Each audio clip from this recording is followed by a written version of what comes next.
Chapter 61. Miss Lu lay on the ground, said nothing, with her eyes closed. Fu Yanzhou and Yufeiyu, the hot girl in black silk stockings, walked over and looked at Xiaohe. What's going on? Based on the experience of the previous game, after going through the plot at this time, the boss should have dropped equipment. Xiaohe handed the paper in his hand to Fu Yanzhou. I met a plot NPC on the way to find you just now. There is no sweetheart of Miss Lu in this copy. The sweetheart has been killed by Miss Lu a long time ago. The black silk hot girl said, didn't it say in the last game that the sweetheart was killed by a man named Zhou, and Miss Lu turned into a ghost to avenge her sweetheart? Xiaohe nodded. Miss Lu is right, but the problem is that there is no NPC named Zhou. The black silk hot girl had a question mark on her face.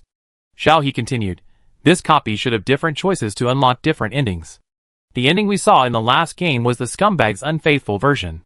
This time, because there is an extra teammate, a new character Wu Lang appeared, which overturned the ending of Miss Lu avenging her sweetheart in the last game, and unlocked the real hidden background story.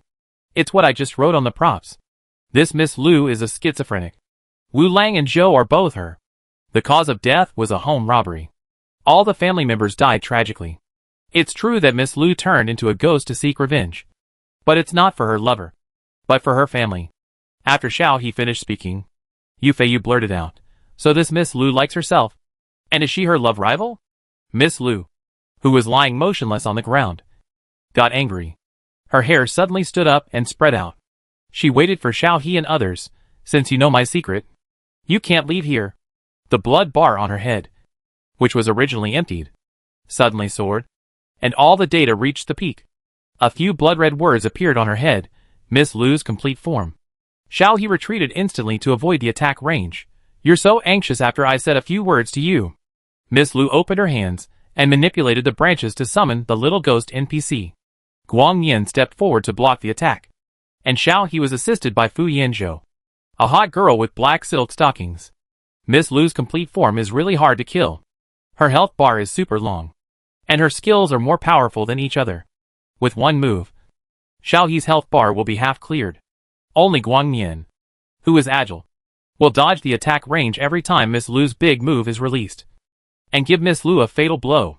World notification. Congratulations Guang Yin, he meower.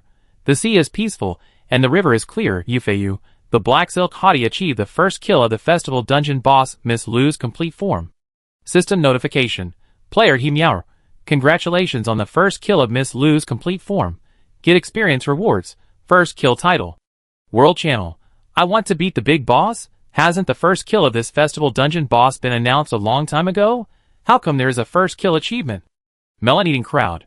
Wait a minute, this is talking about Miss Lu's complete form. Has anyone brushed it? I've been there several times. Why haven't I seen this complete form? Idle. Speaking of which, this dungeon is called a festival dungeon, and the content has nothing to do with the festival, but Miss Lu is quite pitiful. I carry the flag for the Federation. I admit that the name and content of this dungeon are inconsistent, but I have to say something when you say that Miss Lu is pitiful. How can she be pitiful? Let's talk business. I agree with the above. I downloaded this dungeon many times to brush props. This Miss Lu is not a good person. Milk Cube Man. Yes, it's a perverted NPC. I was quite happy when I was playing the dungeon plot, experienced the wedding of Gulen Star, married Miss Lu, was very happy. Miss Lu finished the wedding ceremony, smiled at me and promised to live together forever, grow old together, and the next second, she was mine. Owning 3,000 handsome men. Stop, by the way, what is Miss Lu's complete form? Aren't the ones we brushed the complete form? How can we brush out this complete form? What is the reward? And he meower at can Guang Yin reveal it. He meower. The prerequisite for this complete form is to go through a plot of Miss Lu. You need a prop of the truth of Lu Mansion. After entering the dungeon, you get the character Wu Lang. After marrying Miss Lu, while Miss Lu is away, run out. You can get this prop if you encounter the corpse of the butler boss on the way. Owning 3,000 handsome men. Okay, thanks, I'll go and brush it now. I need to put together a dungeon plot. Xiaohe turned off the world channel and said, it turns out that no one has brushed Miss Lu's complete form yet. Guang Yin put away his weapon and glanced at Xiaohe. Before he went online, he learned from Qiuying that Xiaohe followed Miss Yu and Qiuying to the capital star, and was still on the way. Yufeiyu pointed at the body of Miss Lu's complete form and said to Xiaohe, go pick it up. I always think you have a very good luck in picking bags, and you can always pick out good things. Xiao He rubbed his hands and walked to Miss Lu's body and picked out a box emitting golden light. After opening it, there was a pile of equipment, medicine, protective gear, weapons, food, and some useless small props. After opening it, Yu Feiyu and the hot girl in black stockings came over and looked at the equipment inside. It's worthy of being a complete version. All purple equipment. Very good properties. But why is there a piece of armor? Aren't all the current game professions equipped with soft armor? I don't think I've seen hard armor yet. After picking for a while, and sending the properties to the team channel, the hot girl in black stockings asked, "Tell me the ones that are useful, and sell the ones that are not useful later." Xiao nodded in agreement. After throwing all the equipment into the collective backpack and setting it up for self-collection, he continued to look at the seemingly useless props at the bottom. At this glance, he saw a familiar little black sign pressed at the bottom. Xiao He threw all the props into the collective backpack, then picked up the small black sign and took a look at it, took out 2 small black signs from the previous boss fight from his backpack and compared them, and said in confusion, "What is this for? I picked up one when I fought the Monkey King before, and then the Water Village boss also dropped one, and now Miss Lu also dropped one. And they look exactly the same." After selecting the equipment, Yu Feiyu, the black silk hottie, came over. "No name?" Xiao He shook his head. "It only says the fragment of the mysterious token." Yu Feiyu said, "How about combining them and try?" Xiao He began to try to combine the 3 signs. System prompt. Synthesis failed. Insufficient materials. Xiao He told the system prompt, and the black silk hottie said, "Is it because there are not enough fragments of this token?" Xiao He put the sign away and said, "Forget it. Put it aside for now. Pay attention to this mysterious token next time you brush the boss. I always feel that this thing may be very useful." At this time, the dungeon time was up. Several people were ejected from the dungeon. Yu Feiyu was still unsatisfied. "Brush it again?" Xiao He glanced. "Aren't you afraid of being assigned to continue to brush monsters?" Yu Feiyu was silent. Then he clenched his fist and said, "It is impossible and impossible for people to be unlucky again and again." The black silk hottie applied for the dungeon without saying a word. With the experience of the previous 2 times, the 3rd time, several people were familiar with the route, and they quickly finished the dungeon and came out. Yu Feiyu stood at the door of the dungeon in a daze, his hands trembling slightly, and said after a while, "I don't believe it. Let's go and do it again." After that, he clicked to apply for the dungeon. System prompt. "The number of entries to this dungeon has been used up. Please come back tomorrow." Yu Feiyu was angry. "This dungeon is definitely aimed at me. 3 times. Every time I killed the monsters from beginning to end." Xiao He suppressed his laughter and comforted Yu Feiyu. "Think about it in a positive way. Killing monsters is a lot of experience. You have killed 3 times, and you have directly upgraded to a level." Yu Feiyu did not feel comforted, and sighed, "I want to log off and take a break, and then ask Xiao Mianbao to come and play the dungeon together. I don't believe that I will be squeezed into the position of killing monsters with so many people." After that, he waved at Xiao He and turned into a blue light, and logged off. Guangyan looked at the time. He had originally taken time to go online to see Xiaohe. Now it was almost time, and he had to continue to work on the anniversary celebration. So he said to Xiaohe, "I'm going to log off. See you later." Xiaohe nodded, but he didn't realize that Guangyan meant see you later offline. The black silk hottie pulled Xiaohe and said, "It's still early. Let's go to the master's mission. It seems that festive costumes have been added recently. You can change them after you have full reputation." Xiaohe was very tempted, but still looked at Fu Yanzhou. "Ian, are you going?" Fu Yanzhou smiled and said, "No. I have some things to deal with. You and Xiaohe should go." Xiaohe looked away with some disappointment, and waved, "Okay. You go first." Fu Yanzhou went offline. The black silk hottie. My sister shook her head. "I really don't know what you like about him. I'm reluctant to leave him. The last time you disappeared, we were so worried. He didn't make any move. We didn't even ask a question. I don't have any opinion on him. We have known each other for several months. We are all friends. It's too much for you not to ask a question."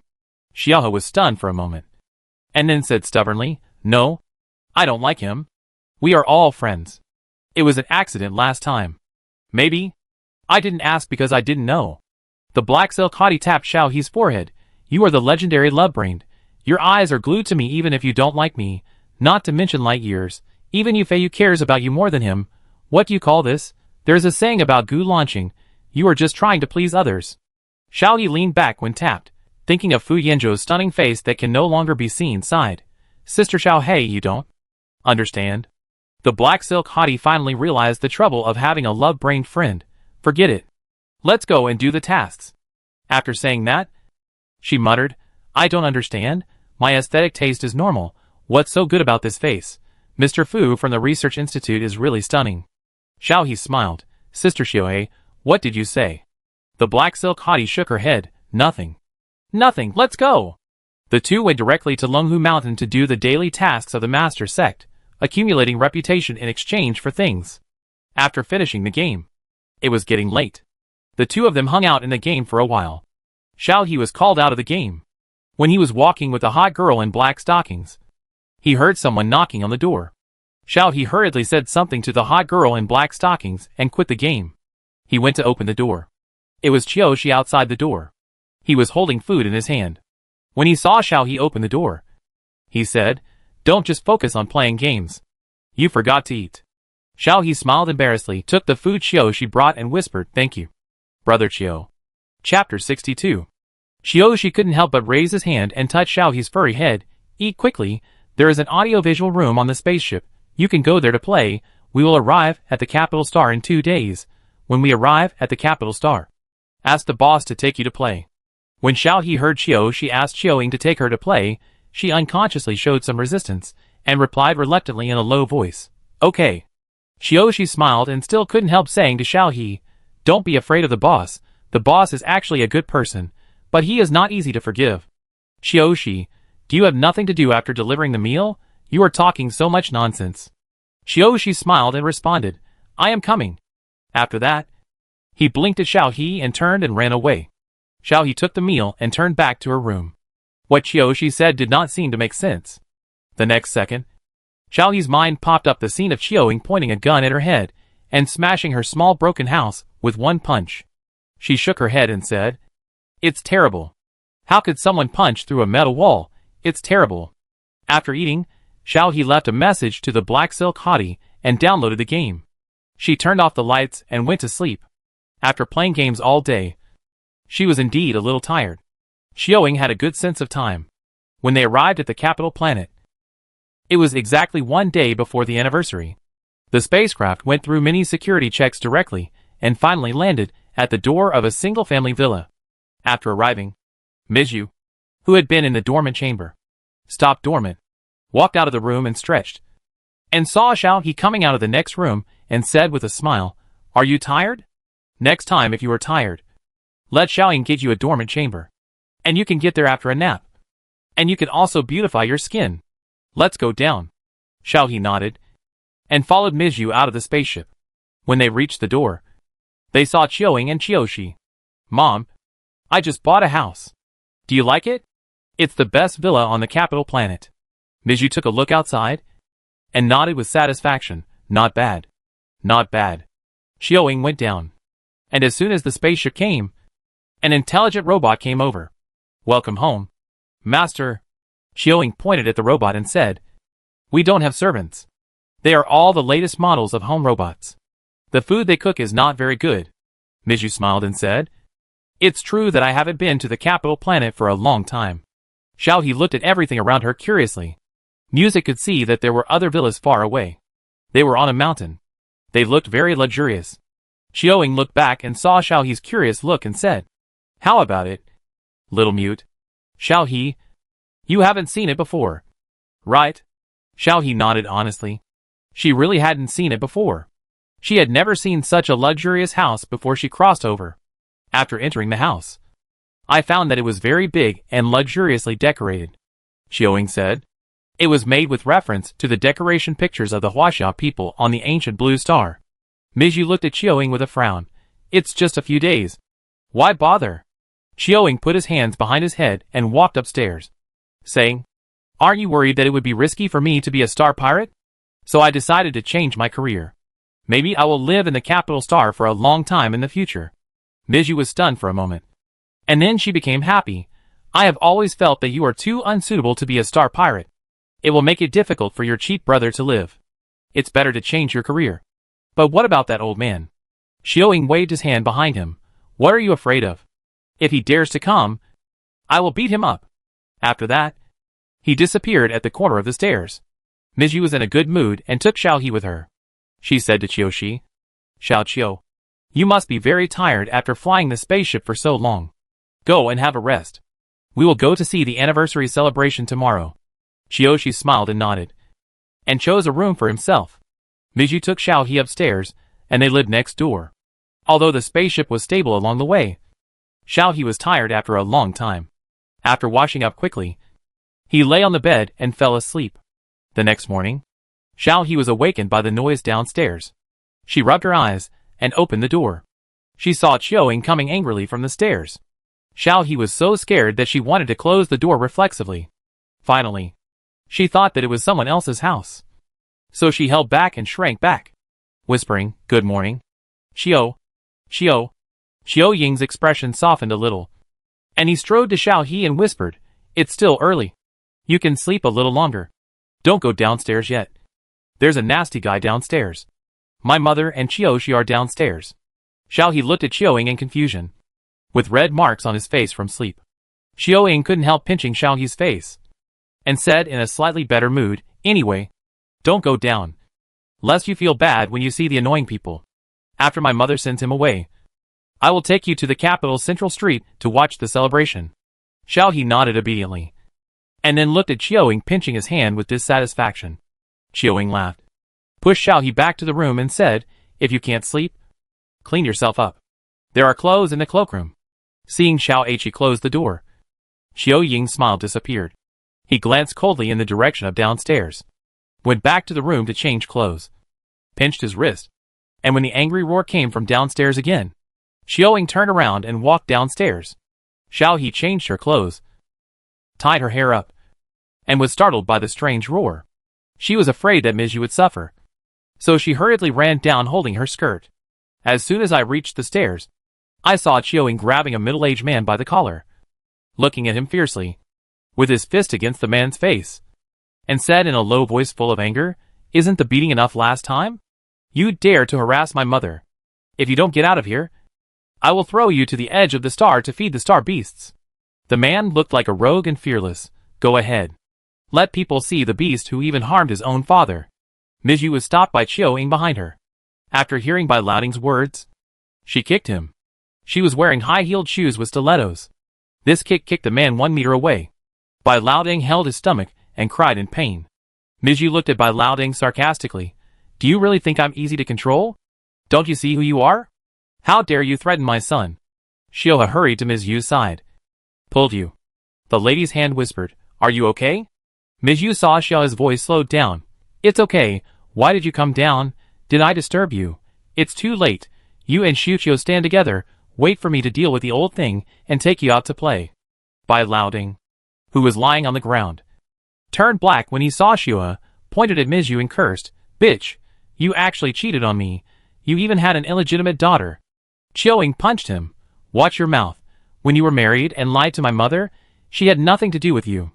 Bai Laoding was furious. I didn't agree to divorce her. I didn't even get the divorce certificate. You had an illegitimate daughter during the marriage. I'm going to sue you.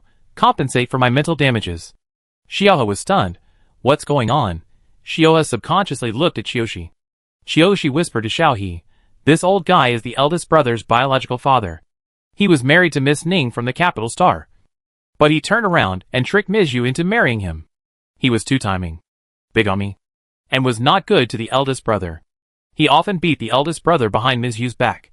Later, Miss Ning found out about this, and Ms. Yu realized that she was deceived into marriage. The old guy said that it was Ms. Yu who seduced him and destroyed his family.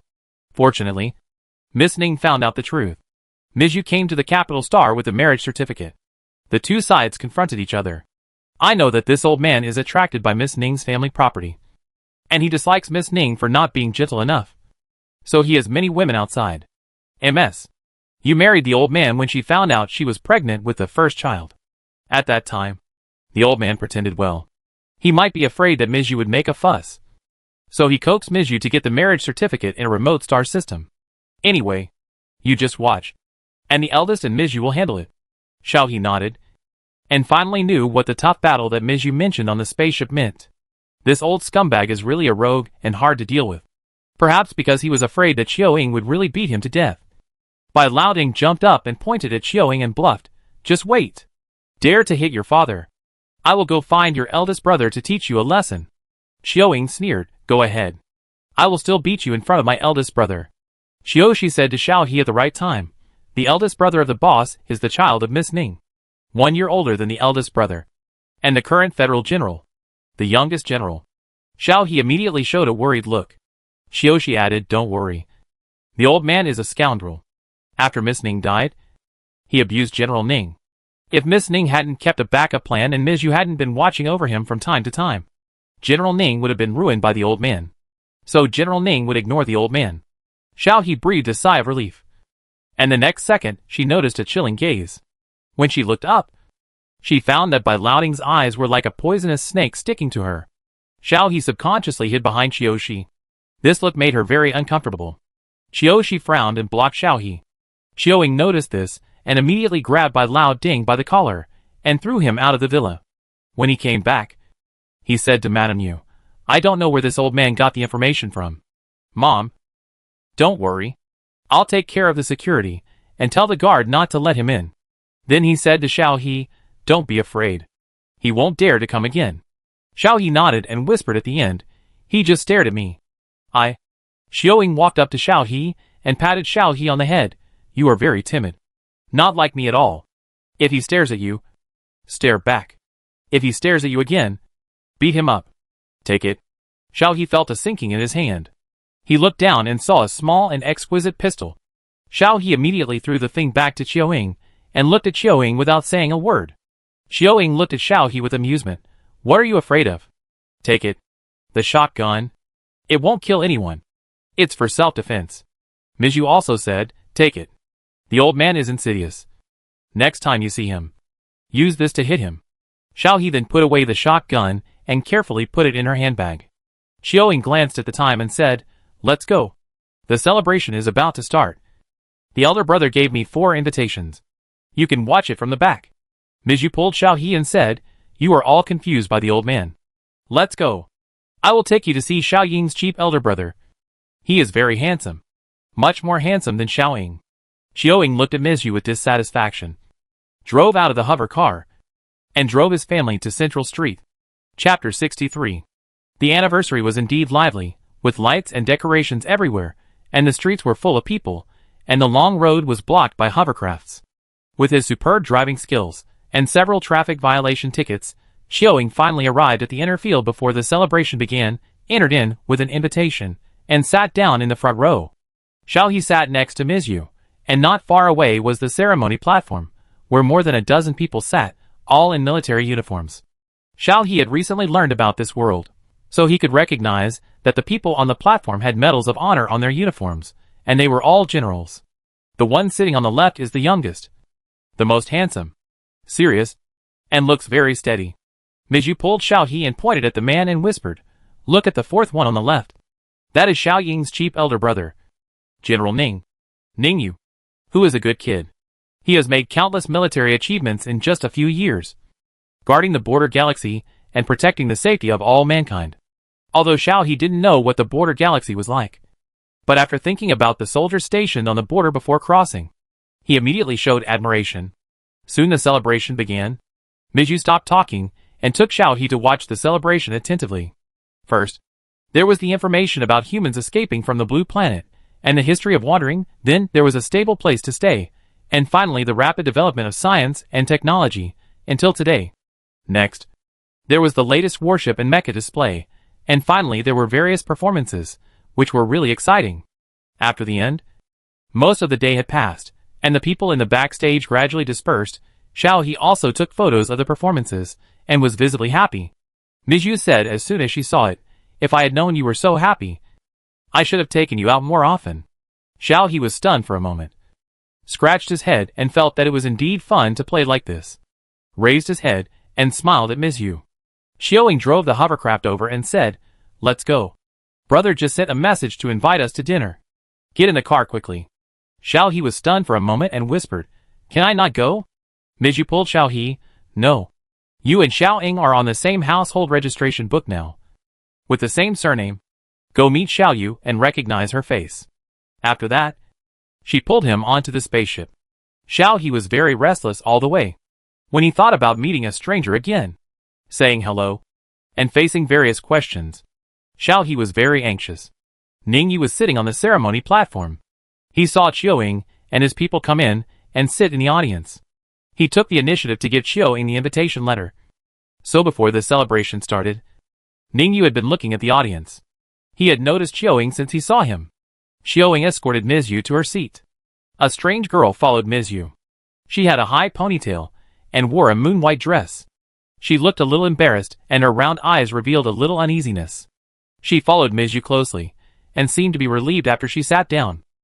His facial features vaguely resembled those in the game, but they were much more delicate and good-looking than in the game.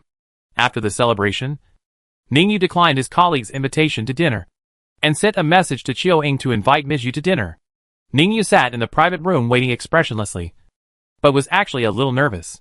He had just taken the time to change his clothes, finding one of his few casual and youthful clothes, and put on a pair of frameless glasses, because he heard his female subordinates say that he would look more handsome with glasses. After waiting for a while finally, footsteps were heard outside. Ningyu looked up and saw Qiu Ying pushing open the door of the private room and coming in. He greeted her with a smile. "Big brother." Mizhu came in from behind Qiu Ying and smiled gently. "Xiao Yu, long time no see." Ningyu stood up to greet her and nodded and said hello. "And you, long time no see." Qiu squeezed in. He had met Ningyu many times with Qiu Ying and was familiar with her.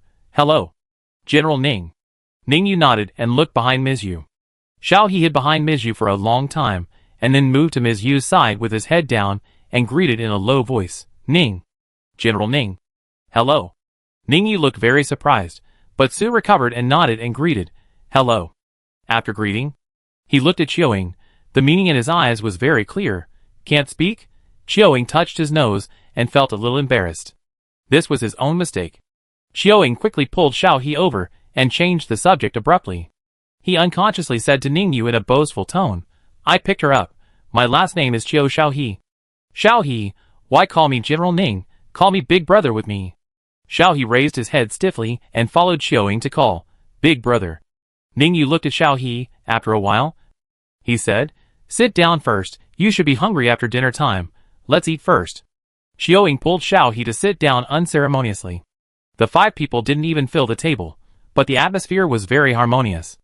Mizhu smiled and said, "Xiao Ying brought me back without even saying hello, and said that I gave birth to him. How could I give birth to such a well-behaved child like Xiao He?" However, Xiao Ying has acted like a big brother. He is afraid that Xiao He and I will worry, so he doesn't run around anymore and plans to settle down in the capital star. Ningyu glanced at Qiu Ying and said, "This is a good thing. It saves you from worrying." "Xiao He? Right. You're welcome to eat whatever you like." Xiao He, who was eating bitterly, almost choked. He hurriedly swallowed the food in his mouth and whispered, "Thank you, Big Brother." Ningyu smiled. Mizhu, who was still talking about Qiu Ying, reacted instantly. She looked back and forth between Xiao He and Ningyu, and suddenly covered her mouth and laughed. Qiu Ying saw it and asked in confusion, "Mom, what are you laughing at?" Mizhu looked at her son with disdain. "Eat yours. How could I laugh?" After eating, take Xiao He and your elder brother out to play. Qiu Ying curled his lips. "I know. I will take you to the newly opened amusement park in the afternoon. It is said to be a replica of the facilities of the ancient Blue Star. It is very fun." Xiao He buried his head in eating. Fortunately, General Ning didn't talk much. After eating, he put down his chopsticks and huddled on the stool to drink water, which meant that the ladies had finished their meal. After dinner, Qiu Ying asked Ningyu, "Brother, do you have anything else to do this afternoon?" Qiu Ying asked because he was afraid that Ningyu had work to do. Ningyu shook his head. "Nothing. I'm on vacation anyway. They won't disturb me easily." Qiu Ying was relieved and said, "That's good. Let's go. Take Xiao He to see the world." Ningyu nodded. Xiao He in reality is indeed different from Xiao He in the game. Xiao He in the game is lively and cheerful, while Xiao He in reality is very introverted and a little shy. However, when Ningyu thought of Xiao He's origins as Qiu Ying said, She felt a little distressed. Xiao He must have suffered a lot. So she is so shy. Xiao He lowered her head and walked slowly behind Ms. Yu, following her closely. After getting on the hover car, she stuck close to Ms. Yu.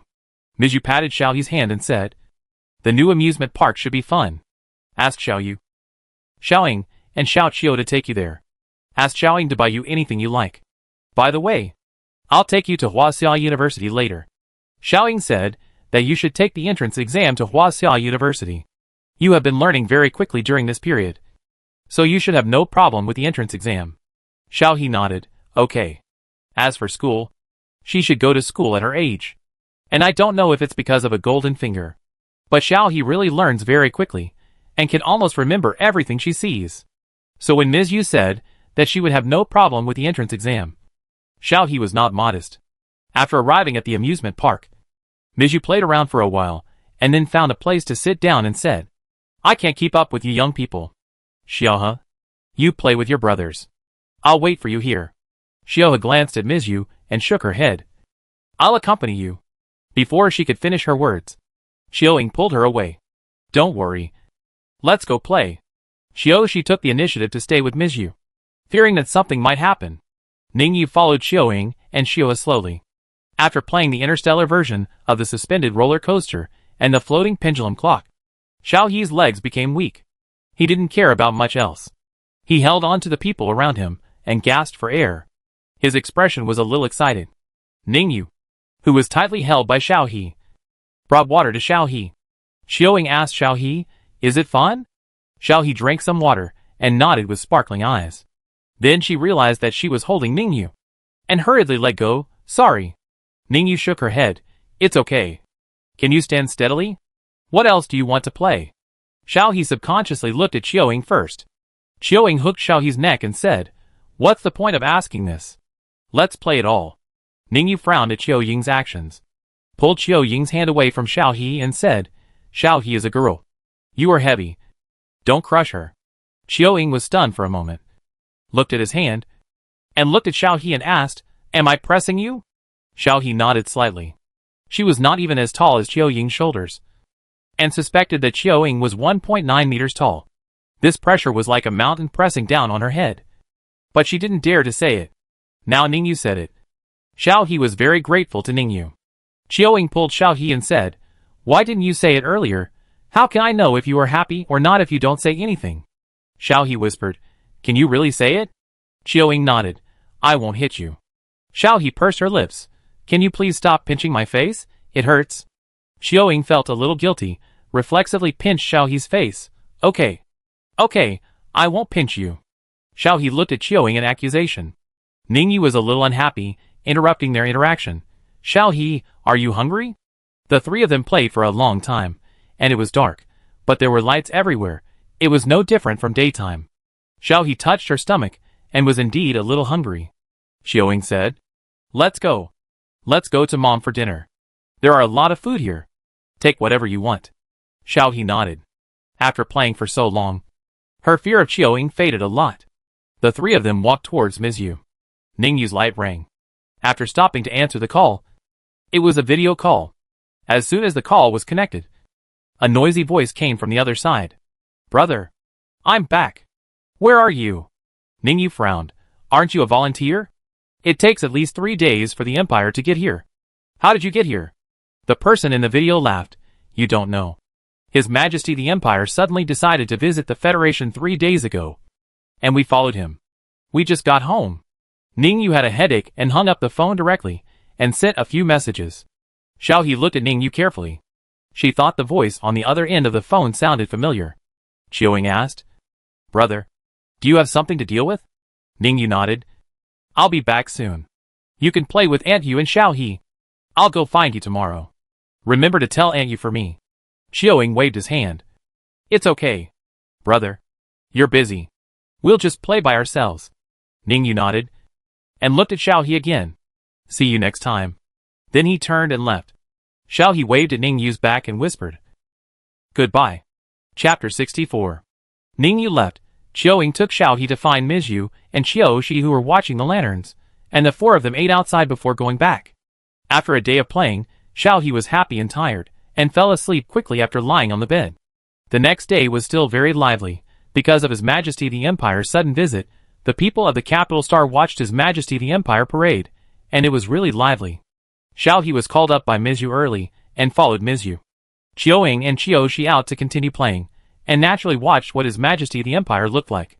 The Emperor of the Empire was a rather old man, with a big smile on his face. On both sides were young and handsome college students leading the way. It was indeed pleasing to the eye. Xiao He remembered that the Empire bred said that he was in the honor guard, and tried to find out which one it was, but he looked around and didn't see it. After the parade was over, Xiao He's game group rang. Empire bred, brothers, I'm free. The ceremony is finally over. Hey, I'm in the capital of the Federation. Where are you? How about getting together if we're close? You Feiyu, I can. I'm in the capital. Just watched the parade. Black Silk Hottie, you're all here? Why didn't I see you? Empire bred, hey. Playing games, who doesn't make themselves look good? You Feiyu, don't talk nonsense. I didn't do anything to myself, sister. Hey, you pick a place, we'll go there. He Miao Er, I'm not here.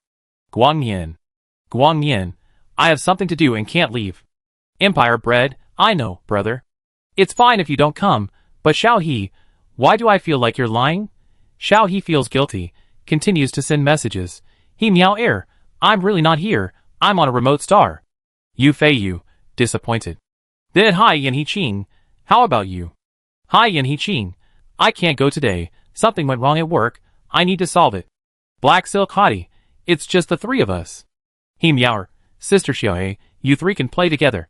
2. Black Silk Hottie, okay. Okay, I'm at the Huaxia food restaurant on Central Street, the one wearing a red long skirt. You guys come to see me, I'll treat you to a meal by the way. Xiamianbo, didn't you say you have a girlfriend? Bring your girlfriend along. 2. Empire Xiamianbo, here I come, I'm with my girlfriend. Yu Feiyu, I'm close, hey, I think I saw you. Sister Hey, Xiaohe put away her laptop and breathed a sigh of relief, but when she looked up, Ms. Yu was gone. Qiushi and Qiuing didn't know where they had gone. Xiaohe looked around blankly. There were people everywhere, looked around but didn't see any familiar figures. Xiaohe was a little panicked, and was squeezed by the crowd. After finally finding a less crowded place, Xiao He hurriedly sent a message to Ms. Yu. Xiao He, Ms. Yu, I am lost. After a long time, there was no reply. Xiao He had to send another message to the family group created by Ms. Yu. Xiao He, where are you? I seem to be lost. This time I got a reply quickly. Qiuing, where are you? Xiao He looked up and saw the honest reply. Xiao He, I can't see it. Someone blocked it. Qiuing, forget it. You go to Huaxia food restaurant later. I will find you there. Qiuing, do you know where the Huaxia food restaurant is? If you don't know, just turn on the light brain for directions. Just follow the arrows. Xiao He replied with okay. Then turned on the directions function, searched for the food restaurant, and soon a virtual glowing arrow appeared in front of her. Xiao He followed the arrow, and after passing through the crowded crowd, she saw the huge sign of the Huaxia food restaurant from a distance, and the 3D holographic playback of various foods was played at the entrance of the venue in a loop. There were fewer people at the entrance here, but it could be seen that there were quite a few people in the food restaurant. Xiao He was a little greedy, but seeing so many people, she didn't want to squeeze in. She hesitated at the door for a while, and looked inside from time to time, and finally stood aside dejectedly waiting for Qiuing to find her. There was a constant stream of people entering the restaurant. Xiao He would occasionally be bumped by someone who came in accidentally. After the other person apologized, Xiao He waved her hand, and continued to move aside. After moving aside 2 or 3 times, Xiao He suddenly bumped into someone and stepped on someone's foot. Xiao He quickly turned around, and lowered her head to apologize. Sorry, I bumped into you by accident. Xiao He was very nervous after apologizing. The person in front of her was very tall. She was afraid that he would hit her. Who knew that her head was pressed the next second? Where are Xiaoying and Aunt Yu? Why are you alone? The voice belonged to Ningyu, who had dinner with her yesterday. Xiaohe looked up the next moment and saw Ningyu. Wearing a white shirt, tall and graceful, though she had no expression, her eyes were very gentle. Xiaohe said in a low voice embarrassedly, just now there were too many people, and I got separated from them. Brother Qiuing asked me to wait here for him to find me. After that, he apologized. I bumped into you just now, I'm sorry. Ningyu took out his laptop and sent something after that. He said, it's okay, don't wait for Xiaoying, I'll take you into play. Xiaohe hesitated for a moment. Just as she was about to ask Xiaoying, Ningyu took her wrist and walked into the restaurant. As soon as Xiaohe entered, he smelled the aroma of various foods, and his appetite was aroused. It was an authentic snack street. Ningyu explained to Xiaohe, the owner of the restaurant referred to the food in the game Blue Star, and also the Chinese food reproduced from the data records. What do you want to eat? Xiaohe was still a little reserved when he saw Ningyu. Generals have a bit of a murderous aura. Although he was greedy, Xiaohe still didn't dare to be casual. He just said, anything is fine. Ningyu looked around and pointed to the octopus balls that looked quite appetizing. Do you want to eat this? I see many girls like it. Xiaohe nodded. Eat it. Ningyu laughed and let go of Xiaohe's wrist and said, wait for me here. After that, he went to line up. Xiaohe stood against the wall, a little embarrassed. A general came to take her to eat in his busy schedule. This was all for Ms. Yu's sake. At this moment, Xiaohe felt as if she was really Ms. Yu's biological daughter. So Ningyu Qiuing and she took good care of her. These were all experiences that Xiaohe had never had before she traveled through time. Before she traveled through time, she was an abandoned baby, thrown at the door of an orphanage. She thought that all mothers in the world should be like Ms. Yu. Sister Xiaohe. Sister Xiaohe. Two simultaneous voices passed through the noisy crowd and reached Xiaohe's ears. Xiaohe's eyes widened instantly, and she immediately shrank into the corner. How could she forget that Sister Xiaohe? Xiao Bianbao, and you had agreed to meet at the restaurant. Xiaohe was a little flustered. And then she remembered. What was she afraid of? She didn't look like this in the game. Thinking of this, Xiaohe stopped panicking and stood calmly. He just looked in the direction of the voice unconsciously. He saw the hot girl in black stockings. The hot girl in black stockings looked exactly the same as in the game. She was wearing a big red dress. Very mature. And her legs were exactly the same as in the game. There were 3 people walking with a hot girl in black stockings. 2 men and 1 woman. The girl with a gentle look and long hair was holding the hand of a handsome boy with a sunny smile. They were obviously a couple, combining the conversation in the group. This should be Empire Bread and his girlfriend. The person walking on the other side was wearing gold-rimmed glasses, who was about the same height as Ningyu, had slightly curly black hair, and green pupils. Except for the color of his pupils, he looked exactly like Yufeiyu in the game, and was listening to Empire Bread with a smile. Seeing the few people walking this way, Xiaohe hurriedly turned around and looked at the wall, carefully looked at the stall selling octopus balls, and found that Ningyu was paying, so he walked over and pulled Ningyu's hand. Brother. Ningyu paid the money, and looked down at Xiaohe. What's wrong? Xiaohe whispered. Let's go after we buy it. Ningyu nodded, turned around and walked away with the food, but he was stopped after taking 2 steps. Brother, why are you here? Didn't you say you were busy? The Empire Bread pulled his girlfriend and ran to Ningyu excitedly. Ningyu paused. I'm done. Xiaohe quietly hid behind Ningyu. Bai Mian smiled and pulled his girlfriend and said, Brother, you haven't seen it yet? This is my girlfriend Yang Wan, this is my brother. Yang Wan nodded politely and greeted. Hello. Big brother, I'm a Mian's girlfriend. Ningyu nodded. Bai Mian turned around and shouted, Sister hey, you. Come on. Come on, I see my brother. Shen Miao, and Yi walked up to Ningyu in surprise, and asked Bai Mian, Is this Guang Yan? They look different from the game, except that they are both handsome. There is no similarity. Bai Mian nodded. Chen Miao took a closer look and suddenly reacted, lowering his voice and speaking in surprise. General Ning? Bai Mian hurriedly said, Just follow me and call me brother. There are many people here. My brother finally came out to play. Yi saw Xiaohe hiding behind Guang Yin with his sharp eyes. He looked him up and down and felt that he was very suspicious. The main reason was that his figure was very similar to Xiaohe. Yi immediately asked, Who is this? He pointed at Xiaohe. Because Xiaohe was hiding, he was blocked by Ningyu tightly, so Bai Mian, Shen Miao, and Yang Wan didn't notice him, so they all looked over. Bai Mian looked over in surprise. Brother, so you are out on a date. Isn't this my future sister-in-law? That's not right. Didn't you tell me last time? Before he finished speaking, Ningyu interrupted Bai Mian. Mian, don't talk nonsense. After that, he pulled Xiaohe out from behind. This is your brother Ying's sister, Qiu Xiaohe, born after Aunt Yu divorced, has been living on Rose Star. The situation was not good when she was born, and you never told me, and only brought her to Capital Star these few days. Xiao Xiaohe? Xiao Xiaohe? Xiao Xiaohe? 3 very puzzled voices spoke at the same time, and looked at Xiaohe. Qin Miao approached Xiaohe and looked at her carefully for a moment. Your name is Xiaohe too? Xiaohe swallowed her saliva, and prepared to hide behind Ningyu, but then she realized, oh, Ningyu is Guang Yin. My name is Xiaohe. Is there any problem? Xiaohe asked weakly. Qin Miao looked at Xiaohe with great doubt, and took out his computer without saying anything to make a video call to Xiaohe. Xiaohe. Qiu Ying's voice came out like timely rain. Xiaohe immediately ran to Qiu Ying's side, which made Qiu Ying puzzled, and felt that Xiaohe seemed to have changed into a different person. Chapter 65. Xiaohe stood beside Qiu Ying, quietly turned off the laptop, and whispered, Brother Qiu Ying. Qiu Ying knew that Xiaohe was introverted, and he slowed down his pace when he received Ningyu's message when he rushed here. When he saw Bai Mian, Qiu Ying glared at Bai Mian unhappily. This is called hating the whole family. Bai Mian and Bai Lao Ding both have the surname Bai. Qiu Ying has no good impression of people with the surname Bai. Bai Mian snorted, Brother, why are you playing with him? Ningyu scolded Bai Mian. Be polite, this is your brother too. Bai Mian turned his head away and said nothing. Shen Miao was still staring at Xiaohe. The video call in her hand had not been answered.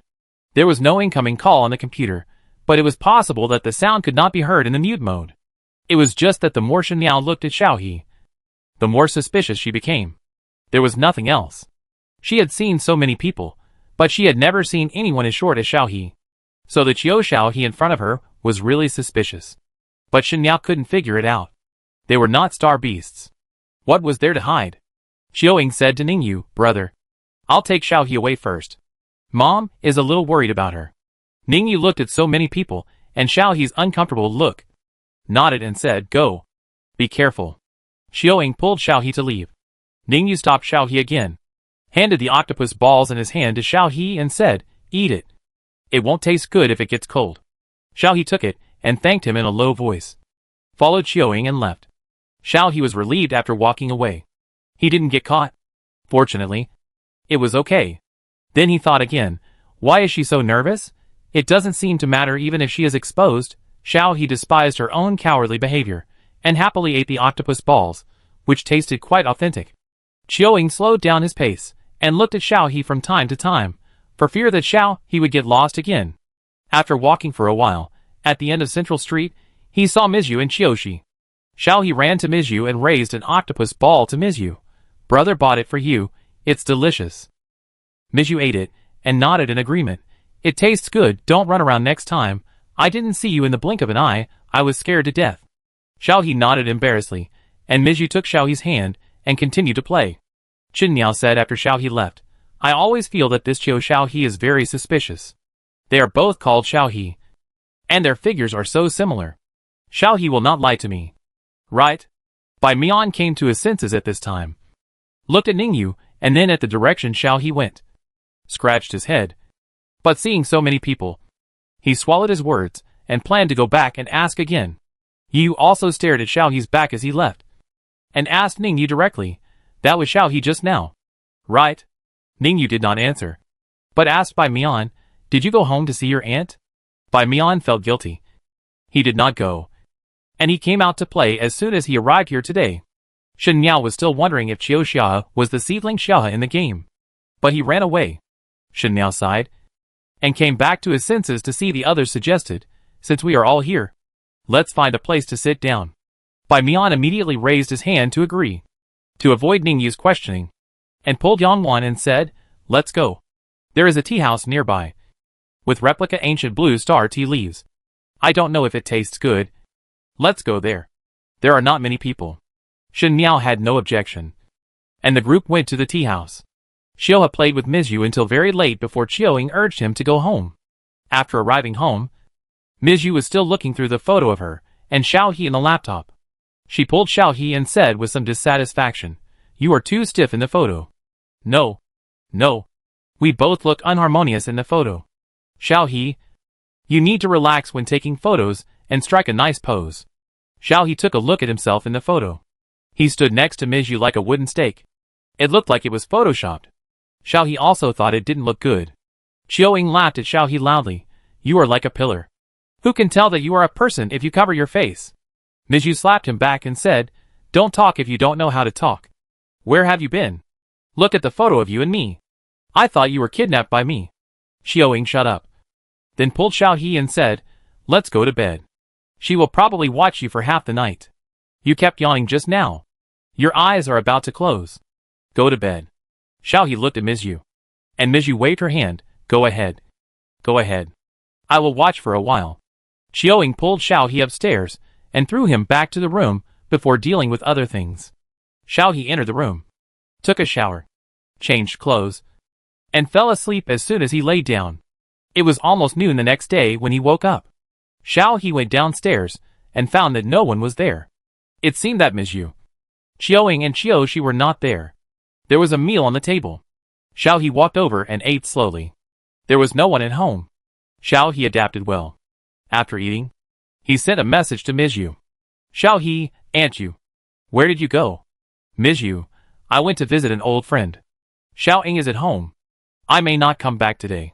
If Xiaoying bullies you, tell me later. Xiao He, okay. After turning off the computer, Xiao He stood up. Miss Yu said Xiaoying was at home. She didn't see Xiaoying either. Could it be that he hadn't gotten up yet? But even if Xiaoying hadn't gotten up yet, Xiao He didn't dare to wake him up. After walking around the house, Xiao He saw the hanging chair in the garden outside. She decided to go out to bask in the sun and read a book. Miss Yu had hired a teacher to tutor her when she was at Rose Star. She was going to take the entrance exam next year. Xiao He was very serious. She thought that after she got into the school, she could thank Miss Yu and Xiaoying after she graduated and made money. Xiao He was swaying in the hanging chair, flipping through the information in the computer, memorizing. Very quietly. Bang! There was a loud noise at the door. Xiao He was startled, stood up in panic, and looked at the door. There were some hollow carvings on the door, and someone could be vaguely seen outside. Xiao He turned off the computer, hurried over to see, and asked cautiously, Who is it? The person who was knocking on the door outside immediately said, when he heard someone inside respond, Is it the bastard born by Yu Jiaming? Open the door for me. Xiao He's eyes widened. She remembered that this was the person who came to trouble Miss Yu before.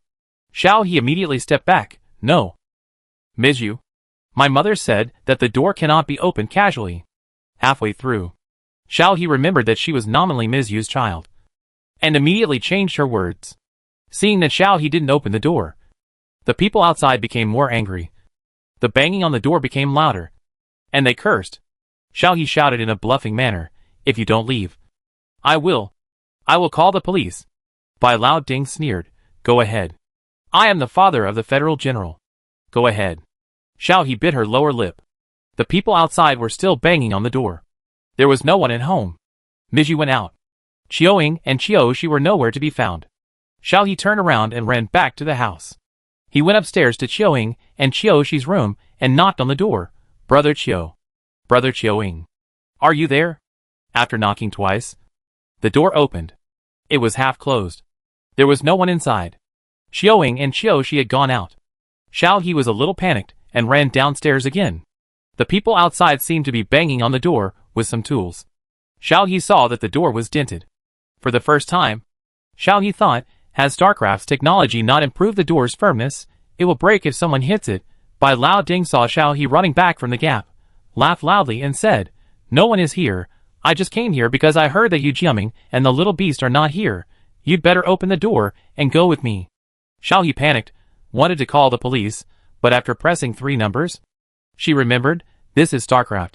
Miss Yu did not tell her what the emergency number of Capital Star is. He hurriedly opened the Star network to search for the phone number. Before he could press the number, Bai Lao Ding broke the door and stared at Xiao He coldly. Xiao He took 2 steps back and ran into the room, closing the door. The housekeeping robot bought by Xiaoying blocked Xiao He and issued a mechanical warning sound. Beep! Illegal intrusion detected. Xiao He touched the shotgun given by Xiaoying in her bag, and immediately held it in her hand and pointed at Bai Lao Ding who was chasing after her. Don't come over. Bai Lao Ding looked at Xiao He with disdain. He came prepared today. Xiao He stepped back and trembled as he turned on his laptop to call Xiaoying. Xiaoying answered the phone quickly and sounded in a good mood. Why are you calling me? Xiao Shi and I are outside. I will bring you some food in a while. By the way, there will be. Xiao He cried. Chiu. Brother Chiu-ing. Where are you? I'm scared. The man broke the door and wants to catch me. Chiu-ing, who was originally leaning on a chair and waiting for Chiu-shi to deal with the traitor, immediately sat up straight, stood up quickly, and picked up the coat on the chair. Don't be afraid. Turn on the speaker. Shout Chiu. Follow me after you deal with it. Xiao He is in trouble. I'll go back first. Chiu-shi heard this and became more ruthless. Xiao He turned on the loudspeaker, and Chiu-ying's fierce voice came out. Old man, you are so good. Go and catch Xiao He while I'm away. Wait for me. If Xiao He gets into trouble, I will throw you to the edge star to feed the star beasts. After saying that, he smashed his light brain to the ground, drove the hover car, and rushed home quickly. Bai Lao Deng showed a little hesitation, which was then replaced by greed. He approached Xiao He. Do you really think I am afraid of the little beast? I will catch you now. Leave the capital star immediately. Do you think the little beast can catch me? Xiao He watched Bai Lao Deng getting closer and closer, raised the shock force, closed her eyes, and pressed the activation method taught by Chiu-ing. A laser beam was emitted. Bai Lao Deng dodged it and ran toward Xia. Xia screamed, ran away, and ran out of the door after avoiding Bai Lao Deng. She couldn't understand why Bai Lao Deng wanted to catch her. After running out, Xiaohe didn't dare to stop, and rushed straight out. Her intuition told her that she couldn't be caught by Bai Lao Deng, who knew that when she ran to the door, she bumped into someone all of a sudden. Xiaohe fell back suddenly and fell on her buttocks, looking at the black leather shoes parked in front of her. Xiaohe subconsciously hugged her head. Bai Lao Deng had an accomplice. Bai Lao Deng chased after him. Run. Hey, you little girl can run fast. I'm so tired. Bai Lao Deng saw the person in front of Xiaohe after he finished speaking, raised his head, rolled his eyes and said, where did this pretty boy come from? Get out of the way. Don't stop me from teaching my child a lesson. Xiaohe was stunned for a moment. He was not an accomplice. Realized this, Xiaohe raised his head suddenly. Chapter 66. Bai Lu Deng stretched out his hand to grab Xiao He. The person standing in front of Xiao He waved Bai Lao Deng's hand away, bent down to help Xiao He up. Are you okay? Do you need me to call the police for you? Xiao He hadn't seen the person clearly yet. She said with a trembling voice. Yes. I don't know him. He broke into my house illegally and wanted to kidnap me. She looked up after saying that, and was stunned after taking a look and blurted out, a yin. This face was exactly the same as the first time she saw Hai Yan He-ching in the game. Fu Yanshou didn't respond. He pulled Xiao He behind him with a cold face, then looked at Bai Lao Deng, raised his wrist, and clicked on the light brain to call the police. Hello. Someone broke into a private house in the Xingshan Villa district of the capital and tried to kidnap an underage girl. Bai Lao Deng got anxious when he heard it, and rushed over to try to grab Fu Yanzhou's hand. Why are you meddling in other people's business? Who kidnapped? This is my daughter. Her mother is my wife. After Fu Yanzhou received the police message, he hung up the phone and said, that's what the black market traffickers say. As soon as he finished speaking, he reached out and grabbed Bai Lao Deng's shoulder, instantly turned Bai Lao Deng's hand back, pressed him to the ground, and said to Xiao He, find a root. Bring me the rope. Xiao He hurried back to the house and found the rope on the gift box and handed it to Fu Yanzhou. This is the only one. Fu Yanzhou took it, tied Bai Lao Deng's hands and feet, tied a knot, clapped his hands, stood up and said, it's okay. The police will be here soon. Xiao He breathed a sigh of relief, and his nervous expression became restrained. He lowered his head and whispered, thank you. Thank you. Fu Yanzhou looked at Xiao He, who was lowering her head in front of him. Unlike the lively and bright girl in the game, Xiao He in reality was more introverted. Don't be afraid. General Ning has made an appointment for you to go to the institute for a physical examination. He doesn't have time to take you there, so he asked me to pick you up. Xiao He quietly raised her head, and couldn't help but glance at Fu Yanzhou's face. She swallowed her saliva. It was exactly the same as before the face change in the game. Unparalleled in the world. Beautiful phoenix eyes, a high nose bridge, and eyes with a little purple. Long hair tied behind the head, with a few strands scattered on both sides of the cheeks. He was wearing a white coat, and his posture was upright. Xiao He blinked her eyes. It's over. It's more exciting than in the game. It's her crush.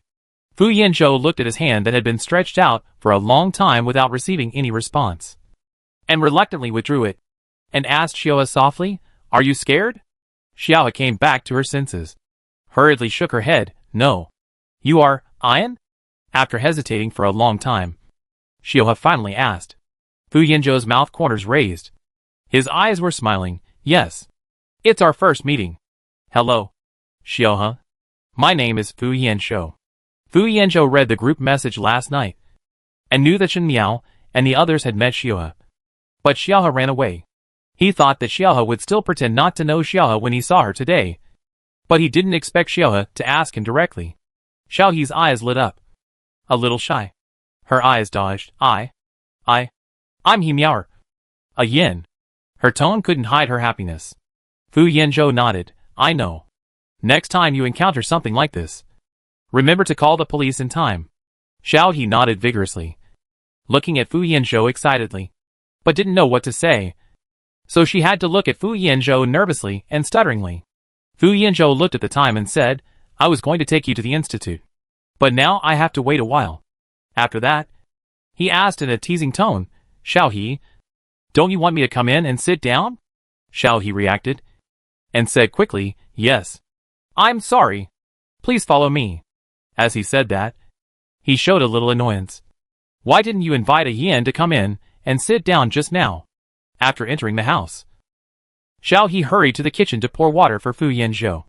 After a while, the police came, and Fu Yanzhou stood up to deal with the matter. After the police learned about what happened, they asked Xiao He some questions and took Bai Lao Ding away. Before leaving, they looked at Xiao He with embarrassment and said, "This Mr. Bai is General Ning's biological father, and he has not caused you any substantial harm. So it is very likely that he will be released after being detained for a period of time." Xiao He nodded to show that he understood. After the police took the man away, Xiaoying drove the hovercraft back at a very fast speed, and stopped suddenly at the door. Xiaoying jumped down from the hovercraft in a hurry. He was relieved to see Xiao He was fine. Then he thanked Fu Yanzhou. "Thank you, Mr. Fu."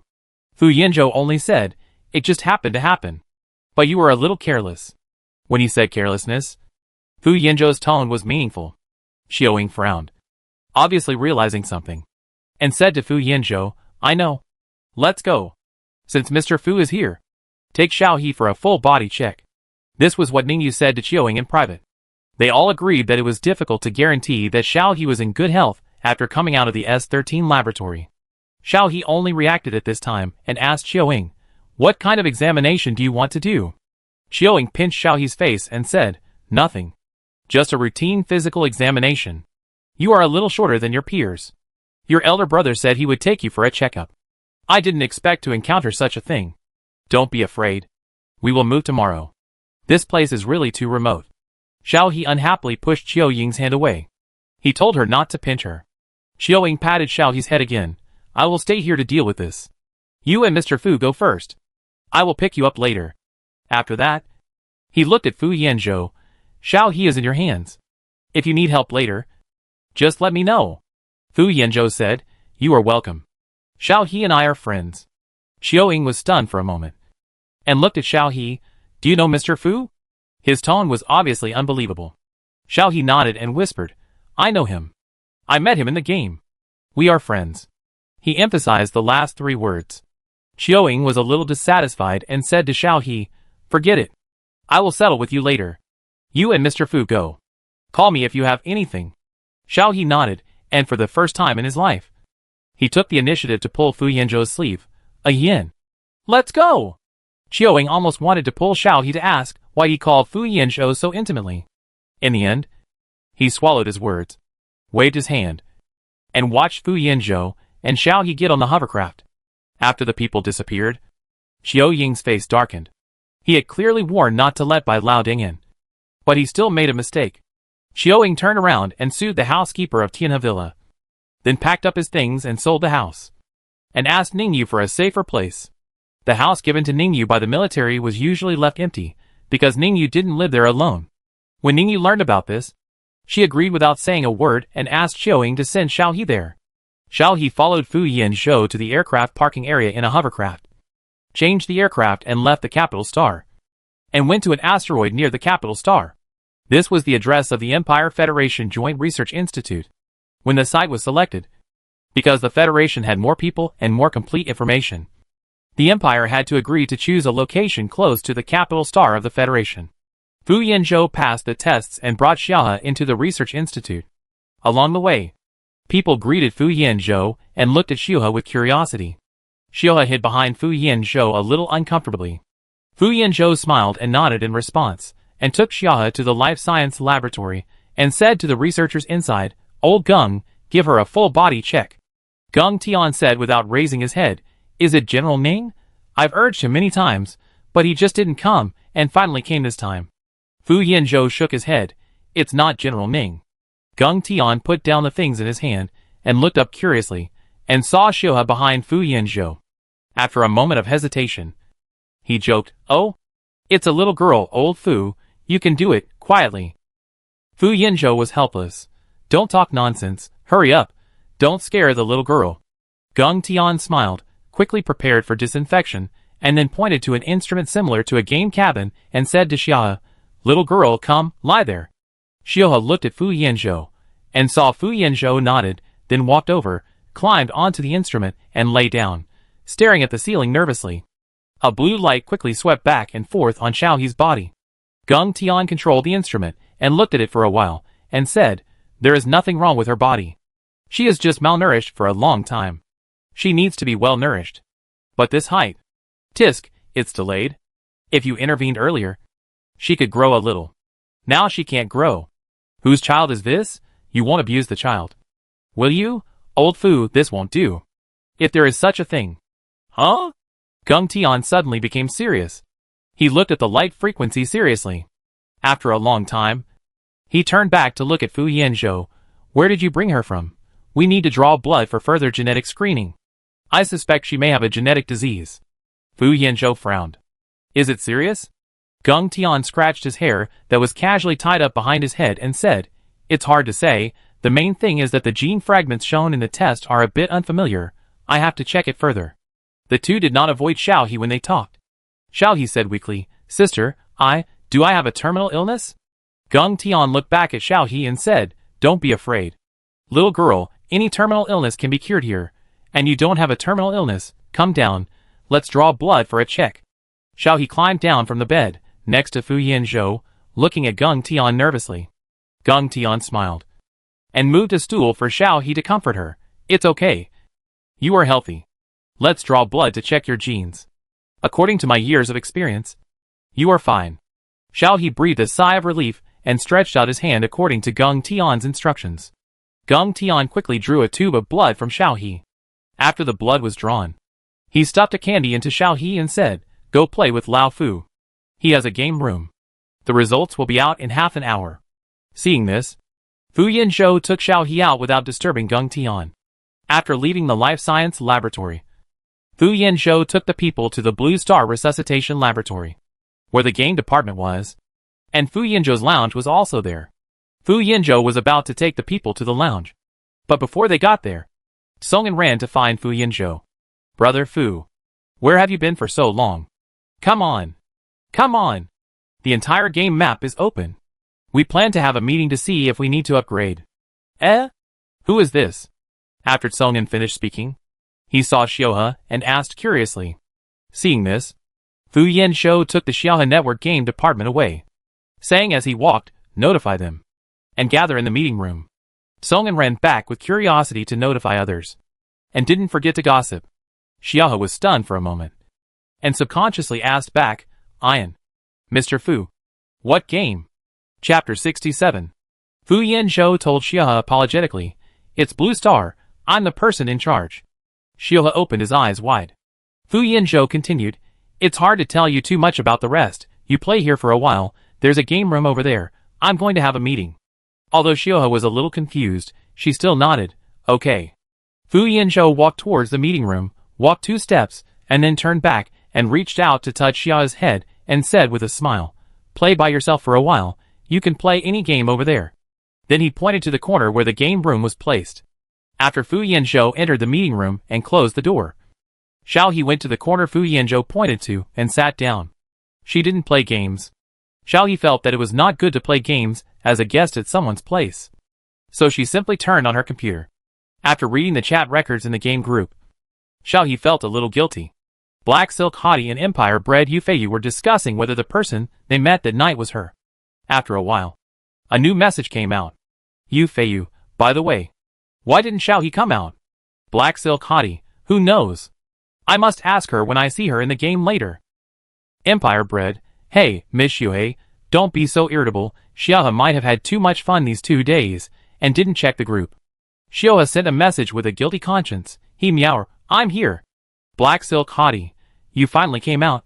Are you in the capital star? He meow, no. Xiaohe thought she didn't lie. She is indeed not in the capital star now. Black Silk Hottie, suspicious Yufeiyu. Suspicious he meower, really not. Black Stockings hot girl, forget it, if she's not here, then she's not here. I met a girl with a body shape very similar to yours last night. What a coincidence. She's also called Xiao He. She looks very timid, which is quite different from you. We suspected that it was you. Then I thought that you're not an introvert either. Forget it. Xiao He, are you going to play the game? Yufeiyu, the entire map of the game is open. We can complete our main quest. And the game may open more gameplay. Xiao He, are you going to play the game now? Xiao He was a little tempted, but she still restrained herself and replied he meow air.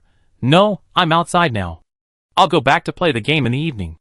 Empire Bred, okay, I'll just take one to play for a while. See you in the evening.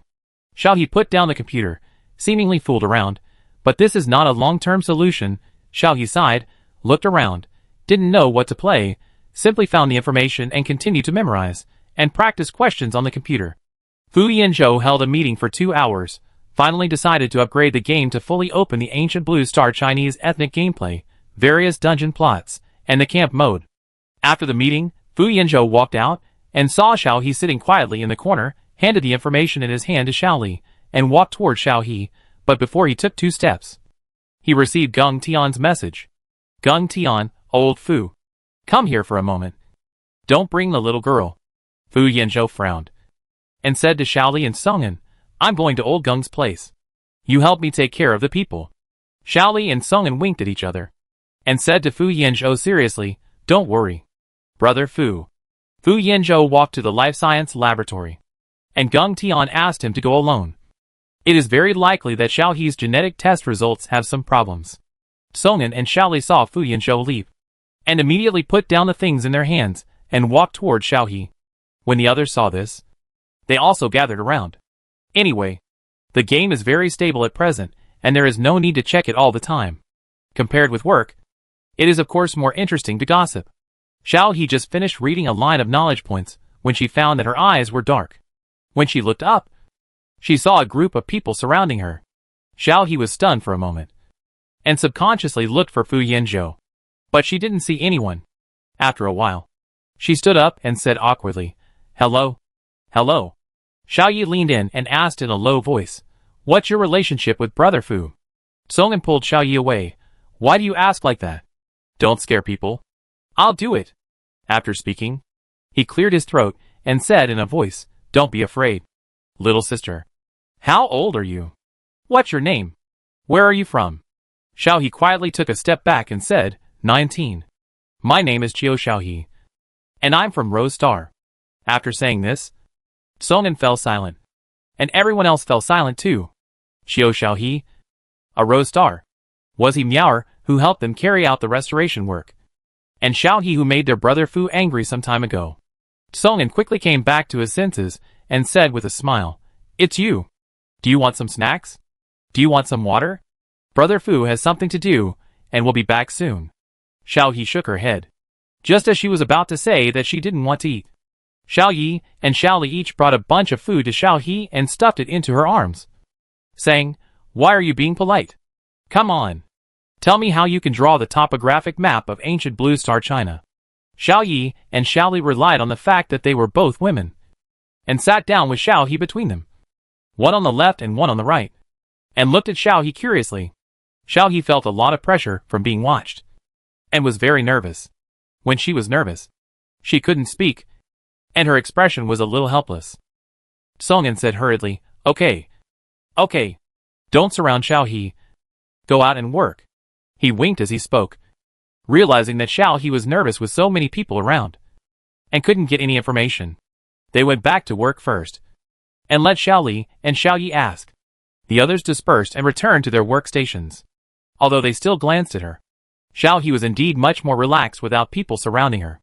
At the same time, he also realized that the task of the Shan Hashejitsu in the game might be very important. These game staff seemed to take this task very seriously. Xiao Yi and Xiao Li looked at Xiao He expectantly. All their work progress had been achieved by drawing. Now that the master was here, they naturally wanted to know more information. Xiao He's 10 fingers were tangled together. After a while, he whispered, it can be drawn. Isn't it a game setting? Xiao Yi and Xiao Li were speechless. The two looked at each other. That's not right. Xiao He didn't behave like this in the previous game. When Fu Yanzhou arrived at the life science laboratory, he saw Geng Tian looking at the report with a serious face. Hearing the noise of Fu Yanzhou coming, he said, Old Fu, tell me the truth. Where did you get this girl? This gene test result does not match any gene of existing humans. I compared all gene banks, and finally found the exact same gene from the ancient Blue Star gene bank. It is the ancient Blue Star people who have evolved and disappeared now. Fu Yanzhou walked over to take a look, sat down and said, Xiao He is an experimental subject of the S13 laboratory. Geng Tian stood up instantly. What? Fu Yanzhou frowned. What are you excited about? Don't you know that the S13 laboratory conducted illegal human experiments? Which is why it was surrounded. Xiao He is one of the experimental subjects. And it looks like a successful experimental subject. They really restored the ancient Blue Star people. Let's not talk about this for now. General Ning has already filed a case. How is Xiao's health? Are there any other problems? Geng Tian slowed down, shook his head and said, no problem, very healthy, no genetic disease, just need to supplement nutrition, and the IQ is very high. Does this test result need to be destroyed? Fu Yanzhou nodded. Destroy? Xiao's affairs must be kept confidential. Geng Tian exhaled. Old Fu. Old Fu, you really made a big mistake without paying attention. Forget it. Forget it. I will destroy the results now. The little girl is quite pitiful. Fu Yanzhou knew that the result was fine and turned back. He was a little worried about Xiaohe. The game group was just watching the fun and didn't mind the big things. Xiaohe looked introverted. When returning to the ancient Blue Star Restoration Laboratory, Fu Yanzhou saw Xiao He, who was trapped in the middle by Xiao Li and Xiao Yi, with her head down like a quail. He walked over with a smile. What happened? Xiao He felt like she saw a savior when she heard Fu Yanzhou's voice. The two young ladies asked her this and that, and finally asked her if Fu Yanzhou liked her. What's more terrible is that they asked her when she would marry Fu Yanzhou. Xiao He was so autistic that she raised her head when she heard Fu Yanzhou's voice and asked with courage, when can I go back? Fu Yanzhou deliberately said to Xiao Li and Xiao Yi with a stern face, you two have nothing to do now? Have you uploaded the data? Are you chatting here? Xiao Yi and Xiao Li made faces and said to Xiao He, we are going to work first. We will find you next time. Xiao He immediately nodded and waved, and then looked at Fu Yanzhou. Fu Yanzhou smiled and said, have you been waiting for a long time? I'll take you to dinner. Xiao He followed Fu Yanzhou out, and after walking for a while, he remembered to ask, has Brother Qiuing come to pick me up? Fu Yanzhou looked at the time. Probably not yet. It's still early. He may have to deal with other things. Xiao He said oh, and was speechless again, trying to bring up a topic, but failed after thinking for a long time, so he had to remain silent. Fu Yanzhou took Xiao He to the cafeteria of the institute, let Xiao He sit down, and went to the cafeteria to cook some rice and bring it over. Eat something first. I'll take you back later. Xiao He asked, will it be too much trouble for you? Brother Qiuing said he would come to pick me up. Fu Yanzhou shook his head, no trouble. I just have something to do, and I have to go to the capital star. Xiao He nodded, and ate obediently. After taking a bite, he secretly glanced at Fu Yanzhou, as if he thought Fu Yanzhou didn't know. As if he was going to eat with Fu Yanzhou. And he looked very happy. Fu Yanzhou accompanied Xiao He to eat a little, sent a message to others, and took Xiao He back to the capital star. After the checkup, Fu Yanzhou was relieved to know that Xiao He was fine. He also met Xiao He in person, and Fu Yanzhou felt very happy. After returning to the capital planet, Fu Yanzhou got on the hovercraft and said to Xiao He, Ask Mr. Chiu where he is. Xiao He then remembered that he could send a message to Chiu. Xiao He, brother Chiu. Where are you? Mr. Fu sent me back. It took a while before I received a reply from Chiu. Chiu, you're back? What's the result? Forget it. I'll ask him directly. Chiu, let Mr. Fu send you here. You can't live in the original place anymore. There was an address following it.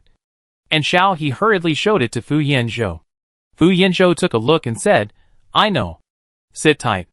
It will take about 20 minutes. After that, he started the hovercraft and drove quickly to the destination. Chapter 68. Fu Yanzhou didn't need to look at the address route at all. He knew that the location set by Chiu was Ningyu's residence. When Ningyu was injured and returned to the capital star, it was Fu Yanzhou who brought people from the research institute to treat Ningyu. 20 minutes later, the hovercraft passed the military district inspection and arrived at Ningyu's idle residence. When getting off the car, Xiaohe saw Chiu Ying's hovercraft. The people were probably in the house. Xiaohe looked curiously. Chiu Ying found a new residence so quickly. After entering, Xiao He soon saw Chiu Ying, who was sitting in the living room and talking with Ningyu. When he saw Xiao He, Ningyu stood up immediately, walked out and asked Xiao He, Are you hurt? Sorry. I didn't handle it well, and I got you into trouble. Xiao He shook her head. I'm fine. You can't be blamed for this. It was only when Bai Lao Ding came to her house that she realized the complicated family relationship between Ningyu and Chiu Ying. Xiao He felt that Ms. Yu and Chiu Ying were her saviors. It was just a little trouble. She was not hurt. And there was nothing to say. Ningyu pursed her lips, walked in with Xiao He, and said hello to Fu Yanzhou.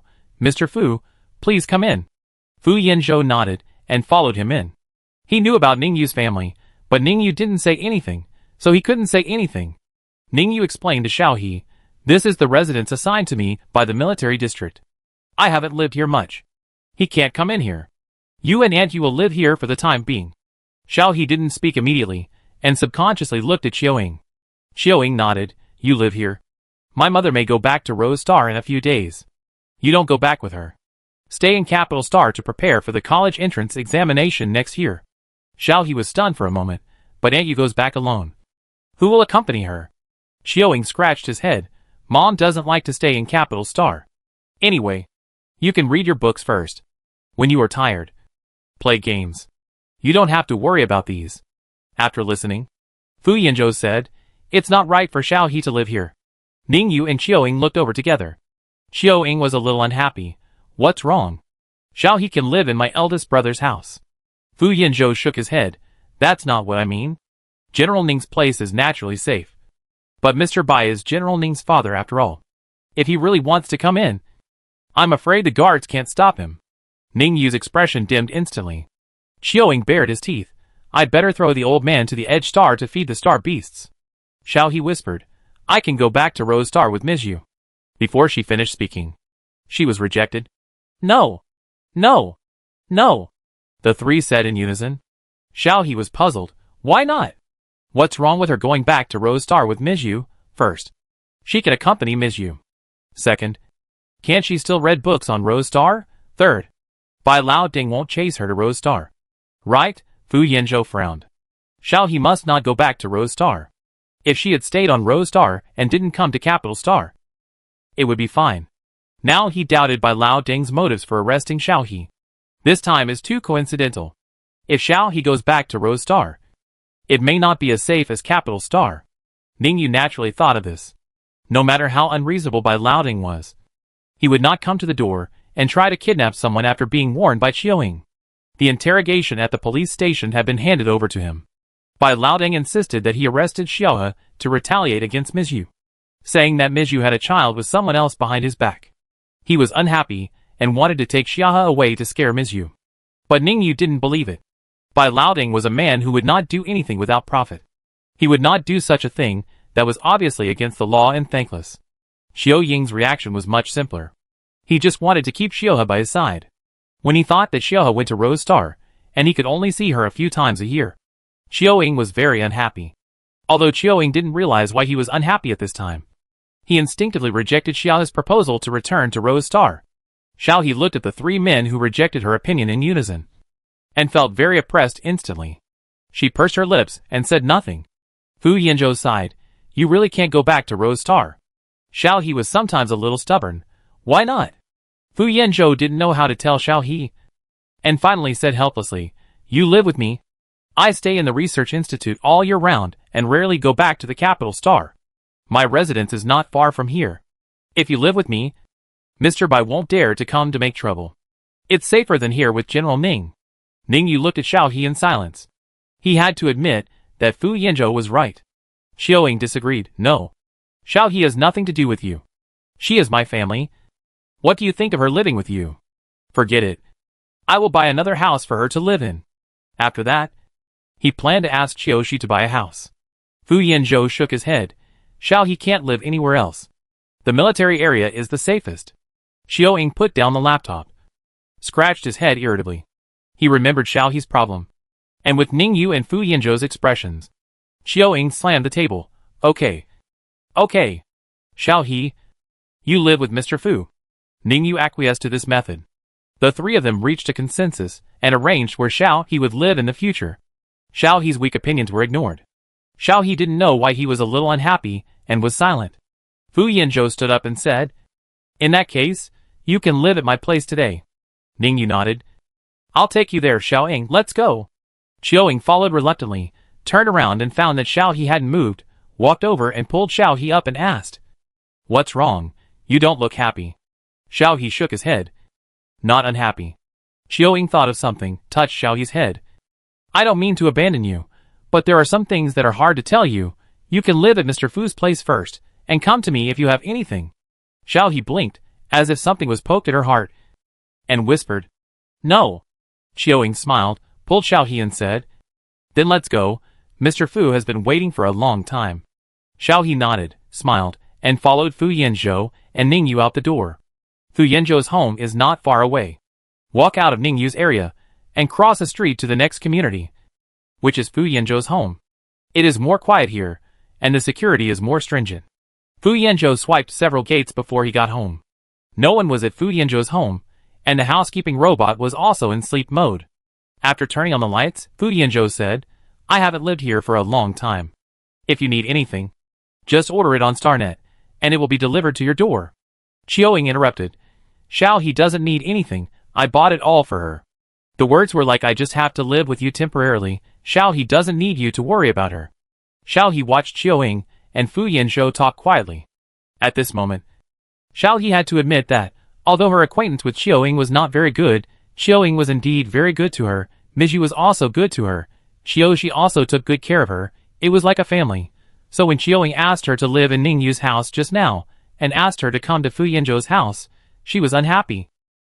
Xiao He didn't know what was wrong with her, but being pushed around reminded her of some not-so-good memories.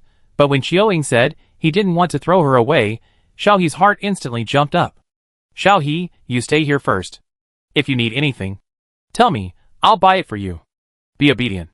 Xiaoying suddenly raised his hand and pressed Xiao He's head, explained something intermittently, and said when he was about to leave, I have asked someone to send your game cabinet to you. You can use the game bracelet first.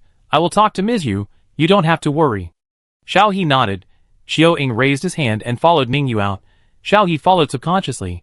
When they reached the door, Xiaoying turned around and said, I'm staying at my eldest brother's place today. You stay here. Forget it. If you're scared, don't stay here today. Go to my eldest brother's place. Ning Yu glanced at Xiaoying. He remembered that Xiaoying was not so careful before. Nor was he so caring. Ning Yu looked away and said to Xiao He, I'm just taking you here to get familiar with the road. Mr. Fu hasn't come back to live for a long time. The house has not been cleaned. I will move in tomorrow.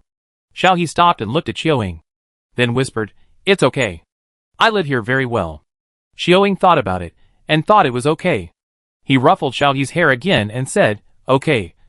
I'll go with my brother first. I have something else to do. Xiao He nodded. Watched the two leave. Turned around and went into the house to see Fu Yanzhou directing the housekeeping robot to clean. Xiao He felt a little uncomfortable for a moment. Fu Yanzhou looked up and saw Xua coming back, and smiled and said, It's been a long time since I cleaned up. You sit there and wait. The first room on the right upstairs is the game room. There is a spare game room in it. You can play, but you may not be able to play it if Blue Star is not loaded in the game room. I have ordered food. which will be delivered soon. Xiaohe nodded slightly, and continued to look at Fu Yanzhou secretly, looking at him again and again, and thinking that Fu Yanzhou didn't know. After looking at him, her cheeks flushed, and she lowered her head with a wandering look. And then she glanced at him secretly. A stunning guest in the world. After reading it, Xiaohe didn't know why these 5 words popped up in her mind. Fu Yanzhou was so handsome. Xiaohe took a deep breath. No, I can't be obsessed with beauty. Mr. Fu, which room should I stay in? Xiaohe prepared herself for a long time before looking at Fu Yanzhou to ask, but she didn't dare to look directly at Fu Yanzhou. When she followed Fu Yanzhou to the Joint Research Institute before, Xiaohe was thinking about other things to divert her attention all the way, for fear that she would accidentally appear too obsessed with appearance in front of Fu Yanzhou. Fu Yanzhou raised his eyebrows. He saw all of Xiaohe's little movements. But seeing Xiaohe's reserved look, he didn't expose her and pretended not to see it. After hearing Xiaohe finally muster up the courage to ask in a low voice, Fu Yanzhou pressed the control panel of the housekeeping robot a few times before turning to Xiaohe and said, "Wait a moment, I'm already cleaning the room. I haven't been back for a long time. So the room needs ventilation and disinfection. And what style of room do you like? You can ask the housekeeping robot, and it will directly modify the style of the room." Xiaohe glanced at the housekeeping robot with a little curiosity. The room was ready when she was in Rose Star before. Miju didn't seem to like robots very much. She hadn't seen many highly intelligent robots. So when Fu Yanzhou said that the robot could directly modify the room, Xiaohe was a little curious. Chapter 69. Seeing Xiaohe was curious, Fu Yanzhou instructed the housekeeping robot, "Maoqiu, turn on the smart mode." The originally quiet housekeeping robot changed instantly. It showed round eyes on its round head. A mechanical voice came out, received, "Hello, Master. According to Maoqiu's statistics, you haven't been back for 1 year and 25 days. Maoqiu misses you so much." The next second, the smart housekeeping robot called Maoqiu rushed towards Fu Yanzhou. Fu Yanzhou took 2 steps back to avoid the robot, stretched out his hand to block Maoqiu and said, "Stop, don't rub against me." Maoqiu was obviously a robot, but Xiaohe saw the meaning of grievance from Maoqiu and laughed involuntarily. Fu Yanzhou looked over in surprise. The short time spent together was enough for Fu Yanzhou to understand Xiaohe's personality. She was shy and not good at communicating with others. But she seemed to have a rich inner world. She was not good at hiding it. She occasionally showed a surprised expression on her face. "I didn't expect Xiaohe to be interested in Maoqiu. It's called Maoqiu. It's an intelligent housekeeping robot I made myself. You could also say it's an intelligent housekeeper." Seeing that Xiaohe was interested, Fu Yanzhou took the initiative to introduce Maoqiu to Xiaohe. Xiaohe looked at Maoqiu, slowly approached, and carefully stretched out his hand. But before he could touch Maoqiu, he retracted it. "Why is it called Maoqiu?" Fu Yanzhou pushed Maoqiu toward Xiaohe and said, "When I named it, it found out that the ancient blue people would keep many animals called Maoqiu as pets, so it thought that it would have a better relationship with me if it was called Maoqiu." Xiaohe couldn't help laughing, and touched Maoqiu's once shiny round head. "Hello, Maoqiu." Maoqiu looked at Xiaohe, and suddenly many garbled characters flashed in his eyes, and after a while he said, "Are you the hostess?" Then, his eyes lit up, and the mechanical arm raised and held Xiaohe's hand and shook it. "Mistress, my name is Maoqiu. Don't worry. I will definitely look after the master for you." He looked so attractive. Xiaohe widened his eyes and shook his head. No, you misunderstood. I am just temporarily staying at Mr. Fu's house." Maoqiu was instantly disappointed, and said to Fu Yanzhou in a condescending manner, "Old Fu, you can't do it." Fu Yanzhou was so angry that he laughed, and immediately turned off Maoqiu's voice system to mute him for 15 minutes, and then sent Maoqiu to clean up the room. Afterwards, he said to Xiaohe, "Maoqiu's personality is too lively. Also, if you are not used to it, you can continue to call me a yin. Calling me Mr. Fu is a bit strange." Fu Yanzhou said the last few words with a joking tone. Xiaohe nodded, looking at Fu Yanzhou with sparkling eyes. Somehow, Fu Yanzhou suddenly felt that Xiaohe's eyes were exactly the same as Maoqiu's. Then he laughed and shook his head and said, "Maoqiu is cleaning up. I'll take you upstairs." After that, he walked upstairs, and after 2 steps, he turned back and motioned Xiaohe to follow. Xiaohe hurriedly followed him. Fu Yanzhou took her to the door of the second room on the left. opened the door and said, "You live here. My room is opposite you. You can use everything here." Xiao He nodded. Fu Yanzhou said, "The fur has been cleaned up. See if there is anything else to change. Call me if you need anything. I won't leave today." Xiao He nodded. When Fu Yanzhou was going downstairs, he suddenly called Fu Yanzhou. Yin. I want to ask." Fu Yanzhou stopped and looked back at Xiao He quietly. Xiao He hesitated for a while and continued to ask, "Why do I have to live here? Why did Xiao Ying's father want to arrest me? Is it because I appeared on the garbage planet inexplicably?" Fu Yanzhou interrupted Xiao He, walked to Xiao He, and touched Xiao He's head, said softly, "Don't think too much. This has nothing to do with you. Qiao Ying and General Ning are both not simple. It is inevitable that enemies will come to seek revenge. You can live here with peace of mind. I heard from Qiao Ying that you are preparing for the entrance exam to Huaxia University. Once you pass the exam and enter the school, nothing will happen." Xiao He knew that Fu Yanzhou was comforting her, and did not tell the truth, but Xiao He also knew that she probably couldn't ask anything, so she nodded. Fu Yanzhou patted Xiao He's head, and pushed Xiao He into the room and said, "Did you make an appointment with Xiao He and the others to play games tonight? Okay. Go quickly, or Xiao He will nag you again." Xiao He remembered this matter instantly, and hurriedly glanced at the time. It was indeed very late. Fu Yanzhou closed the door for Xiao He considerately, and turned around with a dark look, with a little cold light in his lavender eyes, raising his hand and clicking on the light brain a few times, and went to the study to deal with the Research Institute's affairs. Xiao He laid down and entered the game in a hurry. When he entered the game, he saw a huge sky curtain hanging in the sky of the game. Congratulations to all players. Thanks to the efforts of all players, the entire map of Blue Star is open. After midnight tonight, an 8-hour upgrade will be launched, opening up more interesting gameplay. Please log off in time, and wait for the upgrade. Xiao He was stunned for a moment. During the day, the Black Silk Hottie did say that the entire map of the game was open. Looking at the time again, there are 4 hours left before the upgrade begins. Xiao He scratched his head.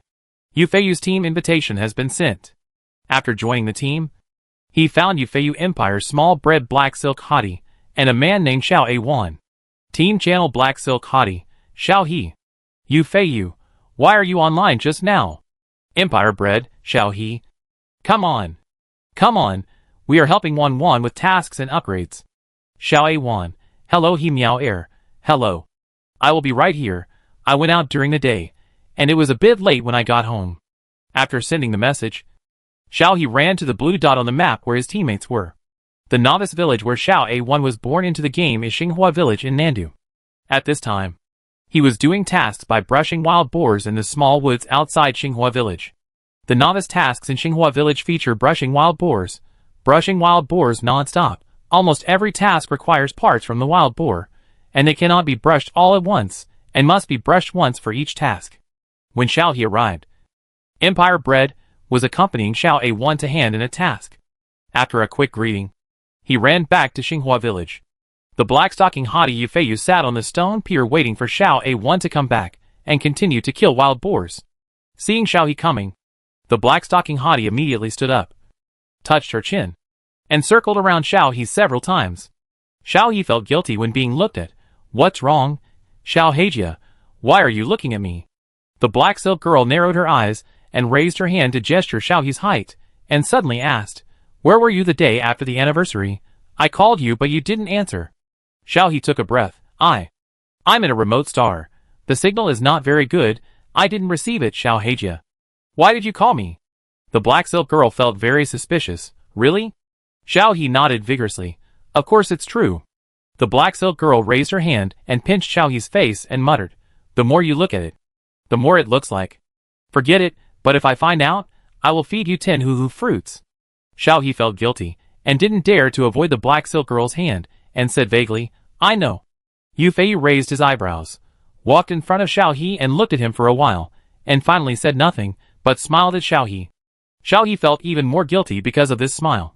Fortunately, Empire Bread brought Xiao A1 back after completing the mission. Wan. Look! This is the Xiao He I told you about. Empire Bread put his arm around Xiao A1's shoulders, and introduced her enthusiastically. Xiao He looked over and extended his hand to say hello. Hello. I'm Xiao He. Xiao A1 didn't adjust her appearance much. and looked very similar to her real life. Very gentle. And shook Xiaohe's hand and said, Mian mentioned it before. Hello. Just call me Wanwan. Xiaohe pulled Xiaowan and the black silk hottie to sit aside, and said, Let Xiao bread, and you go to kill monsters. We will sit here and fish. Empire bread and Yu Feiyu looked at each other, picked up their weapons, and went to hunt wild boars. Xiaohe and the other two were talking on the side.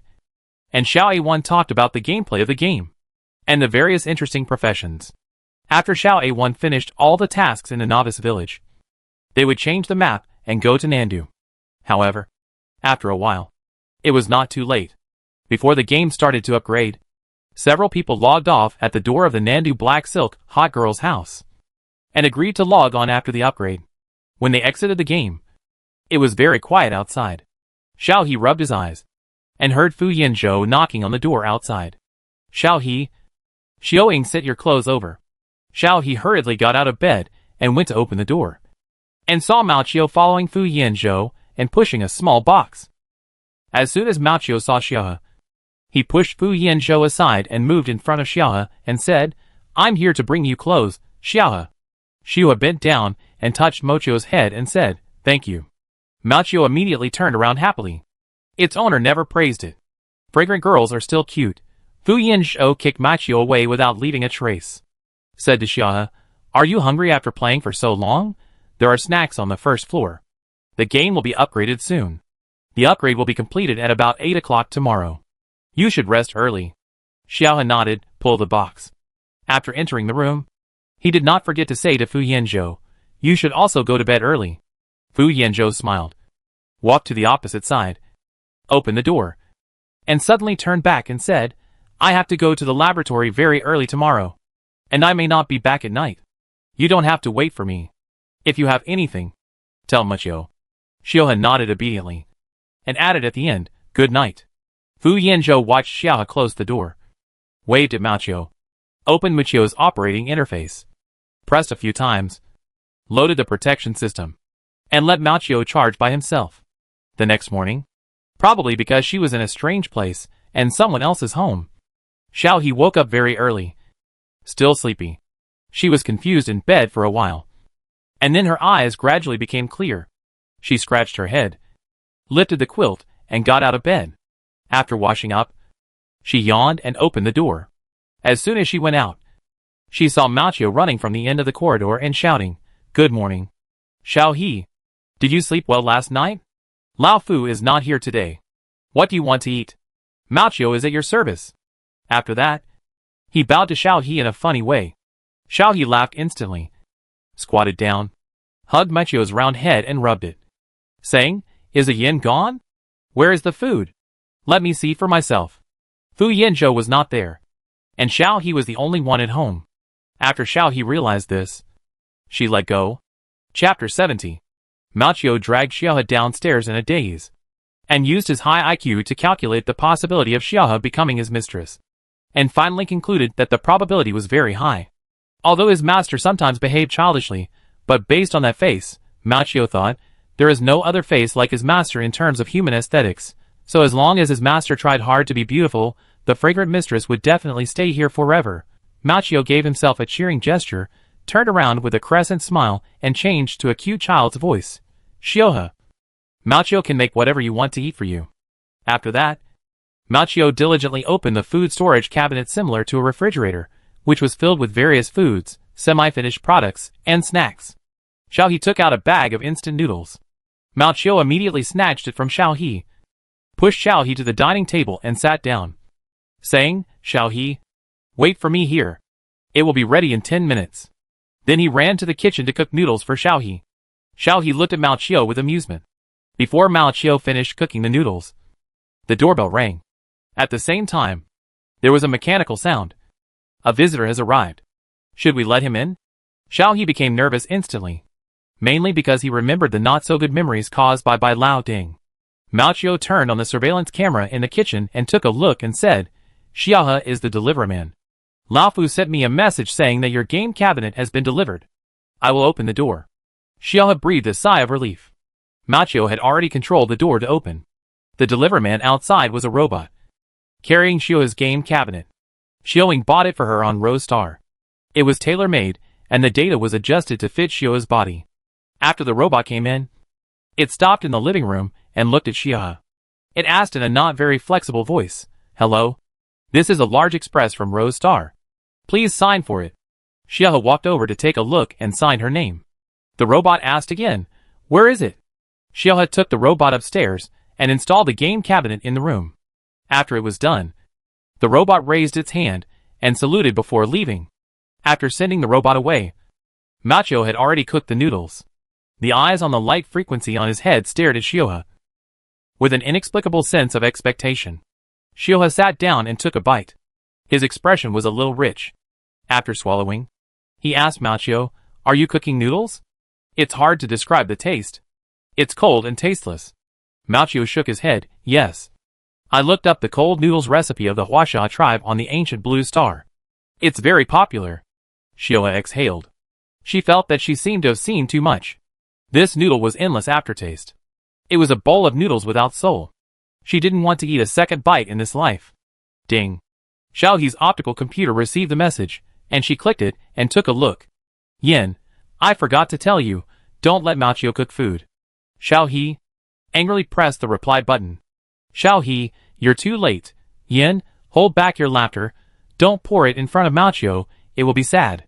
Xiaohe sighed. Macho was still looking at her expectantly. Xiaohe thought for a moment and said to Macho, "Macho, can you help me go upstairs to test my game cabinet and see if it's ready?" Macho went upstairs immediately.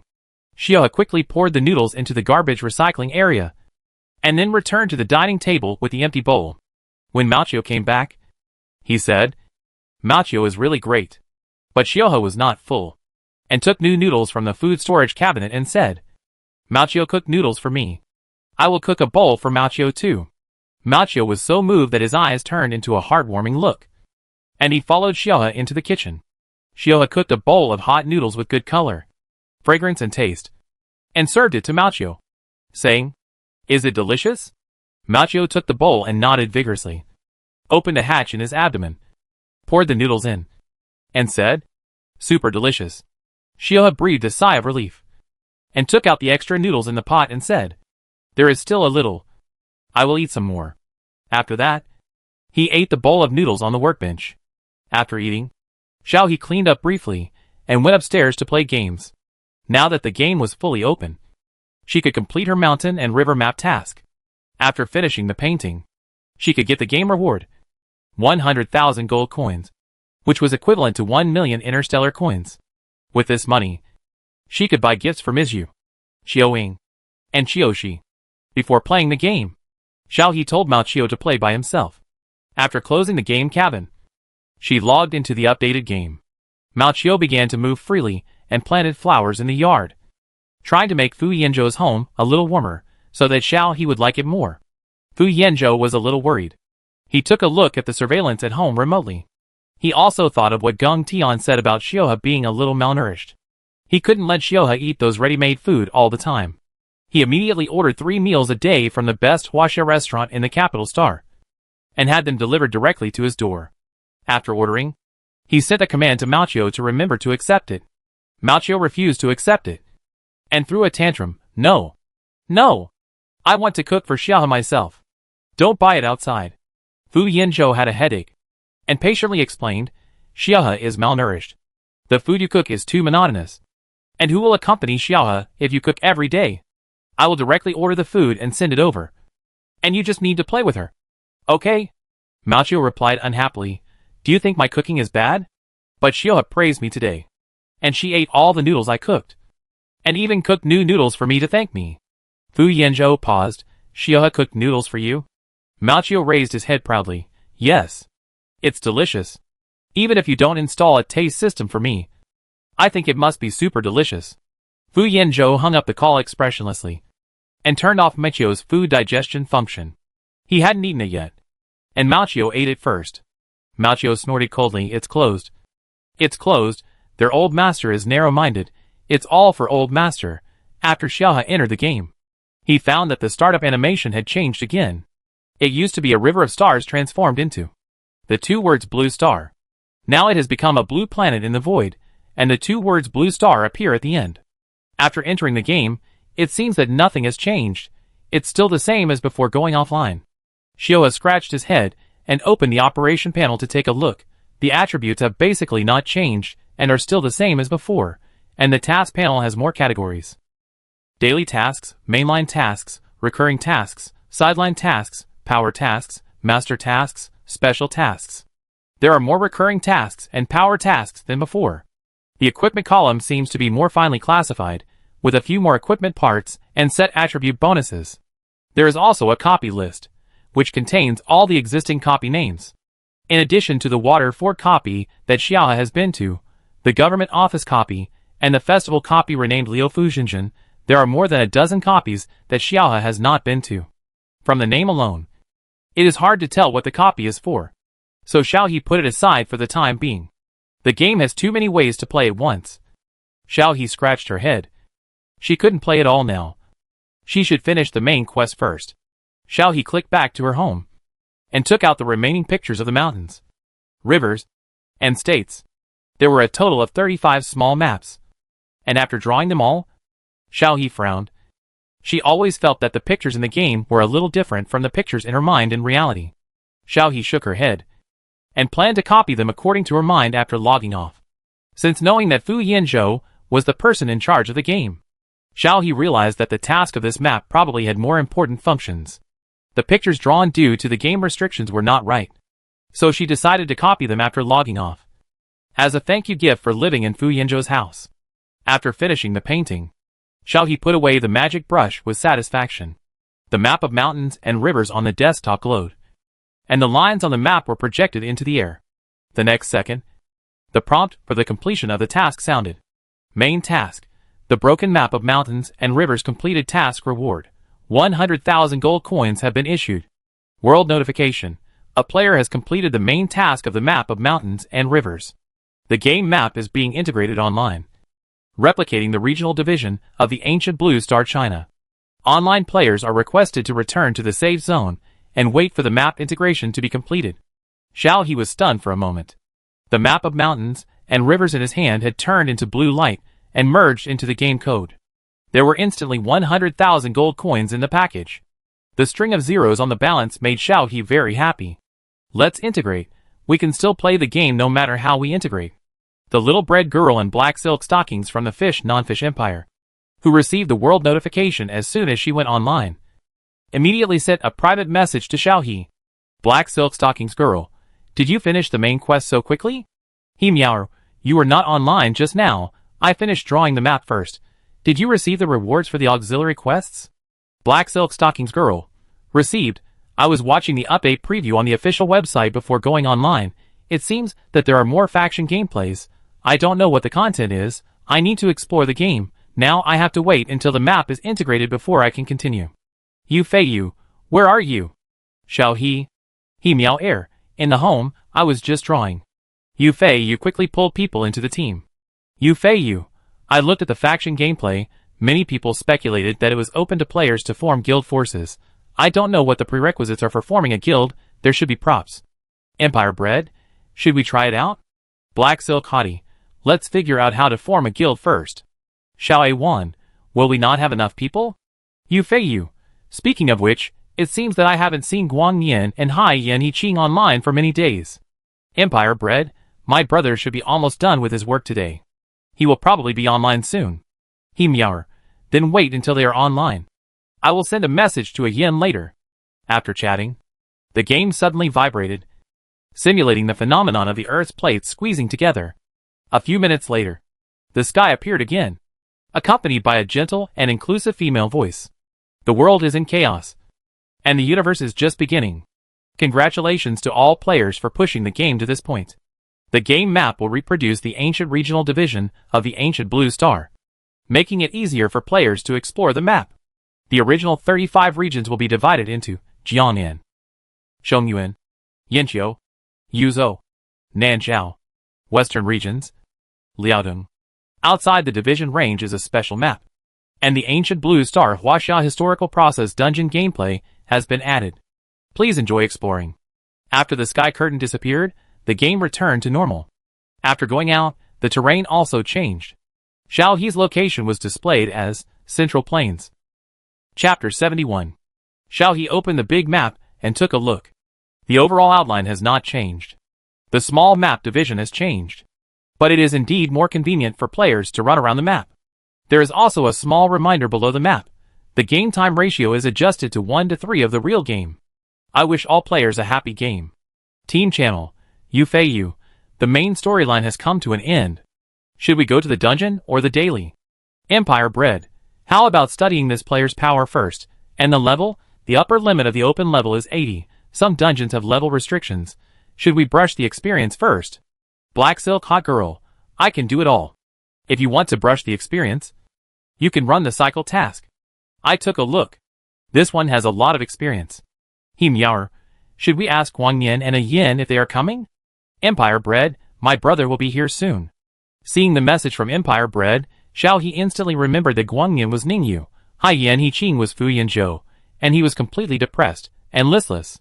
After a while, the system prompted. Your friend Guang Yin is online. Empire Bread quickly added Guang Yin to the team, but the team was full, so they could only form a group. A team can have up to 5 people, and the upper limit of the team is 20 people, and the number of special groups is set separately. Team Channel Yu Fei Yu. I just went to the forum, and saw that the previously scattered main quests have been reorganized. The experience is very rich. After completing the main quests, you can reach level 25. After level 25, there will be regional main quests, experience dungeons, and equipment dungeons. Yu Fei Yu. There are also interesting ways to play. My previous profession with Xiao Bao Bao was blacksmith. We can forge weapons. This weapon can be sold. The materials for forging weapons can be dug in the wild. Or you can go to the dungeon to brush them. The gameplay is very interesting and independent. Empire Bread. Indeed, the other games we played before were all interstellar wars, defending against star beasts and mecha battles. This kind of independent role-playing game seems to be the first time I have seen it. Black Silk Hottie. Today, the official website of the game revealed a lot of game-related news. It is said that this game mode is based on the plot structure of a keyboard online game called by the Ancient Blue Star people, and it integrates the history and culture of the Ancient Blue Star. I didn't expect that our ancestors were quite good at playing. Xiaowan. I just read a post about players forming forces. It seems to be similar to various alliances in other games. However, this formation of forces seems to require props. The prerequisites are very harsh. But according to the official statement, the gameplay after forming forces will be more interesting. Lightyear. Want to form a faction? He meower. If you want to form a faction, you should want to open the player faction mode. But the premise is what are the prerequisites and props for forming this faction? Just after Xiao He sent this message, the system notification came. World notification. The world is in turmoil. The faction gameplay is officially opened. Players who have reached level 50 or above get a piece of land, and after getting the faction token, you can spend 100 gold to form a new faction at the new faction official. Xiao He looked at the big 36 on her attribute, which showed that she didn't even meet the level requirements. Team Channel Black Silk Hottie. Okay, we have to level up first. Empire Bread. Brush the experience book or the main quest. Fish is not fish. Let's brush the quest first. After reaching an agreement, several people went to Taohua village to meet up, and started brushing the main quest seriously. The world channel was also very lively. I love my family. This faction formation seems to have nothing to do with me for the time being. Let's talk business. Collect faction tokens. What kind of fish is an octopus? Look at the level list. The current highest level is level 45. In other words, no one can form a faction. What's wrong with the official? Milkman. Oh, this. Isn't it more important where to get the faction token? Lu Datu. That makes sense. I'll go to the new faction official NPC to take a look. Am I not good looking? The game was upgraded so suddenly. Since the map was fully opened, there are 10 new ways to play every day. I can't play it anymore. Let's talk business. Let's not talk about it for now. Who has the power token? I'll buy it at a high price. Xiao He took a look and heard Guang Yin calling her from behind. Xiao He turned around, with a rich expression, opened her mouth, not knowing what to say, and finally separated from the game reality in a self-destructive way. Guang Yin. Guang Yin laughed. Are you used to living in Mr. Fu's house? Xiao He nodded. It's good. Mr. Fu's for ball is also very fun. Brother. Empire Bread pulled Xiao Wan over, greeted Guang Yin, and then looked at Xiao He. I knew my brother would come to find you as soon as he came online. Xiao He smiled, waited for the black silk haughty Yufeiyu to come, and then they went to do the super long main task. After starting the mission, Xiao He discovered that this main mission was completely adapted from the history of ancient Blue Star China. Each mission was very familiar, starting from the 3 sovereigns and 5 emperors in ancient times. And the dynasties changed. The origin of human history was integrated into the main mission in a simple and easy-to-understand way. Because of Xiao He, the missions of Guang Yin and others went smoothly. Because every time he was faced with an option, Xiao He always made the right choice, saving a lot of character events. Unlike other players, who had to start over from the beginning after making the wrong choice, going back and forth, it was very torturous for the players and tested their patience. Why is the new main quest so complicated?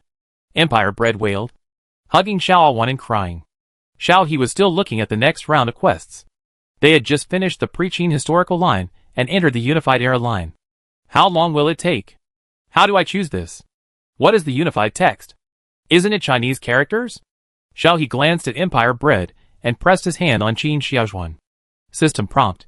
Congratulations to the player for choosing the right option. Please continue to the next round. Empire Bread stopped talking and gave Xiao He a thumbs up. It has to be you. You know all this? Xiao He said. Didn't I say it in the plot just now? Did you skip the plot again? Empire Bread fiddled with Xiao Awan's fingers guiltily. Yufeiyu and the hot girl in black stockings looked up at the sky. This plot was a bit long, so they skipped it without reading it. Fortunately, the plot later was not complicated. As long as you carefully read the information played by the NPC, you will not make mistakes. It was several days after the main task was completed. As soon as the last task was over, the hot girl in black stockings said, I can't do it anymore. I have to slow down. The last few tasks were too painful. Guang Yin's face was not very good either. The last few tasks were about the survival of the nation. He had seen this history in the information. But the game made animations, which were more detailed, and it made people angry. Xiao He clicked Submit Task, and said with a serious expression, this great nation finally woke up from its slumber, and stood in the east of Blue Star. In just 100 years, it led the people to a new life. But, at this point, Xiao He suddenly stopped. She died early, and she didn't know what Blue Star went through later to escape from her homeland. Fortunately, humans are still there, and Chinese civilization is still there. Guang Yin looked at Xiao He with a soft look. He recently moved back to the military district, but he didn't go to see Xiao He rashly, fearing that Xiao He would not adapt. After completing the main quest, Xiao He also reached level 48. She had been playing the game for several days, so she really needed to log off and take a break. After saying hello, Xiao He logged off and stood up from the game room. She was still immersed in the main quest of the restoration of Blue Star. No matter how long it had been, she was still full of confidence in her national culture. Xiao He took a shower, changed her clothes, and dried her hair before walking out of the room. As soon as she walked out, she saw Mao Qiu wandering at the door. Mao Qiu? Mao Qiu immediately rubbed over when he saw Xiao He coming out. Xiao He touched Mao Qiu's head. Don't spoil it too much. The sudden sound startled Xiao He, and he looked up hastily and saw Fu Yanzhou. After Fu Yanzhou returned to the research institute last time, he had not come back, and did not play the game. Fu Yanzhou looked at Xiao He with an apologetic face. Sorry, did I scare you? Xiao He came to his senses and shook his head. No. Fu Yanzhou smiled and said, are you used to the meals you ordered during this period? If there is anything you don't like, you can tell me. Xiao He shook his head. It's delicious. After speaking, he looked up and added, thank you, Mr. Fu. Fu Yanzhou frowned slightly, as if since Xiao He moved in, he had never called him Ah Yin, and always called him Mr. Fu. Xiao He lowered her head to look at the ball of fur. After living here for so many days, she almost forgot that this was Fu Yanzhou's home. Ms. Yu had video chatted with her before, and scolded by Lao Ding, and then told her to be polite when living in someone else's house, and to tell her if she was not used to it, because she could go back to Rose Star anyway.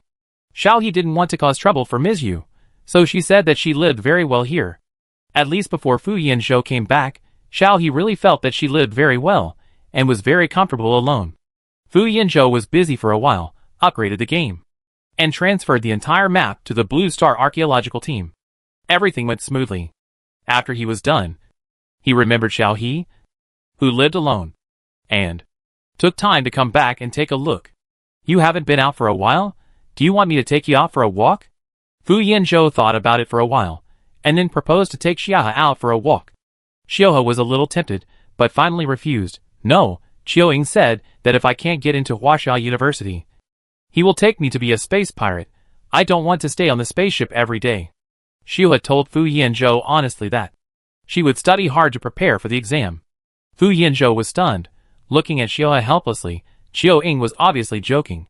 Xiao He quietly looked up at Fu Yanzhou, and her heart was screaming silently. As expected, looking at a good-looking person will make her feel better. After seeing it, Xiao He immediately lowered her head. Fu Yanzhou saw it clearly, and thought that Xiao He was cute. After thinking for a while, he said to Xiao He, reading is indeed very important, but it's not good to stay at home all the time. I'll take you out for dinner.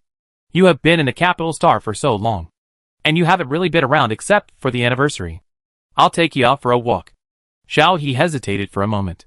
It was indeed dinner time, and she was a little hungry. But going out with Fu Yanzhou didn't wait for Xiao He to speak, and made a decision directly. He said to Mao Qiu, take Xiao He to the hovercraft. I'll be back in a while to get something. Mao Qiu immediately stretched out his mechanical arm and pushed Xiao He out the door. His tone was also very cheerful. Let's go. Xiao He, go out and play. Chapter 72. Fu Yanzhou came out quickly. Mao Qiu had already sat in the hovercraft with Xiaohe. Xiaohe asked when Fu Yanzhou came up, where are we going? Fu Yanzhou couldn't help but touch Xiaohe's head and said, don't you like Chinese food? Let's go to the newly opened snack street last time. Didn't you eat nothing last time? Xiaohe's eyes lit up when he heard it, and nodded vigorously. Fu Yanzhou took Xiaohe to the snack street, and ate while walking. Xiao He was very happy. She could eat a little bit of everything. Fu Yanzhou would take the leftovers. At first, Xiao He was a little embarrassed, but Fu Yanzhou looked very natural, and Xiao He gradually relaxed and picked the food she liked. Fu Yanzhou was handsome, and the snack street was very popular, so there were many people. After eating for a while, Xiao He found that many people were looking at them, or more precisely, at Fu Yanzhou, and whispering something. Xiao He slowly stopped, and began to feel uncomfortable. With so many people looking at her, Xiao He felt uneasy. Fu Yanzhou saw Xiao He stopped, and asked in confusion, what's wrong? Xiao He whispered, I'm full. Let's go back. Fu Yanzhou looked at the several food bags in his hand, estimated Xiao He's appetite, and then said, don't you want to continue playing? Xiao He shook his head, no. Brother Qiuing will call me later. Fu Yanzhou did not continue to persuade Xiao He to play, and took Xiao He back, got on the hovercraft, and Xiao He breathed a sigh of relief. After returning to Fu Yanzhou's home, Xiao He suddenly thought of something.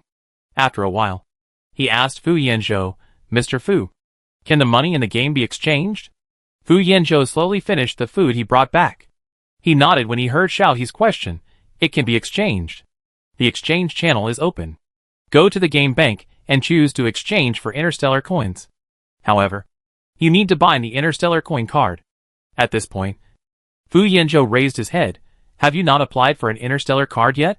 Xiao He was not sure. I don't know. Brother Qiuing didn't say. At this time, Qiu Ying's video call just happened to come over. Xiao He didn't want to answer the call. Before, they had always made voice calls, but now there was a video call. After a while of hesitation, Xiao He reluctantly clicked the answer button. Qiu Ying's face soon appeared on the screen in front of Xiao He, with a sly smile, showing his white teeth, and a small wooden stick in his mouth. Xiao He also saw Qiu Shi's figure behind Qiuing. Xiao He, why did you take so long to answer the call? Do you miss me? Xiao He was silent. Qiuing didn't mind, shaking a stone in his hand. I found a piece of ore recently. I'll bring you a piece later.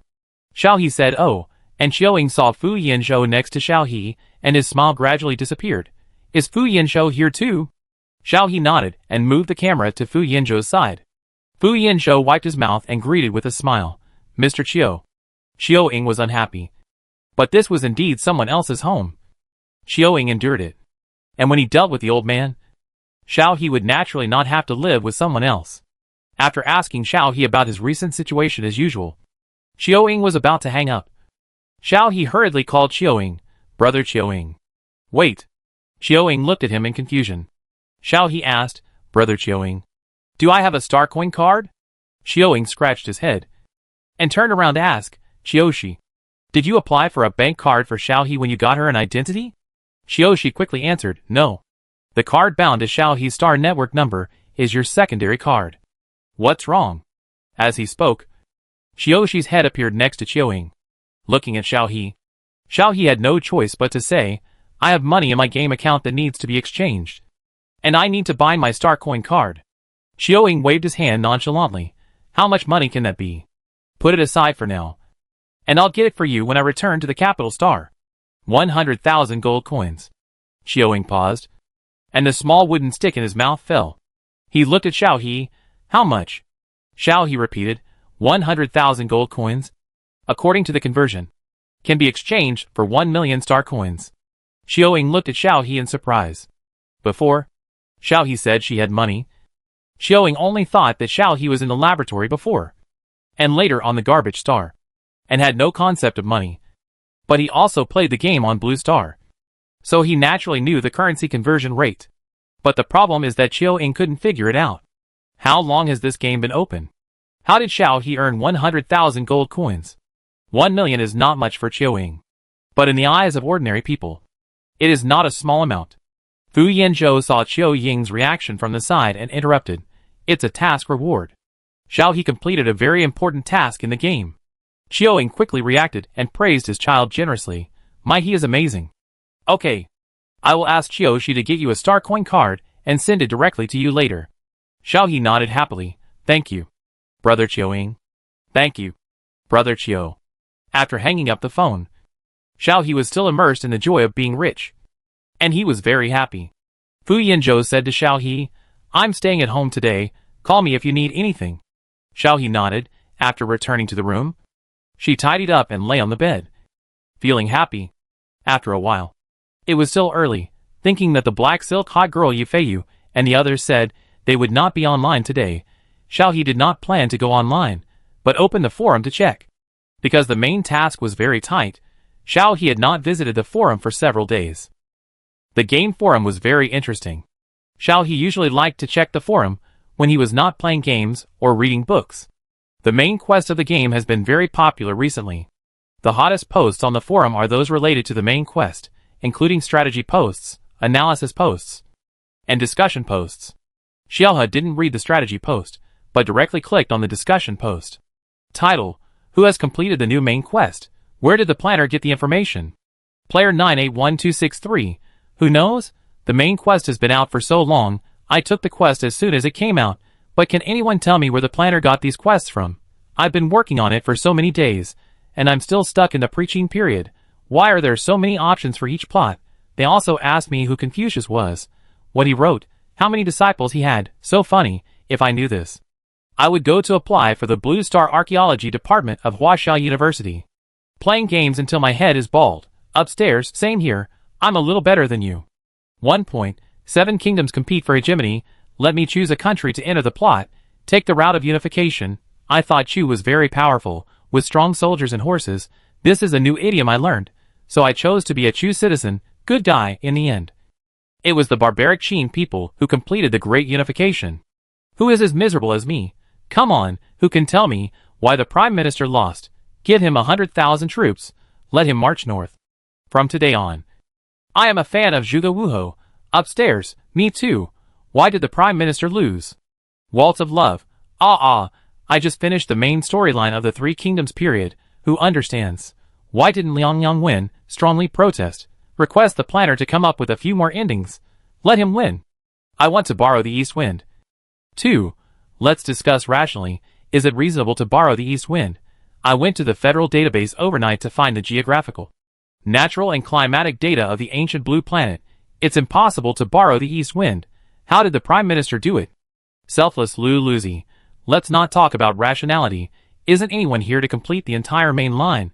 The Three Kingdoms main line is just one part of it. There's more to come. Where is the strategy? Where is the fastest way to complete the main line? Little Hunan.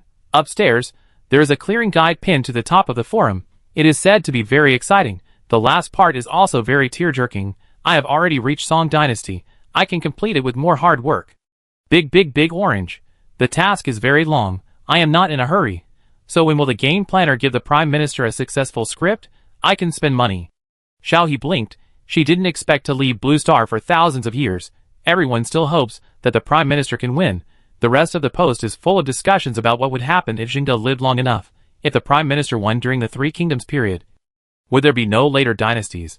And other historical turning point related events. At the end of the post, a player sighed. It turns out that our ancestors were so colorful when they were on Blue Star, and had a long and lasting history. Xiaohe rubbed her eyes. She was a little homesick, thinking of her grandmother, aunt, brothers and sisters in the welfare home.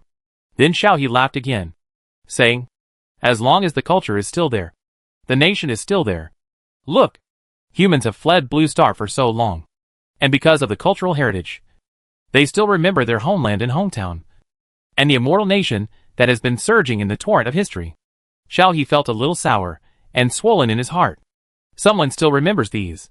In the silent night, an entry slowly rose from the Star Network hot list, and finally rose to the top. Why not let the Prime Minister win? When Xiaohe woke up in the morning, he saw that the light brain information had already been 99 plus. My mind was not very clear when I just woke up.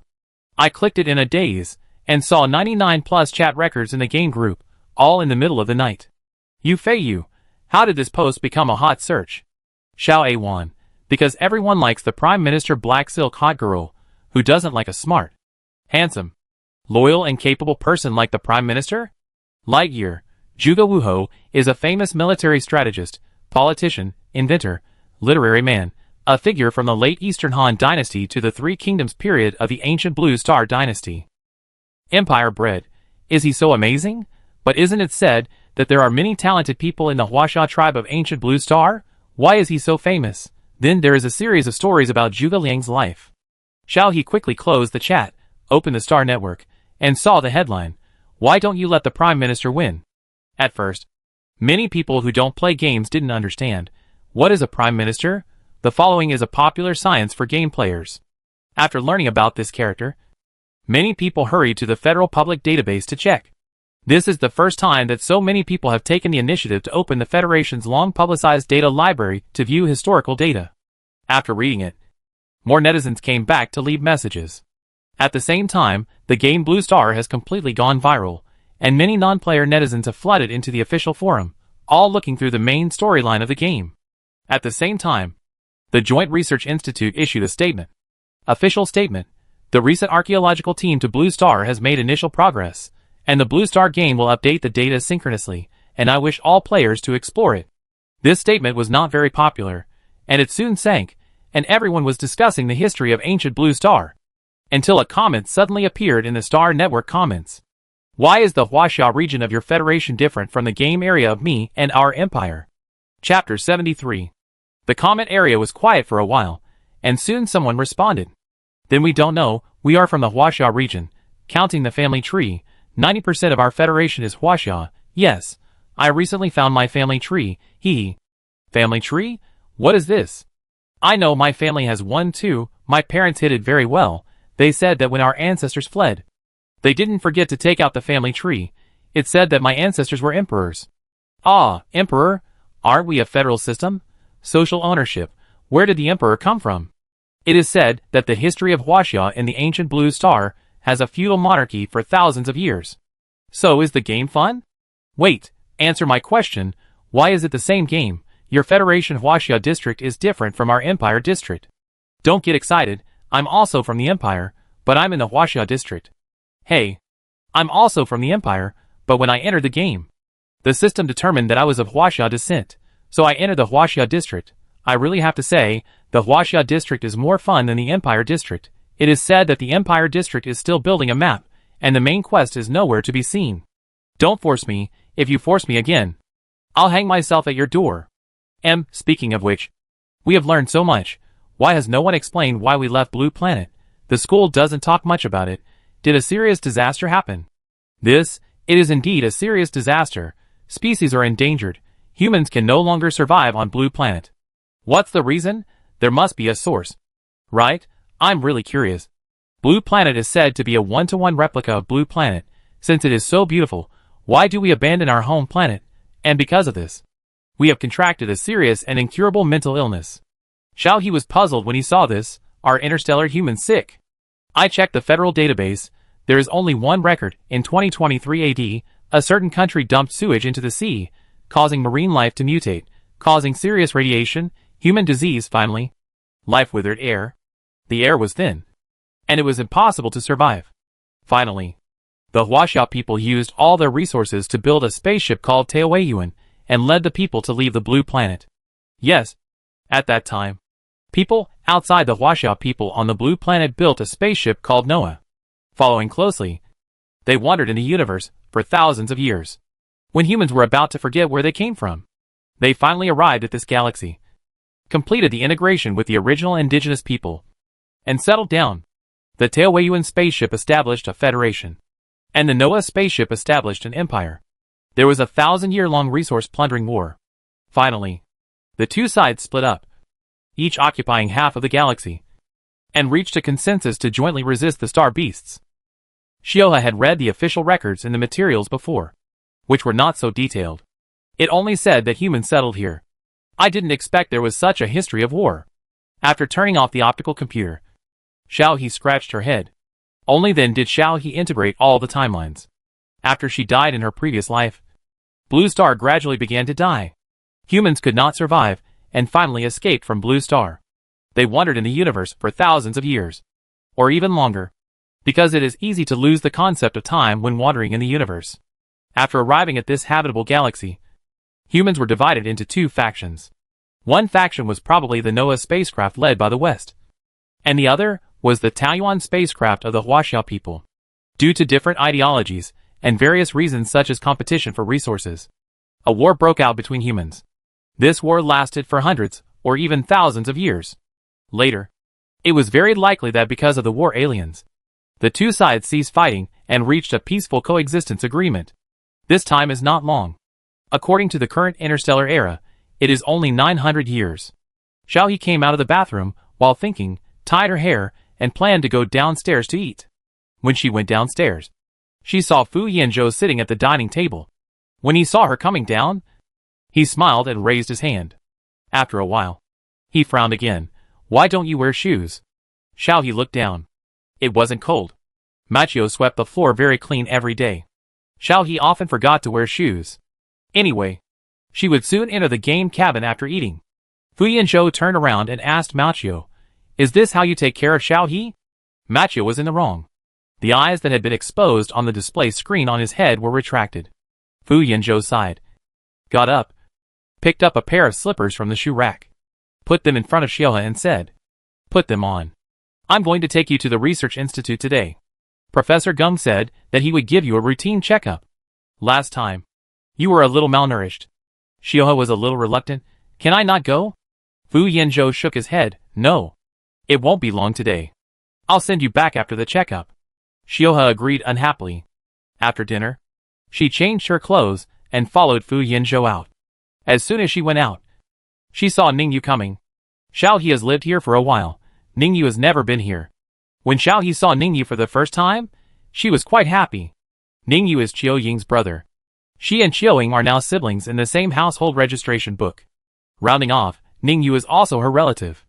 Ningyu walked up to the two and asked, "Are you going out?" Fu Yanzhou nodded. "Take her to the research institute for a physical examination to see if her physical indicators have returned to normal." Ningyu knew the results of Xiao He's physical examination last time. It was Fu Yanzhou who told him. Knowing that Xiao He was a little malnourished, he had ordered a lot of food to be sent to Xiao He during this period. But because Bai Lao Ding had not been resolved, he was afraid of causing trouble to Xiao He, so he didn't come to see her. Recently, Bai Lao Ding left the capital planet, so Ningyu came to see how Xiao He was doing. Fu Yanzhou simply said to Ningyu, "General Ning, come along too. Professor Geng has mentioned it many times.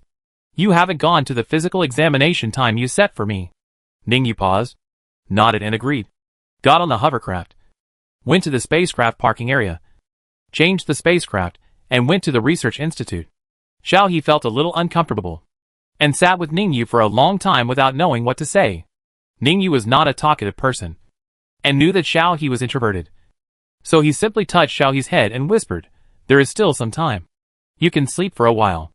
Xiao He couldn't sleep, so he simply took out the study materials to read. Before I had even watched Xiao He for a while, he was already yawning, a typical poor student. His head was nodding. Ningyu had a smile in her eyes.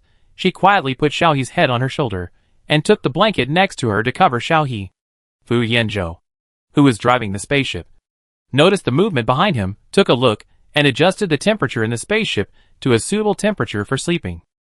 After arriving at the institute, Xiao He was still awake. Fu Yanzhou walked over and touched Xiao He's face. Ningyu looked at Fu Yanzhou. Their eyes met. Ningyu's eyes seemed to say, "I won't give in."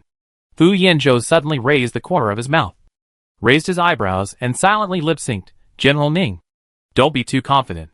Xiaohe moved, and the two of them retracted their gazes and looked over together. Xiaohe half opened her eyes and said sleepily, "Are we there?" The voice was not loud, but she was more relaxed than when she was awake. Fu Yanzhou spoke first, "We are there. We are going down." Xiaohe opened his eyes, and after realizing that he was leaning on Ningyu's shoulder, he hurried, and the blanket on his body fell to the ground. He looked at Ningyu embarrassedly. "Yes. I'm sorry." Ningyu bent down to pick up the blanket and put it back on the seat and said, "Let's go." Xiaohe secretly glanced at Ningyu, and then looked at Fu Yanzhou. Fu Yanzhou said with a smile, "Let's go. If you don't leave now, Professor Gung will have to rest." Xiao He hurriedly followed him down the spaceship and walked into the Joint Research Institute for the second time, following Fu Yanzhou and Ningyu. Xiao He soon came to Gung Tian's laboratory again. After knocking on the door and entering, Xiao He whispered, "Hello, Professor Gung." Gung Tian raised his head from the light frequency, saw Xiao He and smiled and said, "It's Xiao He. Come and sit down. You seem to be a little fatter than before." "Not bad. Not bad." After saying that, he saw Ningyu again, and immediately said unhappily, "General Ning, how many times have we urged you here? You didn't care about the physical examination date set for you at all? Do you still want your spiritual C?" Ningyu knew that he was in the wrong, and did not refute. Gung Tian shook his head and stood up and said, "General Ning, wait a moment. I will check Xiao He first." After that, he gently said to Xiao He, "Come. Where are you going? Do the same as last time. Don't be afraid." Xiao He nodded, walked obediently to the instrument last time, laid down, waited for the hatch to close, and the blue light scanned her body. The examination was soon completed. The hatch opened, and Fu Yanzhou went over to help Xiao He up from inside. Gung Tian looked at the test results generated in real time, and said with satisfaction, "Not bad. Much better than last time. Old Fu, I didn't expect you to be good at raising children." Fu Yanzhou was also relieved. As long as there was an effect, it proved that the ancient blue star gene in Xiao He did not affect her body's adaptation to the environment of this era. Xiao He was also very happy to know that the result was good. After all, no one wants to live a new life with health problems. After Gung Tian read the report and deleted it, he said to Ningyu, "General Ning, you go over too. The results of the last examination were not very good. If it still doesn't work this time, we may have to use external force to intervene." Ningyu nodded, and quickly walked over to lie down and scan the body data. This incident took a long time. Xiao He couldn't help but whisper to Fu Yanzhou, "Mr. Fu, brother. I mean General Ning, is he injured?" Fu Yanzhou shook his head. "General Ning is very powerful. His injury has long been healed. This is a problem with the spiritual C." This is the second time Xiao He has heard this word. She doesn't know what this spiritual C is. Could it be the human brain? Fu Yanzhou looked down at Xiao He's puzzled expression and explained, "In the thousands of years of evolution, the human spirit and body are evolving rapidly, adapting to the interstellar environment, ensuring that they can survive in a complex and barren environment. The spiritual C is the result of the human evolutionary spirit. To use the words of the ancient blue star, it can be said to be a spiritual power. It allows humans to quickly absorb new knowledge, develop technology, resist various external rays, strengthen the body. Of course, not everyone's spiritual C is strong. Most people have only evolved a little. A few people's spiritual C is fully developed and evolved. Such people usually achieve rare achievements in all walks of life. General Ning is such a rare talent whose physical fitness and spiritual C have reached the 3's level. But this kind of evolution has a price. The more complete the evolution of the person, the higher the probability of mania in the spiritual sea. This cannot be treated, it can only be suppressed. General Ning came back from the front line this time, because the spiritual sea had a brief riot. Fortunately, it was suppressed in time. If it was not suppressed, the spiritual sea would collapse completely, and the person would be useless. Chapter 74. And once the spiritual sea has been rioted, even if it is suppressed, there will be long-term pathological phenomena such as cramps. Xiaohe was stunned, and subconsciously looked at Ningyu in the inspection room. When she saw Ningyu, whether in the game or in reality, Ningyu always behaved very normally, and it was completely impossible to tell that she had a headache every day.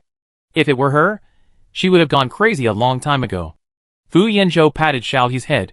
Don't worry, our institute has researched this aspect, and there has been progress. General Ning has made a lot of contributions to mankind, and has been resisting star beasts on the border star since graduation. We have been trying to solve this problem. Xiaohe nodded, and suddenly looked up and asked Fu Yanzhou, will you also have a spiritual sea riot? Fu Yanzhou paused, and then smiled and said, it's too early to say this now. At least for now. I don't have any signs of a spiritual sea riot. Maybe we have successfully solved this problem by then? Xiaohe nodded, not quite understanding. Geng Tian looked at the test report. His expression was serious at first, but then he gradually relaxed. After Ningyu came out of the test chamber, Geng Tian said, General Ning, congratulations. The value of the test result this time is much lower than the last time. It seems that a good rest is still useful. Ningyu nodded. His eyes fell on Xiaohe, and he didn't say anything in the end. Just took a look at his report. Geng Tian also told Ningyu, General Ning, don't forget to come for a routine check next time. Ningyu didn't say anything, and Geng Tian continued to sigh. Xiaohe rarely took the initiative to speak. Professor Geng, I will come with General Ning next time. Geng Tian immediately smiled. Look at Xiaohe. Xiaohe is still obedient. Okay.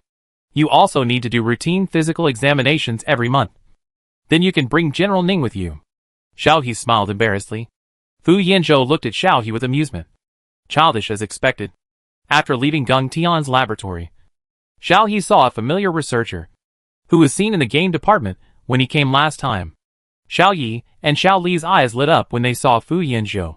They ran over and said, Boss, we've been looking for you for a long time.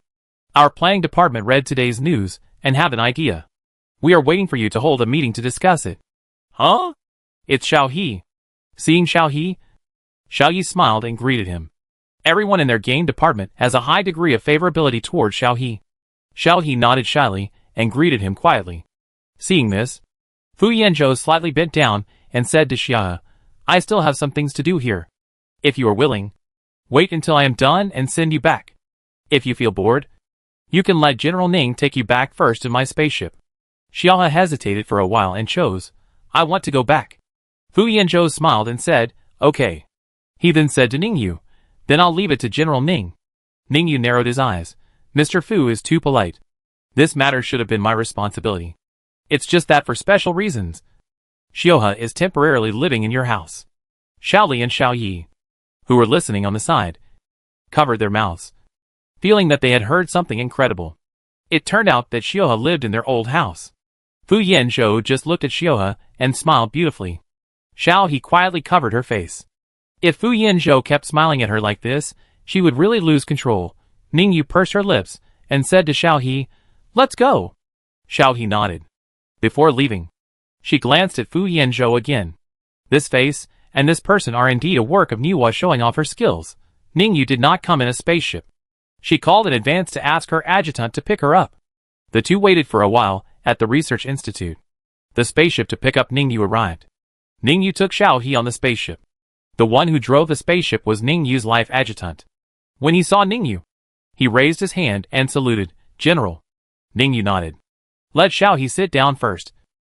And then he sat down. Adjutant Jiang looked at Xiaohe curiously. As Ningyu's personal adjutant, he knew Xiaohe, but this was the first time he had seen her in person. Xiaohe shrank back in his seat and said nothing. Ningyu said, Xiao Jiang, we can start now.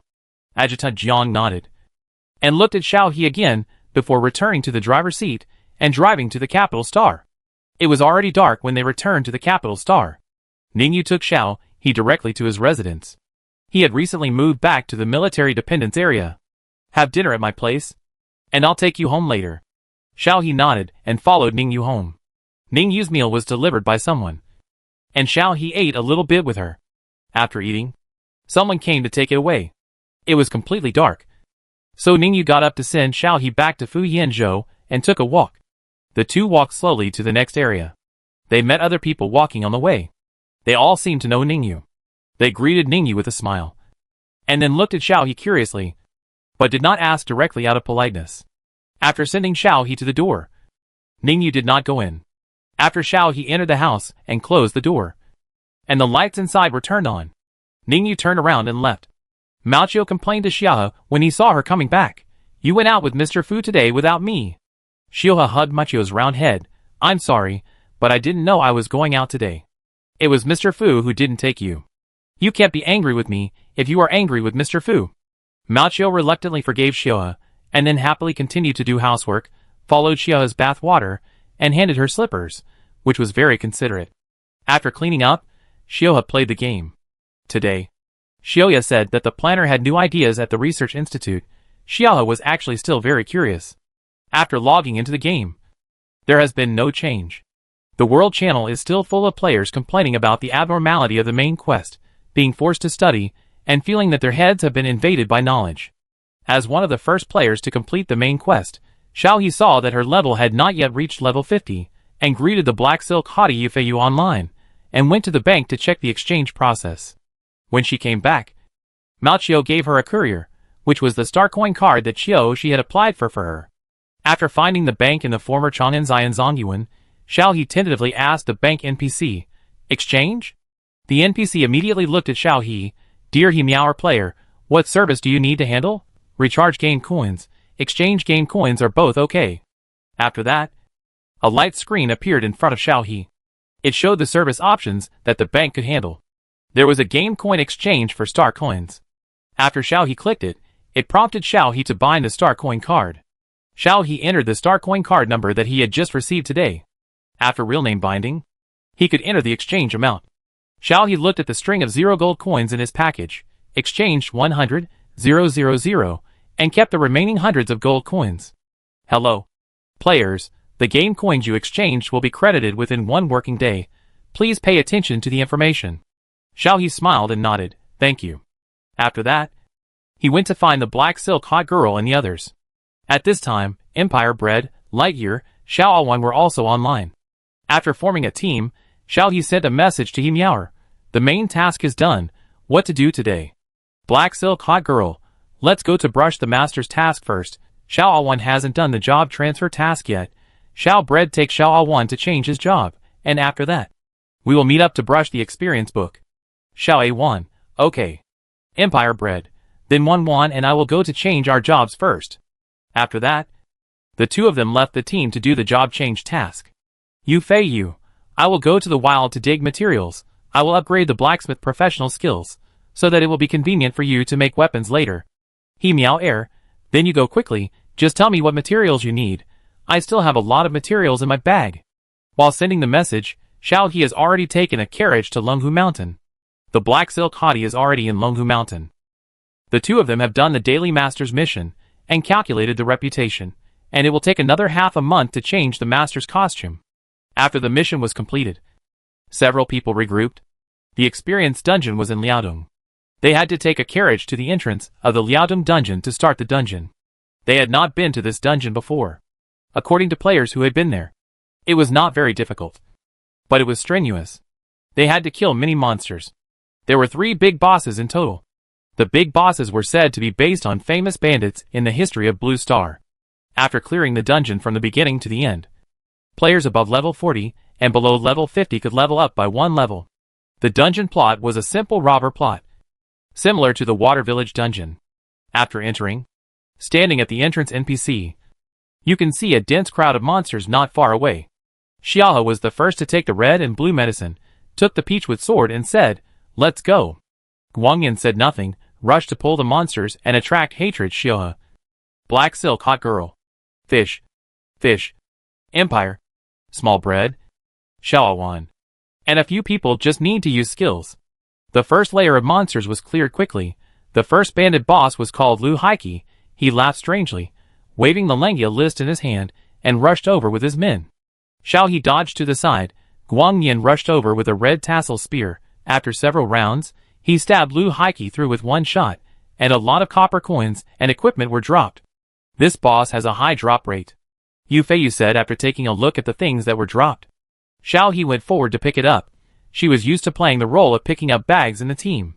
After picking up the bags, they continued to push forward the second level of the dungeon. Under Guang Yin's leadership, the dungeon was pushed without any pressure. The boss of the second level was called Li Dianquan. His skill was called bone extraction and skinning, intimidation, and there were also torture racks around, with bloody people tied on them. The boss on the third floor is called Zwishan Eagle. This boss has a long health bar. As the name suggests, he is wearing mink fur. From a distance, he really looks like a Zwishan Eagle. After activating the skill, corpses will appear around him. After clearing the level and leaving the dungeon, Shioha began to sort out the items that were dropped.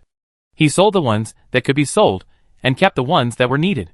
After flipping through the backpack for a while, Shioha suddenly paused, looked at the black token in the backpack, and then took it out, said in disbelief, "It changed its name?" The black silk hottie looked over in confusion. "What did you mean it changed its name? Isn't this the small sign you said you didn't know what it was last time?" Shioha shook the three signs. "Look at what it's called now." After that, he sent the attributes to the team channel. Broken faction token. Use, after synthesizing a complete faction token. You can go to the faction official to form a faction. Yu Feiyu Empire Xiao Mian was stunned. After a long time, he shook his head and said in disbelief, "That's it." Xiao He looked at the black token in his hand curiously. The shape has changed. The three pieces are not the same, but it looks like they can be put together. Guang Yin grasped the key to the problem.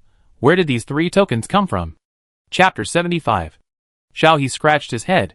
The first piece was obtained by brushing the tea tree guardian beast during the previous task. The second piece was obtained from the water bandit's dungeon, and the third piece was dropped by Miss Lu in the Lu mansion. The black silk hottie suddenly realized, "I remember that these 3 times all had the world announcement first kill achievement. Right?" Xiao He also remembered that. They had brushed many other bosses, but none of them dropped the black sign. The Empire Bread's eyes lit up. So the first boss to kill has a few strands of this broken faction token, then how many pieces can make a complete one, with so many bosses? Other people must have brushed this sign. We can collect it in the world channel. Xiao He pulled out the friend list and said, "Don't worry, I'll ask." Yu Feiyu was stunned for a moment. Ask who? Because in Yu Feiyu's opinion, Xiao He always played games with them, and never played with others. Xiao He sent a message without even looking up. "Let's talk business. Last time, I sold some useless things to him, and I also bought ore from him. He meower, big businessman. Are you there?" After a few minutes, the other party replied Zai Shang. "Yes, do you have anything to sell?" He meower, "No, I just want to ask if you have this broken faction token to sell, I'll take it." Zai Shang, "Where are you? Let's talk face to face." Xiao He sent his location, which was a tea house in Nanzhao, a place for players to drink tea and rest. Zai Shang quickly ran over from the post station, sat down breathlessly, grabbed the teapot on Xioa's table and poured himself a glass of water before speaking. "Hello. I'm Zai Shang. Black silk hottie. Yu Feiyu. Empire Bread." Zaiwan greeted and responded. Zai Shang looked at Xiao with shining eyes. "You said you have props to build a faction? Sell them? Someone is offering a high price." "A really high price. 50,000 gold coins." Xiao paused and said, "No. We also want to build a faction. And it's not a complete token. So I asked if you have any? We will take it too." After saying that, Xiao was actually a little nervous. 50,000 gold coins means 500,000 interstellar coins. A lot of money. I don't know what other people think. Yu Feiyu looked at Zai Shang with a smile. "Brother, do you think we are short of this little money?" Zai Shang paused, and then his eyes drifted to Xiao. Xiao raised his hand. "Don't look at me. This thing is not mine alone." Empire Bread pulled his hair. "You is right. So do you have this prop? We will buy it." Zai Shang sighed. "There is a piece, which I bought some time ago. This thing is in short supply and difficult to get." "How did you get the one you have?" The black silk hottie slapped the table. Don't worry about it. Take out the one you have. We want it. Zishang Yinshang shook his head. That may not work. Someone has already reserved it. I am a business person who is honest. That person reserved this piece and said that I would sell it to him after collecting all the pieces. If you don't sell the one you have, I have to look somewhere else. Xiaohe looked at Guangyan. Guangyan said, I just looked at the dungeons, and there are several high-level dungeons that no one has cleared yet. He didn't finish his words, but Xiaohe understood, and immediately said to Zishang Yinshang, well, even if the deal doesn't work out, we still have friendship. See you later. Ding player, he meow quoted the proverb. Even if the deal doesn't work out, we still have friendship. Reward 5 silver coins. Zishang Yinshang nodded. That's a good saying, it suits me. Okay, next time you have business, remember to patronize me. After saying that, Zishang Yinshang was about to leave. After walking 2 steps, he suddenly realized and ran back to Xiaohe. Do you know how to make this prop? The Empire Bread stopped Xiaohe and said proudly, it's a trade secret, I can't tell you. Shang Yinshang's eyes rolled. He took out a broken power token and threw it to Xiaohe and said, this is for you, you take me to brush the sign. How about you sell the rest to me at a discount after you have played enough? Xiaohe took the sign and looked at the others for their opinions. The 4 of them, including the Empire Bread, Xiaowan, Yu Feiyu and the Black Silk Hottie, were whispering to each other. Xiao He had no choice but to look at Guang Yin. Brother, do you think it's okay? The main reason is that 90% of their team's combat power lies in Guang Yin. Guang Yin only said, it's up to you, if you want. Take it with you.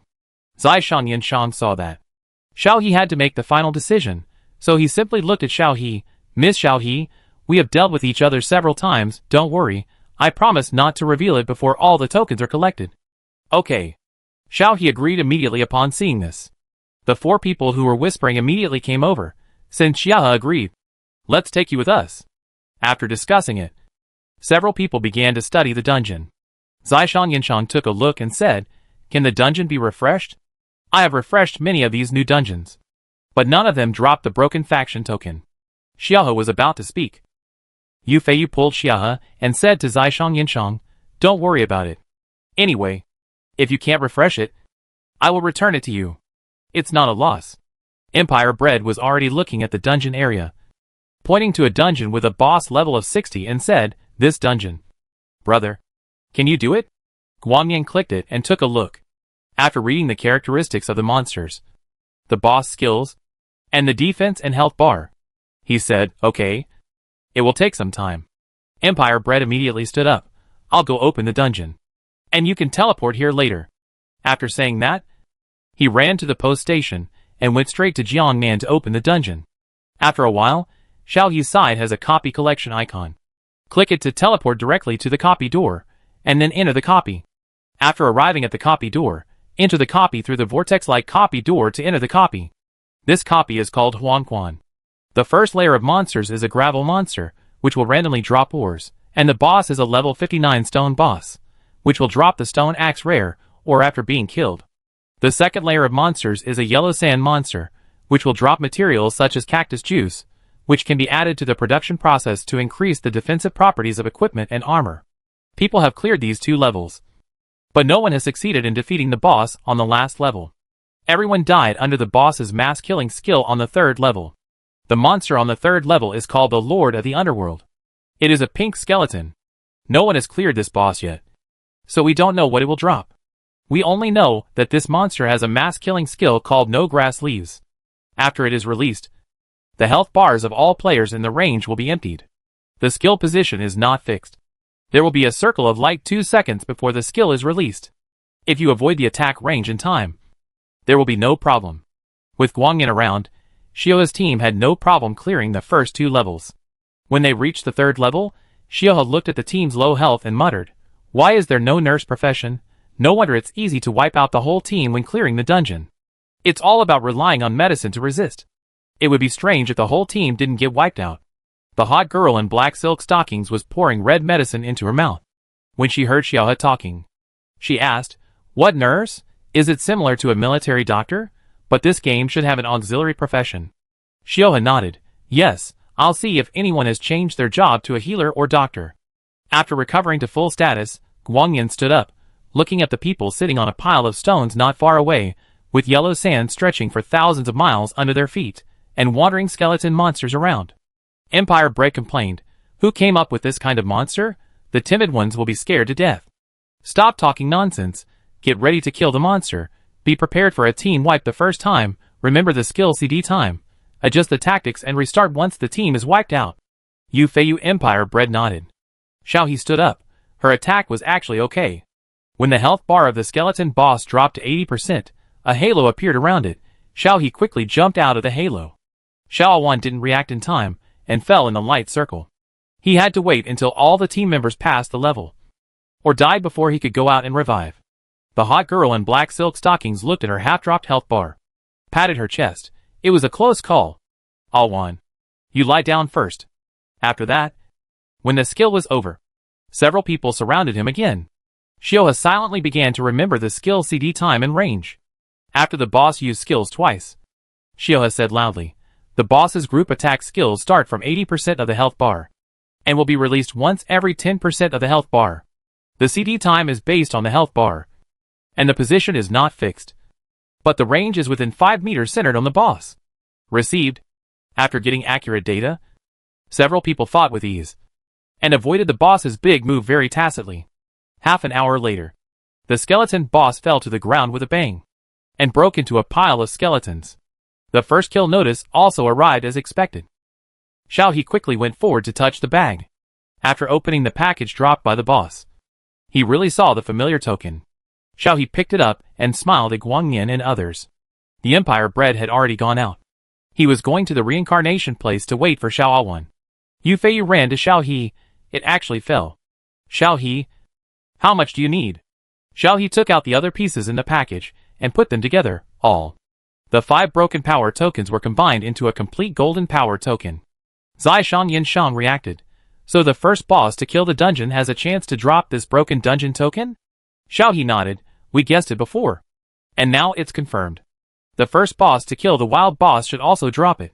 You can count how many bosses have appeared in the game so far. There are still 4 dungeons left that no player has yet cleared. According to what we agreed before, we can take you to play together." Zai Shan Yanshang nodded immediately. "Okay. I can't let you handle all of them. I will find the boss who wants to buy the token to brush together." Xiao He agreed very readily. After the dungeon, Zai Shan Yanshang went to find someone. Xiao He took the black silk haughty Guangyan Yufiyu and sent a message to Empire Bread to go to the Central Plains map to find the officials of the faction to check what conditions are needed to form a faction. According to the current progress of the game, they reasonably guessed that the first person to establish a faction would definitely receive a generous reward. The officials of the Central Plains faction were in an extra house next to the government office. The NPCs were standing there, and no one came in because there were no props. When Xiao He and his friends walked in, the NPCs of the faction officials' eyes lit up. Chapter 76. Xiao He looked at Guangyan. Guangyan nodded, and motioned Xiao He to go over. After walking in front of the faction official, Xiao He handed the complete faction token to the faction official, and asked, "Excuse me, have we met the conditions for forming a faction?" The faction official took the token and squinted his eyes, and looked at it, and said, "Dear player, the requirements for forming a faction are: 1. The faction members must be no less than 10 people. 2. The prop faction token is required. 3. Own a piece of land as a faction base." After that, the faction official returned the token to Xiao He, and looked at Xiao He with regret and said, "Hello player, you don't have enough people to form a faction, and there is no base." Xiao He took the token and thought for a while, and asked, "How do I get a faction base?" The faction official pushed out a booklet and said, "Obtain through purchase." Xiao He flipped open the booklet and took a look. The location and price of the base were written on it, simple and clear. It looks ordinary. But there is one thing in the description of the garrison that makes Xiao He very excited. It says that if you choose a garrison close to the main city, you will have the power to rule the main city and obtain 1/10 of the main city's tax revenue. This part of the garrison is also the most expensive, 30,000 gold coins, and only a few are available on a first-come first-served basis. Other garrisons are cheaper and can be purchased with 500 gold coins. Xiao He turned around and asked Yu Feiyu, the black silk haughty He Guangyan, "The number of people is easy to say. How do I choose this?" Xiao He pointed to the booklet and asked, Guang Yin took a look and pointed at the first station belonging to the Central Plains and said, choose this one. The Black Stockings haughty Yufeiyu took a look and said, just choose this one. If you want to do it, do a big one. It's only 30,000 gold coins. We also got a lot of rewards for doing auxiliary tasks before. Xiao He said a little embarrassedly, I just exchanged the gold coins for interstellar coins. The Black Stockings haughty hooked Xiao He's neck and said, what's the matter? I'll pay for it. Yufeiyu smiled and said, is it possible for Sister He to pay? I have some here too. Guang Yin also looked at Xiao He silently. Xiao He thought for a while. Let's not talk about money first. To form a faction, there must be a leader. Who will be the leader? The Black Silk haughty said, I can manage the finances of the faction.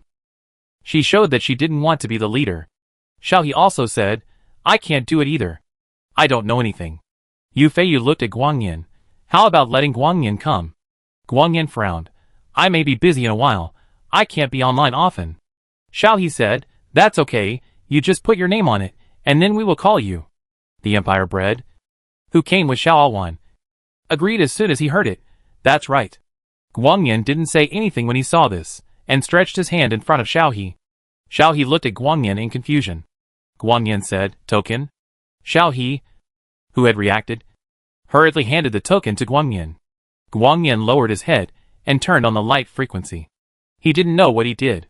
After a while, he walked to the official of the faction, opened the booklet and said, we buy this station. The official of the faction immediately made a mark on the booklet, after Guang Yin's authorization, deducted the gold coins that Guang Yin had just charged into the game, handed a deed to Guang Yin and said, dear player, please take the deed. After the conditions are met, apply to form a faction, you can obtain the Central Plains station, and 1/10 of the Central Plains tax revenue will go into the faction warehouse. Black. When Si-La Mei was about to use the money to buy the land, she looked at Guang Yin after hearing what the official of the faction said. She thought for a while and said, then I won't argue with you. After the faction is established, we will definitely need construction funds. Xiao He counted the people and said, we are still short of people. We need 10 people. We only have 6 people here. And there are only 7 people including a yin. Empire Bread, this is easy. I have quite a few people in my friend list. It's no problem to bring them in to make up the number. As he said that, Empire Bread began to recruit people into the group. Xiao He also took the time to send a message to Fu Yinzhou offline. Fu Yinzhou quickly came online, and after joining the team, there were enough people. When Empire Bread said that he wanted to form a faction, other players agreed quickly. After everyone was together, Guang Yin said nothing, took the title deed token and returned to the faction official and said, form a faction. The faction official took the title deed and token, and said with a smile, congratulations to the player, you have met the requirements for forming a faction. Please pay 200 gold coins for forming a faction, and complete the last step. Guang Yin paid the money neatly, looked at the team list that appeared in front of him and selected players. Guang Yin selected all, and then clicked OK to form a faction. The next second, a world notification appeared on the sky, accompanied by a voice broadcast. World notification. Congratulations to player Guang Yin for successfully establishing the first player faction, obtaining the right to assist in the governance of the Central Plains main city, and at the same time rewarding the faction with defensive equipment. Faction guards. Initial capital of 1,000 gold coins, and a certain amount of character experience. The faction is directly upgraded to a 3rd level faction, and the upper limit of the faction members is increased to 5,000 people. After the formation, a light frequency appeared in front of Guang Yin again, prompting Guang Yin to name the new faction. Guang Yin turned the light frequency to Xiaohe and asked, what name should we give to the faction? Xiaohe pulled the black silk hot girl Yufeiyu Empire Bread Xiao want to discuss the name of the faction. Empire Bread said, World number 1? Xiaohe, don't be so immature. Xiao Wan pinched Empire Bread. Yufeiyu touched his chin and said, dominate Blue Star? Xiaohe. The speechless expression on his face was obvious. The black silk hot girl sighed. Forget it, don't count on them, let's think about it. Xiao Wan nodded in agreement. The 3 of them discussed for a while, and finally said to Guang Yin, let's call it Minghui Qianli. Guang Yin was a little surprised. Why is it called Minghui Qianli? Xiaohe explained, I read in the information that Blue Star has a satellite, which emits a soft light at night. The ancient Blue Star called it the moon. The moonlight can cover half of the Blue Star. It's not good for our faction to be called Blue Star. Right? So let's call it Minghui Qianli. Guangyan nodded and filled in the 4 words Minghui Qianli. All players who entered the faction received the notification. Welcome players to join the faction. Minghui Qianli Xiaohe found that there was a faction channel in the chat bar, and the operation interface also had a teleport option to return to the faction base, and he could also see the faction warehouse, faction contribution, faction reputation, faction base map and other information. The Black Silk Hottie pulled Xiaohe with great interest and said, "Let's go to the base and take a look." Xiaohe nodded, and the two of them clicked the option to teleport back to the base, and after entering the base, they saw other players who were pulled by the Empire Bread to make up the number, and they were curiously scattered in the base. Empire Bread, Yufiyu, Xiaowan, Guangyan, Fu Yanzhou followed closely. After Guangyan entered the station, he was still looking at the faction operation interface. Soon Xiaohe received the message. System notification. The faction master appointed you as the faction minister. The Black Silk Hot Girl also received the same message. Empire Bread Yufiyu Xiaowan Fu Yanzhou was appointed as the faction elder. After becoming the faction minister, Xiaohe has management authority, can take things from the district faction warehouse, set faction activities, open faction copies, etc. The hot girl in black silk stockings immediately threw 5,000 gold coins into the treasury. Xiaohe sorted out the props, equipment and materials they had obtained from doing tasks together and brushing dungeons, and neatly put them into the faction warehouse. The faction channel was very lively. One flower. This station is quite beautiful. Lily. Wow, so this is what the player faction is like? There are NPCs here who can accept tasks. Jiuju, let's go and take a look. I don't want to read. I just finished one ring. This faction task will gain a small amount of experience, strength, reputation, and contribution value. I don't know what it does at present. Eat a peach, never mind. Do the task first. There is also a faction copy here, and the option to attack other factions. How to operate it? The Black Silk Hot Girl who has studied the function of factions has issued an announcement. Faction announcement. Faction members can complete faction tasks every day in exchange for faction reputation contributions, and can exchange related equipment and props at faction merchants. Faction contributions can improve strength levels. Players with a contribution below a certain level will be automatically cleared from the faction. Faction copies are open 3 times a week, and all members can participate. Shangshu Black Silk Hot Girl. We Minghui Qianli don't have any other requirements. Everyone can take time to do the faction tasks every day, and ask for unnecessary materials to improve the faction contribution. Currently, there is only one faction in the game, so the faction war gameplay may not be open for the time being, but if you need any help, you can ask the faction. Shangshu Himiaur, if you have any questions, you can talk to the faction channel. Eat a peach. That's great. Can everyone form a fixed team to go to the dungeon? Empire Bread, absolutely. The chat in the faction channel was in full swing, and soon they strayed from the game content and started to talk about other things. Guangyan and Fu Yanzhou stood in the meeting hall of the faction station and watched Xiaohe happily chatting in the faction channel. Fu Yanzhou, have you found Xiaohe's specialness? Guangyan asked Fu Yanzhou suddenly. Fu Yanzhou paused and looked at Guangyan, and after a while he said, I will go back to the capital star later and talk to you in person. Guangyan glanced at Xiaohe, who was standing with a few hot girls in black silk not far away, and nodded, okay. It seems you know it too. The two looked at each other, and neither of them spoke again. Over there, Xiaohe was already pulling the black silk hottie and the faction members, a flower, eating peaches to open a faction dungeon, enter to brush the faction reputation. Xiao A1 was going to go too, but was pulled by Empire Bread to start another group, and Yufei Gio A Gio, I don't want to read books together. The faction dungeon is very simple, it's just to kill small monsters. There is no dungeon plot, only the task of killing monsters. You can get faction reputation after killing enough. You can enter the dungeon 3 times a day, and get 30 faction points, plus faction tasks. Each player can get 60 faction reputation points and 10 faction contribution points a day. These reputation contributions can be exchanged for the equipment that players need, golden equipment with good attributes. The faction base can also collect herbal minerals that are exclusive to the faction, which are not available outside the faction base. In summary, there are many benefits to joining a faction. After finishing the dungeon, Xiaohe received a message from Shang Yanshang when he came out, And then he remembered that he had promised Shang Yinshang to help him brush the faction token. After Xiao He replied, he immediately told Guang Yin about this matter. Several people formed a new group, and brought all the existing faction members to mix experience together, and together with the people called by Shang Yinshang. A 15-person dungeon group was formed. Chapter 77. After forming a team, there are not many dungeons to be cleared, just 4, but the difficulty is a bit high. Currently, the highest level in the team is Guang Yin, who is level 65, and the dungeon boss level to be cleared is level 66, but they have a lot of people, so they can clear it. Team Channel, talking business, you guys are really fast, the first player to form a faction in the server.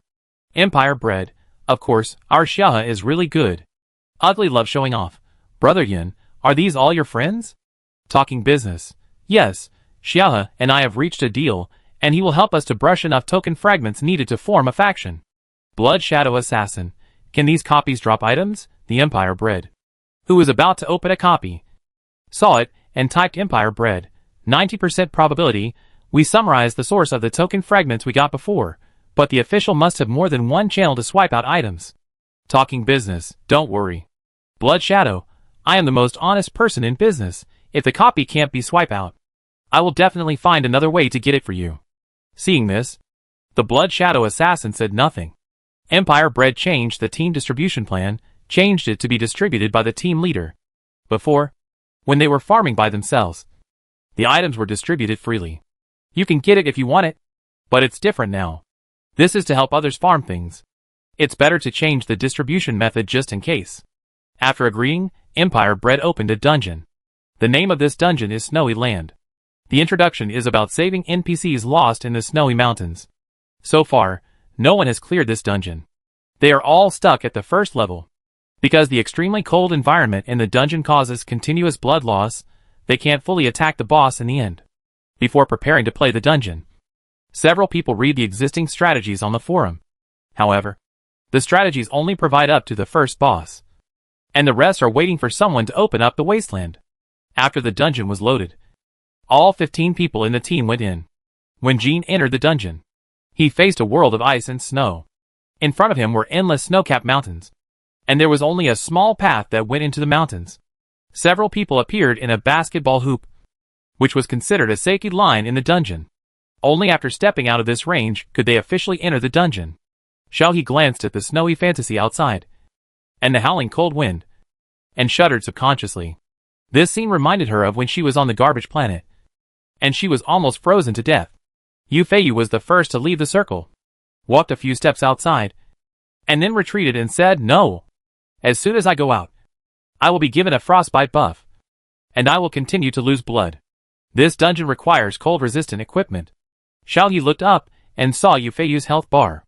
In just a short while, Yu Feiyu's health bar had dropped by half. There is no time limit for uncompleted copies, so the few people were not in a hurry to go out, but started to discuss how to quickly complete the copy. Xiao He suddenly remembered that she had a piece of equipment made of the fur of the Black Bear King, which was processed by NPC Sister Wang. While Guang Yin and others were discussing strategy, Xiao He took out the bear skin cloak and wrapped it around her body. The attribute instantly showed a positive buff bonus of warmth and cold protection. Xiao He hurriedly said to Guang Yin and others, "Guang Yin, Sister Xiaohe, I have cold protection equipment." The black silk hottie looked up and saw Xiao He wrapped in bear skin and a hat with 2 bear ears on her head. She couldn't help laughing. "Where did you get this clothes?" At first glance, I thought it was a black bear. Xiao He shook her head wrapped in the bear skin cloak. The fur dropped when we fought the Black Bear King last time. Sister Wang processed it for me and made it into a cloak. It also has a warm property. I'm going out for a walk to see if I can resist the frostbite buff outside. He walked out of the blue circle, walked around outside for several laps, found that the frostbite buff did not appear, then he turned back and walked into the light circle and said, "It works, so the idea of looking for cold-proof equipment is still feasible." Shang Yinshang frowned. "The problem is that there is no such extreme cold map in the game at present. I have not seen any equipment with cold-proof properties, except the one you are wearing." Xiao He touched his chin and thought for a while and said, "But this copy is set up, it is impossible for players to watch. Right? Will the official do such a thankless task? So will there be another NPC in the dungeon that can provide equipment?" As soon as this was said, the eyes of others lit up. Yu Feiyu immediately patted Xiao He on the shoulder. You are still quick-witted. Guang Yin said concisely. Search separately, and come back here before the health bar is gone. Blood Shadow Assassin and Ugly Love showing off left without saying a word. They came for the strength token. Even if it was the boss of the group, they would not stay there to waste time. A group of people were scrambling around in the open space of the huge valley trying to find the NPC hidden in the vast snow.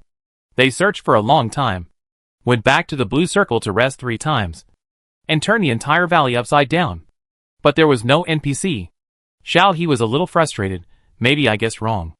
After saying that, he couldn't help but look at Fu Yanzhou. Fu Yanzhou turned his face away. As the person in charge of the game, he had a general understanding of this dungeon, but he couldn't say it. Xiao He looked away disappointedly and sighed. Guang Yin looked at the valley path that had not been set foot on and said, Go in, and feel the route first. The Blood Shadow Assassin nodded. That's right. It's not a good idea to keep wasting time here. After the state was restored, the group walked towards the valley path. In order to reduce blood loss, everyone was very close. Xiao was not afraid because he had cold-proof equipment, and he went ahead to explore the way. There were not many monsters on the valley path, and it was a bit long and winding. After walking for a few minutes, Xiao saw a small bulge covered by snow on the side of the road, revealing a piece of dark cloth. He immediately stopped and turned around and said, There is something there. Suspected to be an NPC. After saying that, he walked over and dug up the snow pile. And as expected, an NPC was revealed, who was frozen purple and about to die. Is there anything hot? As a businessman, he had a lot of items in his backpack. He quickly took out a fire starter and a cup of hot water. After the NPC drank it, he opened his eyes with trembling eyelashes. His eyebrows were covered with frost. When he saw Xiao He and the others, he quickly reacted and said weakly in excitement, You saved me. Xiao He nodded, Yes. If it weren't for us, you would have become an ice sculpture. The NPC immediately turned over, knelt down, and thanked him repeatedly. The series of actions made Guang Yin and others, who had never seen such a posture, very stunned. Xiao He jumped away from the direction where the NPC was kneeling and said, Don't thank me in a hurry. We heard that several people were lost in this mountain, so we came here to look for them. Have you seen those people? The NPC rolled his eyes and said, Yes. If you agree to one condition of mine, I will take you to find them. Xiao He turned his head and asked with his eyes. Guang Yin nodded. Xiao He said, Tell me the conditions first. If it's too difficult, forget it. Anyway, we don't have to find people. The NPC's expression froze for a moment, and he moved unnaturally before saying to Xiao He, It's not a difficult thing. I just want you to take me out of this hellhole. I've been lost here for 3 days. If you agree to take me out, I will take you to find people. No problem. Xiao He agreed very readily. Take the NPC out. After they pass the dungeon, they can naturally take people out of the snow mountain. After the agreement was made, the NPC got up, took out a piece of fur from somewhere, and wrapped it around himself, preparing to lead Xiao He and the others. Xiao He immediately stopped the NPC. Wait! The NPC looked back in confusion. Xiao He pointed at the fur on the NPC and asked, Where did you get this? Do you have any more? The NPC looked down at his clothes, and then looked at the thinly dressed people except Xiao He. He nodded as if he had suddenly realized something, and there was still a little mockery in his eyes. However, he was probably afraid that Xiao He and the others would not take him out, so he did not dare to laugh. He just said to Xiao He, Yes. I picked it up from a cave. There are still many there. They are all thick furs, which can keep you warm. Xiao He's eyes lit up. Then take us to find those furs first. Otherwise, we don't have cold-proof clothes, and I'm afraid we will freeze to death before we walk for a while. The NPC agreed very readily, and took Xiao He and his group to walk a distance inside, and then went into the almost invisible path covered by snow. After turning around, they came to a cave, and there was indeed a cave of fur inside. The people who were freezing and losing blood hurried over to find suitable furs to wrap themselves up. After wrapping, the frostbite buff disappeared. This made Guang Yin, Blood Shadow Assassin, and others feel relieved. Who are you? How dare you break into our storehouse? An NPC wrapped tightly in fur appeared outside the cave. The moment he saw Xiaohe and others, the yellow word Snow Village Soldier on his head turned red. The black silk hottie blurted out. The strategy didn't say there was such a scene. The Empire Bread complained. The strategy didn't say there was a cave here. And you can pick up? Oh! Steel cold-proof equipment. Pulling. So what should we do now? Blood Shadow Assassin. Fight? As soon as the voice fell, Xiaohe didn't know when he had touched the back of the NPC. He was quick-eyed and skillful, and hit the back of the NPC's head with a brick. The NPC fell down without even a groan. This scene made everyone present feel very complicated. The Blood Shadow Assassin quietly asked Zishang Yinshang, "Has this Himiar always been like this?" Zishang Yinshang shook his head. This was also the first time he was active with Xiaohe and the others. Xiaohe had already finished off the NPC, and touched his bag by the way, then waved and said, "Let's go." He was so loud just now. There will definitely be other NPCs coming to check, and then we will have to kill the red monsters. Guangyan walked to Xiaohe and motioned Xiaohe to follow him closely, and then returned to the valley trail along the original route. According to the current strategy, they are very close to the first boss, the Ice and Snow Ape, and will soon encounter a large group of white ape monsters. Chapter 78. With the cold-proof equipment, they walked faster than before. Soon they encountered sporadic red-named white ape monsters. These monsters were all at level 65, and it was very difficult to fight them, so they couldn't clear them in waves like they did in the previous dungeon. There were quite a few monsters here, and it took half an hour to reach the Ice and Snow Monkey. The Ice and Snow Monkey was a tall ape with a white body and standing hair, and it was surrounded by icicles rising from the ground. Xiaohe stood next to Fu Yinzhou. Guangyan and Blood Shadow Assassin were at the front. And after restoring the health bar, Xiaohe also added a buff to the team to increase the attack. This was a reward for completing the Master's mission. A Master's skill. The skill obtained by the Black Silk Hottie was to improve the body movement and speed up. Although the level of the two skills was not high at present, they were better than nothing and had some effect. After getting ready, Guangyan took the gun and started to attack the monster. At this time, Blood Shadow Assassin also showed his professional characteristics. As the name suggests, the ordinary short sword was replaced with 2 bone spurs. Judging from the skills used, he was a very good assassin. Xiaohe moved from Fu Yinzhou to the side of the Black-Stocking Hottie. While assisting in killing monsters, she curiously asked the Black-Stocking Hottie, "What is the profession of this Blood Shadow Assassin?" "Assassin." The Black-Stocking Hottie looked at Xiaohe in surprise, and used her skills to clear the monster summoned by the Ice Snow Monkey. "How do you know this profession is called an assassin?" "I looked at the forum, and it took me a long time to find out that there is actually a sect called Wuliang in the game. Players who change their profession to Wuliang are assassins. This is the official explanation of the profession." Xiaohe chuckled. "I just happened to read the relevant information." The Black-Stocking Hottie avoided the boss's large-scale skills. Xiaohe soon separated from the Black Silk Hottie, and went to the other side to kill the boss. The level of the Snow Ape was higher than theirs, so it was very difficult to kill it. After more than half an hour, the Snow Ape finally fell to the ground with its health bar emptied, and a bunch of equipment was dropped. Xiaohe habitually went forward to pick up the bag, and there were many more things in the team's backpack. Empire Bread said, "These things, in addition to the strength token fragments, will be distributed according to demand after the book is released." No one else had any objections. After the rest, we continued to move towards the boss on the second floor. From here on, there was no strategy to refer to, and we didn't know what the boss on the second floor was called, and what skills and other things he had to figure out. The monsters on the second floor were obviously higher in level. Xiaohe and his friends even raised their level by killing the monsters, which gave them a lot of experience. These monsters were little snowmen, and they could fire snowballs. Because of the level difference, their attack power was not weak, and they would lose blood if they were not careful.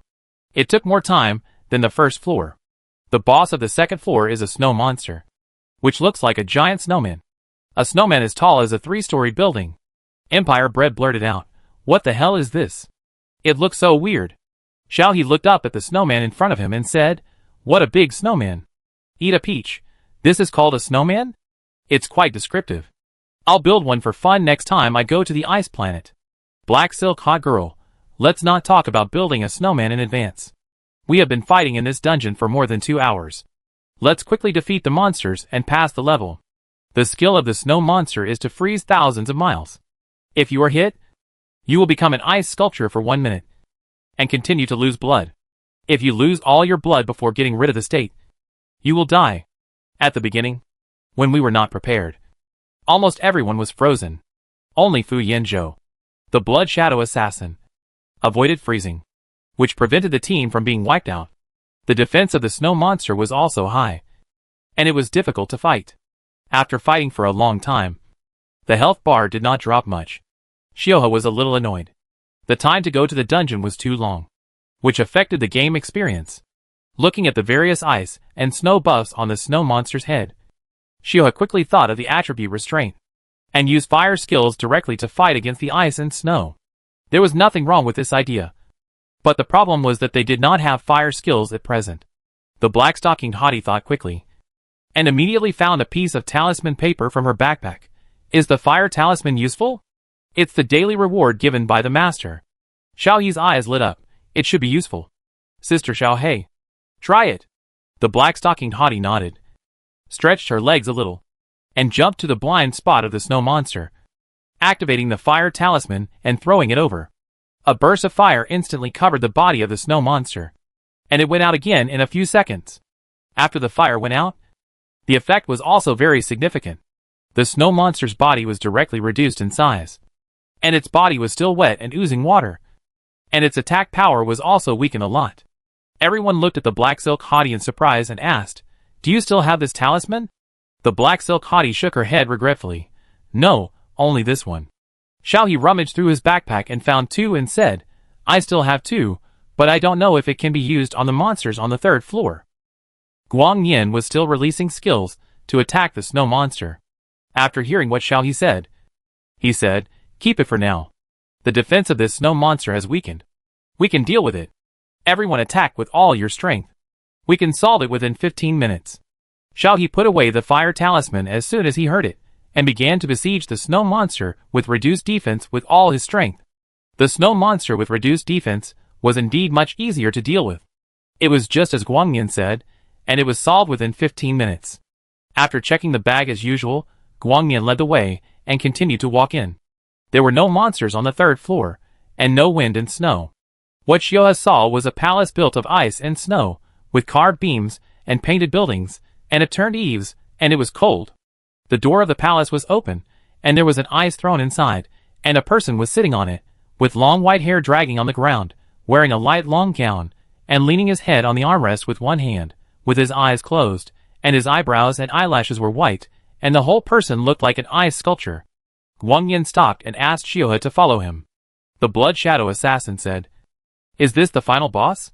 A humanoid monster?" Xiaohe looked above the boss's head, but saw nothing. He looked around and saw a monument on the way in. There were words engraved on it. A few people went forward to check and saw the introduction of the boss. The god in charge of winter, Xianming. After reading the introduction of the NPC, the interstellar people who had been educated saw the word Xianming slowly appearing above the NPC on the throne. All the attributes that were clicked were question marks. Yu Feiyu frowned. How do we fight this? Guang Yin held a spear. First, kill the monster. Find out the range of skill CD release. Try it once. It doesn't matter if the whole team is wiped out. Xiaohe nodded. Guang Yin's words made sense. It was most important to find out the boss's routine first. In the first two levels, under the absolute strength shown by Guang Yin, everyone in the team had no objection to Guang Yin's decision. The team battle went smoothly. After killing the monster, Xianming became a red-named monster, and his open eyes concealed the ice-like decoration. "Mortals, you are the ones who disturbed my long sleep?" With this opening remark, Xianming floated from the throne, and summoned the small monster made of ice and snow. Xiaohe felt the surrounding environment turn cold in an instant. Although she had turned on her senses to 10% before the fight, she could still feel the coldness with only 10%. Xiaohe felt that the temperature here might be several tens, or even hundreds of degrees below zero. Xianming was really hard to deal with. There was a level difference, and the environment added bonus. And he couldn't get close to him at all. There was no pattern to his ultimate move, except that there would be a circle of light to indicate the range before the ultimate move was used. Even so, Xiaohe and his team were wiped out twice. Fortunately, after the team is wiped out and resurrected, the progress in the copy will be maintained. In addition, there is no time limit for the new copy, so Xiaohe and his friends don't have to start all over again because of the team wipe. The first rebirth, the second recovery, the third time of Xianming. Finally, when Guangyan Fu Yinzhou was still standing. The last trace of Xuanming's blood was worn away. Mortal, you can't kill me. I will be reborn in the ice and snow. Xuanming's body turned into snowflakes and floated in the air, leaving a golden box on the ground. Xiao He rubbed his hands and went forward to touch the bag. After opening it, the first kill notice was posted on the World Channel. World Notice. Congratulations to Empire Bread, He Miao, Guangyan and other players for completing the first kill achievement of the Snow Domain Dungeon boss. Zai Shan looked at Xiao He expectantly. Is there? Xiao He flipped through it, and soon found a familiar black token. He turned around and shook it at Zai Shan. Yes. Zai Shan breathed a sigh of relief, and the Blood Shadow Assassin's brows also relaxed. Empire Bread saw Xiao He had picked up all the things, and clicked to give up the dungeon. After leaving the dungeon, he yawned. I'm so tired. It took me almost 5 hours to complete the dungeon for the first time. No. I need to take a break before continuing the next dungeon. Xiao He had already given the token to Shan Yinshang, who nodded in agreement. I really need to take a break. I'm a little hungry. As soon as he said this, Fu Yinzhou and Guangyan looked at Xiao He at the same time. Fu Yinzhou frowned and looked at the people around him without saying anything. It is easy to talk business. After receiving the token, he said, it's fine as long as you can get it. Let's agree to go online at this time every day to brush the dungeon.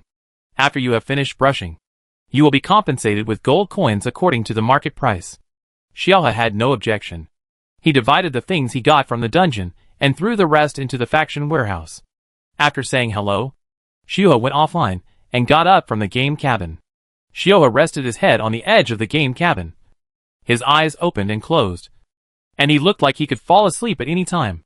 Mao Qiu received a notification when Xiao He went offline. He knocked on the door and came in and said, Xiao He, you played games for a long time today. Dinner is cold. Come and eat. Xiao He raised his head and looked at Mao Qiu, reached out and touched Mao Qiu's head, got up and went to the bathroom to wash, and then went downstairs to eat. After eating, I went back to my room and fell asleep. Xiao He felt that I didn't sleep well recently. I felt sleepy when playing games. I slept until noon the next day. Xiao He felt refreshed. The previous tiredness was swept away. I ate with full energy and ran around the yard. After finishing a set of questions, Xiao He said hello to Mao Qiu and went to play the game. The time they agreed on was almost up. Because tomorrow was a rest day, the Empire Bread Fish Feiyu sent a message in the group, saying that he planned to complete the remaining 3 books tonight. Chapter 79. After going online, the Black Silk Haughty Feiyu was online, but Fu Yinzhou and Guangyan were not online. The Empire Bread looked at the members of the faction who had come together, and the 3 people in Shan Yinshang said, wait a minute, I'll send a message to ask my brother if he can come without him. We may not be able to pass those 3 dungeons. Shan Yinshang felt the same way. After going through the Snow Region dungeon, he knew how powerful Guangyan was. This man had a strong sense of combat. Not long after the Empire Bread sent the message, Guangyan came online and said, sorry, something delayed me. Xiao He noticed that Guangyan's state seemed to be different from before, and immediately looked at Guangyan with some concern. She remembered that Fu Yinzhou said that Guangyan's spiritual sea was unstable. Guangyan looked at Xiao He and gave him a look that said it was nothing. Xiao He looked away a little embarrassedly, and quickly changed the subject and asked, why isn't Ian online? After saying that, he wanted to send a message to Fu Yinzhou to ask. Guangyan said, don't ask, he won't be online today, don't wait for him. As soon as he said this, the Black Silk Haughty Feiyu and Empire Bread looked over strangely. They remembered that Guangyan and Haiyan Heching had a mediocre relationship. How come it seems that their relationship has improved all of a sudden? Empire Bread couldn't help asking. Guangyan interrupted the question that Empire Bread was about to ask before he could speak. Okay. It's almost time. Let's go to the dungeon. Let's try to finish these dungeons before dawn. Imperial Bread swallowed his words. Normally, his brother's tone meant that he didn't want anyone to ask him any more questions.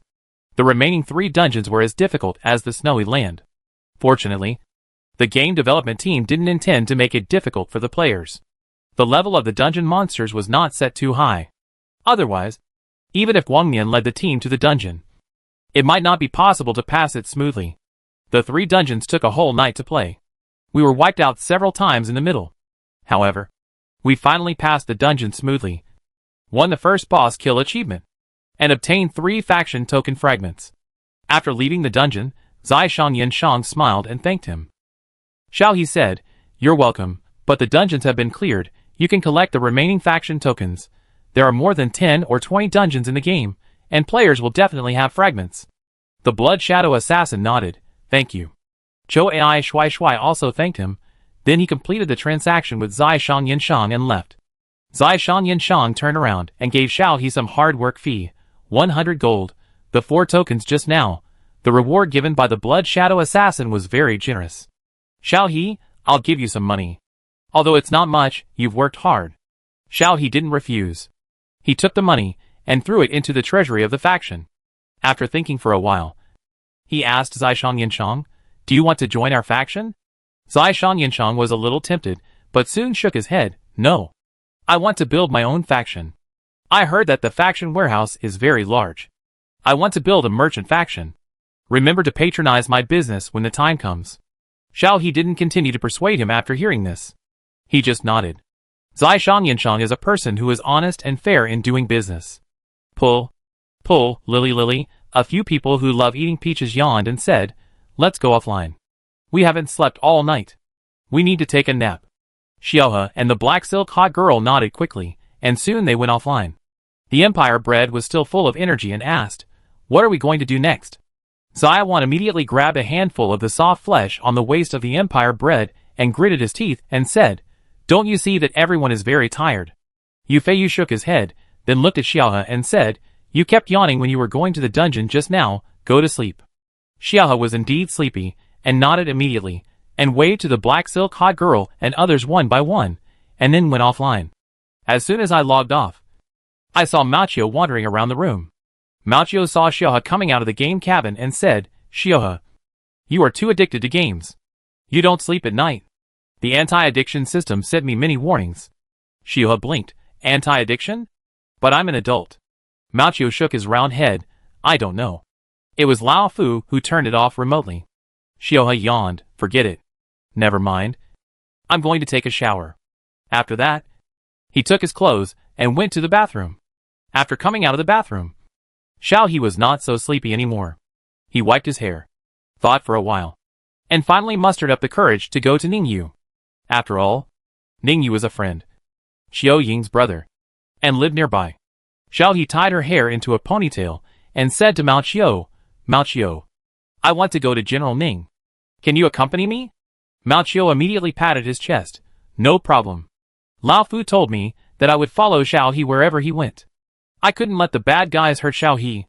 Xiao He laughed all of a sudden, touched Mao Qiu's head, put on his coat, thought about it, and took the anesthesia laser gun with him. After taking the fur ball out, Xiao He followed the route he had taken before and walked towards Ningyu. There were quite a lot of people on the road at this point. All of them were taking robots or pets out for a walk. People in the future will have strange pets, too. Some are very cute, furry, round, and you can't tell where their feet are, but they look good to the touch. There are also creatures that look like octopuses, but can walk on land. Xiao He was embarrassed to stare at them, so he walked to the edge and looked at them quietly, with a curious look on his face. After walking for a while, someone greeted Xiao He. "Good morning, little girl. You are from Xiao Fu's family." "Right, that guy is really, he found a partner without saying anything, but why haven't you been out for a while?" The person who spoke was an old man holding a robot. Xiao He couldn't tell his age. When she heard the man talking to her, she was a little flustered, but she still nodded politely and whispered, "Hello, Grandpa, I'm not Xiao Fu. Oh, no, I'm just staying at Mr. Fu's house." The old man touched his beard and showed an expression of, "The little girl is shy," but seeing that Xiao He was introverted, he didn't say much. People continued to greet Xiao He, and this time Mao Qiu reacted. After Xiao He responded, he chattered with the neighbors who were walking. He could answer any questions, and was more talkative than Xiao He. After leaving the community, passing through a door, Xiao He took Mao Qiu to the door. After registering the visitor under the watchful eyes of the guards, he finally breathed a sigh of relief. There were not many people walking in Ningyu's community early in the morning, which made Xiao He feel much more relaxed. He quickened his pace and walked towards Ningyu. Ningyu had received the message from the guards about the visitor. Ningyu was very surprised. He thought that with Xiao He's personality, he would not take the initiative to come to him. Xiao He had already walked to the door. Mao Qiu volunteered to knock on the door. Ningyu's life adjutant came to open the door quickly. Seeing Xiao he smiled and greeted, Miss Qiu. Why are you here? Come in quickly. The general is waiting for you. Xiao He smiled embarrassedly and took Mao Qiu in. Sorry. We are bothering you. The adjutant shook his head and said, Miss Qiu is here. Our general is so happy. Please go in quickly. I'll go buy something. Xiao He nodded and continued to walk in with Mao Qiu, passing through the courtyard and entering the living room. Ningyu was indeed sitting on the sofa, and he seemed to be reading some documents. Xiao He did not dare to approach him. She knew that as a general, the documents Ningyu was reading were definitely not ordinary documents. It was better for her not to go over. What if she was misunderstood? So Xiao He stood quietly by the door, like a primary school student who was punished to stand, with her head down and playing with her fingers. Mao Qiu could not stand it anymore, and showed a useless look, and quickly slid in front of Ningyu and shouted loudly, General Ning, you don't entertain guests at your house. Xiao He immediately tapped her toes in embarrassment, and secretly swore that she would never take Mao Qiu out next time. Ningyu raised his head, pinched his eyebrows, and put down the documents in his hand. The documents in his hand were urgent documents that had just been delivered, and he had just finished processing them. Xiao He was too harmless. He was not wary of Xiao He, so he did not notice that Xiao He had come in. Xiao He, why are you standing there? Come here. Xiao He looked at Ningyu's expression before walking towards Ningyu. He sat on the sofa opposite Ningyu and whispered, Mr. Fu told me before that there was something wrong with your mental state. I felt that you were not feeling well in the game last night, so I came to see you. Ningyu's frown relaxed instantly. He stood up and poured water for Xiao He and said, It's nothing. Don't worry. Xiao He looked at Ningyu's expression seriously, and made sure that Ningyu was not lying before taking the water and drinking a sip. Ningyu touched Xiao He's head. If you feel sleepy, go upstairs and sleep. The second room on the left upstairs. You can have lunch here at noon. I'll take you home in the evening. Just as Xiao He was about to nod, Mao Qiu interrupted and said, No. No. General Ning. You are so polite. But my old master is coming back today. He will come to pick Xiao He up in a while. Ningyu's eyes swept over Mao Qiu's round head. Mao Qiu immediately shrank his neck and quietly hid behind Xiao He. Then tell Mr. Fu not to come. Xiao He has disturbed Mr. Fu for many days. I feel bad. I won't bother Mr. Fu anymore. Xiao He is my family member after all. Mao Qiu heard this and felt that his master was too slow. If he didn't come soon, he would be dead. Xiao He didn't say anything. She looked back and forth between Mao Qiu and Ningyu. She didn't know what the two were talking about. But when she saw that Ningyu was fine, she felt sleepy and yawned with her hands covering her mouth. Ningyu ignored the ball, who was still trying to talk, and patted Xiao He on the shoulder. Go to sleep if you are sleepy. I will call you later. Xiao He opened his eyes and said, I will go back. Ningyu interrupted Xiao He, at this time. The road is full of retired researchers walking. Are you sure you want to walk for 20 minutes to go back to sleep? Xiao He paused, and looked at Ningyu uncertainly. She always felt that Ningyu seemed to be trying to figure out her personality. But Ningyu's expression was very serious, and he seemed to be thinking about her. Ningyu added, Xiao Ying often stayed at my place when he came to the Capital Star. His room is right next to the one prepared for you. Xiao He nodded hesitantly. Okay then. Then he added, thank you, big brother. Ningyu showed a satisfied expression, took Xiao He upstairs, and sent Xiao He to the room that had been prepared long ago before going downstairs. Chapter 80. Xiao He thought about it in the room and sent a message to Qiu Ying. Xiao He, Brother Qiu Ying, I came to see my eldest brother today. It took more than 10 minutes after the message was sent before Qiu Ying's reply was received. Qiu Ying, why did you go to see him? Or did Fu Yanzhou bully you? Xiao He hurriedly prepared to explain. Before sending it, Qiu Ying's message came again. Qiu Ying, I will return to the Capital Star in a few days. If you are not happy living in Fu Yanzhou's house, you can live with my eldest brother. By the way, our mother sent you something. Remember to receive it later. Xiao He, Mr. Fu didn't bully me. I just felt that my brother seemed uncomfortable when we were playing games yesterday, so I came to see him. Qiu Ying, oh, I'm fine. My brother has an old illness. Don't worry. He won't die. Xiao He, Qiu Ying, okay. Okay, I won't talk to you anymore. Your brother Chiu and I are busy. We'll go back to see you after this. Xiao He, oh okay. Brother Chiu-ing. You guys are busy. Putting away the laptop, Xiao He sent a message to Ms. Yu again. After chatting for a while, she fell asleep with the laptop in her arms. Mao Chiu turned on the standby mode beside the bed. After Ningyu went downstairs, he poured himself a glass of water, pinched his eyebrows, and then lowered his head to send a message. The symptoms have been relieved. After sending it, he did not read the reply again, but clicked on the star network, and seemed to be a little distressed to search for how to pursue the girl he liked, and how to kill the rival without leaving any trace. Unfortunately, there was no sound after sending it, and it was drowned in other posts. Ningyu pursed his lips, and put away the light brain, and sent a message to the adjutant, preparing Xiao his favorite lunch, and he specifically asked Chiu-ing. Chiu-ing thought Ningyu wanted to take care of Xiao He, and sent Ningyu all the food that Xiao He loved to eat when she was in Rose Star. At noon, the adjutant prepared the food and sent it over. Ningyu put down the documents in her hand, and went upstairs to call Xiao He to get up. After knocking on the door a few times, there was no movement in the room. So Ningyu increased the intensity. Xiao He closed his eyes, and pulled the quilt over his head. His eyebrows twisted, and he hummed in dissatisfaction. Mao Chiu woke up from standby mode, heard the knock on the door, went over and opened a crack, and saw Ningyu's face and said with dissatisfaction, "Why are you knocking so loudly?" Xiao He didn't wake up. Ningyu glanced at Mao Chiu and said, "Write Xiao He up to eat." Mao Chiu held back his words, then closed the door, went back to wake Xiao He up, and Fu Yanshou gave it only one instruction: to remind Xiao He to eat on time. Xiao He, get up and eat." Xiao He moved, said in a hoarse voice, "No." After saying that, he rolled to the other side wrapped in the quilt. Mao Chiu walked over and pulled the quilt again. "No, eat before sleeping." Xiao He suddenly opened the quilt and glared at Mao Chiu. "No. No. No."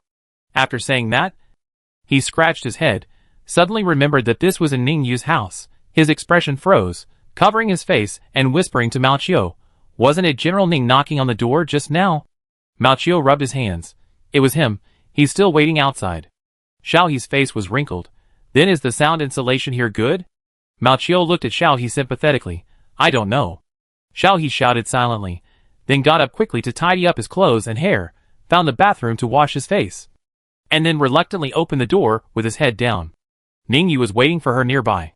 Seeing Xiao He coming out, she habitually touched Xiao He's hair and said, "Eat before going to sleep." Xiao He nodded shyly and followed Ningyu downstairs. Xiao He's favorite food was already on the table. Ningyu didn't look at Xiao He. After Xiao He sat down, she handed over a bowl of white rice and said, "This is the latest replica of rice. It is said that it is the staple food that the Chinese people of the ancient Blue Star love to eat." Xiao He took it. She hadn't eaten rice since she came here. When she saw it, her mouth was watering. Ningyu raised the corner of his mouth. After Fu Yanshou told him about Xiao He's medical examination results, he checked the information based on the gene fragments, and knew that Xiao He would most likely like the new staple food reproduced by the Research Institute. The two of them ate lunch quietly, looking very harmonious. But Mao Chiu was not very happy. He quietly sent a message to urge Fu Yanshou, as if he was worried that if Fu Yanshou didn't come, his wife would really be gone. So just as Xiao He finished his meal and put down his bowl and chopsticks, Fu Yanshou arrived at Ningyu's door. Ningyu saw Fu Yanshou walk in as if no one was around, and his expression was a little unhappy. Xiao He, on the other hand, brightened up when she saw Fu Yanshou, and looked like she could eat another bowl of rice with Fu Yanshou's face. Fu Yanshou smiled and greeted, "General Ning." "Excuse me." Then he looked at Xiao He again. "I didn't see you when I got home just now. Why are you here?" "General Ning?" Before Xiao He could speak, Ningyu spoke. "Xiao He was worried about me, and came to see me specially. However, I think it's not good for Xiao He to live with Mr. Fu all the time. It's also safe here. Xiao He is Xiao Ying's sister after all, so it's more appropriate for her to live with me." The smile on Fu Yanzhou's face disappeared, but he didn't speak. He just looked at Xiao He with a questioning look in his eyes. Xiao He looked at Fu Yanzhou and then at Ningyu, revealing a somewhat embarrassed expression. After a while, she tentatively asked, "Are houses in the capital star expensive? Can they be rented? I can actually live alone." Fu Yanzhou and Ningyu looked at Xiao He together, and rejected Xiao He's proposal in unison. No. After saying that, Fu Yanzhou seemed to feel that his tone was a bit stiff, and explained, "We are worried about you living alone. Last time, you were almost taken away by someone." Xiao He lowered his head in disappointment, and said "Oh" in a muffled voice. Ningyu saw Xiao He's unhappy look and said, "You can treat my place as your own home. Xiao Ying can come and stay here often. Don't feel constrained."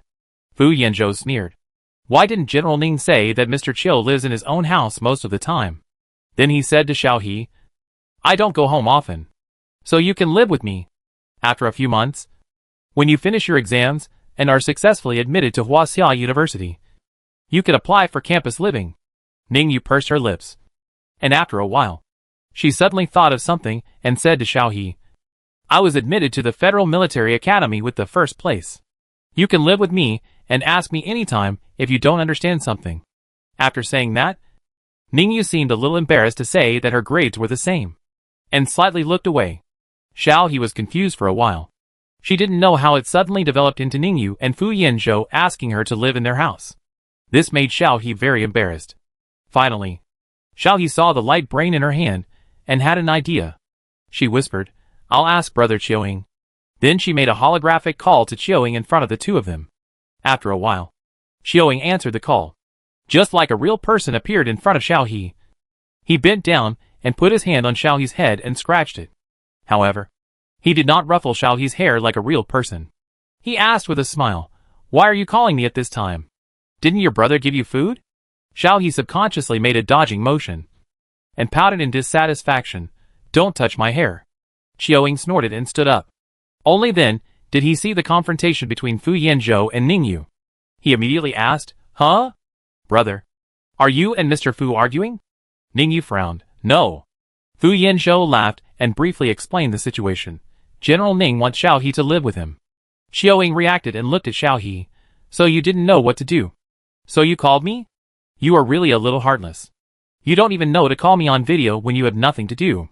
Xiao He lowered his head guiltily, pinching his fingers in confusion. Chiu-Ying quickly made a decision for Xiao He. "Let's live with Mr. Fu first. The old man has been restless these days, and often harasses Ms. Yu. I will finish my business and return to the capital in a few days. Xiao He will live with me then." Ningyu's eyes revealed a disappointed expression, thinking of Bai Lao Ding. He did not refute.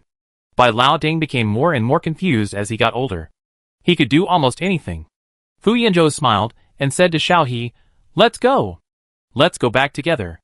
Xiao He nodded, said goodbye to Ningyu obediently, and went back with Fu Yanzhou. While walking on the road, Xiao He remembered that she was mistaken for Fu Yanzhou's girlfriend in the morning, and looked at Fu Yanzhou's expression of wanting to say something but not knowing how to say it. Fu Yanzhou looked at Xiao He with amusement. Just when he was about to ask Xiao He met an old man who came for a walk after dinner. So he had to greet him first, Director Zheng. Mr. Zheng nodded with a smile and said, "It's Xiao Fu. What's the name of director? I've been retired for many years. How come you have time to come back today?" After that, he looked at Xiao He beside Fu Yanzhou and suddenly realized, "Oh, so you came back to accompany your girlfriend. Not bad. Not bad. Take care of your family. When are you getting married? Remember to treat us old guys to wedding candy." Xiao He widened his eyes and waved his hands quickly. "Old man, you misunderstood." When Mr. Zheng heard this, he looked at Fu Yanzhou with disdain.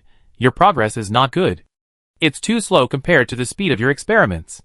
Fu Yanzhou nodded modestly, but did not explain his relationship with Xiao He. Old Zheng shook his head, and then asked about the progress of the laboratory's Blue Star. When this experimental project was established before, Old Zheng was going to participate, but he happened to fall ill just before departure. So he did not go to Blue Star and retreated to the second line to recuperate. Fu Yanzhou seriously told Old Zheng some things he could say. Xiao He was confused when he listened to it, but he roughly knew that what Fu Yanzhou said was related to Blue Star, and it seemed that someone went to Blue Star. After talking for a while, Mr. Zheng nodded and waved his hand with satisfaction and continued to walk. "Okay.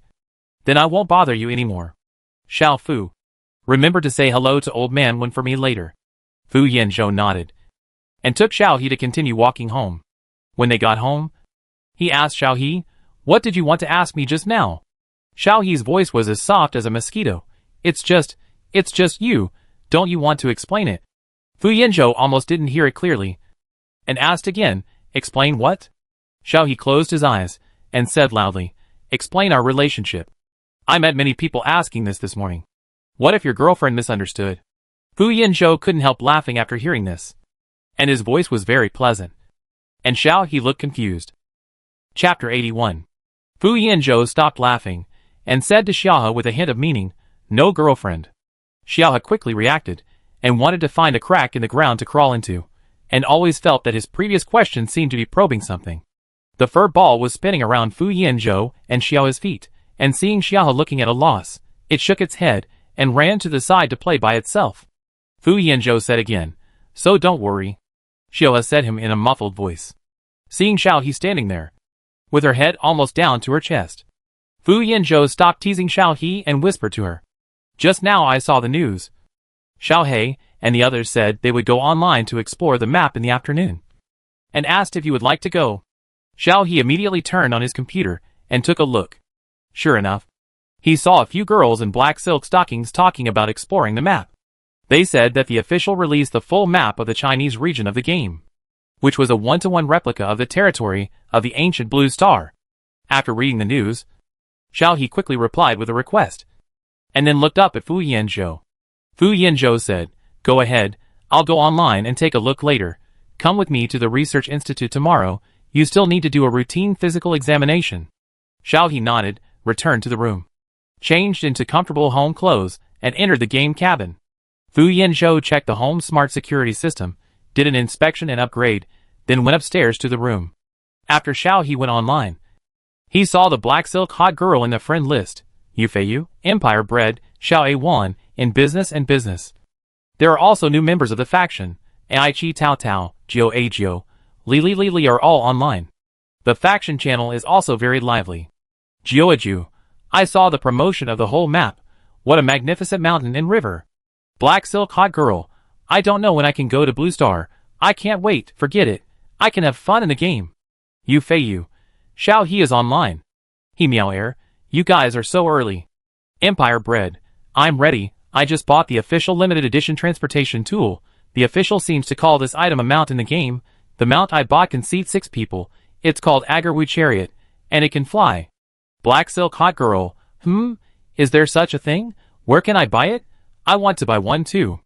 Xiao A Wan, the official new system store released today sells it. You need to recharge the card to buy it. Black silk hottie, okay, I'll go and take a look. Xiao He also found the system store when he saw this. The store page is very simple, and there are not many things. There is only one page of products. The first one is the Agarwu Chariot mentioned by the Empire bred. The second one is a set of fashion clothes, and the back is some small props, positioning pills, disguise pills, name change cards, ID hiding cards. Faction channel Yu Feiyu, these props, why do they look not very serious? Black silk hottie, it's okay. After playing the game for a long time, it's normal to have a few enemies. Besides, they are not expensive. Xiao He looked at the prices of the items, and was very silent. Positioning pills cost 100 points, disguise pills cost 300, name change cards cost 1,000, ID hide cards cost 100. Positioning pills and ID hide cards are one-time items, disguise pills are time-limited items, and will last for 1 month. National beauty costumes cost 800, Agarwu Chariot costs 1,200. Points are converted to real currency at a 1-to-1 ratio. In Xiao He's opinion, it's not cheap. The hot girl with black stockings excitedly bought one for each person. And then she used the positioning pill on Xiao He, and teleported directly to Xiao He's side and said with a smile, this prop is quite useful. It would be great if there is such a thing in reality. Xiao He opened his mouth to complain, I dare not. If there is such a thing, I will. The hot girl with black stockings grabbed Xiao He's cheek before Xiao He finished speaking. If there is such a thing, I will definitely use it on you, and find you directly. After that, the hot girl with black stockings took out the sandalwood chariot. The sandalwood sedan chair was similar to the one that Xiao He had seen in TV dramas before, with exquisite details, gauze curtains hanging on the body of the carriage, and 2 white horses pulling the carriage. The black-stockinged hottie whistled as soon as she saw it, supported herself with one hand on the extended part of the carriage, and jumped onto the sandalwood sedan chair handsomely, then extended her hand to invite Xiao He. After Xiao He put her hand on the black-stockinged hottie's hand, he was pulled onto the sedan chair. Driven by the black-stockinged hottie, the white horse slowly pulled the vehicle forward. If you ask me, the game should have launched a player-exclusive means of transportation a long time ago. Hey, you can fly once you leave the city. Let's try it later. By the way, Xiao He, where do you want to go? I bought 2 of this fashion. Let's wear the same one. After saying that, the black-stockinged hot girl threw a gift box into Xiao's arms and ordered a change of clothes. The clothes on her body instantly turned into the chest-length skirt in Xiao's memory. Her hair was also tied up high into a rich bun, with a peony flower and a jeweled gold hairpin with tassels. After returning the gift, the black-stockinged hot girl pulled out the game mirror and looked at herself in the mirror beautifully. Xiao He also changed into clothes quickly. This set of clothes also comes with makeup. After changing into it, her whole appearance improved a lot. The hot girl in black silk stockings took Xiao He to take a selfie with the game's built-in favorite camera system. Faction channel Yu Fei Yu. Xiao He Jia, where did you take Xiao He? Why did you suddenly go silent? Empire Bread. Xiao He Jia, we agreed to play together. How did you quietly take Xiao He away? Li, so where should we meet up? Eat a peach.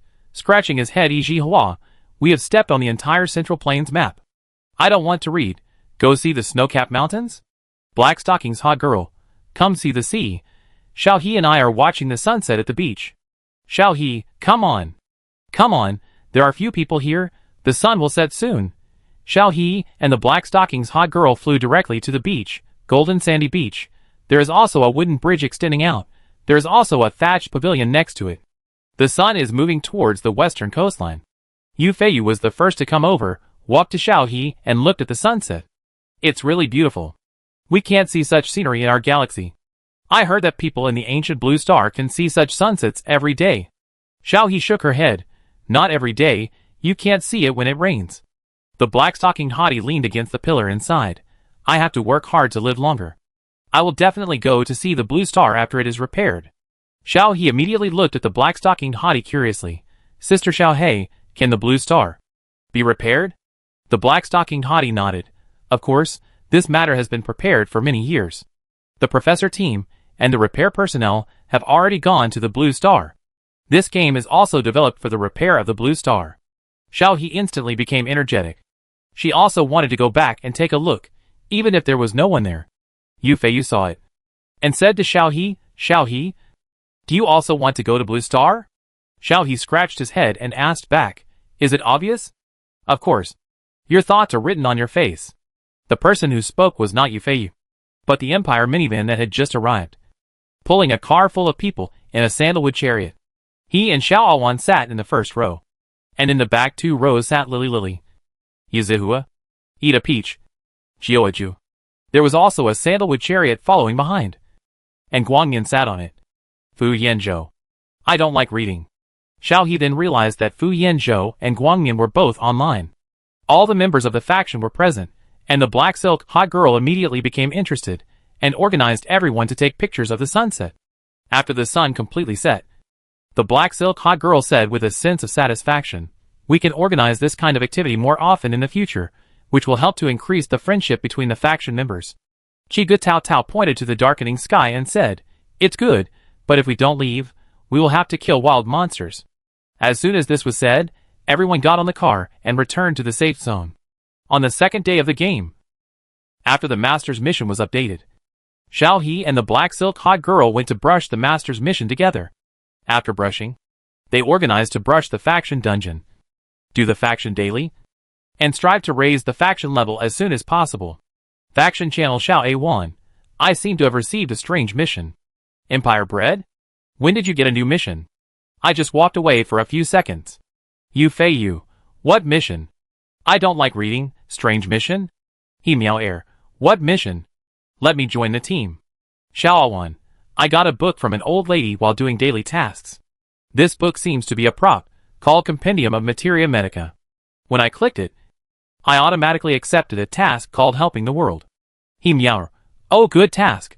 Accept it quickly. Xiao Awan agreed to Xiao He's application to join the team. There are only 3 of them in the team. Team Channel Xiaowan, I accepted the task, but I don't know how to do it. After saying that, he shared the task content to the team channel. Xiao A1, Side Quest. Healing the world with medicine. Quest requirements, collecting herbs. Xiao A1, look, it only says to collect herbs, but I don't know what herbs to collect, where to collect them, and there is no description of the quest reward. Empire Bread, this can't be a professional quest. Right, forget it. Regardless of the quest, I think this herb collection is similar to the minerals I collect to make weapons. He meow air, Xiao Bread is right, let's go look for it in the wild. You can look through your prop book compendium of Materia Medica to see if there are any hints on it. Xiao Awan, yes, there are pictures on every page of this book, which look like grass, and their names and habits. He meower, that's easy, we can look for them according to the pictures. Empire Bread, you can cut out the pictures page by page, and send them to our Star Network group, and then ask Xiao Heijia and the others to help look for them. Xiao Awan, okay. Guangyan and Fu Yin Shou were originally in a team with Xiao He's Black Silk Hottie Yufeiyu, but Xiao He suddenly quit the team and joined Xiao Awan's team.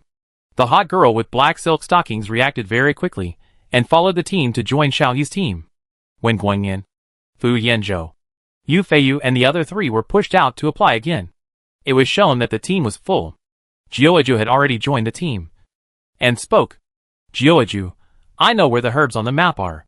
There are herbs that can be collected on almost every mountain in the Jiangnan map. I have seen them when I stepped on the map.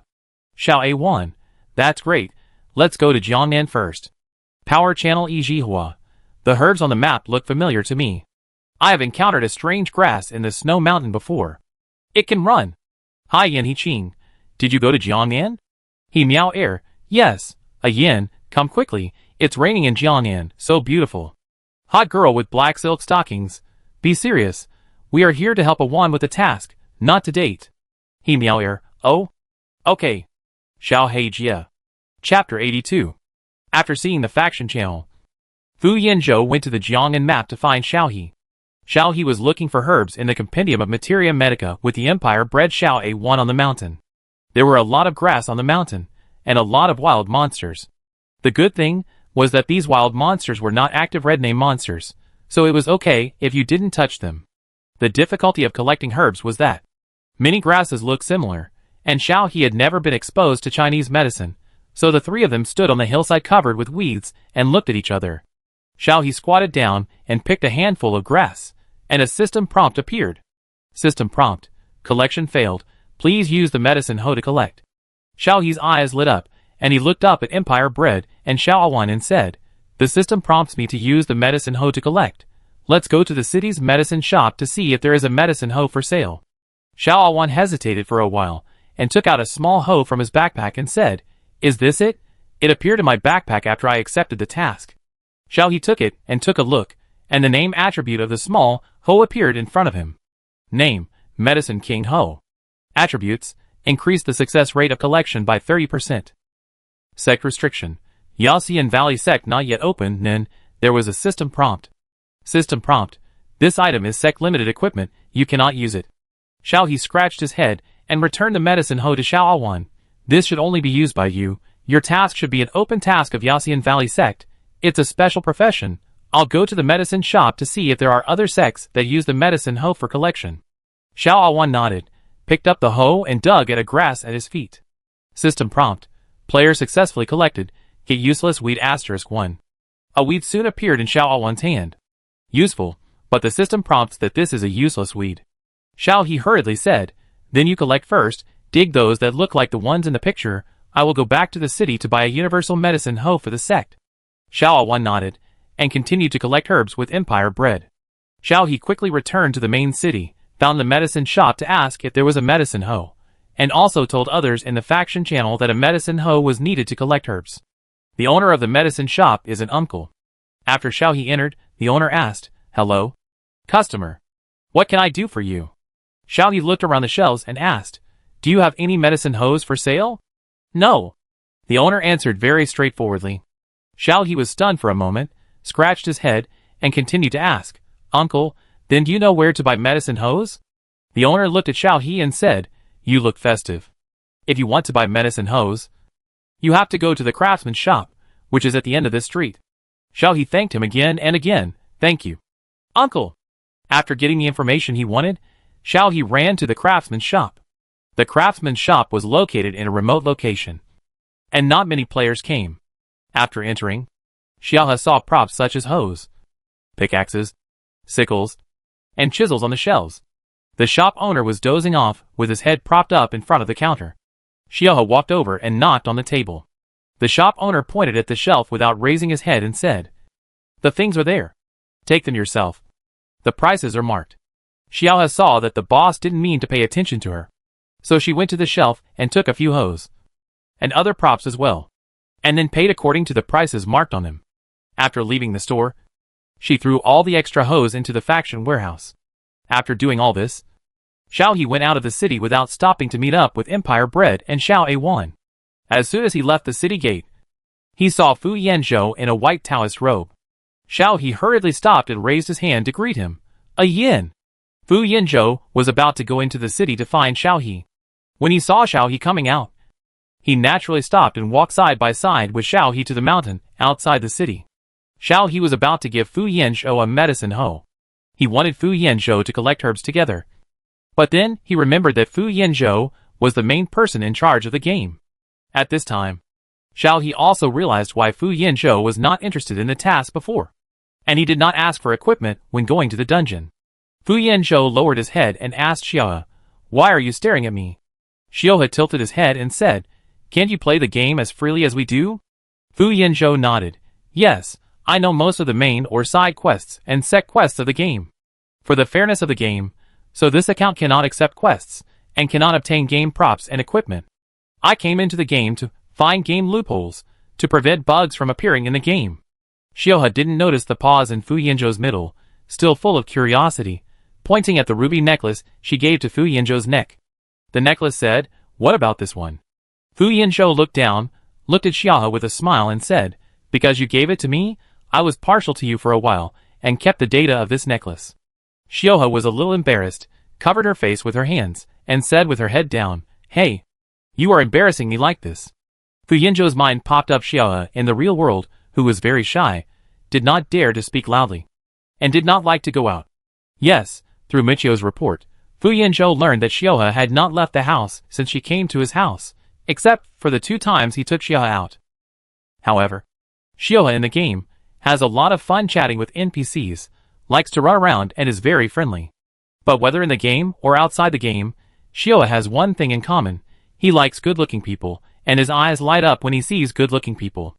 Fu Yanzhou touched his face unconsciously, thinking that he might as well use his own face.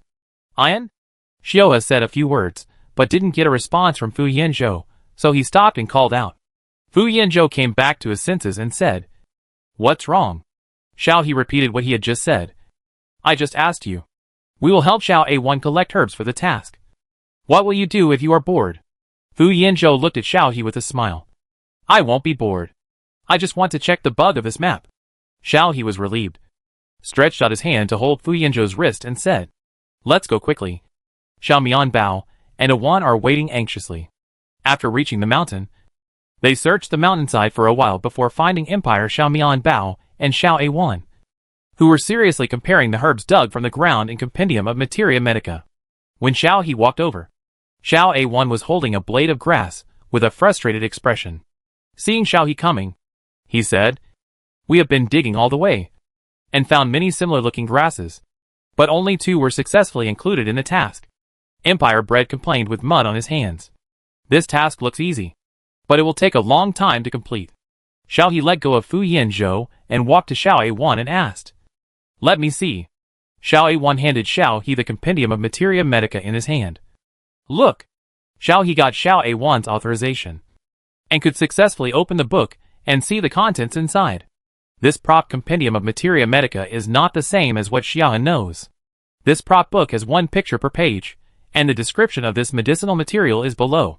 Xiao He carefully read the instructions, then pointed to a line of words and said to Xiao A1, "A1, look at this description. This herb grows in the valley, likes water and light, so it must not be on this mountain. And this one, like shade, grows on the shady side of the hillside, surrounded by vines. We just need to find it according to the growth conditions. Let's go over there first. Xiao A1 suddenly realized, I didn't look carefully just now. Great. Xiao He. Thanks to you. Otherwise I don't know when I will find it. Empire Bread immediately recovered his spirits, and said to Xiao A1 and Xiao He with confidence, this will make it much easier to find. Let's go. Try to complete the task for my 1-1 as soon as possible. Empire Bread walked to the back of the mountain, and Xiao A1 hurriedly stuffed the book back into his backpack and chased after him. Xiao He fell behind, with Fu Yanzhou. When Guangyan came over, Xiao He and Fu Yanzhou had already left the place. Guangyan did not get angry, and sent a private message to Empire Bread. Lightning, Mian, is Xiao He at your place? The Empire Bread was digging herbs with great interest. They followed the task prompts to find a place, and it was true that they did find herbs that met the task description, and the accuracy rate was very high. At this time, receiving Guangyan's message, Empire Bread suddenly remembered, oh, his brother liked Xiao He. Then Empire Bread's eyes drifted to the side. Fu Yanzhou was sitting under a tree and seemed to be in a daze. Xiaohe was digging herbs around Fu Yanzhou and occasionally said a few words to him. Empire Bread looked at the private message, looked at Xiaohe again, and quickly replied to Guangyan. His brother finally had someone he liked, and he had to help his brother. Empire Bread, here. Brother. Come on. If you don't come, someone else will get there first. Then came the coordinate information. After receiving the message, Guangyan quickly rushed to Empire Bread. He knew who Empire Bread was talking about right away. It was no one but Fu Yanzhou. When he arrived, Guangyan just saw Xiaohe bending down to look at Fu Yanzhou with a smile, and even reaching out to take something off Fu Yanzhou's head. Guangyan pursed his lips. His eyes looked a little lonely for no reason, and he didn't look very happy. Empire Bread saw Guangyan from a distance, and jumped up and waved, brother. Here. Come here. Then he said to Xiaohe, my brother is here. I'll ask him to help. Xiaohe stood up and looked over, and greeted with a smile, Lightyear.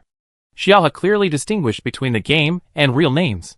Guangyan's dejected look was gone. He nodded at Xiaohe, walked in front of Xiaohe, and blocked Xiaohe's view of Fu Yanzhou intentionally or unintentionally. Empire Bread secretly cheered Guangyan, and then continued to dig herbs with Xiao A1. Xiaohe looked at Guangyan for a while, and was relieved to see that Guangyan looked much better than before, and said with a smile, we are digging herbs. We need to use the medicine hoe. I put a lot of them in the power warehouse. Guangyan took out the medicine hoe from his backpack and said, I have got it. Let's go and help. Xiaohe nodded, followed Guangyan, walked a few steps, turned back and said to Fu Yanzhou, Ian, wait for us to finish digging herbs. Fu Yanzhou nodded, and then saw Guangyan's provocative eyes. Chapter 83. Fu Yanzhou's smiling expression froze. He almost forgot that Ningyu was eyeing Xiao He covetously. The only thing to be thankful for was that Ningyu didn't seem to be able to express himself well. After Xiao He finished speaking, she continued to help Xiao A1 dig herbs. She thought that according to the current trend of the game, it would be common to fight monsters and go to dungeons in the future. Then, in the team, a good nurse is indispensable. Now that Xiao A1 has successfully received the nurse's professional mission, the number of deaths of teammates will depend on the nurse's skills when they go to dungeons in the future. Thinking of this, Xiao He dug herbs more vigorously. Because of the realism of the game, Xiao He's face was covered with mud, and his sleeves were stained with mud. His hands holding the hoe were covered with mud. He placed a pile of dug herbs at his feet, planning to give them to Xiao A1 for comparison. Guangyan looked at it for a while and reminded Xiao He, if you don't pick it up, it will be refreshed. Xiao He hurriedly dug the one in his hand, then picked up the pile on the ground and stuffed it into his backpack. Looking up and asking Guangyan, how much did you dig? Let's go find A1. Guangyan saw Xiao He's face turned into a little cat, and couldn't help but smile, wiping the mud spots on Xiao He's face with his thumb. Xiao He was stunned for a moment, and subconsciously raised his hand to touch his face. As a result, his face became more stained. Guangyan smiled even more, took out a handkerchief from his backpack, bent down and carefully wiped Xiao He's face and said, don't wipe it with your hands. His tone was very gentle, which was in sharp contrast to his previous cold tone. Xiao He took the handkerchief from Guangyan's hand and said, I'll do it myself. Guangyan nodded, let go of his hand, and watched Xiao He wipe herself clean with a heavy look. When he saw Fu Yanzhou following him, he had some rare thoughts, and moved closer to Xiao He's head, as if to declare his sovereignty. From a distance, it was like an intimate whisper between a young couple. Fu Yanzhou stopped not far away, watching the scene expressionlessly. As expected, if you don't keep an eye on it, someone will take advantage of it. Xiaohe wiped her face and returned the handkerchief to Guangyan. When she turned her head, she saw the face that was magnified when she got closer. She immediately took 2 steps back and asked, after calming down her mind after being hit by the beauty filter, "What's wrong?" Guangyan took the handkerchief and shook his head. "Nothing. Let's go. Mian and the others are waiting in front." Fu Yanzhou had already walked to Xiaohe's side, separated from Guangyan without making a sound, and said to Xiaohe with a smile, "You are walking very fast." Xiaohe chuckled twice and said, "I am anxious to dig herbs for a Wan. After she finishes her professional task, we will have a nurse to add blood and save our lives in the dungeon." Guangyan's smile disappeared from his face, and only Fu Yanzhou and Xiaohe were seen naturally intimate. When Empire Bread and Xiao Awan came over, they saw the strange atmosphere between the 3 people, or more precisely, between Guangyan and Fu Yanzhou. Xiaohe in the middle looked unaware, and was still smiling foolishly. Xiao Awan poked Empire Bread and whispered, "What's going on with the 3 of them?" Empire Bread had a deep look on his face, and answered in a low voice, "2 secret rivals, and a fool who has no brain." Xiao Awan, you summarized it very well. Don't summarize it again next time. Empire Bread shook his head, spitting on Guangyan in his heart. Look at him, like Wanwan caught up quickly, his brother is not good. You got it wrong, it's not 2 crushes, it's 3. The faint voice of the black silk hot girl came from behind. Empire Bread turned around with a face full of question marks. 3? Sister Xiaohe, where did the 3 come from? The black silk hot girl walked to Xiao Awan and shrugged. Can't you see? Every time Xiaohe comes online, his eyes are like glued to Xiaohe. Empire Bread. Then he looked at Xiaohe with a very suspicious look and muttered to himself, "Why do you like Xiaohe?" Xiao Awan immediately pinched the soft flesh on Empire Bread's waist, and saw Empire Bread grimacing in pain before letting go and said, "What are you talking about? Xiao He is cute. Funny. Smart. And knows everything about Blue Star. Isn't it normal to be liked? If I were a boy or my sexual orientation changed, I would also like Xiao He." Empire Bread immediately looked at Xiao A1 nervously. "You can't like this. You have to like me." Xiao A1. The black silk hottie was happy, and patted Empire Bread's shoulder over Xiao A1. "Come on, brother. If you don't work hard, A1 will like Xiao He." Empire Bread looked at Xiao A1 pitifully. "Hey, what happened to you? Sister Xiaohe, you're here too." Xiaohe trotted to the 3 of them, laughing happily. The black silk hottie hooked Xiaohe's neck. "Nothing, by the way, Awan. How's your mission going?" Xiao Awan took a look and said, "The progress is quite fast. There are many medicinal herbs on this mountain. 1/3 of the pages of icons have been lit up, and the rest are for other terrains." Xiaohe handed the herbs in the backpack to Xiao Awan. "Take a look at these." After Xiao Awan found out, he clicked submit on the herbs. Some of them were eligible for inclusion, some were duplicated, and a small part were not medicinal herbs. "Then let's change the map, and go to the valley map." The black silk hottie said hurriedly, "No hurry, Gio, Lili. They have dispersed to other maps. Let's go back to the base first, and continue if there is still a shortage." Xiao He nodded, and several people were teleported back to the base. At the base of the faction, in the large square in front of the meeting hall, Yu Feiyu and other faction members have already arrived. Seeing Xiao He and the others coming back, Yu Feiyu immediately walked up to Xiao He and asked, "How are you digging herbs?" Xiao He said, "We dug a lot. Awan's task is already 1/3 complete." "Where are the herbs you dug?" Chigu Tao took out a bunch of herbs and said, "They are all here. We found them according to the terrain Xiao He described. I don't know if they are useful, but after we dug the herbs, we activated the life skill of gathering." Xiao Awan stepped forward and included the herbs one by one into the compendium of Materia Medica. After finishing, he said, "There are 2 kinds left. One is called Night Shining Sand, and the other is called Placenta. I think this description is a bit abnormal." After saying that, Xiao Awan shared the description to the faction channel. Night Shining Sand clears the liver and brightens the eyes, removes blood stasis and disperses accumulation. It comes from the feces of bats. Placenta, replenishes qi and nourishes blood. It is made for the placenta of newborns. After reading it, all the members of the faction were silent. After a long time, Gio spoke faintly. Is this really a serious book? Are the ancient Blue Star people so perverted in using medicine? Are they asking people to eat shit? And this purple river placenta. Xiao He scratched his head and explained. Maybe the Blue Star people have determined that these can be used as medicine after a long period of argumentation. Some things in the traditional Chinese medicine of the ancient Blue Star Huaxia tribe are really useful. Empire bread. So who is the first to eat shit after eating? You can find that this thing can cure diseases. Xiao He. Is this the point? Black Silk Hot Girl terminated directly. The topic. Don't worry about who eats it. What is this bat? Where can we find this placenta? You can't find a pregnant NPC and wait for her to give birth. After giving birth, ask if you can give me your placenta? This is too perverted. I can't do it. Xiao Wan nodded in agreement. Now there are very few women who give birth themselves. Most of them use incubators to reproduce the next generation. Only a very small number of wealthy families will have women who give birth themselves. This is the first time they have heard that the placenta can be used as medicine. I don't like reading books. I express my opinion. Bats are obviously animals. But I don't know what they look like. I haven't seen such creatures in the real world. Empire bread. 1+1 love to eat peach. I haven't seen it either. Gio. 1+1 lily. I haven't even heard of it. Guangyan also showed a rare confused expression. He had never heard of this animal on the capital planet. And there was no such animal on the border planet. There were even few small animals on the border planet. Fu Yanzhou remained silent and stood beside Xiao. Xiao He squatted on the ground, picked up a branch and wrote and drew on the ground. He drew a bat and said, it looks like this. Like a mouse with wings. And it carries many viruses. Everyone gathered around and looked at the drawing on the ground curiously. It looks like this? But what is a mouse? There are no mice on our capital planet. And there are such creatures on the ancient blue planet that look physiologically uncomfortable.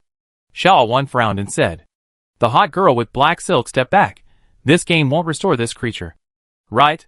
Fu Yanzhou looked away with a guilty conscience. Yuzihua pondered for a while, and suddenly slapped his head. I said it looked familiar. When I went from Central Plains to Jiangyan, I passed by a place called Yadong. I passed through a valley tunnel. The cliffs on both sides were full of this stuff. I got goosebumps at that time. I ran out of there at the fastest speed in my life. Xiaohe immediately stood up and said, let's go, Ziawawa. Take us to where to kill monsters. Bats will definitely drop night shining sand. The team organized again. And the group led by Yuzihua went to Yadong to kill bats. The cliff cave is actually a mountain. There is a narrow crack in the middle. The light is not very good. It is blocked by vegetation. It is very dark inside. It is indeed a breeding environment for bats. After entering, Xiaohe looked to both sides. Sure enough, he saw densely packed bats sleeping upside down on the cliff. They were red monsters. The trigger conditions were distance and sound. Xiaohe whispered to the light-year black silk hot girl, how to brush it. This thing can fly. The black silk hot girl smiled and took out a fire talisman. Simple. We do it by magic. Once a talisman is passed, there will be no ash left. Xiaohe didn't even have time to stop it. The black silk hot girl had already thrown the fire talisman out. She was quite accurate and threw it into the pile of bats. The bats that were originally quiet and motionless suddenly flew up, covering the sky and the sun, making the cracks in the rock, which were originally not well lit, completely dark. Xiao He, can you listen carefully? This thing can fly. After saying that, Xiao He instantly hid behind Fu Yanzhou and urged, hurry up and block it. I'm scared. Fu Yanzhou quickly took off his coat and covered Xiao He with it, saying, don't be afraid, Ning. Guangyan has blocked them. Xiao He carefully poked his head out from behind Fu Yanzhou. Sure enough, he saw Guangyan using a gun to perfection, blocking the bats that rushed over within a certain range. Yu Feiyu, Empire Bread, Black Silk Hottie, Xiao Wan, Gio, Yi Jihua, Li. I don't like reading books. Eating Tao also use long-range attack skills to kill bats. Xiao He breathed a sigh of relief, also took out various attack symbols, and followed the monster. Chapter 84. There were quite a few bats in the cliff cave, but Xiao He and his friends did not go to the middle. They only spawned at the periphery. So they quickly spawned all the bats that rushed out, and the bats that were out of range were not triggered. Xiao Wan stepped forward and pinched her nose to check the dropped items, and indeed found the night shining sand, and her mission was only one purple river placenta away. The black silk hottie shook her head. Then let's go find the purple now. Before she finished speaking, the black silk hottie disappeared from Xiao He and his friends. Xiao He? Xiao A1. Where's Xiao He Jia? Is she offline? Xiao He pulled out the friend list, and the black silk hottie's ID was still on. She was not offline. Private message He Miao Air. Xiao He Jia, where have you been? System prompt. The player is in a special scene, and cannot receive information. The next second, the world announcement came out. World announcement. A player set fire to a mountain, which almost caused serious consequences, and was imprisoned for 7 days, and fined metal. This is a warning, and I hope all players will know that if you set fire to a mountain, you will be in prison for life. World Channel Little Butterfly. Set fire to a mountain? Owning 3,000 handsome men. There is also a prison punishment. Get rich overnight. As far as I know, because of the backward technology of Gulen Star, large mountain fires are difficult to extinguish, so the behavior of preventing fires from setting mountains will face huge penalties. Player 12123. Ha ha ha. Who is it, so brave, actually setting fire to the mountain? Where is it burning? I want to see. After seeing the world notification, Xiaohe and the others, who also read the chat history of the world channel, looked at each other in bewilderment. Yuzihua asked tentatively, is this notice referring to Xiaohe's sister? Shigateo pointed to the burning mountain wall. How about we deal with this fire? At this time, the others realized that the area of the fire on the mountain wall was getting larger and larger. Xiao He hurriedly found a water charm, and threw it out to put out the fire. Fortunately, the fire was under control. After throwing 3 water charms, the fire was out. Xiao A1 felt sympathetic. Finally you've learned your lesson. You must not set fires. What about Xiao He? After the Empire Bread reacted, his mouth was grinning from ear to ear, and he looked very gloating. Xiao He. Ha ha ha. He laughed very loudly, but the black silk hot girl didn't hear it. Otherwise she would have been beaten. Xiao He saw that the fire was out, and then he said sympathetically, the official didn't say anything about this. Where is Xiao He imprisoned? You can't send a private message. Guangyan said, this mountain belongs to the Jiangnan map. We can go to the main city of Jiangnan to take a look. Xiao A1 also said, let's go see how Xiao He is doing first, and talk about the mission later. After that, a group of people went to the main city of Jiangnan again. After arriving at the main city, I went to the government office, found the relevant NPCs, and completed a few small tasks before I successfully entered the prison. I saw the black-stocking hottie, who was locked up inside, who hadn't reacted yet. There were a few NPCs in the cell next to the black-stocking hottie. Xiao He walked over and waved his hand in front of the black-stocking hottie. Sister Xiao He. The black-stocking hottie came to her senses and grabbed the railing, with a ferocious expression. Who set the fire? It's fine, but they actually want to lock me up for 7 days. Xiao He pursed his lips, for fear that he would not be able to hold back his laughter, which would make the black-stocking hottie even angrier. The hot girl in black stockings was helpless and furious, but still couldn't get out. After complaining, she sat on the ground angrily. Xiao He hurriedly said to the hot girl in black stockings, Sister Xiao He, you just hang up for the time being, and do something else. We will help Awan finish the task first. When you come out, we can go to the dungeon with Awan to see if the dungeon with a nurse is easy. The hot girl in black stockings was helpless, but it was the only way. She couldn't get out, so she agreed listlessly and said, then you play first. I'll hang up. The hot girl in black stockings sitting on the ground soon became expressionless and empty-eyed, and turned into a model of a hang-up. Xiao He followed Xiao Awan, Fu Yanzhou, Guangyan, and others out of the government prison. After they got outside, they began to discuss where to find the placenta to complete the task progress. It's easy to find the placenta, but it always feels like a pervert to find it. Xiao He scratched his head and suggested, why don't we go to the pharmacy to ask? Isn't this a game with the background of Blue Star? Maybe the pharmacy has it. The Empire Bread said, okay, just do as Xiao He said, and go to the pharmacy to ask first. They are all medicines. The pharmacy must have clues. Because this task does not require killing monsters, Yuzihua, Jiajuju, and others went to do their own things. So the only people who went to the medicine shop were Xiao He, Xiao A1, Empire Bread, Yu Feiyu, Guang Yan, and Fu Yanzhou. The medicine shop in the main city of Jiangnan was the one Xiao He asked Yao Chu about last time. The boss was still sitting behind the counter waiting for customers to check out. Xiao He first walked around in front of the various medicine cabinets. When he didn't see Zahesh's name, he walked to the counter and asked the boss, "Uncle, do you have placenta for sale?" As soon as these words came out, the boss, who had been mechanically repeating the cashiering action, suddenly brightened up his eyes, raised his hand, and stroked his beard, smiled at Xiao He and said, "Young man, what do you want placenta for?" Xiao He instantly became energetic, turned his head, and winked at the others, then asked Xiao Wan to come over, and told the boss, "Uncle, this is it. My friend was ordered by the master to find 100 kinds of herbs for the master sect, but he is still short of placenta, so I want to ask if you have it for sale here."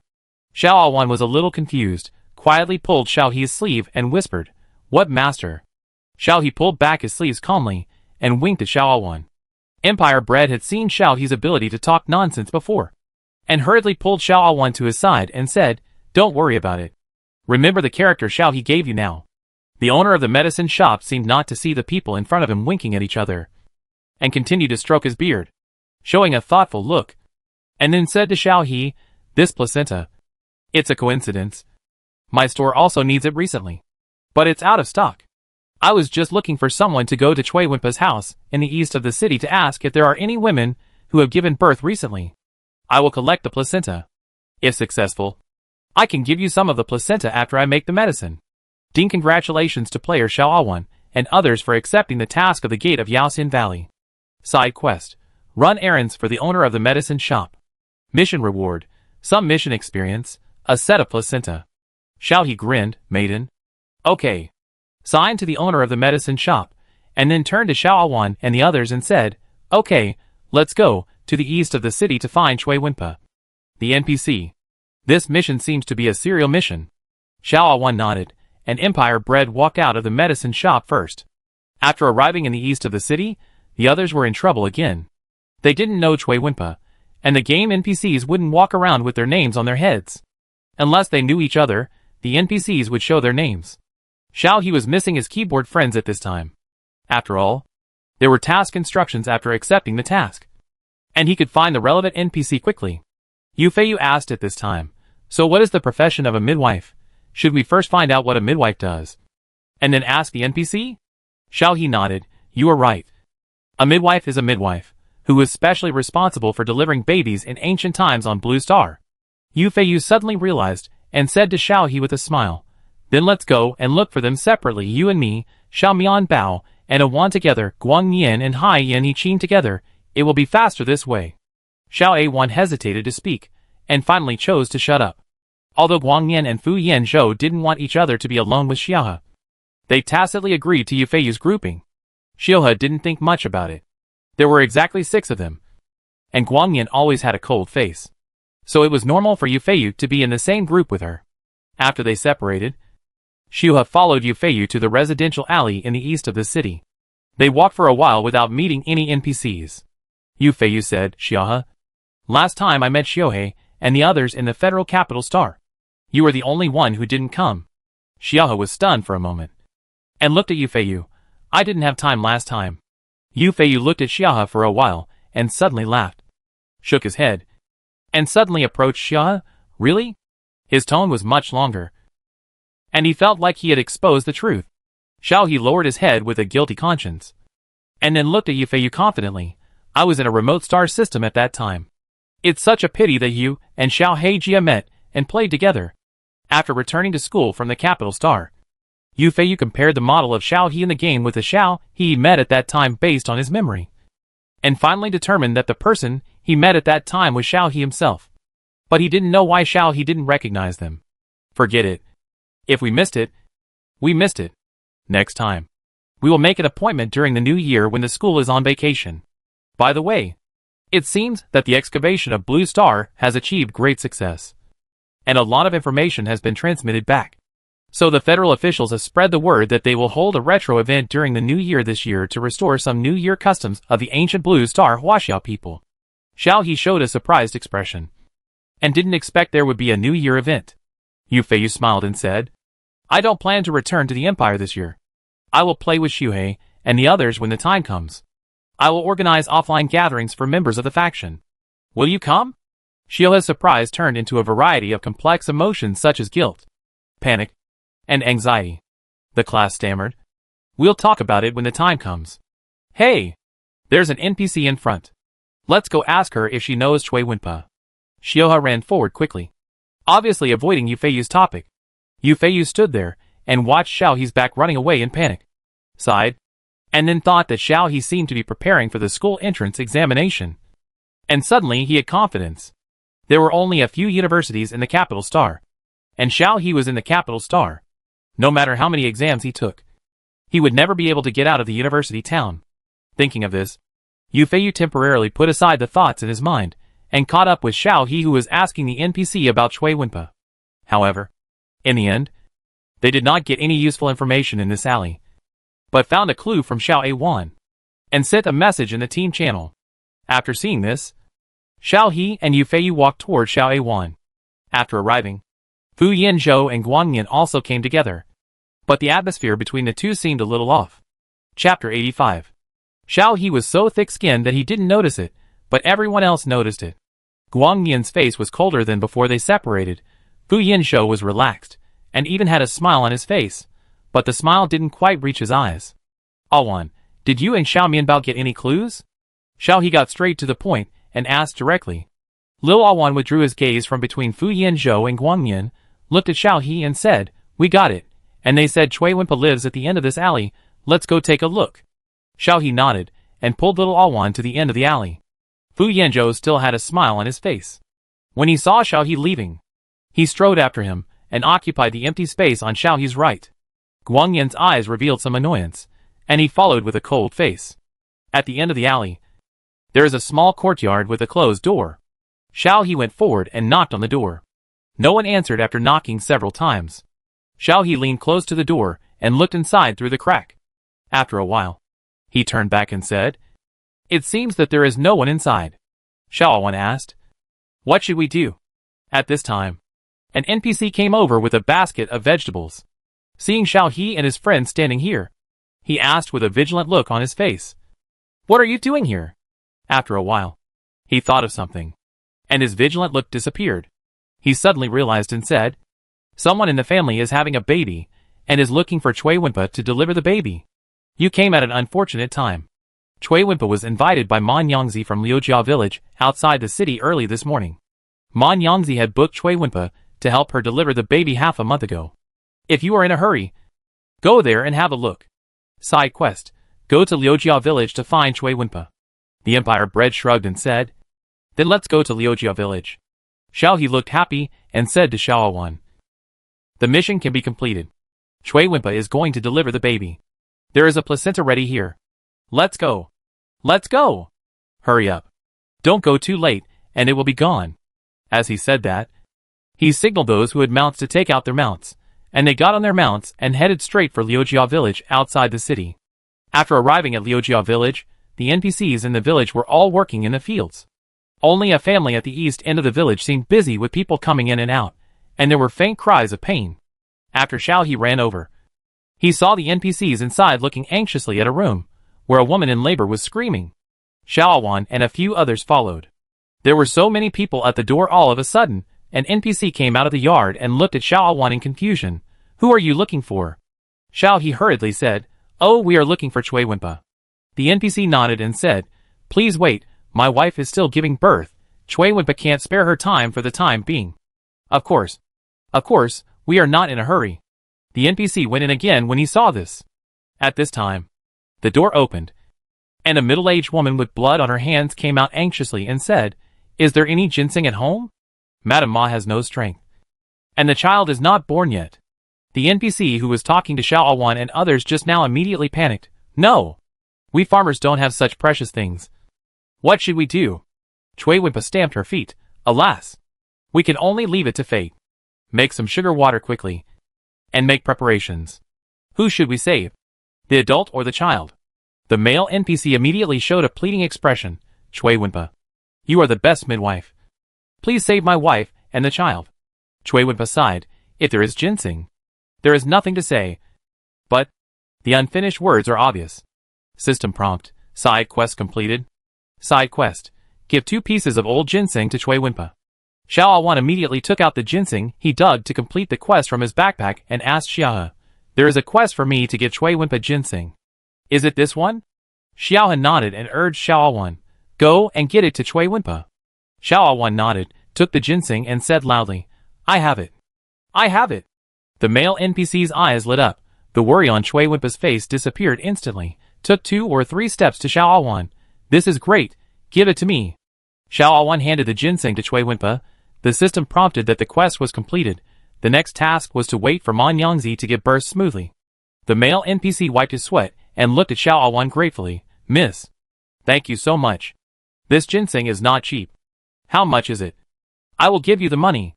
At the same time, Xiao Awan showed NPC Lu Dazhuang here, and Man Yangzi's favorability increased. Xiao Awan shook his head and said, "No money. But I need a medicinal material. If you don't mind, can you give it to me?" NPC Lu Dazhuang looked at Xiao Awan in confusion. "What medicinal material? My family has never planted medicinal materials. Girl, tell me. If there are any, I will definitely give them to you." Xiao Awan hesitated for a while, always feeling that it was a bit perverted to ask for someone else's placenta. Xiao He came over and interrupted, saying, "Big brother, this is nothing else. Someone in our family is sick and the doctor said that placenta should be used as medicine.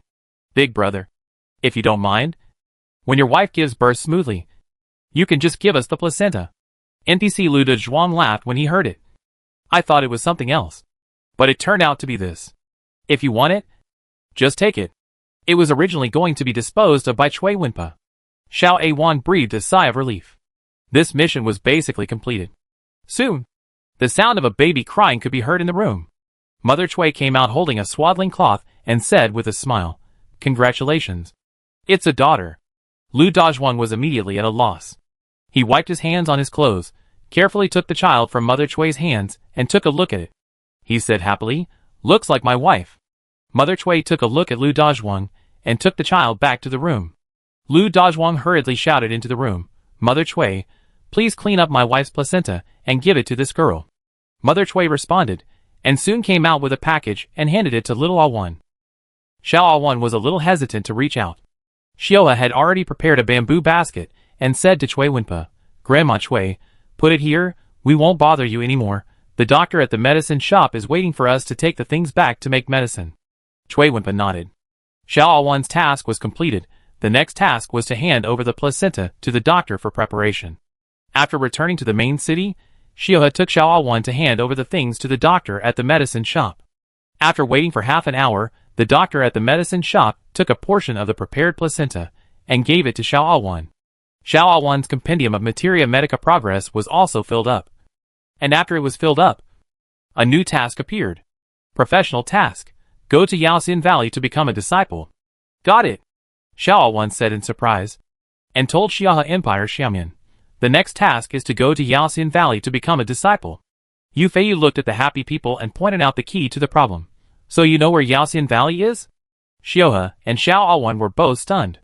Yu Feiyu said again, "I just looked at the game map, and there is no Yaoxian Valley name marked on it. But there are several places blocked by fog. So Yaoxian Valley is likely to be in these places blocked by fog." At this time, Xiao Awan said weakly, "There should be no need to look for it."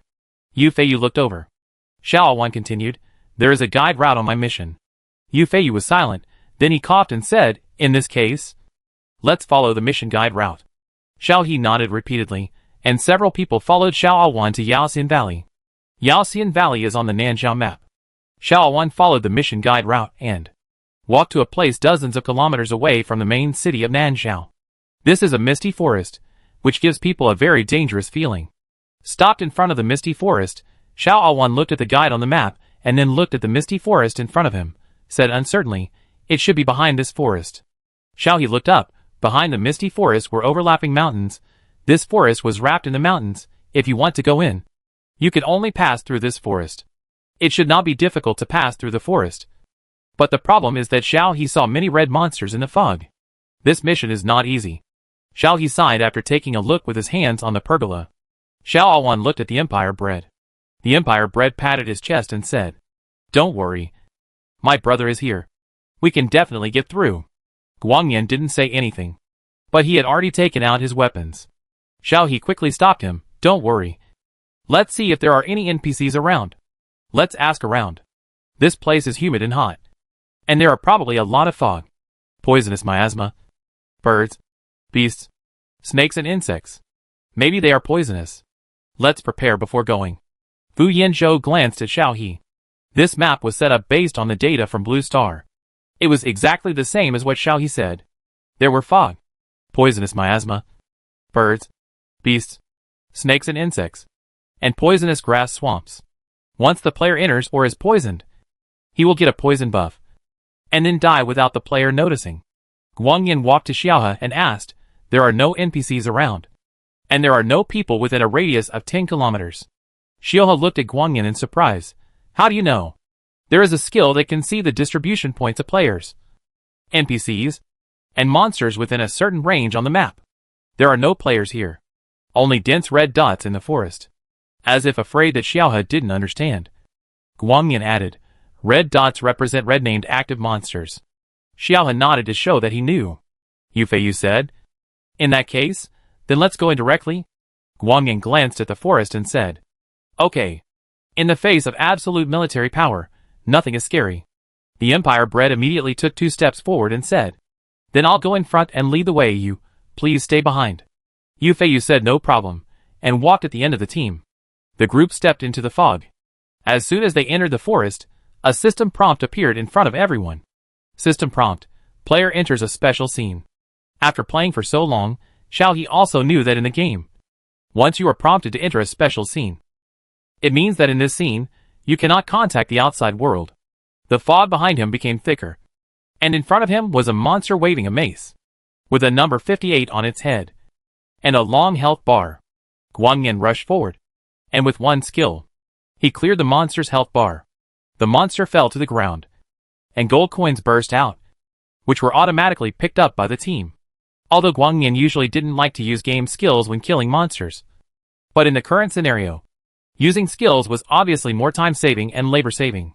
Chapter 86. With light years around, and now that everyone has reached a higher level, it is not difficult to kill the monsters. Xiao He and his friends soon reached the center of the misty forest. The Imperial Bread looked relaxed. It's not difficult to walk here. It's much simpler than the previous dungeon. I think we can reach the Medicine Fairy Valley in at most 1 hour. Xiao He looked at the road ahead and said, I hope so.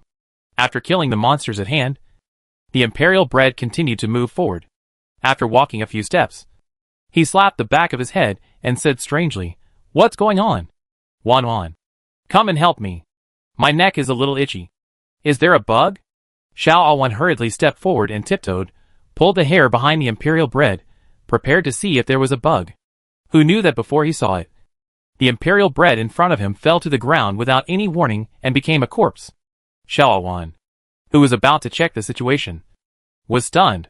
He stared blankly at the fallen Empire Bread, and didn't say anything for half a minute. At this time, Xiao Fanning came over to check the team channel, and saw a system prompt. Your teammate Empire Bread died due to a poisonous insect bite. Yufeiyu took a breath and said, he died just like that? Xiao Awan came back to his senses, and the body of Empire Bread on the ground had been refreshed. What should we do now? Xiao Awan asked. Xiao He scratched his head and looked at Fu Yanzhou and Guangyan. Guangyan said, everyone, check if you have any negative buffs. If you have the skills to clear the buffs, use them. Go forward first. Xiao Awan asked, what about Emion? He will revive himself. He can catch up. After saying that, Guangyan made his way forward, while checking the buffs on himself. He really found that he had a slight poisoning mark, and his health bar was slowly dropping. Fortunately, his health was thick. After replenishing a bottle of blood, he turned back and said to Xiao He, take out the red medicine. We don't know how to clear the poisoning buff at the moment. We need to speed up. Xiao He nodded, took out the red bottle from his backpack, and didn't forget to hand one to Fu Yanzhou, thinking that Fu Yanzhou was a fragile skin. After giving it, I thought, it seems that Fu Yanzhou may not need it either. If I enter the game to find bugs, I shouldn't get negative buffs or something. Right? Xiao He shook his head, shaking off the thought, said to Yufeiyu, you should be careful too. If you don't have enough red medicine, I still have a lot here. Yu Feiyu smiled, cut off the vines next to him with a long sword in his hand, and said, "Don't worry." After walking for a while, the health bars of several people dropped to less than half. Guang Yin stopped and frowned and said, "Not quite right, my map is full of red dots." Xiao He also stopped and looked around. Yu Feiyu poured a bottle of red medicine into his mouth and said, "No. I didn't see any red monsters." Fu Yanzhou calmly tied his sleeves tightly, and said nothing. Xiao Awan suddenly exclaimed, "I am under attack by scorpions." As soon as he finished speaking, Xiao Awan's health bar dropped rapidly. Xiao He hurriedly said to Xiao Awan, "Drink the medicine quickly. You can't die. Once you die, the mission will definitely start over." Xiao Awan kept pouring red medicine into his mouth, and only then could he barely maintain his health bar. Xiao He was a little anxious, and searched for talisman paper in his backpack, trying to find something useful. In fact, throwing a fire talisman at this time would definitely solve the problem. But Xiao He didn't dare to do so because of the previous experience of the hot girl with black silk stockings. Finally, Xiao He held the Qingxing talisman in his hand, gave one to each person, and then said, "There is no other way. Cut down all the vines and bushes on the road." As he said that, he took the lead in clearing the weeds, vines, and bushes on the road. As soon as he cut, the densely packed poisonous insects hiding in the bushes crawled out. Xiao He got goosebumps. Guang Yin suddenly realized, so those dense red dots are these things. Xiao Awan jumped up and cried, "Can we not do this mission? When I think about it being like this when I return to the sect, I don't want to change my job to Medicine Fairy Valley." Xiao He comforted Xiao Awan, "Don't worry, this is our first time here. When you enter Medicine Fairy Valley, there will definitely be a proper road to walk on. These bugs are small, not easier to kill than the previous monsters, not to mention that Xiao He and his team can't kill them all. Finally, they can only give up clearing monsters and run in the misty forest, following the direction pointed by Xiao Awan, intending to quickly pass through the misty forest."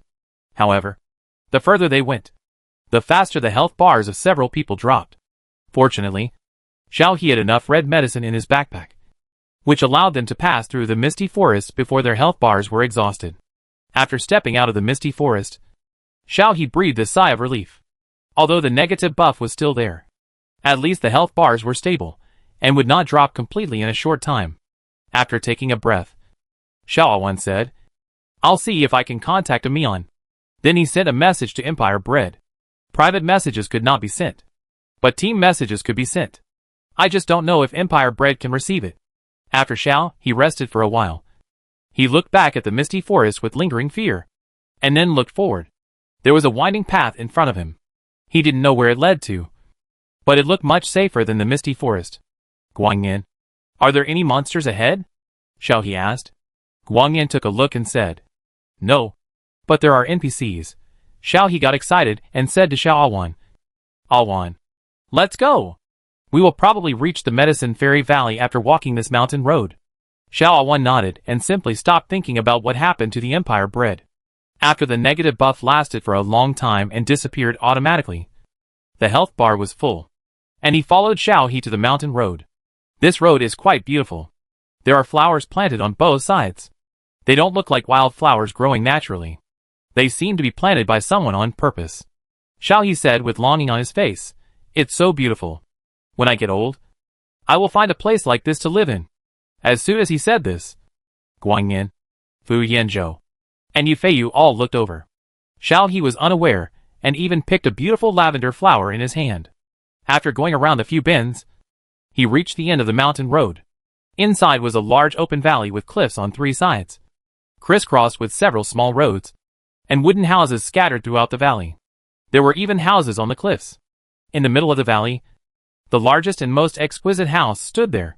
In addition to the house, there are many NPCs coming and going in the valley, and everyone has a smile on their face. Xiao He also heard a system prompt. Ding! Congratulations to the player for discovering the hidden map Yaxian Valley. At the same time, a light frequency appeared in the air, and a world notice was scrolling on it.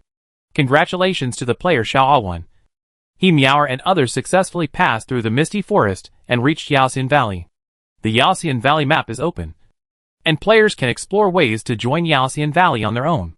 Xiao Awan's personal notification also came, reminding her that the task is completed. The next step is to find the Valley Master and complete the task of becoming a disciple.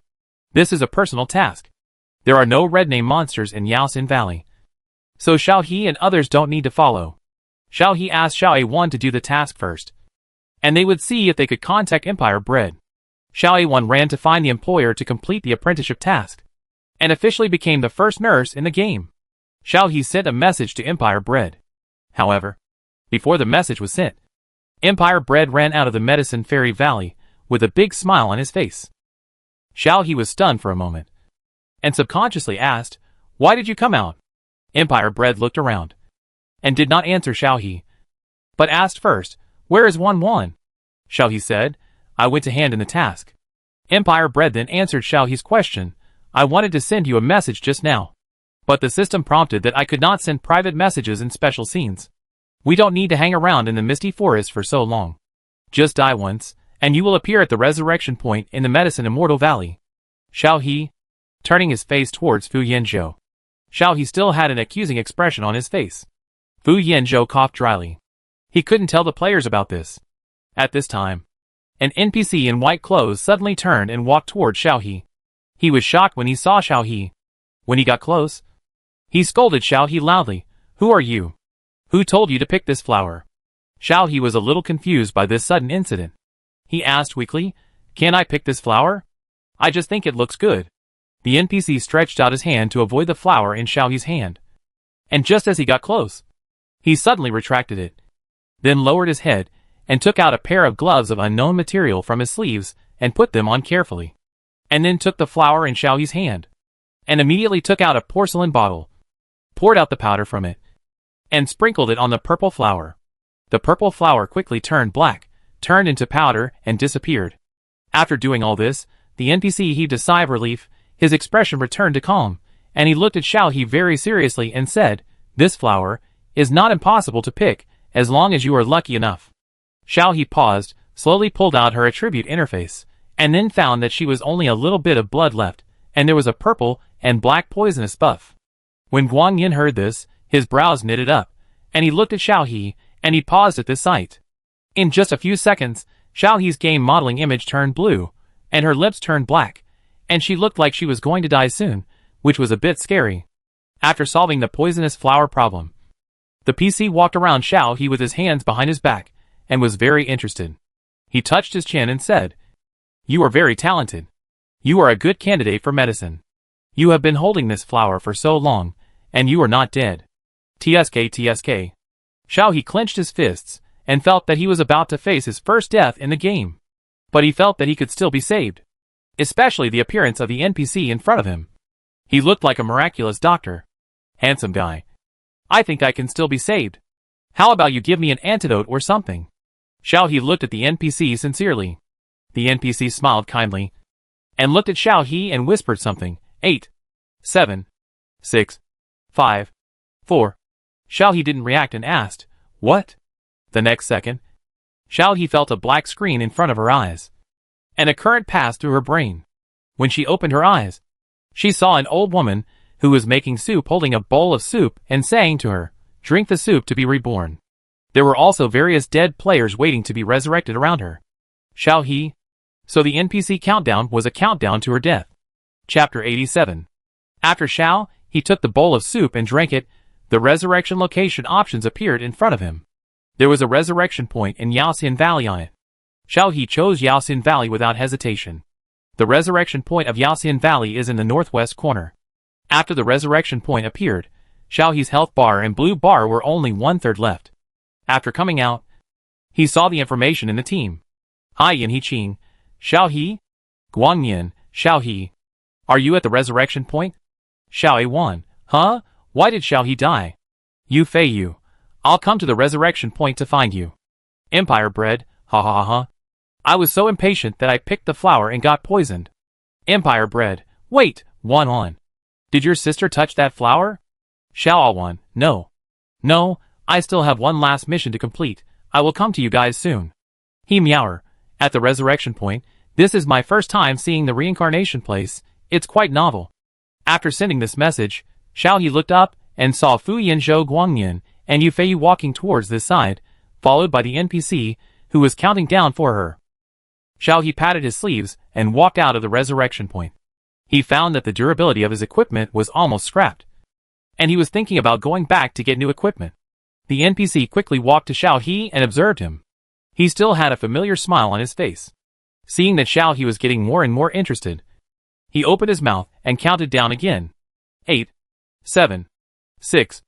Xiao He glared at the NPC fiercely, and then took out a large bottle of red medicine and poured it into his mouth in front of the NPC. After drinking, he looked at the blood bar that was restored from the bottom, and then slowly decreased. He took out another bottle of red medicine and said to the regretful NPC, "Count. Keep counting." NPC. Okay. He is also a stubborn guy. The NPC gave up counting, and looked at Xiao He seriously and said, "Okay. Okay. Outsiders like you have the means to prolong your life. But this means of prolonging life can only last for a period of time. And you can't do anything. And you have to die. Even if you die and come back to life many times, this poison cannot be cured without taking the antidote." Yu Feiyu whispered to Guangyan, "What does this NPC mean? Xiao He's poisonous buff must be cured with a special item?" Guangyan nodded. After listening to Xiao He, he drank the red medicine and asked the NPC, "So you mean you can cure this poison?" The NPC smiled and said nothing, and the meaning was very clear. Xiao He immediately threw away the empty bottle in his hand, and said to the NPC with a sincere expression, "Handsome man, meeting his fate. You see, your medicine fairy valley is in such a remote place. And I came here, and I just happened to meet you. How about you give me the antidote?" The NPC said very straightforwardly, "Okay." Xiao He smiled, "Then give me the antidote." The NPC also smiled. "We don't pass on the things in our medicine fairy valley, unless you become my disciple." System prompt: the request of the Poison King of Medicine Fairy Valley. System prompt: the player has already become a disciple of Longhu Mountain, and cannot accept the task of becoming a disciple of Medicine Fairy Valley. Xiao He looked at the NPC with great regret. "I know that I am loved by everyone. I am a genius, and a good candidate for studying medicine. But handsome, you are late. I am already a direct disciple of Longhu Mountain." Poison King. The smile on his face disappeared instantly, and then he gritted his teeth and cursed, "It's those bull noses from Longhu Mountain again." After cursing, Poison King showed a bit of unwillingness, stared at Xiao He for a while, and said, "I finally met someone I like, but those bull noses got there first." Xiao He, "No. Handsome, you just said that the things in your medicine fairy valley will not be passed on to outsiders." As he said that, Xiao He poured another bottle of red medicine into his mouth. Looking at the blood bar that was dropping faster and faster, Xiao He hurriedly said, "Okay. Okay. Handsome, how about this, you detoxify me first. Let's talk about this after we detoxify." Poison King spread his hands. "Can't detoxify." Xiao He? Perhaps the question mark on Xiao He's face was too obvious. Poison King explained to Xiao He, "It's like this, my senior brother didn't let me plant these flowers in the valley, for fear that the disciples would touch them by mistake, so I had to plant them at the entrance of the valley." Xiao He drank the medicine and asked hurriedly, "What does that have to do with detoxification?" Poison King smiled. "My name is Poison King." "Gambling King?" Poison King rolled his eyes. "Poison King, poison is poisonous." Xiao He paused, looking at the Poison King in disbelief. "You mean you planted this poison, and you can't detoxify it?" Before the Poison King spoke, Xiao He said to the Poison King in a loud voice, "Then you have the nerve to call yourself the Poison King? What kind of Poison King is it if you could only use poison, but not detoxify it?"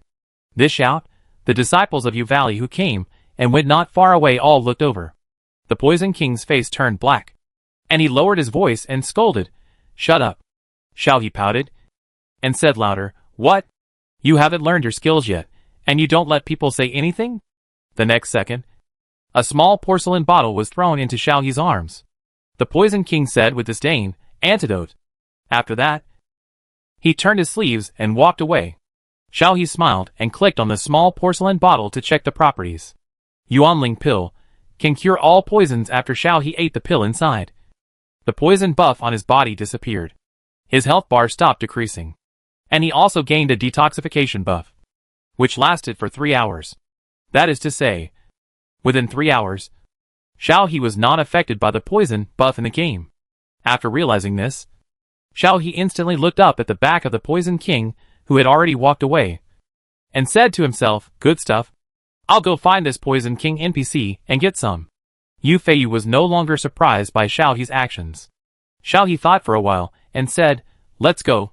Let's find the Poison King. Find a way to get some of this Yuanling pill. And then we'll set up a stall at the entrance of the Misty Forest to sell it. It will definitely make a lot of money.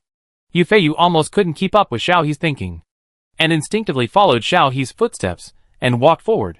When Xiao He found the Poison King, he was in the largest room in the middle of the Medicine Fairy Valley. It happened that Empire Little Bread and Xiao Awan came out of it. Xiao Awan changed into the disciple uniform of the Medicine Fairy Valley, with a small and exquisite medicine basket on his waist, and a fingertip on his hand. Seeing Xiao He, Xiao Awan waved his hand happily. Xiao He, I am now a medicine fairy. Xiao He gave up the idea of looking for the Poison King to get some Yuanling pills, and said to Xiao Awan, that's great. What skills did you learn? Xiao Awan replied, many skills. But some skills need to be mastered before they can be used. Currently, the one that can be used is Gubanpei Yuan, which increases all the attributes of your teammates. There is also a miraculous hand that can add 580 health points to teammates each time it is used. There is no cooldown time. Another skill that fills up half of the health bar at a time has a cooldown of 10 seconds. Xiao He said after hearing this, that's great. We can save a lot of red medicine when we go to the dungeon later. Xiao Awan nodded repeatedly and said, and when my sect skill proficiency reaches. After coming up, you can learn a skill called 7 Stars Resurrection. Before the teammate's corpse is refreshed, you can revive players with lower levels than me. Players with higher levels than me have a certain probability of failing to revive. Xiao He immediately praised, what a miracle doctor. Awan, is it easy to improve the proficiency of this skill? Do you want help? Xiao Awan shook his head, no need to help. Do the sect mission every day, and the proficiency of the skill will increase if you use it more. After reaching the maximum level, you can ignore the level difference. Xiao He said after listening, okay. I will go to the Poison King NPC to ask for some Yuanling pills. Xiao He chased into the hall. The Poison King was talking to another NPC. The other NPC looked a bit like the Poison King, wearing a black dress inlaid with gold threads, and looked very rich. Before Xiao He got close, the two NPCs turned around and stared at Xiao He. The Poison King frowned and asked impatiently, why are you following me? Get lost. Xiao He approached him with a playful smile. Hey, don't. You just detoxified me. I came here to thank you. Didn't I? The Poison King changed his warm expression and sneered, don't play tricks. What are you doing here? None of you people from Longhu Mountain are good. You have your eyes wide open. The black-clothed NPC was stunned for a moment and looked at the Poison King. Longhu Mountain? The Poison King nodded impatiently. That's right. Brother. Don't be fooled by this guy from Longhu Mountain again. At this time, a name appeared on the black-clothed NPC's head. The Master of Medicine in Mortal Valley. Medicine King. The Medicine King nodded slowly to the Poison King, and then belatedly looked at Xiao He. Outsider, what are you doing here? If you are looking for your companion, she has already left. The Medicine King's voice was unexpectedly gentle, and his eyes were very clear and carried a sense of compassion. Xiao He unconsciously lowered his voice. I just want to ask the Poison King if he still has the Yuanling pill. The Medicine King smiled, walked down and said, what do you want this for? But is someone around you poisoned? I have 2 bottles of freshly made ones here, you take them. Before he finished speaking, the medicine bottle that the Medicine King was about to hand to Xiao He was snatched away by a hand that crossed over. The Poison King said to the Medicine King unhappily, I told you not to be so kind anytime and anywhere. Do you think she looks like she's poisoned? I've already cured her poison. This Taoist nun with so many tricks must be here to cheat for medicine. The Medicine King stared at the Poison King blankly. After a while he said weakly, not really. Right? I think she's fine. The Poison King was so angry that he threw the porcelain bottle aside and started to preach, seemingly intending to teach his brother a lesson about the dangers of the world. Xiao He saw it clearly. The Medicine King showed a little bit of pain on his face. The Poison King stood in front of the Medicine King with his hands on his hips and started talking. Xiao He looked left and right, then quietly moved to the 2 porcelain bottles thrown on the ground, knelt down to pick them up and turned to leave, all in one go, leaving the Medicine King standing in the hall to be scolded. After coming out, Xiao He said, it's impossible to set up a stall, the Poison King won't give it to me, the Medicine King wanted to give it to me, but the Poison King stopped him. Xiao He sighed after saying that. Xiao Wan didn't understand what stall was. What stall? Xiao He shook the porcelain bottle he picked up. This can cure all kinds of poisons. Let's get more, and set up a stall at the entrance of the misty forest. We will definitely make money. Xiao Wan looked at Xiao He with difficulty, and said after a while, after the opening of the Medicine Fairy Valley, you don't have to go through the misty forest. There is a teleportation array. So if you set up a stall, you probably won't be able to sell anything. Xiao He. Chapter 88. Empire Bread couldn't help laughing. Xiao He glared at Empire Bread, and angrily stuffed the 2 porcelain bottles into her backpack. Never mind, she got 2 bottles of medicine for free. Fu Yanzhou shook his head, touched Xiao He's head and said, It's getting late. Don't you go to bed at this time every day? I saw Machio at the door of the room just now, ready to knock on the door, to remind you to go to bed. Xiao He didn't think there was anything wrong, and only found out after looking at the time, that it was indeed her bedtime without her noticing, and hurriedly said hello to the others, and went offline to sleep. Fu Yanzhou followed closely. Empire Bread subconsciously looked at Guangyan. Guangyan's face was calm, and no emotion could be seen. Only Yufei frowned for a long time before saying, Xiao He lives with Hai Yan Hiqing? They live together. His tone was a little unbelievable at the end. Guangyan said at this time, just temporarily staying. He also emphasized the tone of the 2 words temporarily staying. Xiao He had just come out of the game cabin after logging off, and Machio knocked on the door outside. Xiao He smiled. What's wrong? Machio smiled. Do you want a midnight snack? I can cook it for you. Xiao He. Thank you, Machio, but I'm not hungry. Machio looked at Xiao He disappointedly. Xiao He almost changed his words. At this time, Fu Yanzhou stood at the door, leaning against the door frame and said, Come here. Machio, you haven't done a system test for a long time. I'll upgrade your system while I'm at home today. Fu Yanzhou was wearing a gray home suit, and his hair, which was usually neat, was a little messy, a little more unruly, but his face was still invincible and handsome. At least Xiuhe would still be a little distracted after watching it so many times. Xiuhe looked at Fu Yanzhou in a daze. Machio, who was originally walking towards the door, turned back again, tilted his head to Xiuhe, and looked curious. Fu Yanzhou tried to hold back his laughter, walked forward to push the fur ball away, pulled Xiuhe up and said, Don't squat on the ground for too long. The previous test report said you have atavism, low blood pressure, and squatting for a long time will make you dizzy. Xiuhe came to her senses, and nodded embarrassedly. Fu Yanzhou said again, Go to bed early, you have to go for a routine checkup tomorrow. Xiuhe said oh, and saw Fu Yanzhou was about to leave and asked, Mr. Fu, do you have to go for this routine checkup every month from now on? Xiuhe didn't want to go out, especially since there were quite a few people in the laboratory, and every time they saw her and Fu Yanzhou go together, they would stare at her curiously. Fu Yanzhou turned around and asked, Don't you want to go? Xiao He hesitated for a while, and said, Not really. Fu Yanzhou shook his head, Not for a long time. After your physical examination results have not fluctuated too much for many times, you can change to once every 6 months. And when your data meets the standard, you can basically check once a year. Xiao He breathed a sigh of relief. As long as she doesn't go every month in the future. But why do I need routine checkups? Is it because I've been in the garbage department for too long? It can't be that Fu Yanzhou and the others saw that she was a fake who traveled through time and space. Right?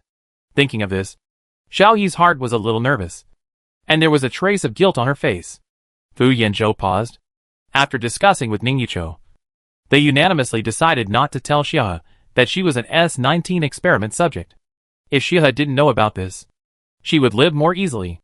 After a change of mind, Fu Yanzhou smiled and said, Yes, we haven't seen anyone survive in a waste resource dump by eating expired nutrients, not to mention experiencing the freezing of the planet. So we are very worried about your health. Fortunately, there are no problems in these few examinations. Xiuhe laughed when she heard that there was no problem with her health. Of course, good health is a happy thing. Seeing Xiao He's happy look, Fu Yanzhou smiled even more and told Xiao He, Go to bed early. I'll call you tomorrow. Xiao He nodded, closed the door, read a book, and finished a test paper before going to bed. The next morning, Fu Yanzhou knocked on the door, as expected. Xiao He impatiently pulled up the quilt to cover her face, and suddenly woke up after a while. She got off the bed with sleepiness, opened the door, and obviously didn't wake up yet. She waved at Fu Yanzhou. Her hair was still messy, and then turned around to wash. After she came out of the house, she woke up and yawned. As soon as she went downstairs, Fu Yanzhou stuffed a glass of milk into her hand and said, "This is the milk produced by the Blue Star cows that were resurrected in Cologne. It is said that the people of Blue Star like to drink milk to supplement calcium and grow taller." Xiao He wrinkled her nose, took a sip reluctantly, and almost spit it out. Then she returned the milk to Fu Yanzhou and said, "It doesn't taste good. I want to drink soy milk." Fu Yanzhou picked up the cup and looked at it in confusion, smelled it again, and finally took a sip and frowned and swallowed it, saying, "It really doesn't taste good. The soy milk you mentioned. The laboratory is still replicating the soybean gene, so you can't drink it for the time being." After that, Fu Yanzhou stuffed 2 pieces of bread into Xiao He's hand and said, "Let's go. Fill your stomach first, and take you to eat delicious food at noon." Xiao He nodded, and followed Fu Yanzhou to the hovercraft while eating.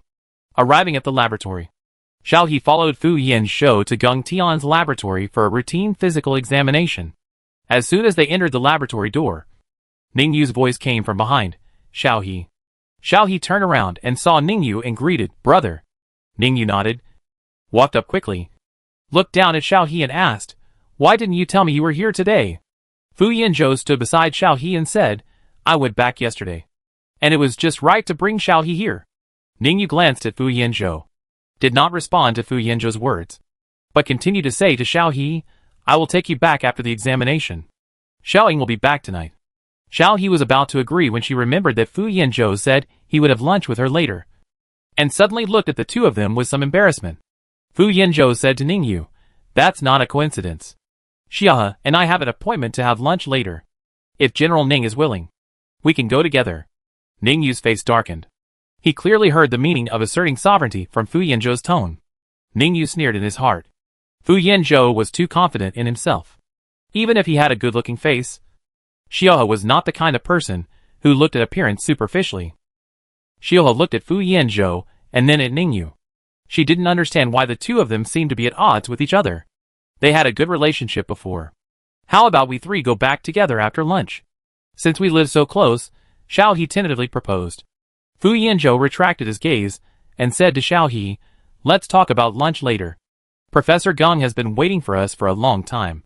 Let's go for the checkup first." Xiao He nodded, followed Fu Yanzhou and walked inside. After walking 2 steps, she looked back at Ningyu. She remembered that they were both checked by Geng Tian.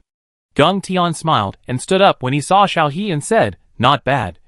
Not bad. You look much better than the first time you came. Come on, lie down and let me see." Xiao He obediently lay on the instrument for Professor Geng to check. Geng Tian manipulated the light frequency for a few times, and the blue lights scanned back and forth from Xiao He. After a few minutes, Professor Geng said, "It's okay. You have to wait for a while." After that, Geng Tian said to Ningyu beside him, "General Ning, go up and lie down. I heard that your spiritual sea was riding again a few days ago. I'll see if I should prescribe some medicine for you." Ningyu nodded and went up to let Geng Tian check. Xiao He looked at Ningyu with some concern, and whispered to Fu Yanzhou, "Is brother okay?"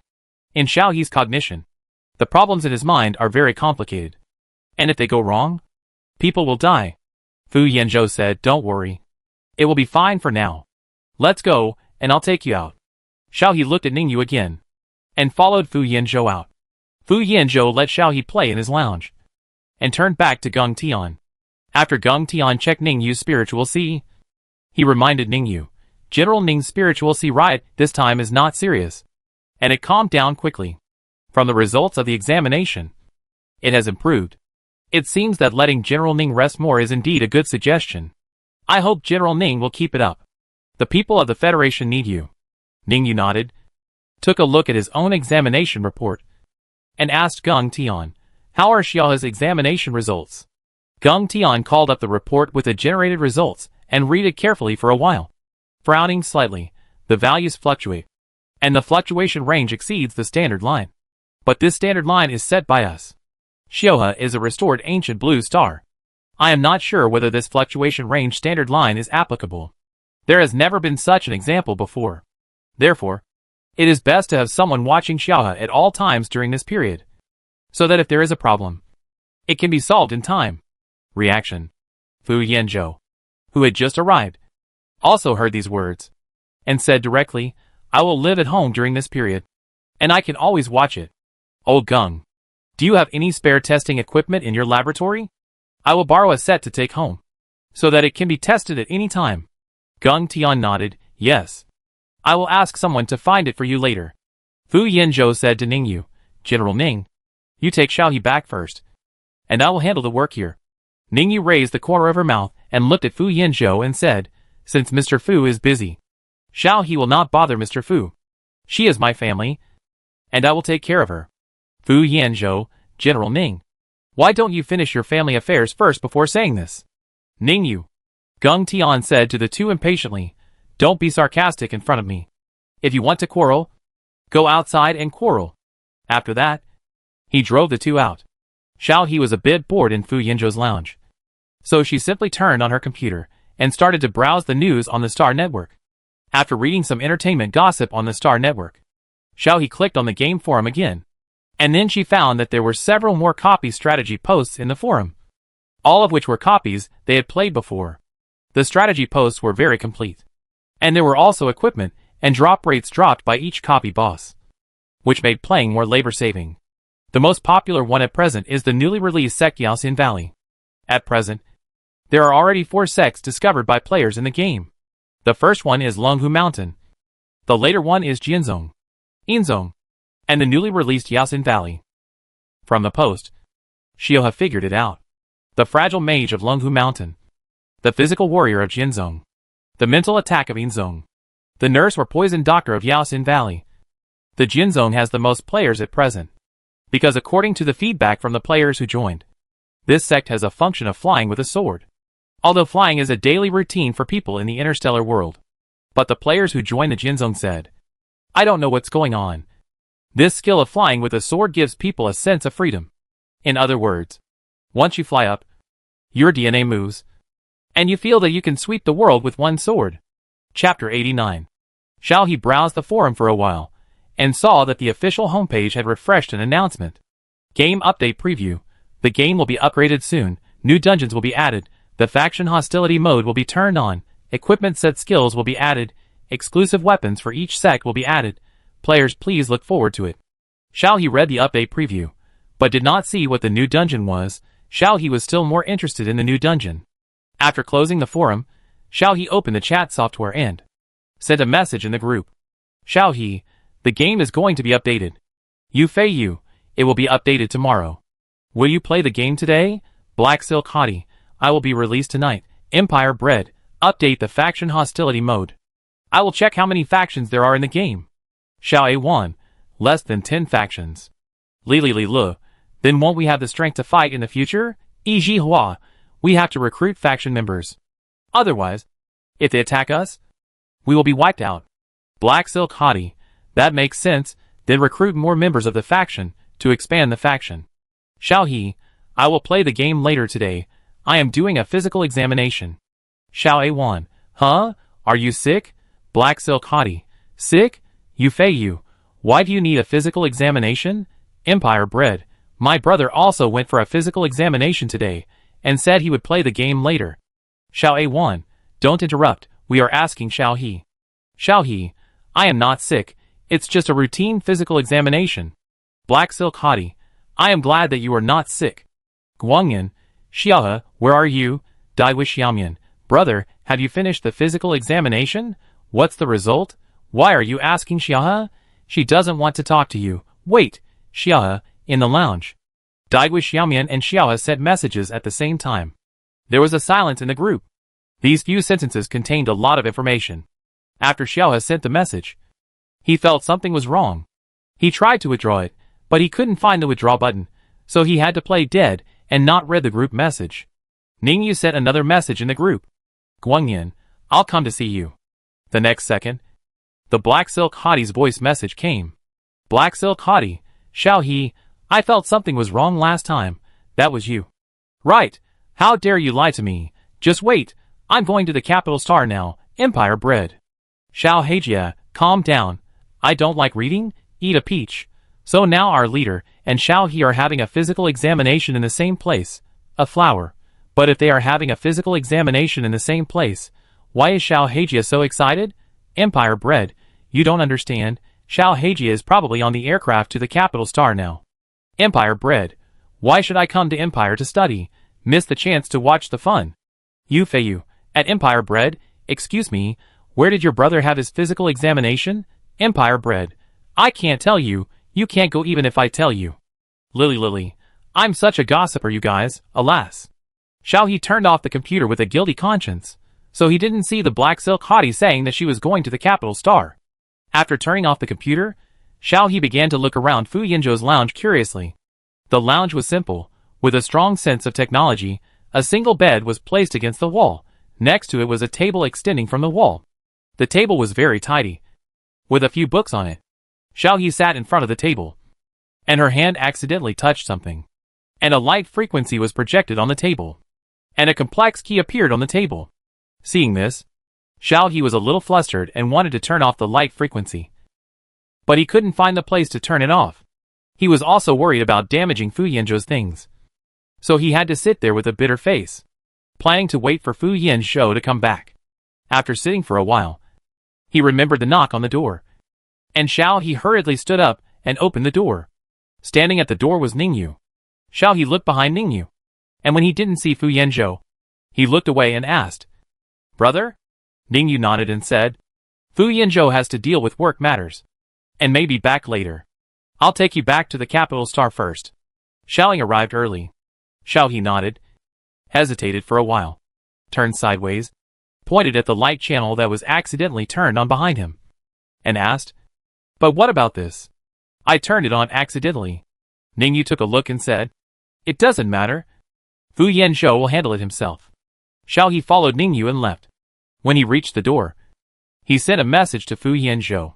Ningyu came here by himself in the aircraft this time, without bringing anyone with him. After getting on the aircraft, Ningyu took Xiao He back to the capital planet.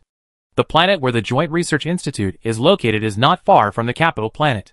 If the aircraft goes at full speed, it will take 2 hours to get there. You can directly choose the landing point closest to home to change to the hovercraft. It was the first time that Xiao He went back alone with Ningyu.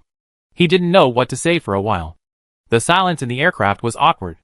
Xiao He said goodbye for a long time before he could say, "Brother, you?" Before he could say it, the aircraft shook a little. Xiao He grabbed the handrail reflexively and exclaimed. Ningyu's face darkened, and he said to Xiao He without turning his head, "Hold on tight." Then he made various operations on the operating table with such fast speed that afterimages appeared. There was another explosion outside, and Xiao He panicked. He huddled in his seat and didn't dare to move at all. However, he could still see the outside scene through the thick window next to him. Outside was the universe. It was originally dark, and only the capital star could be seen. Now there were several more black aircraft surrounding the aircraft Xiao He was riding, and they kept attacking. Fortunately, Ningyu's aircraft was very strong and was not penetrated. Xiao He realized that they were under attack, and quickly reacted and turned on the light brain, and subconsciously sent a message to Fu Yinzhou. "Xiao He, Mr. Fu, my brother and I were attacked." After sending it, he felt something was wrong. It seemed that sending it to Fu Yinzhou would only make Fu Yinzhou call the police. It would be better to send it to Qiuing. Ningyu said that Qiuing had arrived at the capital star in advance. Thinking of this, Xiao He immediately sent another message to Qiuing. "Xiao He, brother Qiuing. Help." "Qiuing? Qiuing, where?" Xiao He saw Qiuing's reply in seconds and immediately showed a happy expression. He immediately wanted to share the location, but the message was not sent out. The chat interface showed a prompt of signal interruption. Seeing this prompt, Xiao He was stunned. The aircraft shook violently again. Xiao He hurriedly grabbed the handrail and said to Ningyu, "Brother, I can't send a message to brother Qiuing." Ningyu was very calm. Xiao He saw from the corner of his eye that an aircraft outside was shot down by Ningyu. "Don't be afraid. This aircraft is for military use. It has a protection system and an attack system. It will be able to deal with those people outside soon." Xiao He saw Ningyu's calm look and felt relieved. Ningyu always gave her a reliable feeling, so Xiao He believed in Ningyu. Suddenly, A wave of energy shook the aircraft. Xiao He instantly felt dizzy, fell to the ground with his head in his arms, and soon recovered. After getting up from the ground, the dizziness disappeared. Xiao He shook his head, looked up at Ningyu, and just as he was about to speak, he saw Ningyu sweating profusely, with one hand covering his head, looking very painful, his eyes still staring at the control panel, and one hand controlling the weapon to counterattack. But the speed was getting slower and slower. "Brother, what's wrong with you?" Xiao He hurriedly ran over to support Ningyu, looking panicked and scared. The moment Xiao He supported Ningyu, Ningyu's complexion improved a little, but he was still pale. He put down his hand that was covering his head and supported the operating table. After a while, he said to Xiao He, "The energy they just released will cause a riot in the spiritual sea. Now I can't concentrate on fighting back." "Xiao He, don't be afraid. Do as I say. You just sent a message to Xiaoying. He will come here soon. My adjutant found that my aircraft signal disappeared and brought people to rescue us immediately." Xiao He nodded repeatedly. Whatever Ningyu said. He also carefully helped Ningyu sit down. He went to the operating table and looked at the complicated buttons. His eyes looked at Ningyu. Ningyu quickly gave Xiao He instructions. Xiao He followed Ningyu's instructions, pressed buttons one by one, activated the defense system, and then operated the weapon to fight back. The black aircraft outside was still surrounding Ningyu's aircraft, and seeing that the attack was ineffective, it actually threw out a huge light net, trying to capture the aircraft and take it away directly. Xiao He hurriedly turned around and asked Ningyu, "What should I do?" Ningyu's eyes did not change. "Press the red button on your left." After Xiao He pressed it, there was a loud noise outside, and a hole was blasted open in the area surrounded by the black aircraft. The sound scared Xiao He. Ningyu said again, "Press the blue button to accelerate." Xiao He's hands reacted faster than his brain. After pressing it, the aircraft rushed out of the gap in an instant. The black aircraft behind him quickly caught up with him. It was also very fast, tightly biting Xiao He's aircraft. There was also an aircraft rushing out to block Xiao He's way. Ningyu groaned. His body swayed, and said to Xiao He weakly, "Don't be afraid. A little further ahead is the defense line of the capital star. There is a defense gap in the starry sky between the capital star and the Joint Research Institute. There is only one patrol a day. The people who came to attack Ningyu saw this gap and came." Xiao He was scared to death, but he looked very calm. He kept pressing the blue button and quickly said to Ningyu, "I know. I'm not afraid." Ningyu covered his head to suppress his turbulent mind. After breaking out of the encirclement, Xiao He's optical brain received signals again. Xiao Ying's messages came one after another, and there was also Fu Yanzhou's message. But Xiao He didn't have time to read them. He just ran away. The people behind him seemed to be impatient to chase him and began to concentrate their firepower to bombard the aircraft where Xiao He was. Soon the aircraft issued a warning, and the red light came on. Xiao He quickly pressed the attack button to resist. The light frequency on the console showed that the number of black aircraft reaching out to chase increased, and there were more than a dozen of them. They seemed to be determined not to give up until they achieved their goal. Because the aircraft was damaged, the speed gradually slowed down, and the aircraft behind them surrounded them again. Xiao He gritted his teeth, looked back at Ningyu, who was sweating profusely, and didn't know what to do. The next second, Xiao He heard a huge roar, and 3 or 4 aircraft shown in the light frequency were shot down in succession. Chapter 90. Xiao Ying's face darkened when he found out that Xiao He didn't reply to the message. He threw the light computer in his hand, took out the laser cannon, and carried it on his shoulder, and said to Qiu Shi, "Gather people, search for the Big Brother's aircraft in the gap of the defense of the capital star."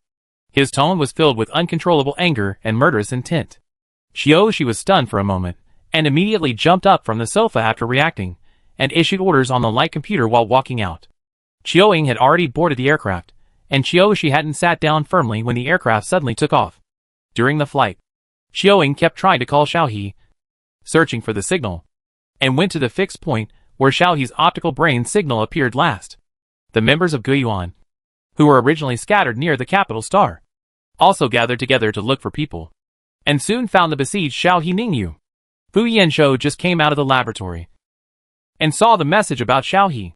He called back immediately, and when he found that he couldn't get through, he notified the military, and drove the aircraft along the route back to the capital star to look for people.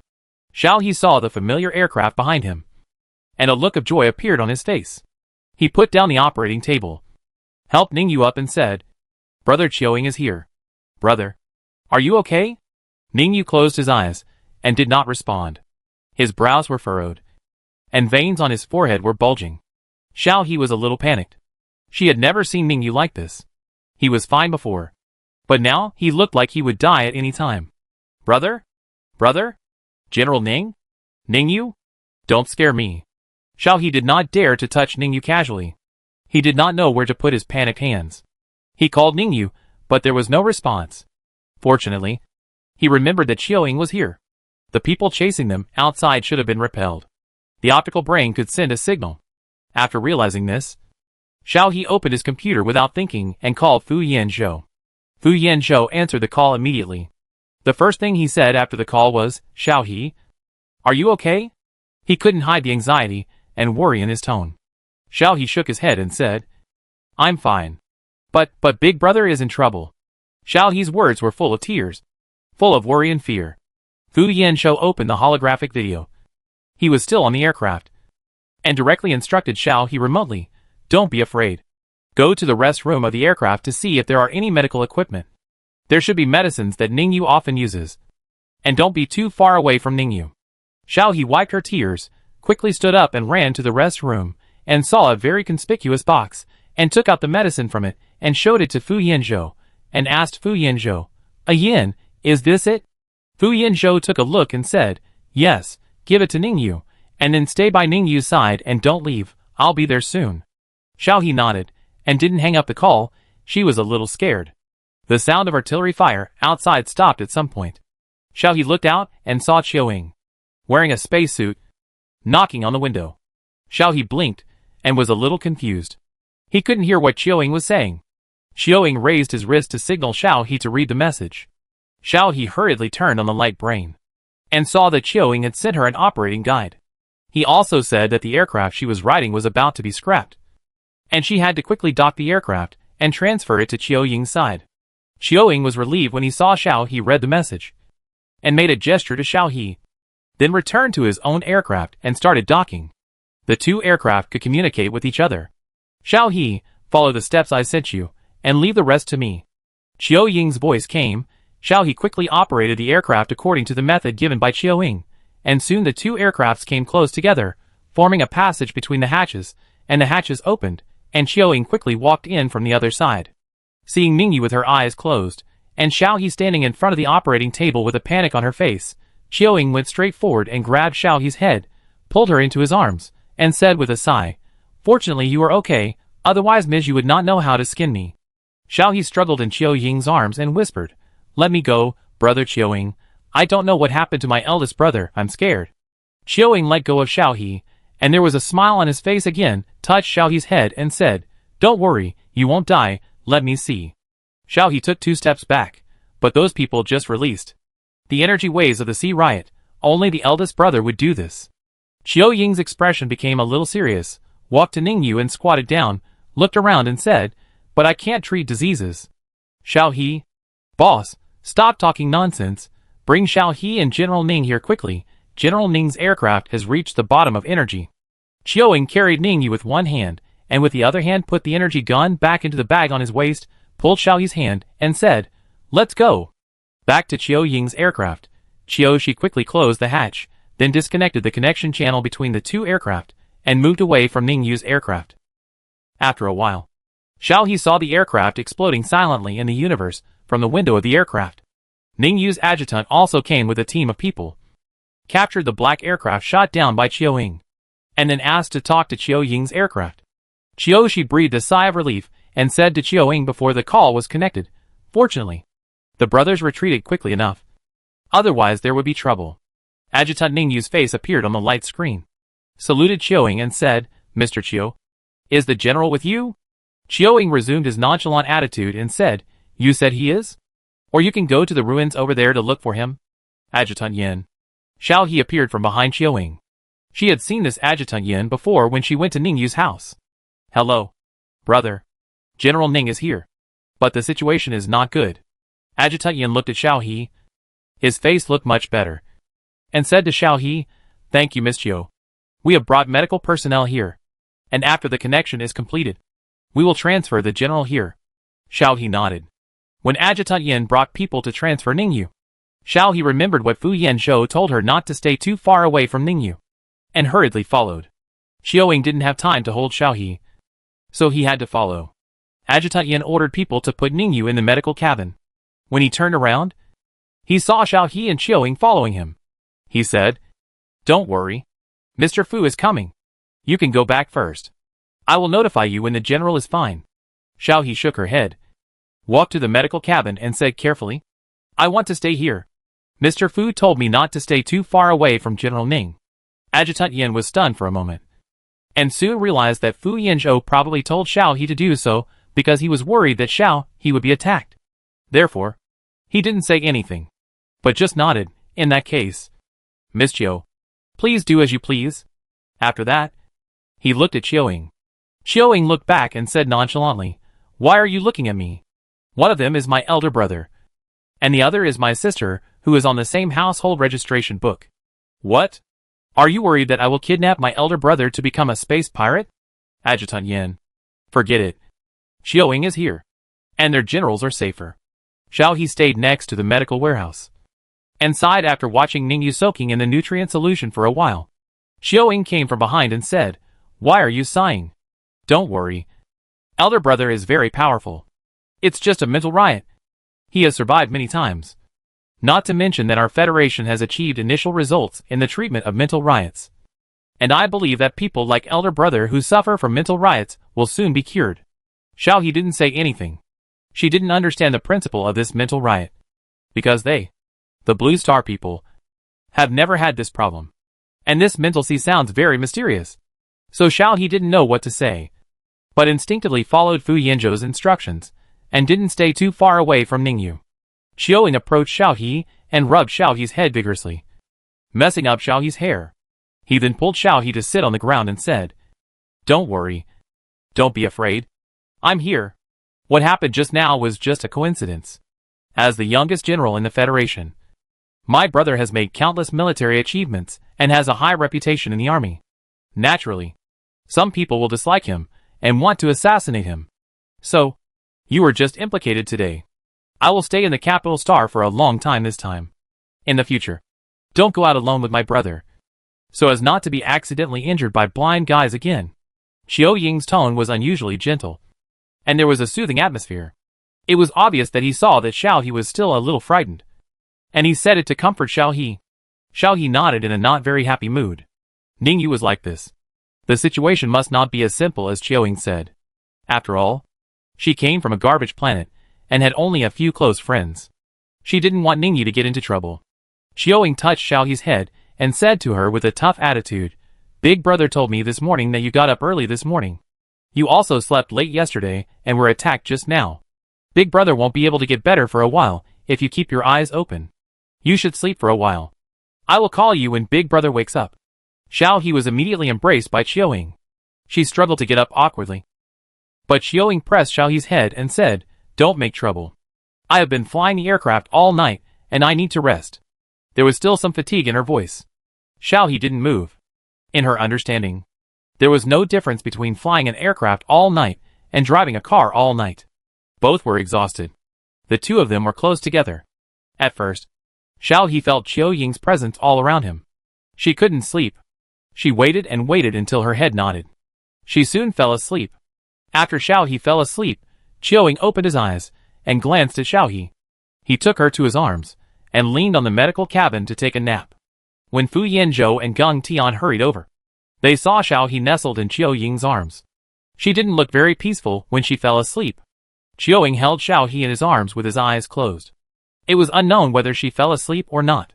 Geng Tian raised his eyebrows, turned his head to look at Fu Yanzhou and said, "Old Fu, I see you have many rivals in love." Fu Yanzhou threw the box of special medicine in his hand to Geng Tian, and said in a hard tone, "Go and treat people." He then strode to Xiao He, squinted his eyes, and looked at her for a while, and reached out to pick Xiao He up. Xiaoying was not sleeping deeply, and he opened his eyes instantly, and his eyes shot towards Fu Yanzhou like sharp arrows, and he held Xiao He tighter, and his other hand had instinctively placed on the energy gun, and after seeing clearly that it was Fu Yanzhou, the murderous intent in his eyes dissipated, and he yawned and said, "You are a little slow." Chapter 91. Fu Yanzhou picked up Xiao He from Qiu Ying's arms and said, "Why let her sleep here?" Qiu Ying stared at Fu Yanzhou, and noticed that his hands were empty, and suddenly felt unhappy, and said unhappily, "Because the little girl said you told her not to be too far away from Big Brother."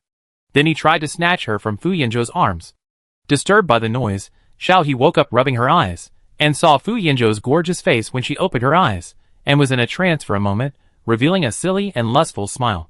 Soon Xiao He woke up, and found that she was in Fu Yanzhou's arms. Her face immediately became hot. She struggled to get out of Fu Yanzhou's arms, and whispered, "Sorry.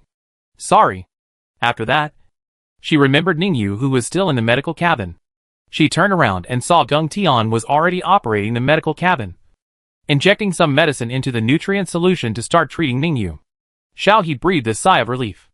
Qiu Ying hooked Xiao He's neck, pressed most of his body on Xiao He and said, "Are you relieved now? The aircraft has been stopped for a long time. Let's go home first. My brother can't move for a while. Adjutant Yen will notify us when he is ready."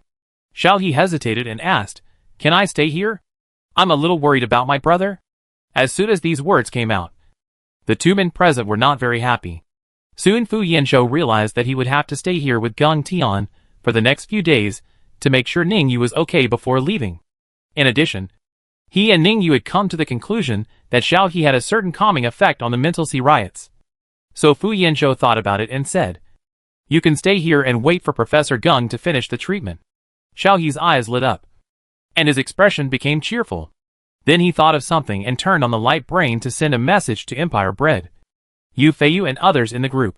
"Xiao He, I won't play games today." Empire Bread, why don't you play the game? Did Sister Xiaohe come to you? Xiaohe, no, something happened. Empire Bread, who had an accident? You or my brother? Seeing Empire Bread's question, Xiaohe thought about it, and didn't reply in the group. Soon, Empire Bread's private message came. By Baimian, what's the situation? Didn't you and my brother go to the Joint Research Institute for a physical examination? My brother's mental sea is in trouble? Xiaohe knew that Empire Bread and Guangyan were cousins, but before he was sure whether he could say it, Xiaohe just replied to Empire Bread.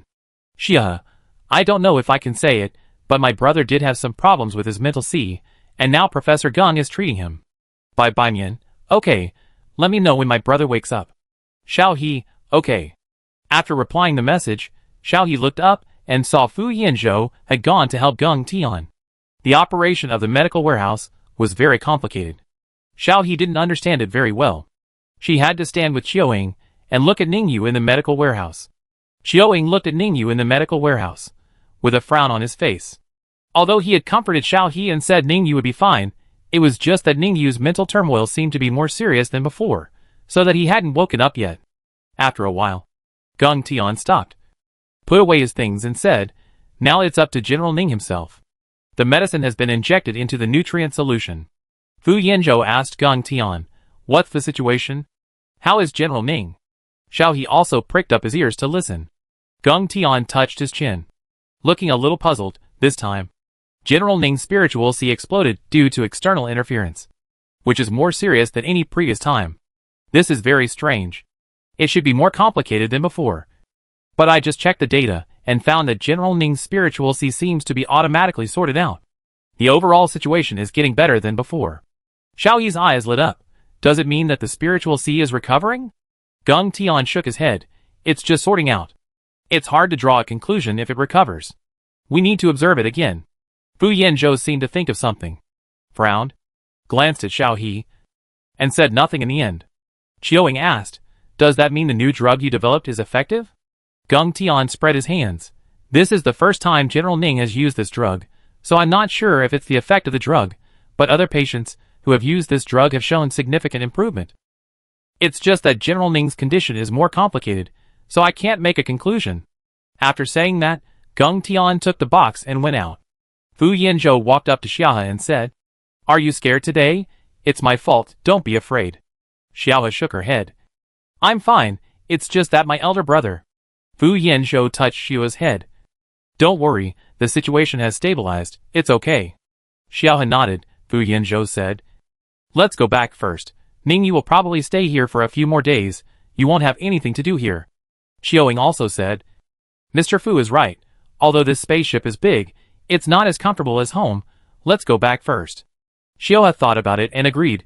She didn't know how to treat a disease, and she might be in the way here, so it's better to go back first. Fu Yanzhou took Xiaohe out. His hovercraft was parked outside. After going out, Fu Yanzhou was about to take Xiaohe to the hovercraft. Xiaoying pulled Xiaohe over and said to Fu Yanzhou, Mr. Fu, since I'm back, Xiaohe won't bother you to take care of her. Then he took Xiaohe to his hovercraft. Xiaoshi was in the driver's seat. When he saw Xiaohe come in, he asked, Are you okay? Xiaohe smiled when he saw Xiaoshi. Brother Qiao. I'm fine. Xiaoshi nodded and started the hovercraft, and gave Xiaoying a look. Xiaoying motioned to go back and talk about it. Fu Yanzhou looked at his empty hands, and the flying car going away, and he laughed for some reason, and then drove the flying car home. Xiaohe was taken to Ningyu's house by Xiaoying. It was already midnight when they got off the car. Xiaoying stretched and asked Xiaohe, Are you hungry? I forgot that you didn't eat anything just now. Before Xiaohe could answer, Xiaoying said to Qiaoshi, Show us your cooking skills. Qiaoshi took off his gloves and agreed readily. Okay. Wait. I've just learned how to make fried rice. Then he went to Ningyu's kitchen. Xiaohe touched her rumbling stomach. She was indeed hungry. Xiaoying pulled Xiaohe to sit down and said, Wait. Your brother Qiao is a good cook. When we were stranded on a deserted planet, it was all thanks to your cooking skills that we didn't starve to death. Xiaohe was a little curious. She didn't expect Xiaoying to have been stranded on a deserted planet. Xiaoying saw Xiaohe's curiosity and told her about the time when he just graduated and became a space pirate. Because he had no equipment, no manpower, and no money, he was suppressed. The two of them fled to a deserted planet and hid for a while. Xiaohe was very surprised to hear this. Xiaoying continued to tell the story of how he conquered the Star Pirate world and became the #1 among the Star Pirates. Of course, some of it was exaggerated, but most of it was true. At least now no one dared to provoke the people of Guiyuan. However, after he established his position, Xiaoying basically did not take the initiative to cause trouble. He made money by reselling items among the Star Pirates and did not like to kill innocent people. However, Xiaoying liked to make harsh words and had a bad mouth. Therefore, it was rumored in the Star Pirate world that the boss of Guiyuan was a big devil who killed people without blinking an eye and did all kinds of evil. Be careful when you meet Guiyuan. Xiaoying was not angry when he found out, but was proud of it. He spread rumors, established a big villain persona, and acted in accordance with his words when he met people. So when he first found Xiaohe, Xiaoying had a ferocious face and kept threatening Xiaohe with harsh words. When Xiaohe heard this, she looked at Xiaoying with accusatory eyes. She was really scared at the beginning. Xiaoying was so excited. When he saw Xiaohe's eyes, he touched his nose and looked away. He thought with a vague look, this can't be blamed on him. At this time, the doorbell rang. Xiaoying immediately went to open the door, but he didn't see anyone when he opened the door. Instead, something ran in at his feet, accompanied by ghosts crying and wolves howling. Xiaohe, don't you want me anymore? Wow. You're not coming back. Wow. Wow. Wow. Mao Qiao is so sad. Xiaohe didn't even have time to react, and his arms felt heavy, and Mao Qiao's eyes were filled with tears, and he looked at Xiaohe accusingly. Just now, when his old Fu came back, he looked at him with a heavy face, and told him the unfortunate news. Mao Qiao liked Xiaohe very much, and when he heard that Xiaohe was not coming back, he immediately exploded, pushed Fu Yanzhou away, and rushed to Ningyu's house, and threw himself into Xiaohe's arms, and started crying. Xiaohe saw Mao Qiao crying so sadly, and hurriedly touched Mao Qiao's bald head to comfort him. I don't want you, Mao Qiao asked, but you're not going back. Xiaohe immediately looked at Xiaoying for help. Xiaoying picked up Mao Qiao from Xiaohe's arms, and his arm strength was amazing. Mao Qiao weighed at least 120 to 30 kilograms, but Xiaoying picked him up with one hand. Mao Qiao struggled in Xiaoying's hand and yelled, Let me go! Let me go! Who are you, Xiaohe? Help me! Xiaoying snorted and flicked Mao Qiao's head. Who am I? Xiaohe is my family.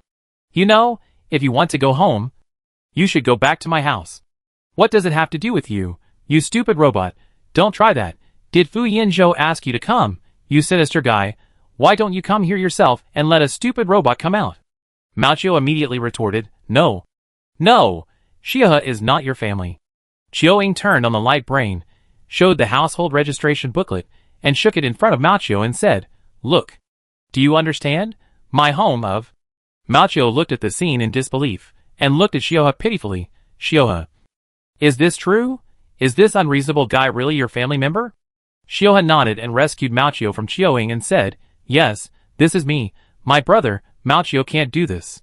Mao Chiu was very disappointed. What should Mao Chiu do? Woo. The master doesn't come back. Mao Chiu is so pitiful at home alone. Xiaohe was a little embarrassed. She didn't know what to say. Fu Yanzhou's home is not her home, in fact. Ningyu's place is not her home either. Chiu Ying knocked on Mao Chiu's head and said to Xiaohe, If you like this stupid robot, then keep it. I'll pay Fu Yanzhou for it. Mao Chiu got angry again.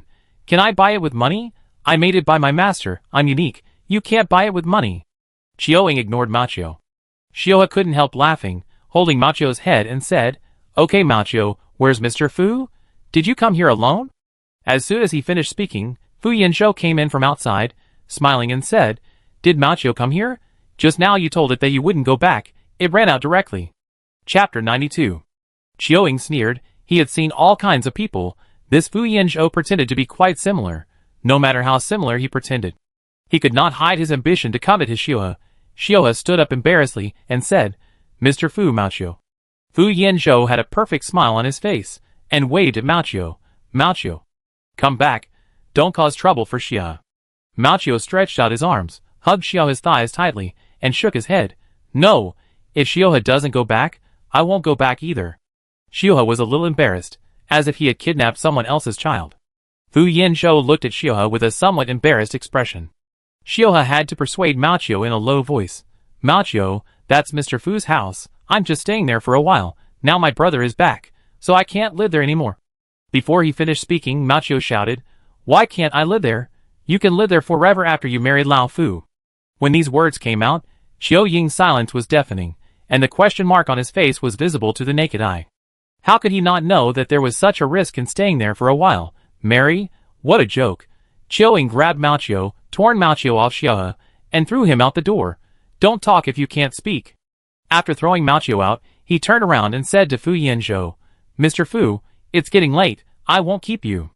Then he closed the door before Fu Yanzhou stepped into the living room. Fu Yanzhou, who was frustrated outside the door. Mao Chiu rolled on the ground for several times before getting up, and said with a dizzy head, Xiaohe's brother is so fierce. Mao Chiu doesn't like it, old Fu. When you marry Xiaohe in the future, you must not let her brother come to our house. Fu Yanzhou knocked on Mao Chiu's head, and said with some disgust, How come you are still so stupid after upgrading your system? You can't even coax a person. Mao Chiu held his head, and dared not speak. Fu Yanzhou glanced at the room, and saw Chiu Ying hooking Xiaohe's neck, and leading her to the restaurant through the glass on the door. Xiaohe was still trying to look back outside, and her eyes were full of apologies. Good evening. Fu Yanzhou opened his mouth, silently lip-synced these two words, then said to Mao Chiu, Let's go home, come back tomorrow. Mao Chiu said gloomily, following Fu Yanzhou as he left Ningyu's residence. Looking back every few steps, Xiaoshi had already made fried rice, and the kitchen smelled delicious. After bringing out 3 bowls on a tray, he glanced out the door and asked, Did he leave? Chiu Ying snorted, Why do you care about others? Eat first, I'm starving. After that, he sat down to eat first. Xiaohe smelled the delicious smell, and her eyes lit up. She immediately forgot about Fu Yanzhou's hairball, and ate without even looking up. She also said to Qiushi, Thank you, Brother Chiu. It's delicious. Qiushi laughed and couldn't help but touch Xiaohe's furry head. Eat more. There's more in the pot. Chiu Ying said while eating. Xiao Chiu, don't spoil her. What if she becomes picky about food? Xiaohe raised her head, and glanced at Chiu Ying in dissatisfaction. She was not a picky eater. Besides, what's wrong with Brother Chiu's delicious food? Qiushi smiled and shook his head. The 3 of them ate up the whole pot of fried rice made by Qiushi. After Xiaohe finished eating, he touched his stomach and felt a little full. Chiu Ying pulled Xiaohe up and walked around the garden outside the house for a few laps before letting him go to sleep. When Xiaohe entered the room, Chiu Ying's expression gradually disappeared, and he motioned Qiushi to go to the study together. After arriving at the study, Chiu Ying asked with a bad face, Who did the thing during the day? Have you found out? Which star pirate force? Are they coming for my eldest brother, or for Xiao He? Qiushi did not say a word and called up the data that had just been sent to Qiuing. Boss, our men have checked it out, and it is the star pirates from the Empire, because the living ones are detained by the military. We have not caught the rest yet, so it is not clear whether their target is Xiao He or General Ning. Qiuing looked at it. After taking a look at the pirate forces shown in the data, he sneered, U.S. pirates? Who gave them the courage to attack my family? They even dared to cross the border to cause trouble in the Federation. Xiao Qiu, issue a wanted order. Notify all pirates in the Federation star field. Round up all pirates from the Empire who crossed the border to the Federation. And after they are caught and verified, come to our Guiyuan to exchange money. Qiushi nodded, and quickly clicked a few times with his fingers. Soon all the pirates who shuttled through the Federation star field received this message. And all the pirates were boiling in an instant. Nothing else. Guiyuan is the richest pirate group among the pirates, and they can't beat them. Usually pirates who want to rob Guiyuan will be beaten to pieces by Guiyuan. So now seeing the message sent by Guiyuan, all the pirates are excited. It's just catching a person, their main business, and they can also exchange money. Send it to Guiyuan. At least 100,000 star coins can be exchanged. Guiyuan is not short of money, but they are. After sending the message, Qiushi said, Boss, in this case, do we have to go out and deal with this matter in a few days? At least we should eliminate the possible danger in the secret passage. Qiuing supported his head and thought for a while. What you said makes sense. Whether it is for Big Brother or Xiao He, I became a space pirate for these reasons. Let me spread the word. Whoever dares to take the job against Ningyu and Xiao He among the space pirates will be against me. Qiuing, if anyone comes to entrust related events, you can come to Guiyuanhou to inform them. They will certainly be thanked. Qiushi nodded. Qiuing sighed. This is really a losing business. Why did you believe this evil in the first place? You went to the garbage planet for no reason and got yourself into trouble. Qiushi couldn't help laughing. Boss, I advised you at that time. Qiuing shrugged. At that time, I didn't know that Xiao He had such a troublesome identity. Who knew that this kid would be so popular after being picked up? Qiushi nodded in agreement with Qiuing's words. Qiuing said to Qiushi, you also know Xiao He's identity. Arrange someone to investigate whether there are any fish that have escaped the S-13 laboratory. Also keep an eye on these old guys. I always feel that the attack on Xiao He and his friends this time is related to this old guy. Qiushi nodded seriously and ordered people to keep an eye on by Lao Ding. After explaining all this, Qiuing yawned and said, It's getting late. Xiao Qiu, you should go to bed early too. Xiao He will definitely go to see Big Brother tomorrow. Qiushi said without raising her head. Okay, I'll go after I finish these. Qiuing left the study and went back to his room to sleep. He hadn't had a good rest for several days, and he encountered this when he just returned to the capital. Xiao He was worried about Ningyu, so she didn't sleep well. She woke up early in the morning, rubbed her head, and got up yawning. After leaving the room, she hesitated for a while and walked to Qiuing's room that Ningyu had pointed out to her before. She stretched out her hand but didn't knock. Qiuing told her yesterday that he hadn't had a rest for several days. Finally, Xiao He sighed and went downstairs. Ningyu's family didn't have a household robot housekeeper, so Xiao He went to the yard to be in a daze, thinking about when to wake Qiuing up and send her to see if Ningyu had woken up. Before Xiao He could figure out what was going on, the furry dog's voice came from the gate of the yard, and it deliberately lowered its volume. Xiao He looked over. There was a circle of grass on the furry dog's head. It seemed to be hiding, but it was actually standing by the door very conspicuously, peeking through the crack of the door, as if it was afraid of being discovered by Qiuing. Seeing Xiao He in the yard, Mao Qiu became even more excited, blinking at Xiao He to act cute. Xiao He hurried over, opened the door and asked, Why are you here? Mao Qiu rushed to Xiao He's feet and said, I just read a book, and the book said that I am like this. A day without seeing you feels like 3 years. This is the first day Xiao He is not at home. I miss you so much. Xiao He burst out laughing and touched Mao Qiu's bald head. Did you sneak out again?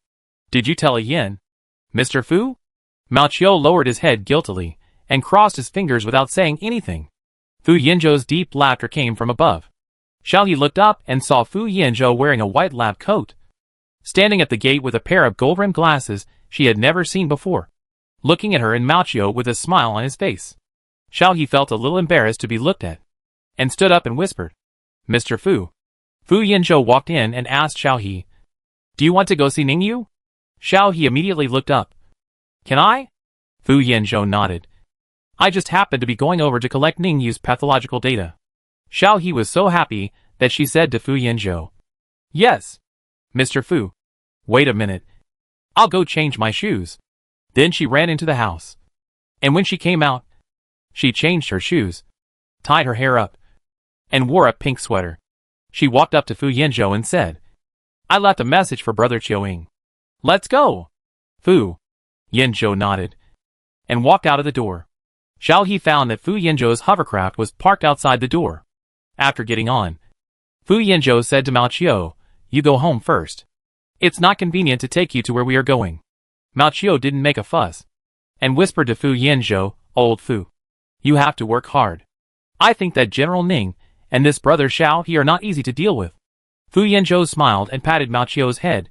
"I know. Go back quickly." After Mao Chiu left, Fu Yanzhou got in the car, started the hovercraft, and went straight to the military headquarters. Last night, Ningyu's spaceship stopped directly at the military headquarters. After arriving at the military headquarters, after many inspections, Fu Yanzhou and Xiaohe successfully arrived at where Ningyu was. Ningyu had already come out of the medical cabin, and was lying on the bed at the moment, and was still not awake. Geng Tian was wearing the same white coat as Ningyu and examining Ningyu. Xiaohe also saw a certain federal leader, who had given a speech with Ningyu on the anniversary in the room. Fu Yanzhou went over to say hello. "Thank you, General. Xie Zheng is also a general, but he is retired from the front line. Ningyu took over from him to guard the front line. Xie Zheng and Ningyu have a relationship that can be said to be both a teacher and a friend." Seeing Fu Yanzhou, Yi smiled and responded, "It's Xiao Fu. I heard that the project of your institute is going very well." Fu Yanzhou smiled and said, "General, you are too kind." Xie Zheng sighed. "Xiao Ning is too stubborn. I asked him to come back to rest before, but he had to delay until there was no other way to come back." Fu Yanzhou said, "General, you can relax. We have already got a clue about the treatment of the spiritual sea. General Ning will recover." Xie Zheng patted Fu Yanzhou's shoulder.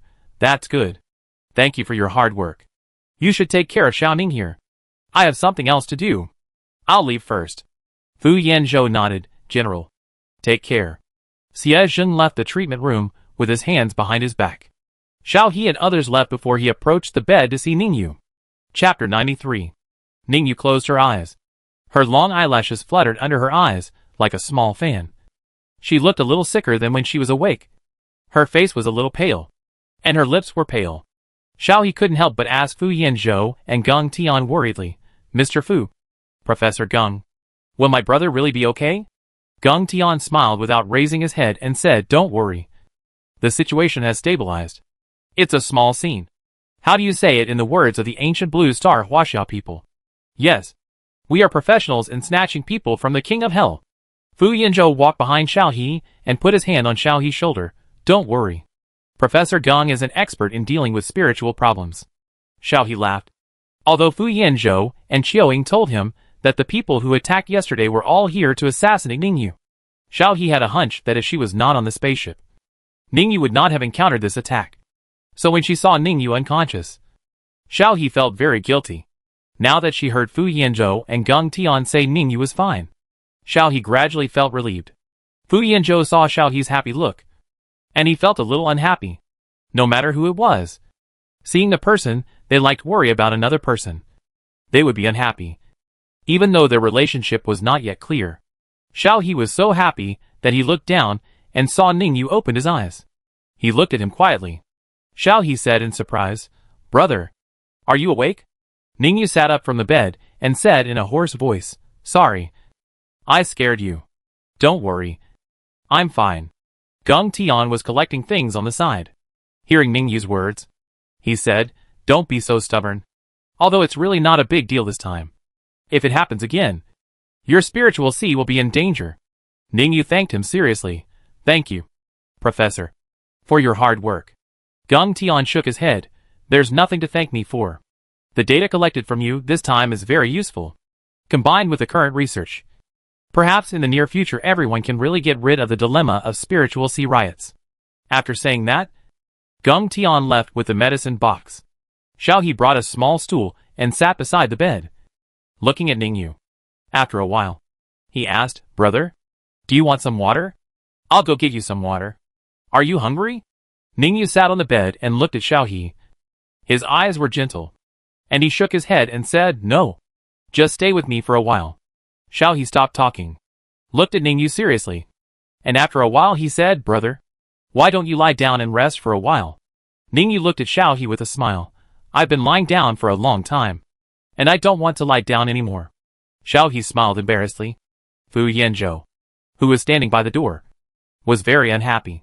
He walked behind Xiao He, leaned down, as if to hug Xiao He, put his hands on the back of the chair, and put his head a little above Xiao He's head. He said in an intimate manner, "General Ning is okay." Ningyu paused, got off the bed and said, "I'll go say hello, and go home later."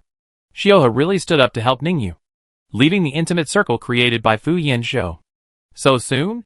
Do you want to observe for 2 more days?" Ningyu smiled. "No. I'm fine now. And you're by my side." Xiao He supported Ningyu's hand with some concern. "Then I'll go with you." After saying that, she was a little timid. Ningyu's greeting must be to greet the leaders of the military.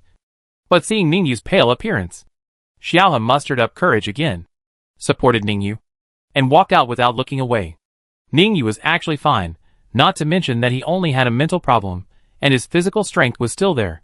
But seeing Xiao He's worried look, Ningyu took the opportunity to relieve some of his strength, and let Xiao He support him. When he glanced at Fu Yanzhou's dark face, Ningyu raised the corner of his mouth. Fu Yanzhou was angry, and quickly caught up with Xiao He's footsteps, and walked on the other side of Xiao He and said, "Xiao He, you will be tired if you support me like this. I'll get you a wheelchair." Ningyu pursed his lips, looking a little pitiful. "I don't want to be like a useless person in front of my subordinates." When Xiao He heard this, he immediately rejected Fu Yanzhou's proposal. "I'll support you. Big brother, Mr. Fu, I'm not tired." Fu Yanzhou took a deep breath. "It doesn't matter, there's a long way to go." Ningyu went to greet Xiaozheng. After that, Adjutant Zhao came over and escorted Ningyu back with his guards. After this attack, the patrol gaps near the capital star no longer existed. The frigates of the capital star strengthened the patrols around it, completely cutting off the possibility of some pirates sneaking in. Even the people of Guiyuan stayed away from the capital star. After returning to Ningyu's home, Adjutant Zhao left with his guards. Ningyu didn't like crowds when she was at home, and it was very safe here. After helping Ningyu sit down, Xiao He went to pour water for Ningyu attentively, and asked Fu Yanzhou to sit down. Xiaoying came down from upstairs in his pajamas at this time, and stopped when he saw Ningyu. "Brother, are you okay?" Ningyu nodded. "I'm fine." Xiao He came out of the kitchen and greeted Xiaoying when he saw him. "Brother Xiaoying." Xiaoying laughed, and quickly walked to Xiao He and pressed Xiao He's head. "Did you go to pick up your brother so early in the morning?" Xiao He nodded, handed the water to Ningyu, and poured a glass for Fu Yanzhou. At this time, Xiao He's optical computer vibrated wildly. Xiao He hurriedly turned on the optical computer. As soon as she turned it on, she saw a huge incoming call notification. It was a call from Miao. Should she answer it? Xiao He reacted for 2 seconds, after realizing that Miao was the hot girl in black stockings. She panicked. She remembered that the hot girl in black stockings had come to the capital star. Thinking of this, Xiao He took off the optical computer on her wrist, threw it at Fu Yanzhou, closed her eyes and said, "It's Xiao Hejia. It's over. Xiao Hejia must be here to beat me up." It was the first time that Fu Yanzhou, Ningyu and Xiaoying saw Xiao He look so upset in real life. Xiaoying found it interesting and asked Xiao He, "Do you have any enemies?" Fu Yanzhou and Ningyu could see some of Xiao He's lively and quirky appearance in the game. Xiao He shook his head with a bitter face. In front of familiar people, he would always reveal some of his true nature. "It's Sister Xiao He. Not an enemy, but a friend. I lied to her before, and she came to catch me." As soon as he finished speaking, the vibration of the optical brain stopped. And then, there were continuous message prompts. Fu Yanzhou clicked it. The voice message of the hot girl in black silk stockings was played. "Don't answer the phone. You're done. Where are you? Don't blame me for being rude if you don't reply." Xiao He's eyes widened, showing an expression of seeking help. Ningyu laughed. took the light computer from Fu Yanzhou's hand, pressed the voice command directly, and replied to the message of the hot girl in black silk stockings. Xiao He is here with me. Where are you? This time the light computer was silent for several minutes. The hot girl in black silk stockings replied the message, with a tone of doubt. Light years? Then came a shocked tone. Xiao He is with you. Fu Yanzhou squinted at Ningyu, took Xiao He's light computer, and replied with a voice command. Where are you? Xiao He is a little scared. You should be more restrained. The light computer was completely silent. The hot girl in black silk stockings was probably doubting her life. And after a long time she sent a location, which was the best hotel in the capital star. Xiao He hesitated and asked, Really want to go? Fu Yanzhou returned the optical computer to Xiao He, and put the optical computer on Xiao He before saying with a smile, If you don't go, Xiao He will really use his money power to find you. I remember when you were taken away by Mr. Chiu before. Xiao He rushed to the institute, and almost smashed it. Xiao He trembled, and began to regret pretending not to know the hot girl in black stockings last time. It turns out that people can't lie easily. Although he is a socially anxious person. After lunch, Xiao He was still forcibly taken to the hovercraft by Fu Yanzhou Ningyu to meet the hot girl in black stockings. Qiuing was going to watch the fun, but Qiushi said that Guiyuan had something to deal with. So Qiuing followed Qiushi. Xiao He wanted Ningyu to rest at home, and didn't want more people to see her embarrassed. But Ningyu said that she was fine, and if Xiao He beat Xiao he could stop him. In this way, Xiao He hid behind Fu Yanzhou and Ningyu, and hid herself well and entered Huaxia Hotel. As soon as she entered the door, Xiao He saw the queen-like woman sitting on a high stool, staring at the black silk hottie at the door. That is, Shen Miao. Xiao He was about to turn around and leave. But as soon as she turned around, Fu Yanzhou and Ningyu grabbed her arms from the left and right, and carried her away like a quail, looking very weak, pitiful and helpless. Shen Miao showed a cold smile on his face, and stood up aggressively and walked to Xiao He, staring at her. Xiao He gradually lowered her head when she was stared at, and greeted her in a low voice, Little Sister Xiao He. She smiled silly after saying that. Shen Miao was a head taller than Xiao He, and Shen Miao bent down and approached Xiao He, and grabbed Xiao He's face without any hesitation. You are so good. You dared to lie to me in front of me last time. Xiao He's face was pulled out of shape, and she begged for mercy vaguely. Xiao He, I was wrong.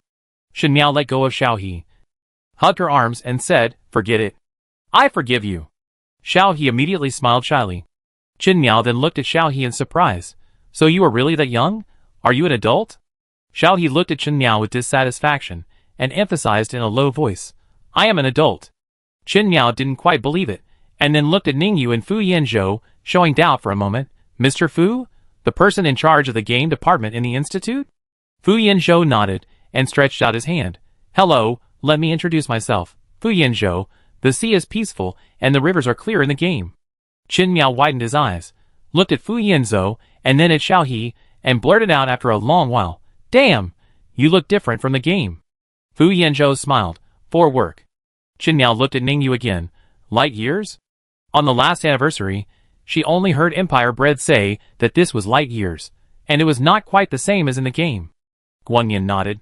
Shen Miao looked at Fu Yanzhou, and then at Guangyan, then hooked Xiao's head, took him to a corner and whispered, You're great.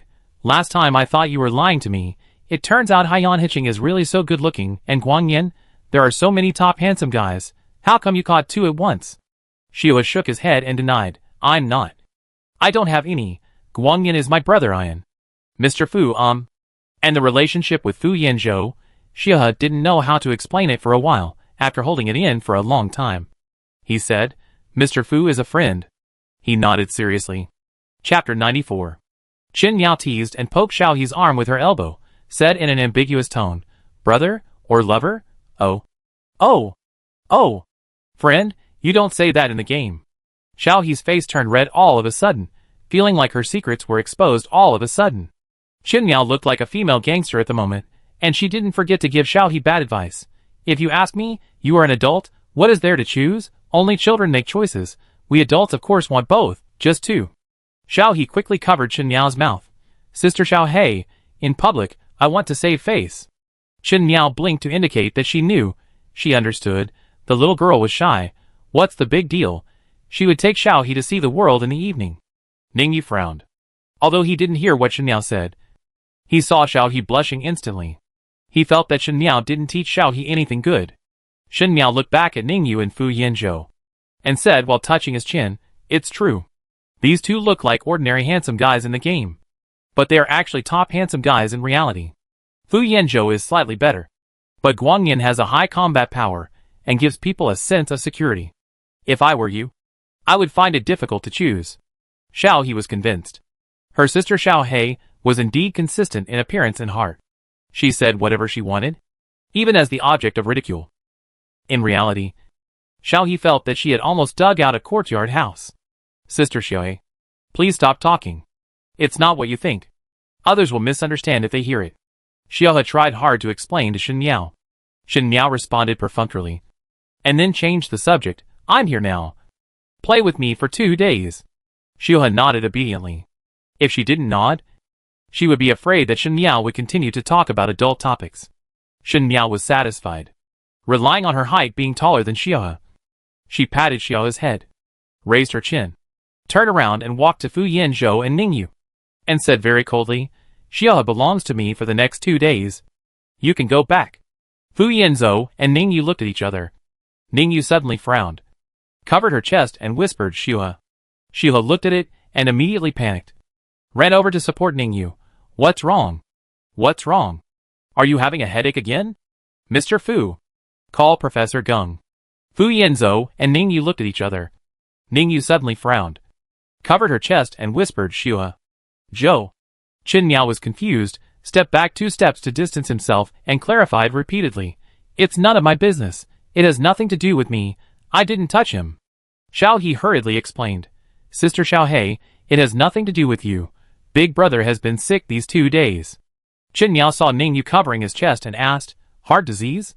Xiao He paused, looked at Ningyu in confusion, and did not forget to answer Chen Miao, "No, it's a headache." "Chen Miao." Ningyu slowly moved the hand covering his chest to his head. It was the first time he pretended to be sick, and he was not very proficient in the business. Shen Miao closed his eyes. "Yes, a scheming man." Fu Yanzhou snorted coldly, and said to Xiao He, "Since General Ning is not feeling well, then send him back first, and you can go out to play with Miss Shen later." Xiao He nodded, turned back to Shen Miao and said, "Sorry. Xiao He, I will send my brother back first." Shen Miao looked at Ningyu with a hard time, and said to Xiao He, "I will accompany you, send him back, and then I will take you out to play." Xiao He thought about it, and felt that it was okay, and Adjutant Zhao would take care of Ningyu after Ningyu went back. At this time, Ningyu stood up straight, pushed away Xiao He's hand and said, "I'm fine. You go play. I'll accompany you." "Just kidding." He went home, and let Fu Yanzhou go out with Xiao He. "This is impossible."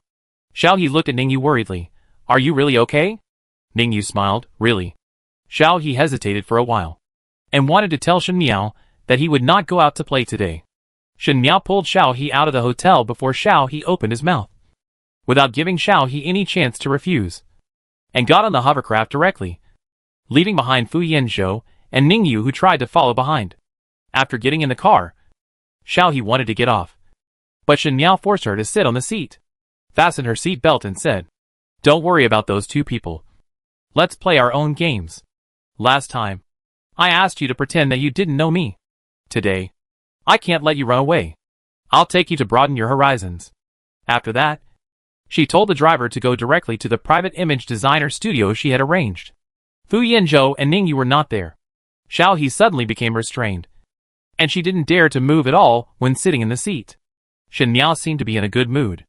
I don't know what button he pressed, and a mechanical arm stretched out in front of Xiao He, with a glass of unknown juice on it.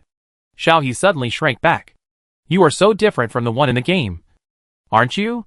Why do you look so timid in person?" Chen Miao curiously put his head in front of Xiao He and looked at Xiao He and said. Xiao He could no longer shrink back, so he looked at Chen Miao and whispered, "Is there? Is there?" Chen Miao nodded, pointed at the juice and said, "Drink it, there is still some distance." Xiao He hurriedly held the cup with both hands, drank it in small sips, and carefully looked at Chen Miao with his peripheral vision while drinking. Chen Miao is brighter in reality than in the game, good-looking, the tail of her eyes is a little upturned, her eyes are actually a beautiful gray-purple, she looks very storytelling, sitting in her seat with her slender and straight legs. She feels a little cramped with nowhere to put them. Xiao He showed envy. She also wanted to have a pair of long legs. Shen Miao saw Xiao He staring at her legs, raised her eyebrows, deliberately moved closer to Xiao He, and asked while Xiao He was distracted, "Does it look good?" Xiao He nodded quickly. "It looks good." After that, she shut up, dared not look at Shen Miao, for fear of being regarded as a pervert. Shen Miao was happy. Pinched Xiao He's face. "Why are you so cute?" Xiao He blinked. Said vaguely, "Shake off." Nest. Shen Miao let go of her hand and said, "Okay. Okay. Let you go." At this time, the hovercraft stopped. And the driver said in front, "Miss, we're here."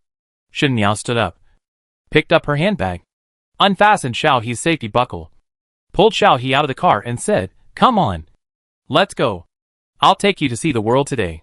Xiao He was a little curious. Her sister Xiao He looked like a rich lady.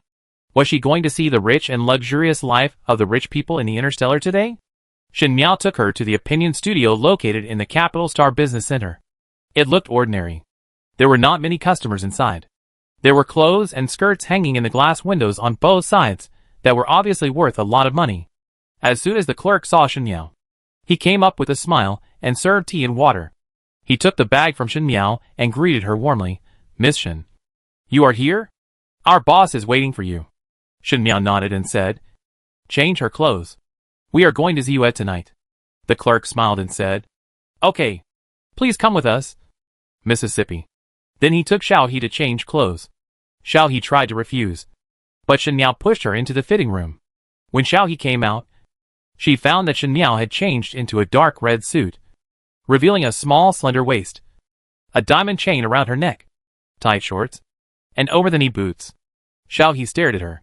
Shen Miao looked at Xiao He's miniskirt, which was the same style as hers, and showed a satisfied look. She picked a rose choker and put it on Xiao He's neck. She snapped her fingers and said, "Do her makeup." Xiao He pulled her skirt uncomfortably. She felt a chill in her stomach and wanted to wear a coat. But before Xiao He could express her thoughts, she was pushed in front of the makeup mirror. The owner of the store came out. She looked older than Shen Miao, wearing a professional suit, gentle and intellectual. When she saw Xiao He, she smiled and said, "Don't be afraid. I'll do your makeup. I guarantee that you and Miao Miao will blow up the whole audience tonight." Xiao He smiled. At this point, she couldn't say no, so she closed her eyes and let the owner do it. After the painting was finished, Xiao He was dragged out by Shen Miao before she even had time to look at the mirror. After getting in the car, they headed straight for Ziyu, which Shen Miao mentioned. It was already dark at this time. Xiao He didn't know where Ziyu was. Shen Miao only said, "Don't worry. It's definitely a good place." So after entering and seeing the colorful disco scene full of male models, Xiao He's first reaction was to turn around and leave, but was pulled back by Shen Miao. Shen Miao whispered in Xiao He's ear, "What's the hurry? I'll take you back later. Besides, since you're here, don't you want to take a look?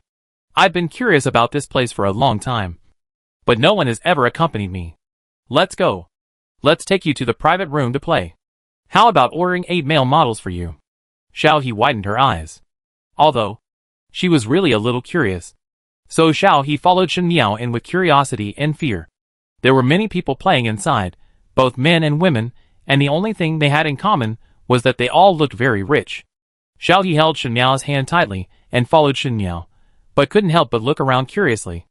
After entering the private room, Shen Miao ordered a lot of wine directly, and then asked the person in charge to find the most handsome guy in the store.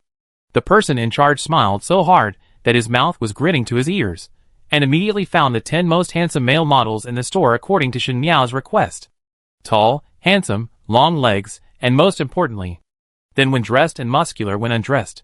Shen Miao was satisfied, and asked Xiao He, "How is it?" Xiao He's ears were red, and she lowered her head. The long-legged women in front of her had their necklines open to their lower abdomens, which was very pretty. Shen Miao touched his chin and said, "Yeah, her face is just like that. You've seen too many people like Fu Yanzhou, so it's normal to dislike these ones.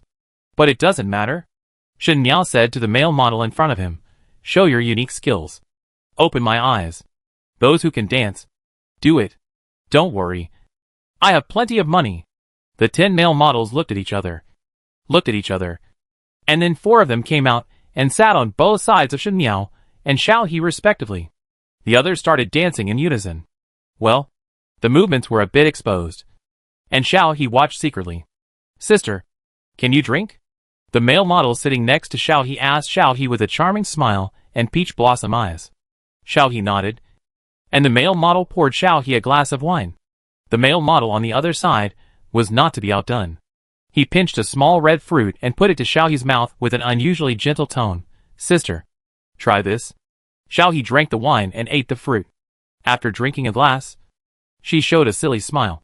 Chen Miao had already started to let the male models play rock paper scissors. If they lost, they had to take off their clothes. Seeing Xiao He's silly smile, he immediately warned the 2 male models, just drink a little wine. Don't pay attention to my sisters. Don't drink too much. And don't let her go out alone. The male models looked at each other, saw who was the sponsor, nodded immediately, put away their seductive energy, and started to tell Xiao He jokes and bring snacks to Xiao He. Chapter 95. Although the male model did not pour Xiao He any more wine, she tasted the sweetness and thought that wine was a delicious drink. After drinking 1 glass, she asked the male model to pour her another glass. After pouring 3 glasses, the male model stopped pouring more and advised Xiao He, Sister, this wine has a strong after effect. If you drink more, you will have a headache. His tone was still like coaxing a child. Xiao He was angry while holding the wine glass. She looked at the male model unhappily and pouted, I want to drink. I want to drink. If you don't let me drink, my sister Xiao He will definitely not give you money. Both male models were happy and coaxed Xiao He, Okay, I'll pour it for you. Then they poured Xiao He a glass of boiled water. Xiao He took a sip of wine and threw it away. Not this. Not this. This is not sweet. If Xiao He was drunk, she would know to threaten the male model with Chen Miao for not paying, and she could tell it was not sweet. If she was not drunk, she would not have tasted it as plain water. The male model coaxed Xiao He to eat fruit and said, This is sweet. Can I go get some wine for my sister? Xiao He thought slowly for a while and nodded. Okay. After that, she sat on the sofa obediently, waiting for someone to get her some wine. Seeing that the 2 male models did not move, she looked over in confusion, as if asking, Why didn't you go get me some wine? The male model had no choice but to go find Chen Miao. Chen Miao was not drunk. Seeing this, he said, Just grab some juice to fool around. By the way, get her some food. The male model went out to get juice and food for Xiao He. Xiao He sat for a while, feeling a little bored, and stood up and walked out. Another male model hurriedly followed him. Their leader said that Miss Shen was a big money sponsor and could not be neglected. She must take Miss Shen's orders seriously. After following Xiao He out, Xiao He looked around, and suddenly her eyes lit up. She ran to the glowing star tree in the corner and stood under the tree, clamoring to pick stars. The male model couldn't say to Xiao He's sister, Wait for me here. I'll get a stool to pick stars for you. The stars are hanging on the treetops, which is really not easy to pick. Xiao He's request was met, and she stopped making trouble immediately. She stood there staring at the stars. The male model was a little worried. Although this is a high-end club, it is inevitable that there will be a few bad people coming in. So the male model told the bartender to keep an eye on it, and then went to get the wine. In the whole club, there is almost no one like Xiao He, who is petite and cute, and looks very well behaved. So soon someone walked over to Xiao He and greeted her with a smile. Xiao He turned a deaf ear to it and just stared at the stars. She felt that these stars were like the stars she saw in the yard of the welfare home. They gave her a sense of home. She wanted to take them back to show Fu Yanzhou, and then tell Fu Yanzhou that she missed home a little. Most people shrugged and left when they saw Xiao He ignored them. But some people were unwilling to give up. They brought wine glasses to Xiao He and said, Little sister, are you here alone? I'll buy you a drink. When Xiao He saw the wine, she remembered the sweet wine she drank in the private room. Her not-so-clear mind mistook the person who brought her the wine as the male model ordered by Chen Miao. She took the wine and thanked him quietly. After taking a sip, she frowned and spit it out. She threw the wine glass away and said, It's not tasty. The man who brought the wine was a famous playboy in the capital star. Hearing this, he said, Then I'll take you to drink some good wine. After that, he wanted to pull Xiao He away. Xiao He pushed the man away and frowned and said, "No. No. I can't go with someone I don't know." At this time, the male model who brought the stool came back. Seeing the playboy pulling Xiao he hurriedly, he ran over, dropped the stool, and said with a smile, "Master Lu, this girl was brought by mission. I will return her to mission later." "Master Lu, don't make things difficult for me." Master Lu looked at the male model with contempt. "What mission? I just want to treat her to a drink. Why don't you drink in a place like this?" Xiao He got angry when her wrist was grabbed. She opened her mouth and bit Master Lu's hand. She bit it hard. Master Lu immediately threw Xiao He's hand away and yelled, pointing at Xiao He and scolding, "You dead girl! You are shameless!" Xiao He looked at Master Lu angrily. "You don't look like a good person." As soon as these words came out, the people watching the excitement couldn't help laughing. Isn't she not a good person? What's more, this little girl was obviously drunk. Master Lu has been in the capital star for several years, and doesn't know that some people can't be messed with. Seeing this, the male model hurriedly sent a message to the person in charge, indicating that he should inform Shen Miao. It was obvious that he, a small male model, could not solve this situation. Lu Xiao really refused to give up, and insisted that Xiao He drink 3 cups of wine to make amends. Xiao He ignored Lu Xiao, pulled the male model, pointed at the hanging glowing stars and said, "You agreed to pick the stars for me." The male model was a little embarrassed. How could he pick the stars for Xiao He in this situation? The next second, a slender figure walked under the tree, stepped on the stool brought by the male model, picked the highest star, and handed it to Xiao He, smiling and saying, "Here." Xiao He's eyes lit up when he took the star, and he looked up and thanked, "Thank you." The man who picked the star was a man with frameless glasses, with a pair of peach blossom eyes and a smile, and his lips were raised. He was wearing a black shirt and a coat hanging on his wrist. Xiao He thought the man looked familiar. She tilted her head and pointed at him and said in surprise, "Fish." Yu smiled and nodded and touched Xiao He's head. "It's me. Where's Sister Xiao He? Sister Xiao He sent me a message saying you were here. Why are you alone?" Xiao He was a little slow because she was drunk, and took a while to react before saying, "Upstairs." Yu glanced at Xiao He's skirt, put his coat on Xiao He and said, "Let's go and find Sister Xiao He." In Xiao He's mind, the man in front of him is neither fish nor fish, an acquaintance, safe, trustworthy, so she put her hand in Yu's. Young Master Lu was not happy, and stopped the 2 people who were about to leave. "Who told you to leave?" "And you? Boy, this is the girl I like." The warm smile on Yu's face disappeared. He pushed his glasses and looked at young Master Lu. His mouth curled up. Young Master Lu?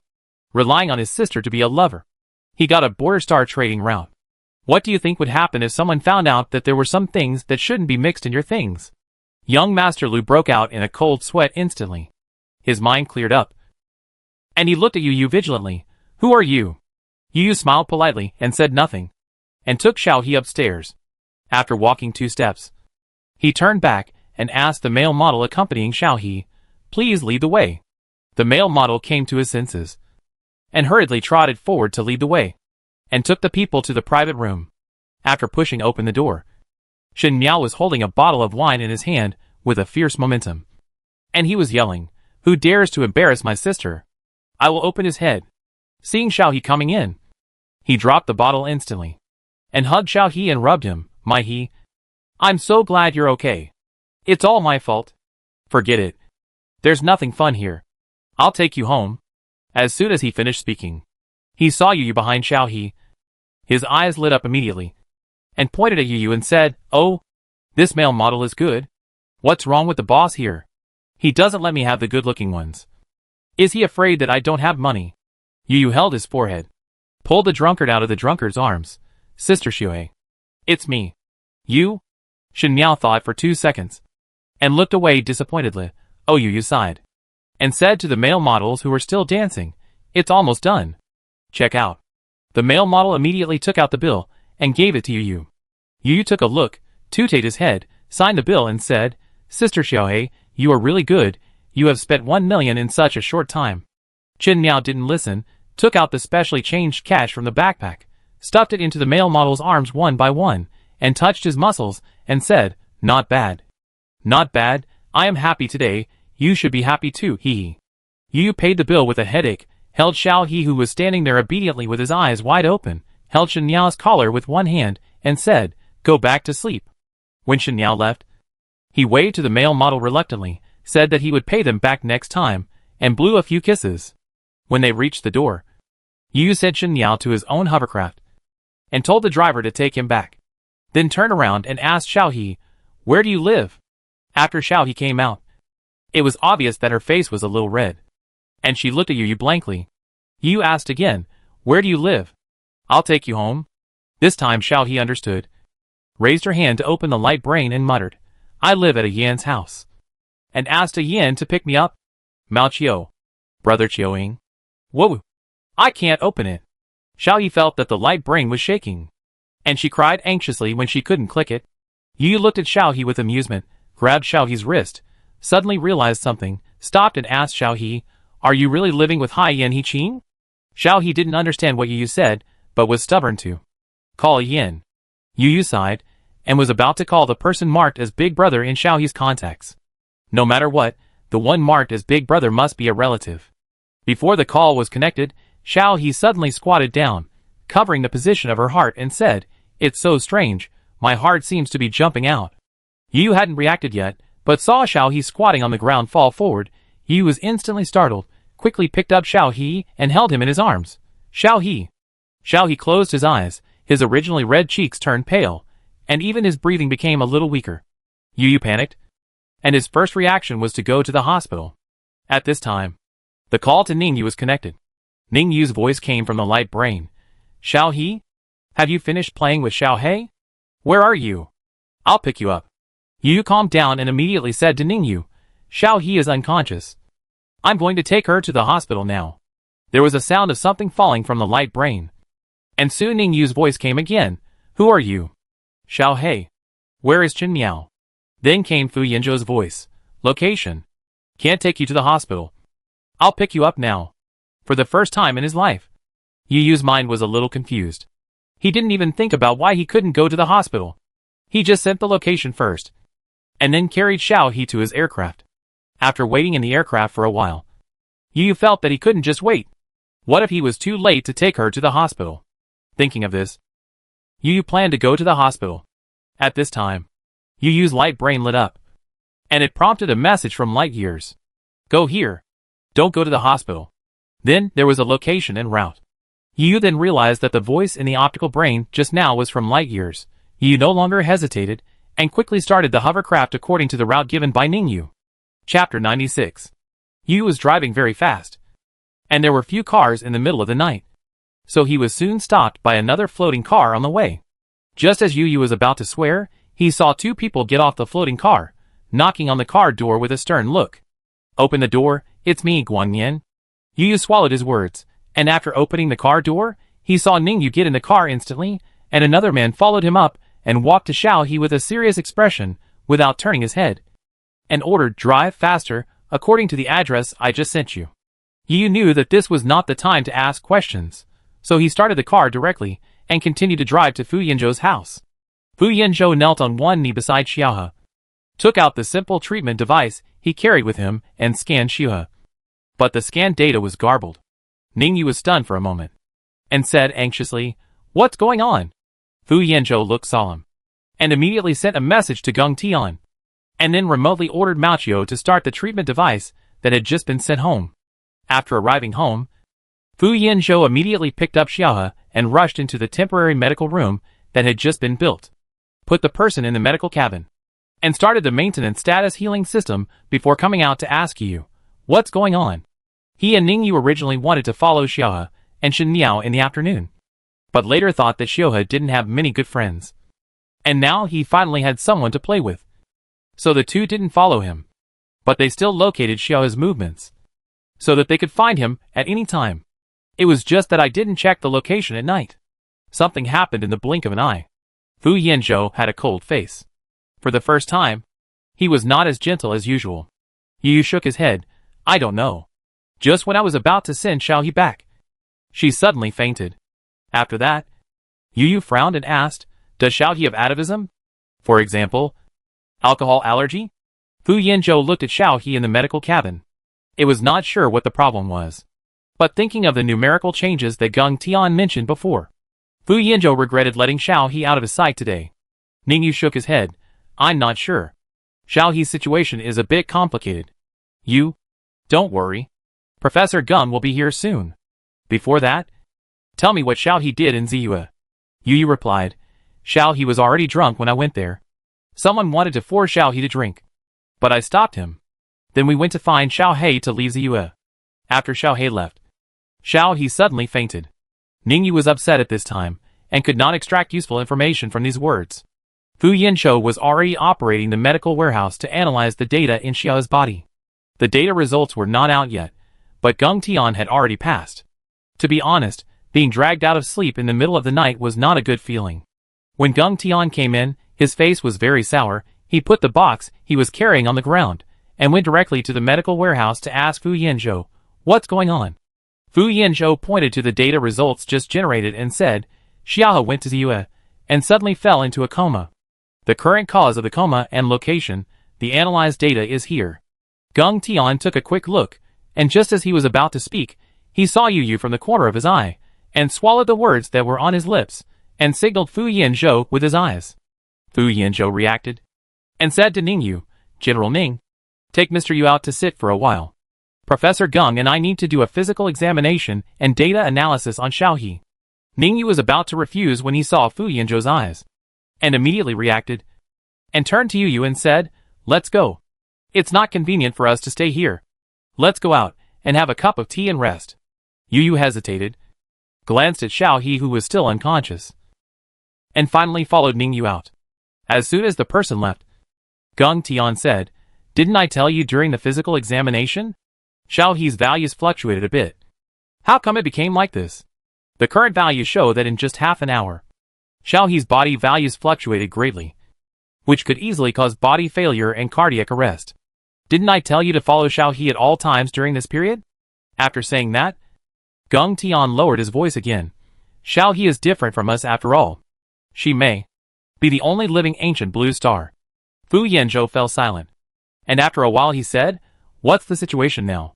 Gung Tian sighed, it's hard to say. At present, it's just the changes in body values. The healing function in the medical cabin is the most gentle treatment method. Other drugs can be used without analyzing Xiao He. Before I know Xiao He's situation, I dare not use it rashly.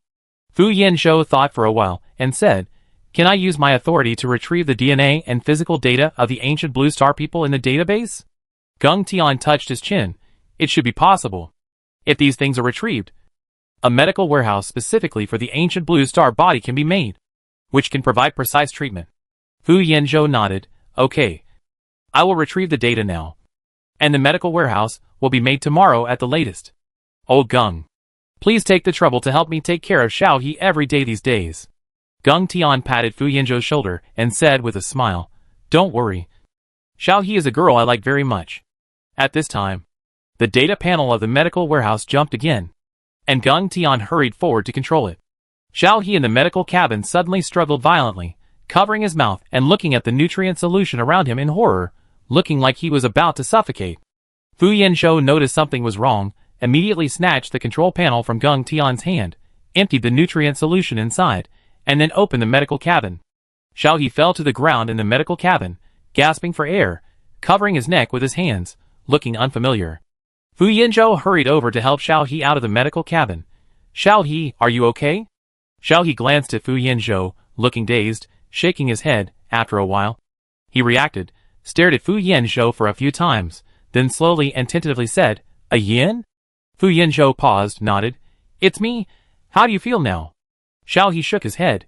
It's okay, just my mind is a little messy, as if everything is flying around in my mind. This description is a bit abstract. Gung Tian understood, said to Fu Yinzhou, it should be caused by abnormal fluctuations in body data. Confused thinking, when he woke up just now. He probably didn't realize where he was at the first time. This is not a big problem. The body's self-healing mechanism will adjust quickly. Fu Yinzhou breathed a sigh of relief, picked up Xiao He and walked towards the room. While walking, he said, I'll take her to change clothes, old Gung. You go find a room to rest first. Gung Tian was speechless, packed up his things, and found a room to sleep. Fu Yinzhou carried Xiao He to Xiao He's room, called Mao Chiu, put Xiao He into the bathroom, and said to Xiao He, "I'll let Mao Chiu help you take a bath. Your clothes are here." Xiao He's head was still buzzing, and he nodded to everything Fu Yanzhou said. After telling Mao Chiu a few words, Fu Yanzhou went out. Ningyu and Yu were still downstairs. Seeing Fu Yanzhou coming down, Ningyu stood up and asked, "How is Xiao He?" Yu also stared at Fu Yanzhou. Fu Yanzhou's expression eased a little. It's stable for the time being, and the person has woken up. Ningyu and Yu both breathed a sigh of relief. Seeing that it was getting late, Yu said goodbye after a few words. Now he knew where Xiao He lived, and they had met. There would be many opportunities to see each other again in the future. Ningyu did not leave. He was still worried, and when he saw Yu leave, he asked Fu Yanzhou, "Is Xiao He really okay?" Fu Yanzhou was silent for a while and said, "I can only say that there is no problem for the time being. Tomorrow I will modify the medical cabin suitable for the bodies of the ancient Blue Star people, and I will also contact the Blue Star Archaeology to see if there is more accurate data." Ningyu nodded. "If you need any help, just let me know." At this moment, the two of them had a tacit understanding, and they knew what each other was thinking. Xiao He took a bath in the bathroom with a confused mind. With the help of Mao Chiu, she changed her clothes. She walked out of the bathroom and looked at the room that was both strange and familiar. She covered her head and looked at the round-headed Mao Chiu at her feet and said hesitantly, "Mao Chiu?" Mao Chiu immediately became excited and hugged Xiao He's thigh. "It's me, Xiao He." Xiao He laughed and pointed to her head and said, "Sorry, I don't know what happened. My mind is very messy. It seems that my memory is broken and needs to be reorganized." Mao Chiu immediately showed a worried look. "It's okay, Xiao He. You should take a nap first. Everything will be fine when you wake up." Xiao He nodded, walked to the bed and lay down, and then closed her eyes. The images of the blue planet and the garbage planet after crossing in her mind, and the images in the game were intertwined and interspersed. All the memories were flying in her mind. Xiao He covered her head and frowned, trying to control and sort out her mind. When it was almost dawn, Xiao He finally relaxed her frown and fell into a deep sleep. After falling asleep, Xiao He suddenly dreamed of the blue planet. This was the first time she dreamed of her homeland after traveling through time. It was still the blue planet, and in front of her were the mountains and rivers she was familiar with. Then the mountains and rivers turned into a wasteland, as if the blue planet had just been born. And later water and life appeared. The planet had vitality, and animals and plants began to grow. And later humans appeared. The evolutionary history of the blue planet quickly passed through Xiao He's dream. From primitive people who ate raw meat and drank blood, to ancient people who were good at using tools. Productivity gradually developed, and they began to become the masters of this planet, and finally evolved into a prosperous city. Xiaohe's most familiar era appeared in her dream. In the end, everything withered. The blue sea was dark and sad. All creatures gradually died, and the only remaining humans fled the blue planet on a starship made with all the resources of the blue planet, abandoning their mothers and staying away from their homeland. The blue planet turned gray, lonely in the universe, like a dead life. Xiao He covered her heart in her dream. She knew clearly that she was dreaming, but this dream was too real. She had never seen humans fleeing from the blue planet. "Why, child? Come back." An ethereal, ancient, loving voice resounded through Xiao He's dream, as if a mother was calling her child. Xiao He suddenly woke up and stared at the ceiling. Chapter 97. The window was blocked by curtains, and the light coming through the gap told Xiao He that it was already daytime. But what was in the dream just now? Who was talking to her? Xiao He stared at the ceiling in a daze. Her confused mind had returned to normal, but she couldn't figure out the problem in the dream. Mao Chiu stayed by the bed, and when he noticed that Xiao He had woken up, he immediately climbed to the head of the bed to look at Xiao He, while controlling the curtains to open, to let the sunlight in. Did Xiaohe sleep well? Xiaohe came back to her senses and smiled. "I slept well, thank you, Mao Chiu." Mao Chiu shrank his head shyly, then took out clothes for Xiaohe to change, and told Xiaohe, "Xiaohe, your annoying brother came early in the morning, and almost had a fight with Lao Fu, and there was also an unknown woman who came, who looked much richer than Lao Fu, and now they are all downstairs, making Lao Fu unable to work seriously." Mao Chiu's words were quite complaining, trying to get Xiaohe to support Fu Yanzhou. When Xiao He heard this, she washed up, changed her clothes, and hurried downstairs. As she was going downstairs, Xiao He gradually recalled what happened last night. and she covered her face and slowed down her pace. How embarrassing. It was too shameful. Xiao He didn't want to go down anymore. But she had already reached the stairs. Everyone in the living room downstairs saw her, so she couldn't sneak back to her room. Xiaoying came back early in the morning. He knew Xiao He was in trouble before he came back. After he came back, he went straight to Fu Yanzhou and almost got into a fight with Fu Yanzhou. Fortunately, Xiao Ninja stopped him. Just as this was over, Yu brought Chen Niao back again. Chen Niao rushed in. She had just sobered up in the morning. When she woke up, she saw Yu's message saying that Xiao He had fainted. Chen Niao immediately drove the hover car by herself, while calling Yu to ask where Xiao He lived. The two met halfway and came to Fu Yanzhou's place together. When they came in, because no one was with them, they had to go through several security checks. In the end, it was Fu Yanzhou who called to let them in. As soon as Chen Niao arrived, she wanted to see Xiao He. Fu Yanzhou had almost had a fight with Xiaoying, and was in a bad mood. Seeing Chen Niao making a fuss, he scolded her, "Miss Chen, don't make a fuss here." Chen Niao got even angrier when she heard it. "I don't care. I want to see Xiao He. We were having fun in Ziyue yesterday. How come you became sick overnight?" Fu Yanzhou glanced at Xiaoying, then at Chen Niao, and at Ningyu who was sitting on the sofa watching the show. He suddenly had a headache and pinched his forehead and said, "Xiao He is still sleeping. She is fine for now. And Miss Chen, if you hadn't taken her out for a drink yesterday, maybe this wouldn't have happened." Chen Niao was speechless, hesitating, and finally felt guilty. She sat on the sofa angrily without saying a word, and seemed to be angry with herself. Fu Yanzhou sighed, and was about to say something when he heard a noise on the stairs. He turned his head, and saw Xiaohe trying to sneak back upstairs. Seeing that Xiaohe seemed to be fine, Fu Yanzhou smiled and walked over to pull Xiaohe over and said, "Are you awake? Miss Chen and Mr. Yu are here." Xiaohe smiled awkwardly. Ningyu had already walked over. She calmly pulled Xiaohe out from behind Fu Yanzhou and looked her up and down and said, "I'm glad you're okay. Are you hungry? I've asked Adjutant Zhao to send food over. It will be here soon." Xiaoying pushed Fu Yanzhou aside, looked at Xiaohe and said, "I'm glad you're okay. My brother said you were in a coma yesterday. I was shocked. You have a small body. I'll take you to exercise later. Otherwise, Ms. Yu will say that I didn't take good care of you." Xiaohe smiled. Ningyu touched Xiao He's head and said, "Come here. Xiao He, and you are here." As soon as she saw Shen Yao, Xiao He remembered the heroic act of ordering a male model last night. Her face was burning. She greeted Shen Yao hesitantly, "Sister Xiao He." Shen Yao was much quieter now. Seeing Xiao He calling her to stand up, she pulled Xiao He to sit down and looked her up and down.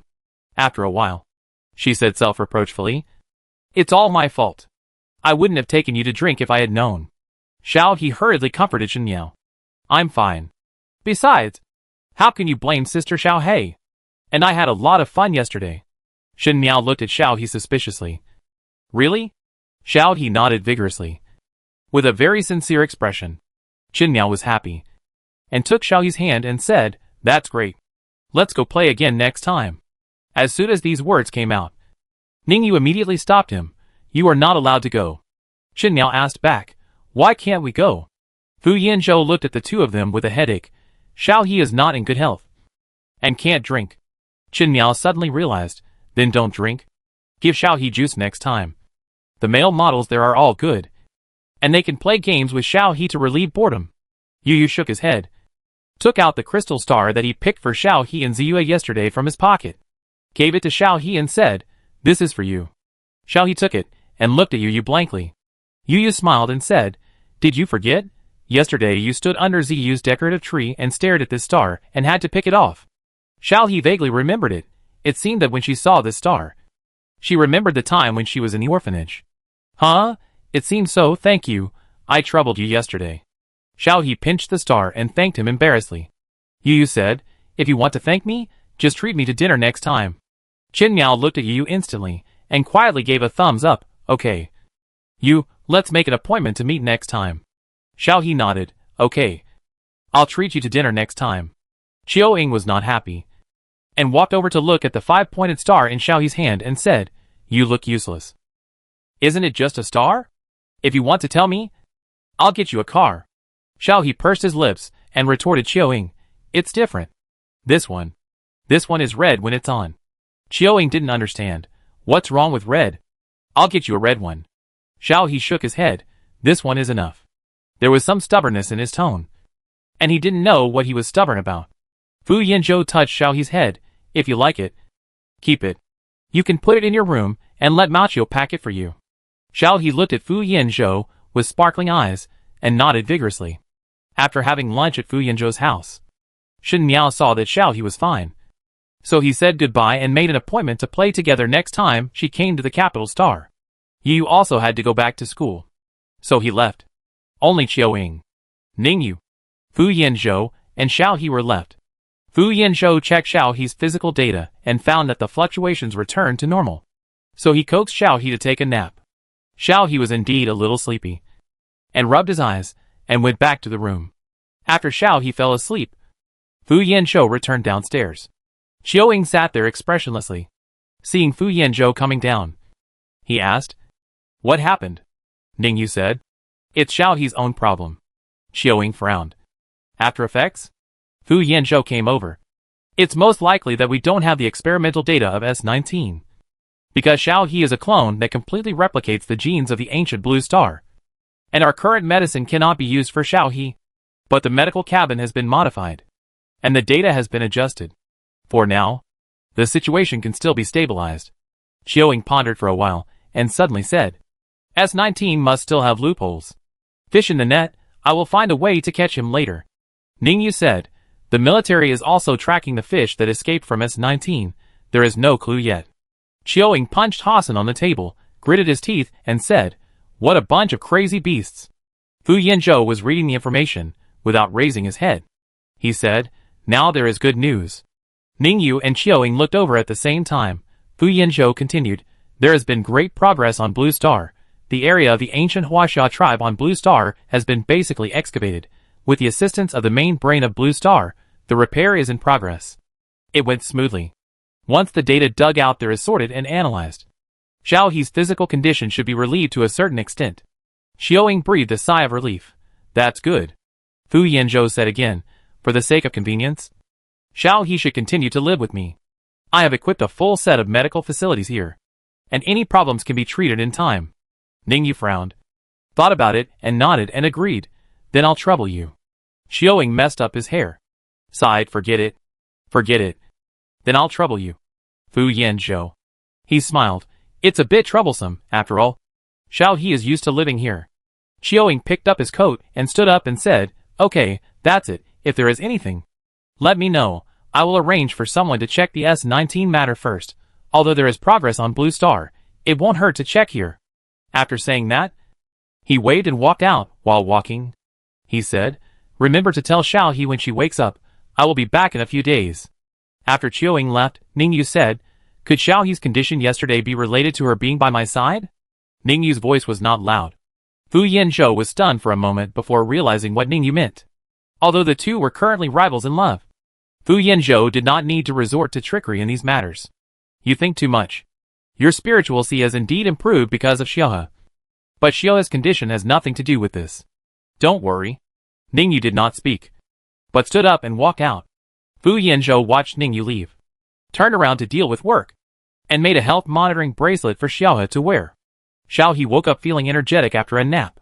When she went downstairs, she found that everyone had left. She turned on her computer and saw that Yu, Shen Miao, and Qiuying had all sent her messages. "Miao, I'm going home first. I'll bring you to my house next time. Yu, I have classes at school. Remember to treat me to dinner when I'm off. Qiuying, I'm going out. I have something to do. I'll be back in a few days. If you have anything to do, go find Fu Yanzhou and Big Brother. Don't scare them away.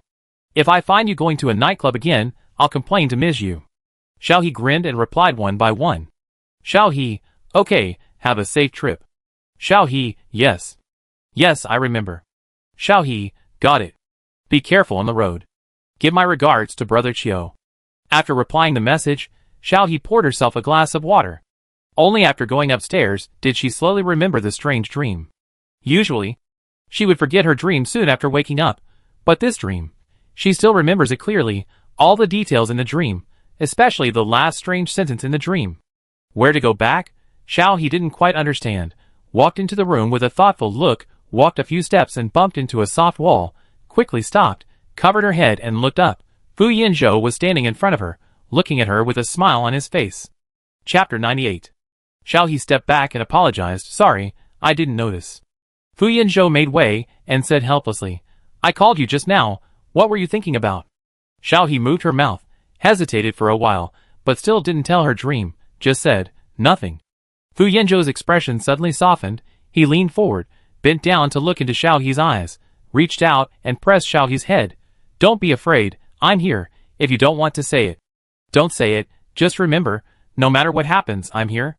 At this moment, Xiao He felt that everything around her was quiet, she could only hear her own thump thump, heartbeat, and the gentle eyes of Fu Yanzhou with a smile in front of her. Xiao He covered her chest and turned around quickly, breathing heavily, trying to suppress her heart that was about to jump out of her chest. Fu Yanzhou's hand fell in vain. Looking at Xiao He, who suddenly turned around in a daze, and subconsciously asked, What's wrong?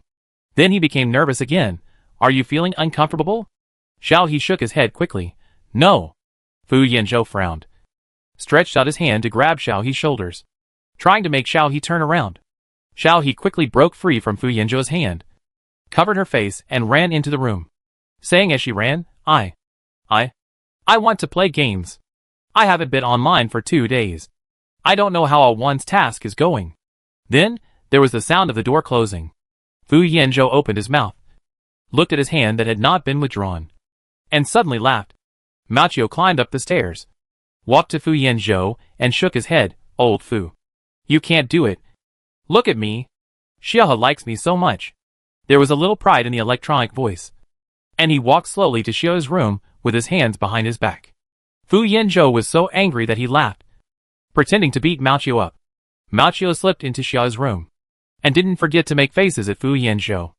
Watching the ball of fur enter the room, Fu Yanzhou shook his head, turned around, and went to the workshop to make the detection bracelet. Xiao He lay in the game cabin, and did not log into the game immediately, but patted his hot cheeks and said to himself, be more promising. Xiao He is just a man. Ah, but a yin is really beautiful. It doesn't matter. It's not my fault. Confucius said that food and sex are human nature, and everyone has a love of beauty. Wow. But a yin looks really foul. And she actually used her beauty to seduce me. By the way, I don't know if a yin has abdominal muscles. Thinking of this, Xiao He's cheeks, which had finally calmed down, became red again. I don't know what messed up things were in her mind. And her eyes were very erratic. After Machio entered the room, he found Xiaohe was just lying in the game cabin without playing games. He curiously leaned on the game cabin to look inside, because he couldn't hear what Xiaohe said through the game cabin. He only saw Xiaohe's face getting redder and redder. Machio put his face against the glass cabin door and looked inside. Finally, he couldn't help it and knocked on the cabin door curiously. Xiaohe, what are you doing?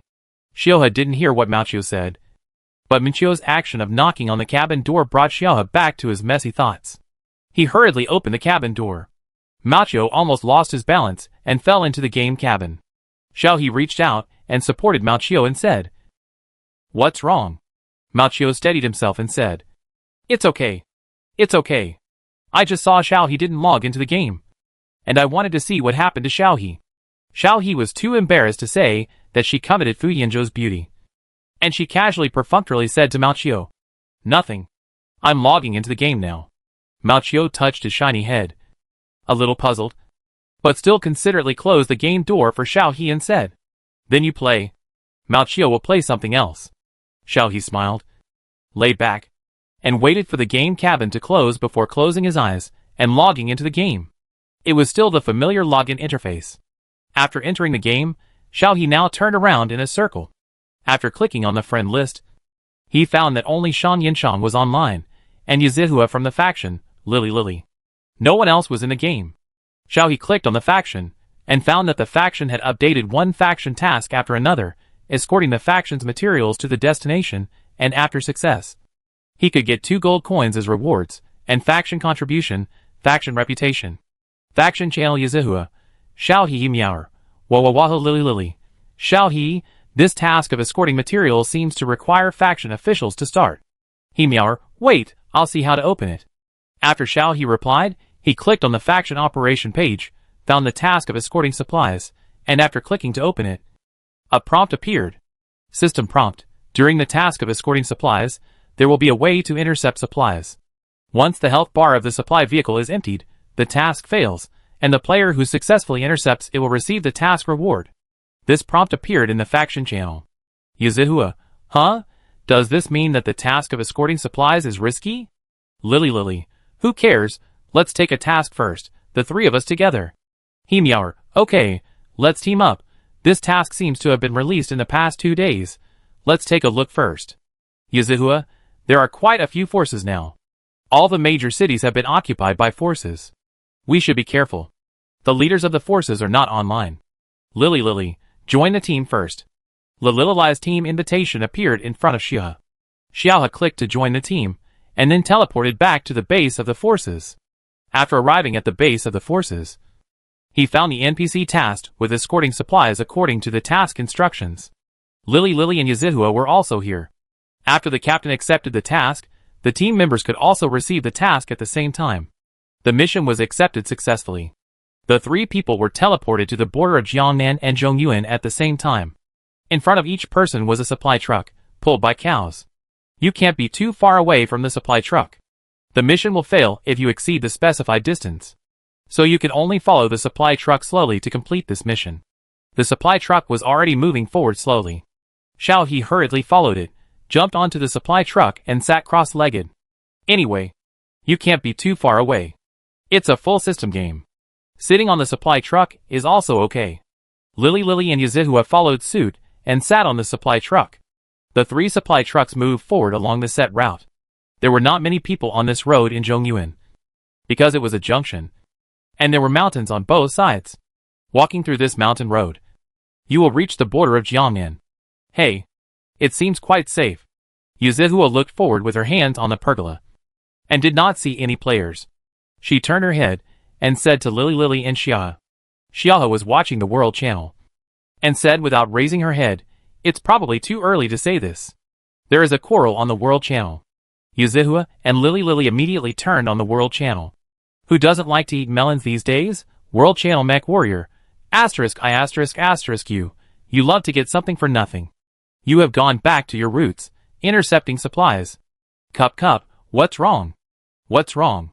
Melon Group, someone intercepted the supply truck in the canyon. This guy probably AFK'd and didn't notice.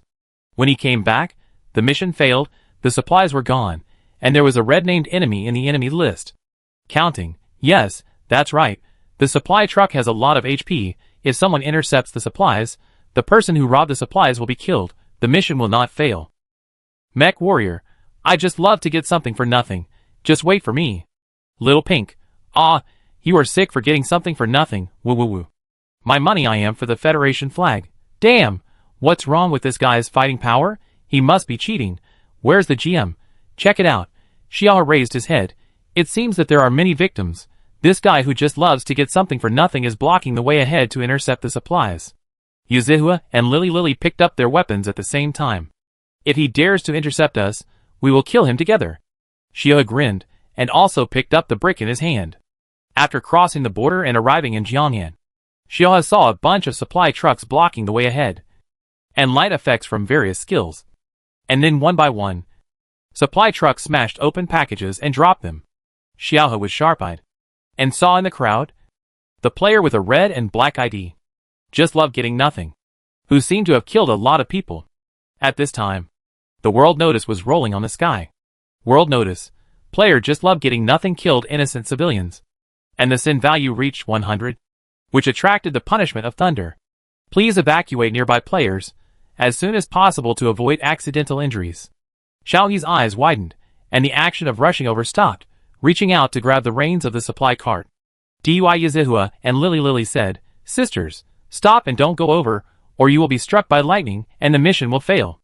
Yuzihua, Lily hurriedly followed Xiaohe's example to grab the supply cart, and the next second, they saw a lightning as thick as a bucket falling from the front and striking directly on the head of Jiao AI, who was getting something for nothing.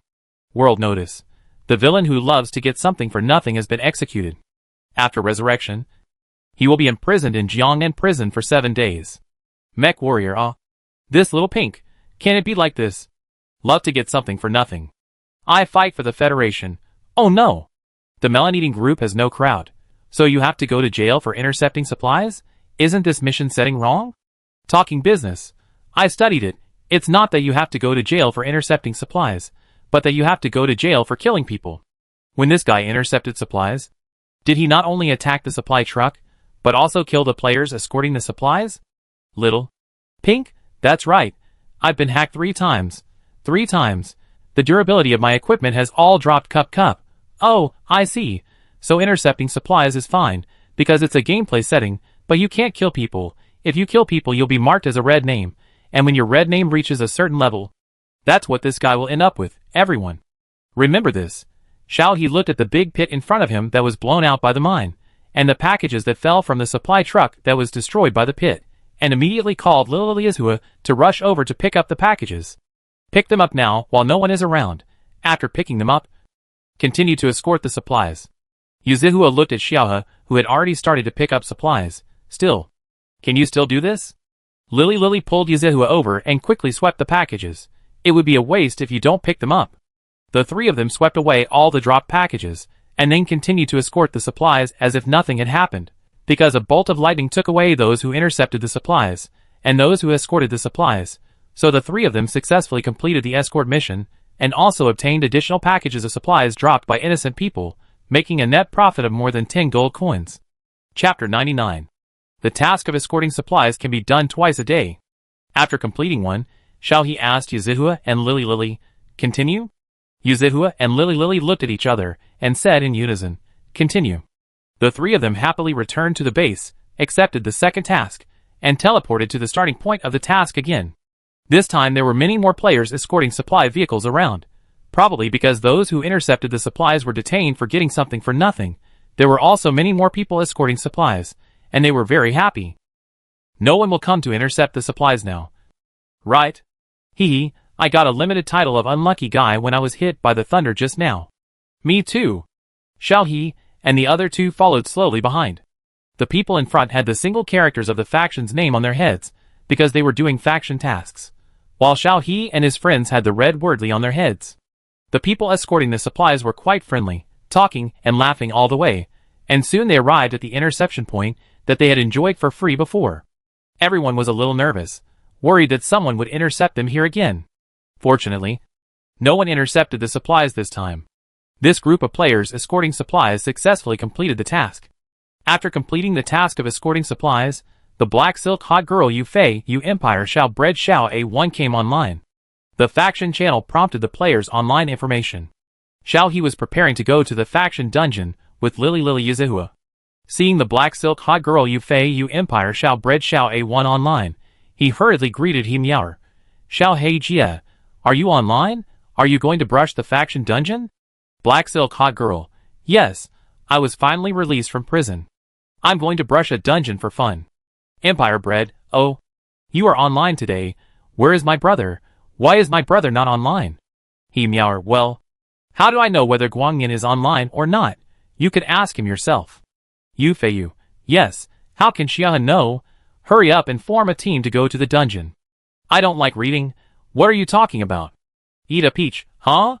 Black silk hot girl, don't talk about these messes. Hurry up and form a team to brush the dungeon, then do the master's mission. Wait for Guangyan to come online. Go and brush a full set of equipment for everyone. Get bonuses. He Yaoer, listen to Xiaohe's sister. Form a team. Empire bread. Xiaohe quickly formed a team, pulled all the online faction members into the team, and then opened the faction dungeon. After finishing the faction dungeon, they dispersed to do the daily tasks of the master sect. When the daily tasks were almost finished, Guangyan and Fu Yanzhou both came online. 1 flower. The faction master is online, and we can brush the equipment. Empire bread, brother. Black silk hot girl. Everyone is here. Let's take a look at everyone's sect needs first. He Yaoer, Zai Heiji, and I are both from Longhushan. Xiao A1, Yaoxin Valley. Yu Feiyu, Sword Sect Empire bread, Sword Sect. 1 flower. Tao Tao and I are both from Yin Sect. I don't like reading. I'm also from Longhu Mountain. Lily. I just changed my job to Yaoxin Valley, but I'm from the poisoned school of Yaoxin Valley. Guangyan. Okay, Amion. See which dungeons the suits are spawned in. Empire Bread. Okay. Xiaohe gave the group leader to Empire Bread, and Empire Bread started the group. The members of Mingwei Qianli's faction were all waiting for Empire Bread to start the group at the faction's base. The first group was Jian and Leifeng Pagoda, where you can get the hat and wristbands and the equipment. The drop rate is touching. Sometimes you don't want to spawn something but it happens. The entrance of the dungeon is full of player teams coming to spawn equipment. The Leifeng Pagoda dungeon is a plot dungeon. There are 4 bosses. The first boss is the weakest, Su Xiangdong. The second boss is the green snake. The third boss is white. The last boss is the hidden boss Fahai. The probability of spawning is not high. It depends on luck. Among them, Su Xiangdong will drop a wristband. The wristbands of the 4 major sects have rules. They will drop one at a time. The green snake will drop wristband upgrade and refinement materials. The white snake will drop a hat and headdress. The hidden boss Fahai will randomly drop a wristband and hat with top quality attributes. After entering the dungeon, the player will first see a brief introduction to the dungeon's background story. This dungeon is about Beijing, which Xiaohe is very familiar with. The legend of the white snake. But the people of StarCraft don't know. As a new dungeon. Because the dungeon story is a story that the people of StarCraft have never heard of. Everyone is very enthusiastic about brushing the dungeon. And they all want to brush a hidden boss to get the complete dungeon title and know the final ending of the story. After entering the dungeon, several people appeared by the lake, and the mist and rain were hazy. There were weeping willows on the shore, and farther away were buildings shrouded in mist, which were hazy and unclear. Lililai scratched his head. There are no monsters here, how to fight? The scene in front of him was indeed quite strange. The lake was rippling with waves, and there was a thin layer of fog, but there was no NPC at all, not to mention the dungeon monsters.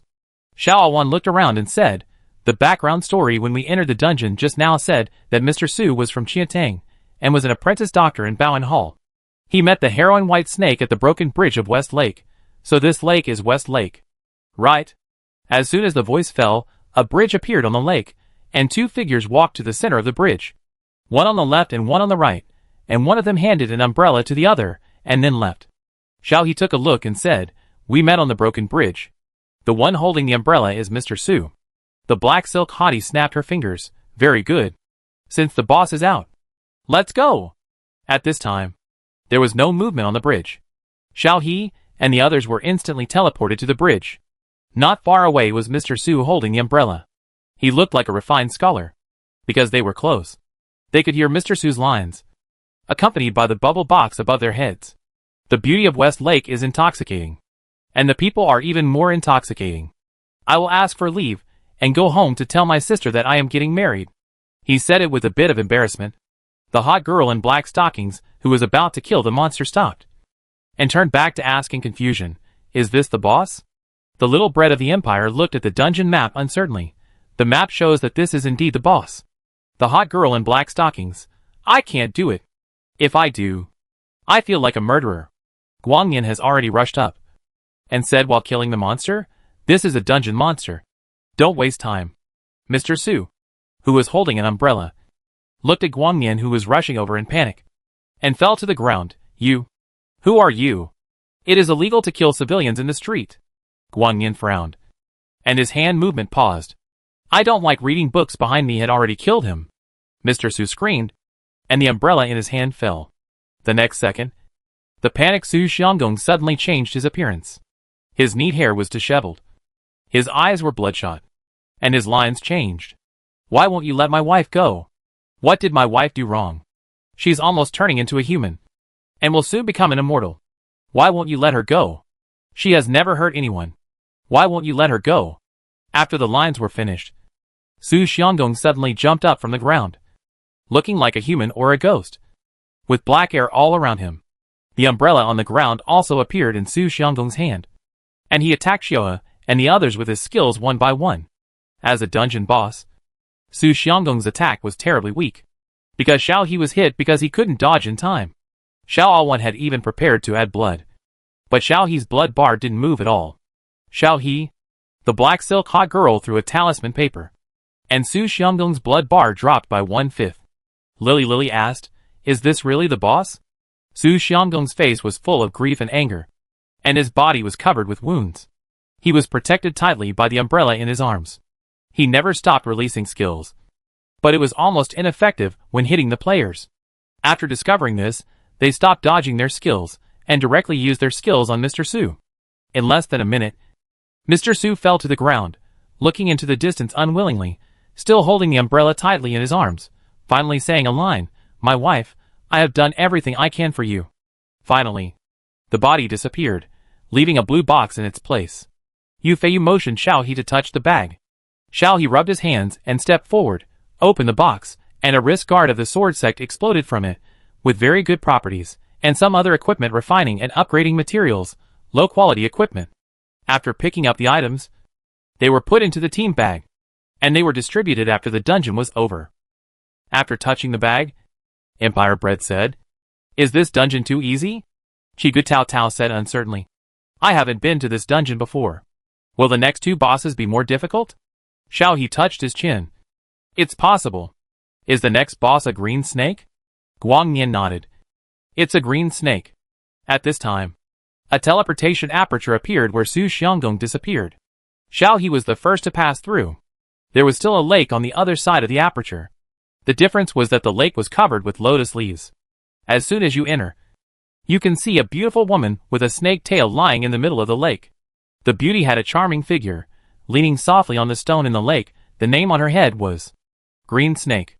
The light-year black silk hottie also passed through the aperture, and they all gasped when they saw the scene.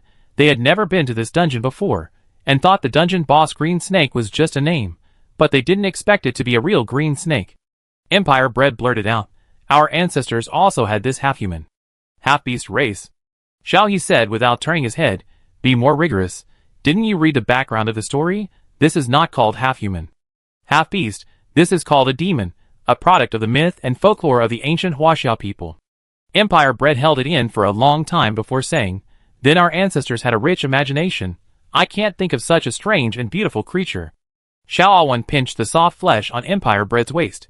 "You are really happy to look at the beautiful sister." Empire Bread gritted his teeth and begged for mercy. "I was wrong.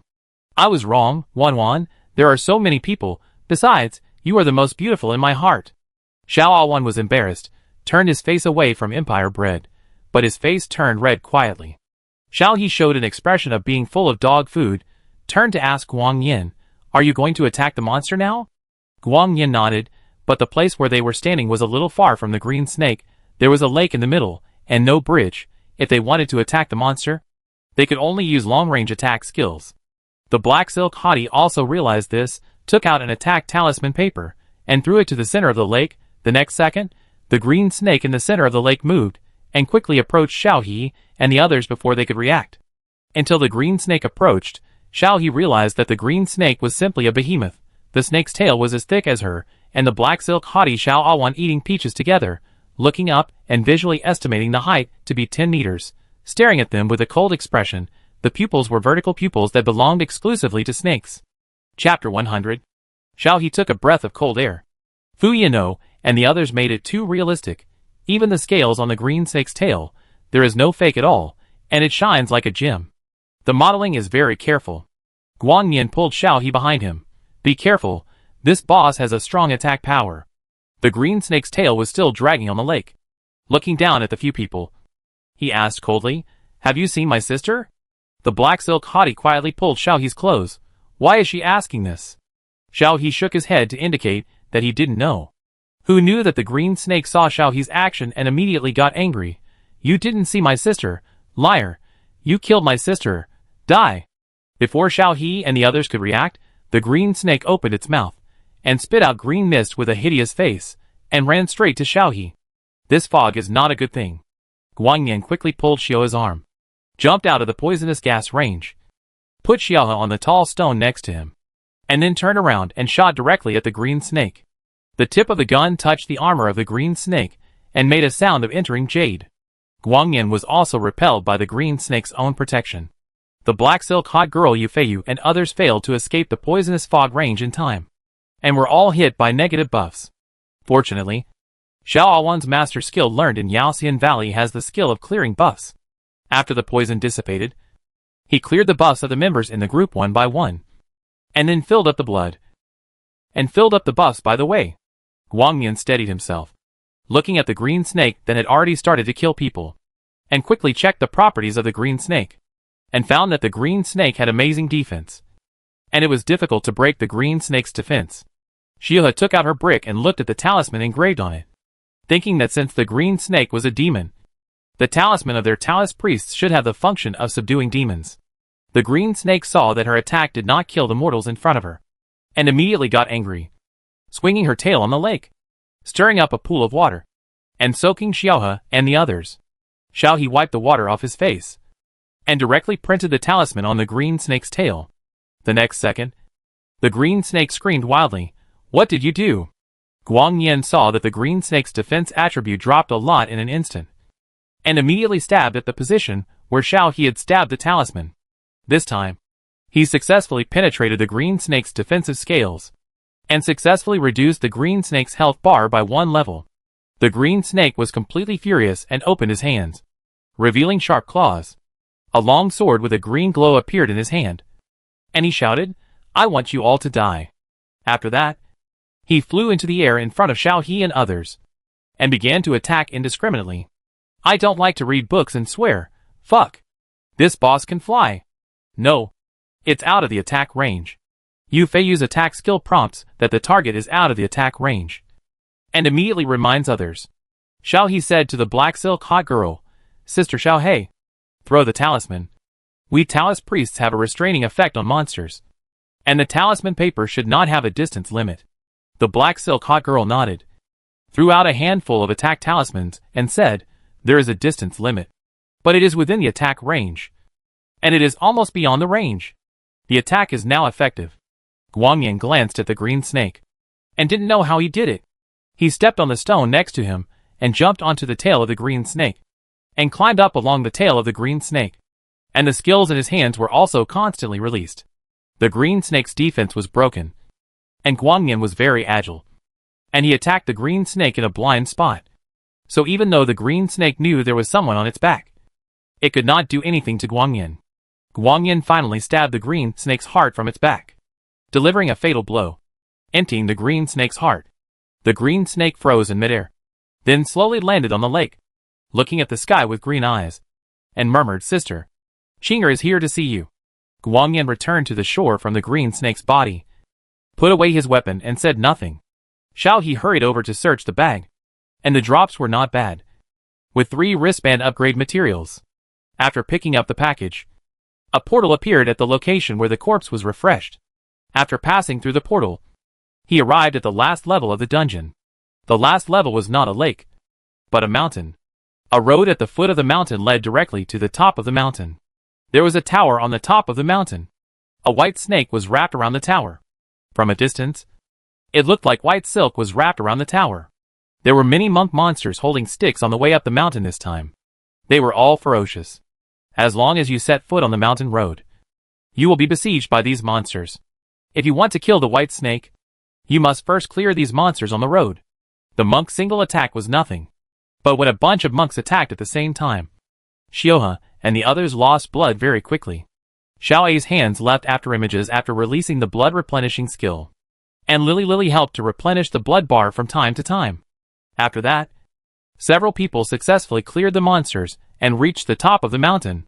When they arrived at the foot of Leifeng Pagoda, Xiaohe looked up and found that the white snake wrapped around the pagoda was much larger than the green snake. Its head was resting on the top of the pagoda, and its eyes were closed, as if it had entered an eternal sleep. Or it seemed to be immersed in a beautiful dream and didn't want to wake up. There was a tattered oil paper umbrella with only the ribs left floating in front of the tower gate. This scene made people feel sad. Empire Bread ruined the atmosphere by saying, "I just took a look at the forum strategy, and it said that you need to break the broken umbrella to attack the white snake boss, and the white snake will wake up." Empire Bread was about to attack the oil paper umbrella. Xiaohe suddenly had an idea and grabbed Empire Bread. "If we don't break the umbrella, will it work to attack the white snake directly?" Empire Bread hesitated and was not sure. "The strategy doesn't say whether it's possible. Why don't we try it?" Xiaohe looked at Empire Bread, and the two exchanged glances, and rushed towards the white snake at the same time, so fast that no one else could stop them. The attack on the white snake was indeed effective. The white snake opened its eyes from its sleep, and its gem-like red eyes looked at Shioha. Shioha immediately became nervous and quietly retreated. Guangyin had already grasped the weapon in his hand and stood behind Shioha, looking like he would attack at any time. After a long while, the white snake finally moved, and its long snake tongue spit out. Its head tilted, and a gentle female voice came out from the white snake's body. "Mortal? Why are you here? Bahai has locked me up here for a long time, and no one has ever come. Mortal, did you see my husband when you came? His name is Su Xian, and he looks handsome, dressed like a scholar. And my sister, like me, is a snake. She is a green snake. Have you seen them? Are they okay?" Xiaohe saw sadness, sorrow and loneliness on a snake's face, even though the snake did not turn into a human. Xiaohe scratched his head, and whispered to the black silk hottie, "How should I answer this?" "Xiaohe Jia?" The black silk hottie shook her head, and asked Empire Bread, "Does the guide tell us how to answer this situation?" Empire Bread said, "No. Some players tried not to hold an umbrella before, and beat the white snake, but there was no such dialogue. What else did we do?" Xiaohe was at a loss. "They didn't do anything." Yazihua said, "Never mind.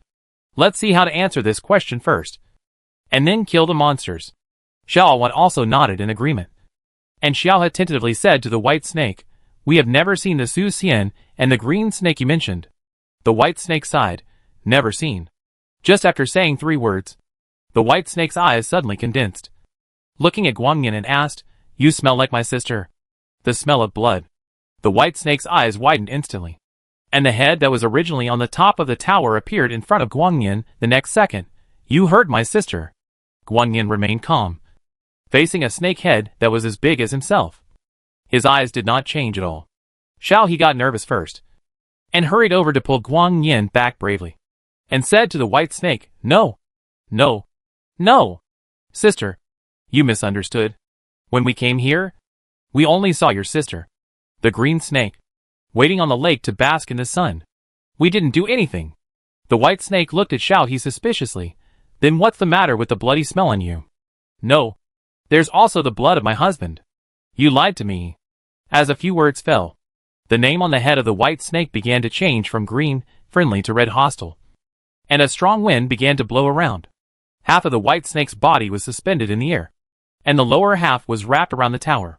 Its eyes were red as if blood was dripping, and it stared at Xiaohe and his group. Xiaohe sighed and spread his hands and said, "The negotiation broke down. Get ready to go big. This one is definitely harder to deal with than the previous 2. Guangyin nodded, reached out, and habitually pulled Xiaohe behind him, and whispered, "Be careful." Yu Feiyu and Xiaohe stood together, protecting Xiaohe with the sword in his hand. Xiaohe held his brick, and threw skill spells at the white snake when he saw a gap. Xiao 1 added blood, black silk hot girl, Empire small bread, li, a flower. I don't like reading books, eat a peach and cooperate with the side. The white snake's blood bar was steadily and slowly decreasing. The white snake was always angry. The skills it used were all group attack skills.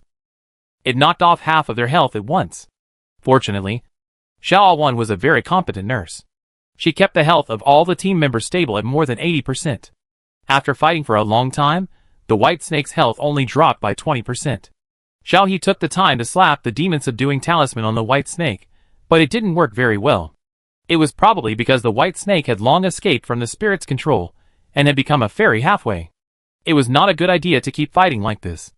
According to the current progress, it might take an all-nighter to finish this last boss. Xiaohe looked around, and suddenly saw the tattered oil paper umbrella hanging in front of the empty tower. Although the white snake had been hitting them, the tip of her tail was protecting the umbrella intentionally or unintentionally, and her entire lower body had never left the tower. So the umbrella might be useful. Xiaohe touched his chin, and the umbrella was the token of love between the white snake and Su Xian. So this umbrella was the one that Su Xian held in the first level. Thinking of this, Xiaohe looked around, and slipped over when the white snake was not paying attention. A fire talisman burned the umbrella to ashes. All the movements of the white snake to release skills stopped, as if it was frozen in midair. After a long while, it slowly turned back, looking at the empty space with disbelief, and the pile of ashes on the ground. Ah! You are all going to die. The white snake's entire body completely left the tower, flying in midair, causing clouds, rain and lightning. If you don't pay attention, you might think it's a dragon in the clouds. Before the black silk hot girl and others recovered from the shock, several large cursive characters appeared in midair. Water floods Jinshan. Chapter 101. The 4 characters glowed with golden light, but they gradually dissipated in a few seconds, followed by the roar of huge waves. The flood appeared from behind the white snake, and rushed straight to Xiaohe and his group. At the same time, Xiaohe and his group received a system notification. System notification. Triggering the Leifeng Pagoda flooding Jinshan group attack skill. Players, please be careful. Xiaohe stared at the flood behind the white snake with wide eyes, blurted out, "Fuck." As soon as the voice fell, he was submerged by the flood, and there was a breathing bar on his head. The value on the breathing bar was slowly decreasing. Once it was emptied, the player would drown. Xiaohe tried to swim to the surface in the water with a dog paddle style. After finally coming out of the water, she found that the area around her was all water. Only half of the Leifeng Pagoda was exposed above the water. Looking to the side, the black silk hottie, a flower, Yufeiyu and others were all floating in the water. Only Guangyan crouched on a big tree nearby with a spear in his hand. The white snake seemed to have lost its mind. It rolled and roared in the air, looking like it was going to kill. Xiaohe was soaking in the water and yelled, "What should we do now?" Guangyan saw that Xiaohe had already flown from the tree and passed through the water. He picked Xiaohe up from the water, put him on a tree nearby and said, "I have seen the state of the white snake. After the skill of flooding the golden mountain is released, the white snake's defense drops very quickly. You stay here and don't move. When the white snake's defense drops to the lowest, I can kill the white snake with one blow." If someone else said this, Xiaohe would probably complain that he was showing off. But Guangyan's words were convincing enough. Xiaohe sat on the branch and nodded. By the way, he found a rope and pulled the black silk hot girl and others soaking in the water up to the tree one by one. The hot girl in black stockings wiped the water off her face and complained, "You don't have to act so realistically at this time. What's the difference between this and real drowning?" Little All-One took a breath and nodded with lingering fear. "Just now my eyes went black. I was scared to death. I have never had such an experience in the real world. It turns out that drowning is so terrible." The little bread of the empire hugged Little All-One and said, "Don't be afraid. I will kill the white snake and avenge you in a while." Little All-One nodded, and began to add blood to the other people with low blood to restore them to their normal state. After Guangyan's HP was fully restored, before the white snake rushed down after its skill CD expired, he took the initiative to rush towards the white snake. Yufeiyu followed closely behind, and the two used the jumping skill in the game to successfully jump onto the tail of the white snake with the help of the treetops. The white snake's 2 defense was extremely weak at this time, as if it had given up all its defense, and was attacking the players, who broke in with all its strength. Guangyan and Yufeiyu cooperated very well, climbing up along the huge body of the white snake. The white snake was big, so it couldn't catch the 2 people on its back for a while, so it had to roll hard in the air, trying to throw the 2 people off its back. However, Guangyan and Yufeiyu were not vegetarians. They firmly rooted themselves on the back of the white snake, and used their skills to attack the white snake. Then, when the white snake's defense was low, they reduced the white snake's health bar to 20%, and were about to kill it. At this time, the white snake looked at Guangyan and Yufeiyu on its back, and suddenly turned around and swooped down straight. Its target was Xiaohe, a black silk hottie, who was staying in the tree, and Zaiwan Empire in Xiaobao. Looking at the white snake getting closer and closer, Xiaohe clenched the brick. Although the talisman did not have much restraint on the white snake, it was still effective. When the white snake got closer, she hit it with a brick, which had a certain chance of making the white snake dizzy and stagnant. At this time, the white snake happened to be within the attack range of everyone's skills. Everyone threw their skills at the white snake at the same time, and the dungeon was cleared. After Xiaohe's talisman was placed on the white snake, the white snake became dizzy and stagnant as expected.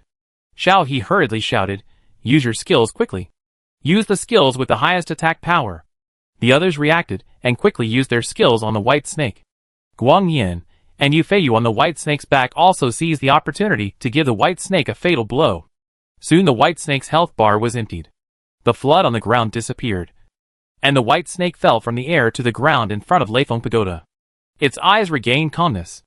Xiao He jumped down from the tree and walked in front of the white snake. The white snake was not dead yet. The white snake spit out half of its long tongue. After a while, Xiao He heard the voice of the white snake. Adventurer, I know my sister and husband have died long ago. This is just an illusion I made for myself. I just can't accept it. I know you came here to get my magic weapon. I can give it to you. But you have to agree to one request of mine. Xiao He immediately realized that this Leifeng Pagoda copy actually had a hidden plot. He immediately nodded and agreed. What request? Just tell me. We will definitely help you complete it if we can. Guangyan and Yufeiyu also jumped off the white snake's back and walked to Xiao He's side. The white snake's eyes softened a little, and even showed a hint of compassion. The next second, murderous intent was revealed. I have been trapped here by Fahai for thousands of years. I can only get out after the water in the West Lake dries up and the Leifeng Pagoda collapses. What's the big deal? My sister is dead. My husband is dead. And my immortal path is also cut off by Fahai. I hope that after I die, the illusion will disappear, and you can kick me and kill Fahai to eliminate my hatred. After saying this, the white snake stared at Xiao He. The system prompt sounded on Xiao He's side. Random task. Accept the white snake's request. Kill the hidden boss Fahai in Leifeng Pagoda. Xiao He nodded, and everyone in the group received this task. The task reward is a one-time attack prop, which clears 50% of the opponent's health bar regardless of level. After accepting the task, the corpse of the white snake gradually disappeared, leaving behind a box. 2 headdresses fell from the box. One from the Sword Sect, and one from the Medicine Immortal Valley. After picking up the package, the originally beautiful scenery of the Leifeng Pagoda gradually faded, revealing the reality after the illusion in the mouth of the white snake dissipated. After the illusion faded, the Leifeng Pagoda was a little dilapidated, with dead branches and fallen leaves all around. Looking back, the mountain road that had originally come up was already covered by weeds, showing the signs of erosion by time. An old monk was sitting cross-legged under the Leifeng Pagoda with Bai. He had a Zen stick by his side, and his eyes were closed. It was unknown whether he was dead or alive. There were 2 big golden characters on his head, Fahai. Xiao He looked at Guangyan. It would take Guangyan to get rid of this old monk. Without waiting for Xiao He to speak, Fahai opened his eyes, looked at Xiao He and his group with compassion, suddenly picked up his Zen stick, sighed, stood up and said, the white snake has done many evil things, and was suppressed by me here. In a few days, it will be able to cleanse its evil thoughts and become a demon again. I never thought that you guys would suddenly break in and destroy the white snake's 1,000-year practice, turning it to ashes. It's a sin. Xiaowan and the other 3 looked at each other with shame on their faces. Although this is just a game, they did kill the white snake in order to kill monsters. Now this monk said that the white snake's 1,000-year practice was gone and turned to ashes. Although the white snake was just an NPC, Xiaowan and his group always felt that if they didn't kill monsters, the white snake would not die. Xiao He was full of questions when he heard this. He raised his hand to interrupt Fahai. Stop. Stop. Stop. Old monk. What nonsense are you talking about? Fahai was stunned, looked at Xiao He, and said seriously, don't make bad words. Xiao He grinned. You know Longhu Mountain, right? It's a coincidence. I'm a Taoist priest. We Taoist priests follow our hearts. We don't let the inner demon stay overnight. We take revenge on the spot. Otherwise, it will disturb my Taoist heart. Do you understand? I think I'm quite polite to you. I didn't call you an old bald donkey. Don't you think so? Master Fahai. Fahai opened his mouth, as if he had held back a breath. His face was not very good. Flinging his sleeves, he said, since you have killed the white snake, then let's go quickly, before I change my mind. Xiao He snorted. I'm sorry. Old monk, you may not understand. We have accepted a commission, and we can't leave for the time being. Xiao Awan poked the imperial bread beside him, and asked in a low voice, will Xiao He's words really not cause the boss to go berserk? The imperial bread looked at the 4 curious heads around Xiao Awan, and also replied in a low voice, no, don't worry, Xiao He is very good at dealing with NPCs. Xiao Awan blinked his eyes, and continued to look at Xiao He who had already walked in front of Fahai. Xiao He looked at Fahai and continued to say with a smile, also, you said one thing wrong just now. It wasn't us who broke in and destroyed the white snake's 1,000-year-old practice. It was you who destroyed the white snake's 1,000-year-old practice. Old monk, don't deny your own sins and try to pass the buck. We won't take the blame. Oh, I forgot to tell you. The content of the commission we accepted before the white snake died. She asked us to avenge her. Her sister and her husband. She died willingly. It wasn't even difficult for us to kill her. Her only wish was that you would accompany her on the road to the underworld. Xiao He's tone suddenly became mean. And he looked very frivolous. Bahai's eyes widened. And his breathing suddenly became rapid. Nonsense. I have subdued demons and monsters. And saved countless believers. The white snake has committed many evil deeds. Flooded Jinshan Mountain. And killed countless people. She also seduced innocent mortals. Married mortals. And ruined her own future. I locked her up here to convert her. I am right. As he spoke, Bahai's eyes gradually turned red. And he murmured to himself, I am right. And it is natural to subdue demons and monsters. Xiaohe gave a heartbreaking blow. You are not wrong. Are you reflecting on your mistakes here? You have accumulated so much merit. Why didn't you ascend to heaven and become an immortal or a Buddha earlier? Bahai was stunned. And suddenly laughed up to the sky. And countless black air emanated from his back. System notification. Congratulations to player Xiao He for revealing the hidden plot. Bahai is possessed by a demon. System notification.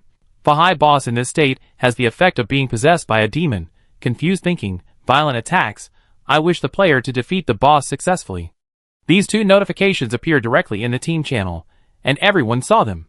Xiao He stared at Bahai, unexpectedly. The game team really used this version of Legend of the White Snake. Bahai is possessed by a demon. Guangnian saw something wrong from behind, and rushed forward quickly while Xiao He was still in a daze, grabbed Xiao He's collar, and quickly retreated, narrowly avoiding the Zen stick thrown by the hideous Bahai. The Zen stick was inserted into the ground where Xiao He was originally standing, smacking out a deep pit. If Xiao He was still there, he would probably have been smashed into a pulp and reincarnated in the reincarnation. Chapter 102. Xiao He looked at the ground in horror, patted his chest, said with lingering fear, It was a close call. This old monk is much scarier than the white snake. Guangnian patted Xiao He's shoulder. Be careful, this old monk's health bar is longer than the white snake and the green snake Su Xiangdong combined, and he has a lot of buffs, including an indestructible buff, strong defense, a little hard to beat. Xiao He shook a stack of talismans he took out from his backpack. Don't worry, I know what I'm doing. This old monk is a Buddhist disciple. I am a Taoist. The old monk is possessed by a demon. I am a Taoist who is born to defeat demons. I will definitely break his indestructible body. Bahai was still in the same place, his two hands stretched to the sky. One of them was still holding the Zen stick he had just thrown out. His eyes were also looking at the sky. He shouted, I am right. I am doing justice for the heavens. Boom! A thunder sounded from the sky, accompanied by lightning as thick as a bucket, as if responding to Bahai's words. Bahai even had magic patterns on his face. His eyes were bloodshot. And after the thunder, Bahai suddenly looked at Xiaohe and the others. His eyes were very scary. Xiao Awan subconsciously hid behind the empire bread, eating a peach, a flower, and the three of them also unconsciously shrank behind the black silk hottie, complaining in their hearts at the same time. This boss is too realistic. Yu Feiyu and Guangnian both stood in front of Xiaohe and stared at Bahai seriously. I was the only one left who didn't like reading. Looking around, he simply stepped forward with his weapon and said, First, kill the monsters. Find out the boss's skills. It doesn't matter if we get wiped out the first time. Guangnian nodded, turned his head to Xiaohe and said, Hide back. Don't get too close to the boss. Use long-range attack skills. Xiaohe obediently stepped back and stood with the black silk hottie. Both of them were Taoist priests from Longhu Mountain. The technique of throwing talisman paper was perfect. Xiao Awan saw that the big move had been activated, quickly found a booth, and healed the whole group.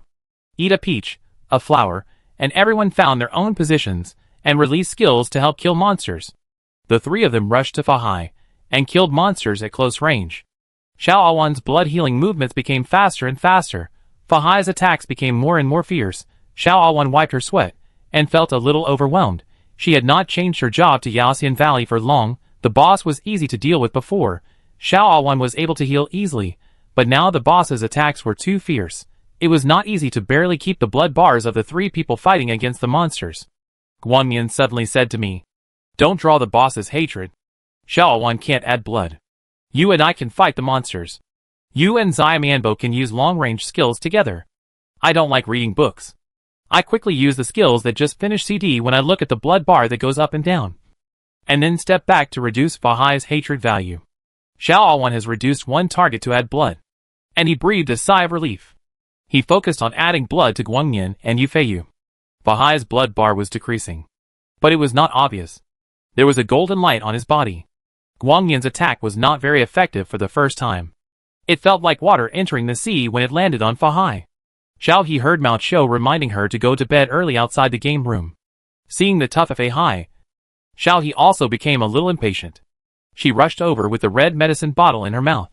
The magic seal on the brick hit Fahai's head. After hitting it, she quickly stepped on the ground and flew up to avoid Fahai's attack range. This magic seal was obviously very effective. The black air above Fahai's head had a gap. Fahai's eyes seemed to be clearer, and his continuous attack slowed down. Guangyan seized the opportunity and took advantage of Fahai's defense to attack quickly. Fahai's health bar really dropped faster. But after a few seconds, Fahai's Vidra indestructible buff reappeared, and Guangyan's attack obviously didn't work. However, after Xiaohe did this, everyone also discovered the trick to kill the boss. Xiaohe used the same trick again, but because the exorcist seal was on CD, Xiaohe used the devil-breaking talisman this time, and flew over to stick the devil-breaking talisman on Fahai. But there was a slight mistake, and Fahai hit him with a Zen stick, leaving only a trace of blood on his skin. Xiaowan was busy adding blood to Xiaohe. The black-stockinged hottie pulled Xiaohe and said, "I'll go over later. The magic-breaking talisman. Right? I have saved a whole backpack with this stuff. If I can't use it, I will throw it away." Xiaohe nodded, then Xiaohe Jia. "You should be careful. This old monk's beating is very painful." The black-stockinged hottie gave a reassuring look, and saw the right moment. At the moment when Xiaohe's magic-breaking talisman failed, she added the magic-breaking talisman to Fahai. Guangyan cooperated very well, and Fahai's health bar finally began to drop at a speed visible to the naked eye. As the health bar dropped, the black air on Fahai's body gradually decreased, and Fahai's eyes began to clear up. His attacks were not as fierce as before, and the firm words in his mouth began to become self-doubting. "I'm not wrong. I'm really not wrong. Killing demons is not wrong." Su Xian said that there are good demons, and there are bad people. Every time Fahai said a word, his health bar would drop sharply, and the interval between attacks would increase. In other words, Guangyan and his friends' attacks would be more effective. Finally, Fahai gave up the attack with a confused look in his eyes. The black mist on his body dissipated, and the Zen stick was thrown to the ground. Guangyan and Feiyu looked at each other, and simultaneously delivered the final blow, which emptied Fahai's health bar. Fahai's health bar was emptied, but he did not fall down. He just looked at the sky. His eyes were calm, and he sat down slowly, clasped his hands together, and closed his eyes. "Amitabha. It was my fault. Thank you all for your support." After saying that, Fahai gradually dissipated into the air, leaving behind the dungeon clearance reward. Several people in black stockings gathered around, looking at the box in front of them. No one made a move. Xiaohe poked his hand and said, "How about you touch the bag this time? Otherwise, I'll do it every time. What if it doesn't work?" The hot girl in black stockings touched her chin. "That makes sense. Roll the dice. The one with the bigger number goes to touch the bag." As she said that, she took out a huge dice and rolled 1 point first. The hot girl in black stockings. Xiaohe even forgot to ask the hot girl in black stockings where this thing came from, and immediately laughed out loud. "Sister Xiaohe, you can give up touching bags in the future, ha ha." The hot girl in black stockings hooked Xiaohe's neck, covered Xiaohe's mouth and said, "Shut up, if you don't speak. No one will think you are dumb." She also messed up Xiaohe's hair. Xiaohe pouted in dissatisfaction. The winner of the dice roll was Qigu Tao Tao. Qigu Tao Tao rubbed his hands excitedly, and went forward to touch the bag. A burst of golden light came out of the box, and 5 neatly arranged gems appeared in the team bag. System notification. Congratulations to Qigu Tao Tao for opening all attribute equipment upgrade materials. Wow, upgrade materials. So many, Tao Tao is lucky. Xiaohe said happily immediately. Qigu Tao Tao grinned.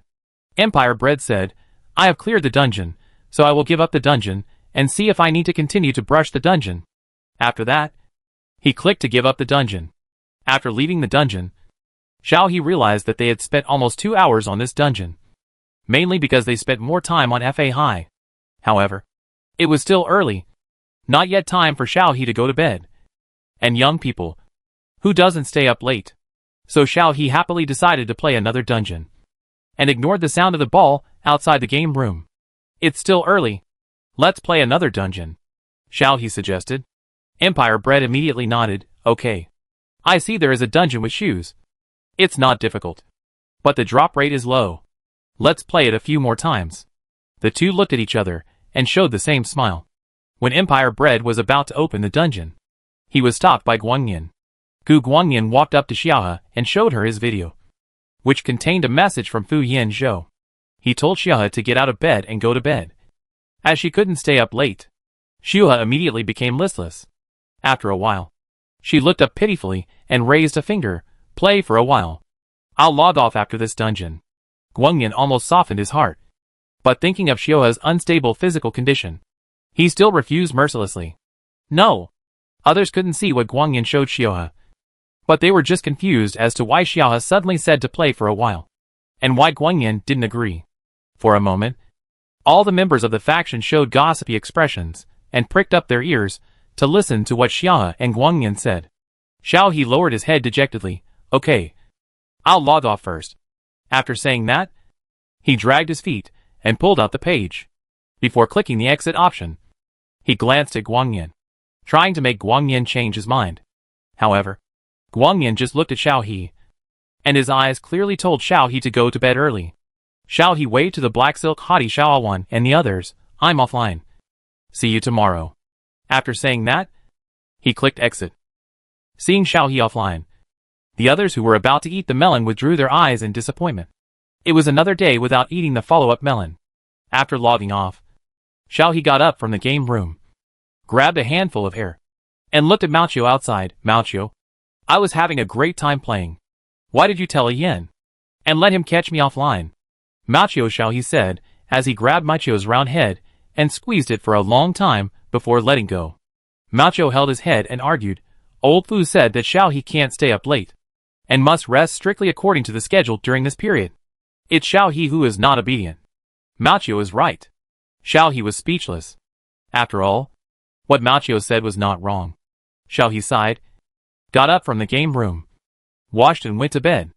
Mao saw Xiao lying on the bed, and closing his eyes. And then he left the room with satisfaction.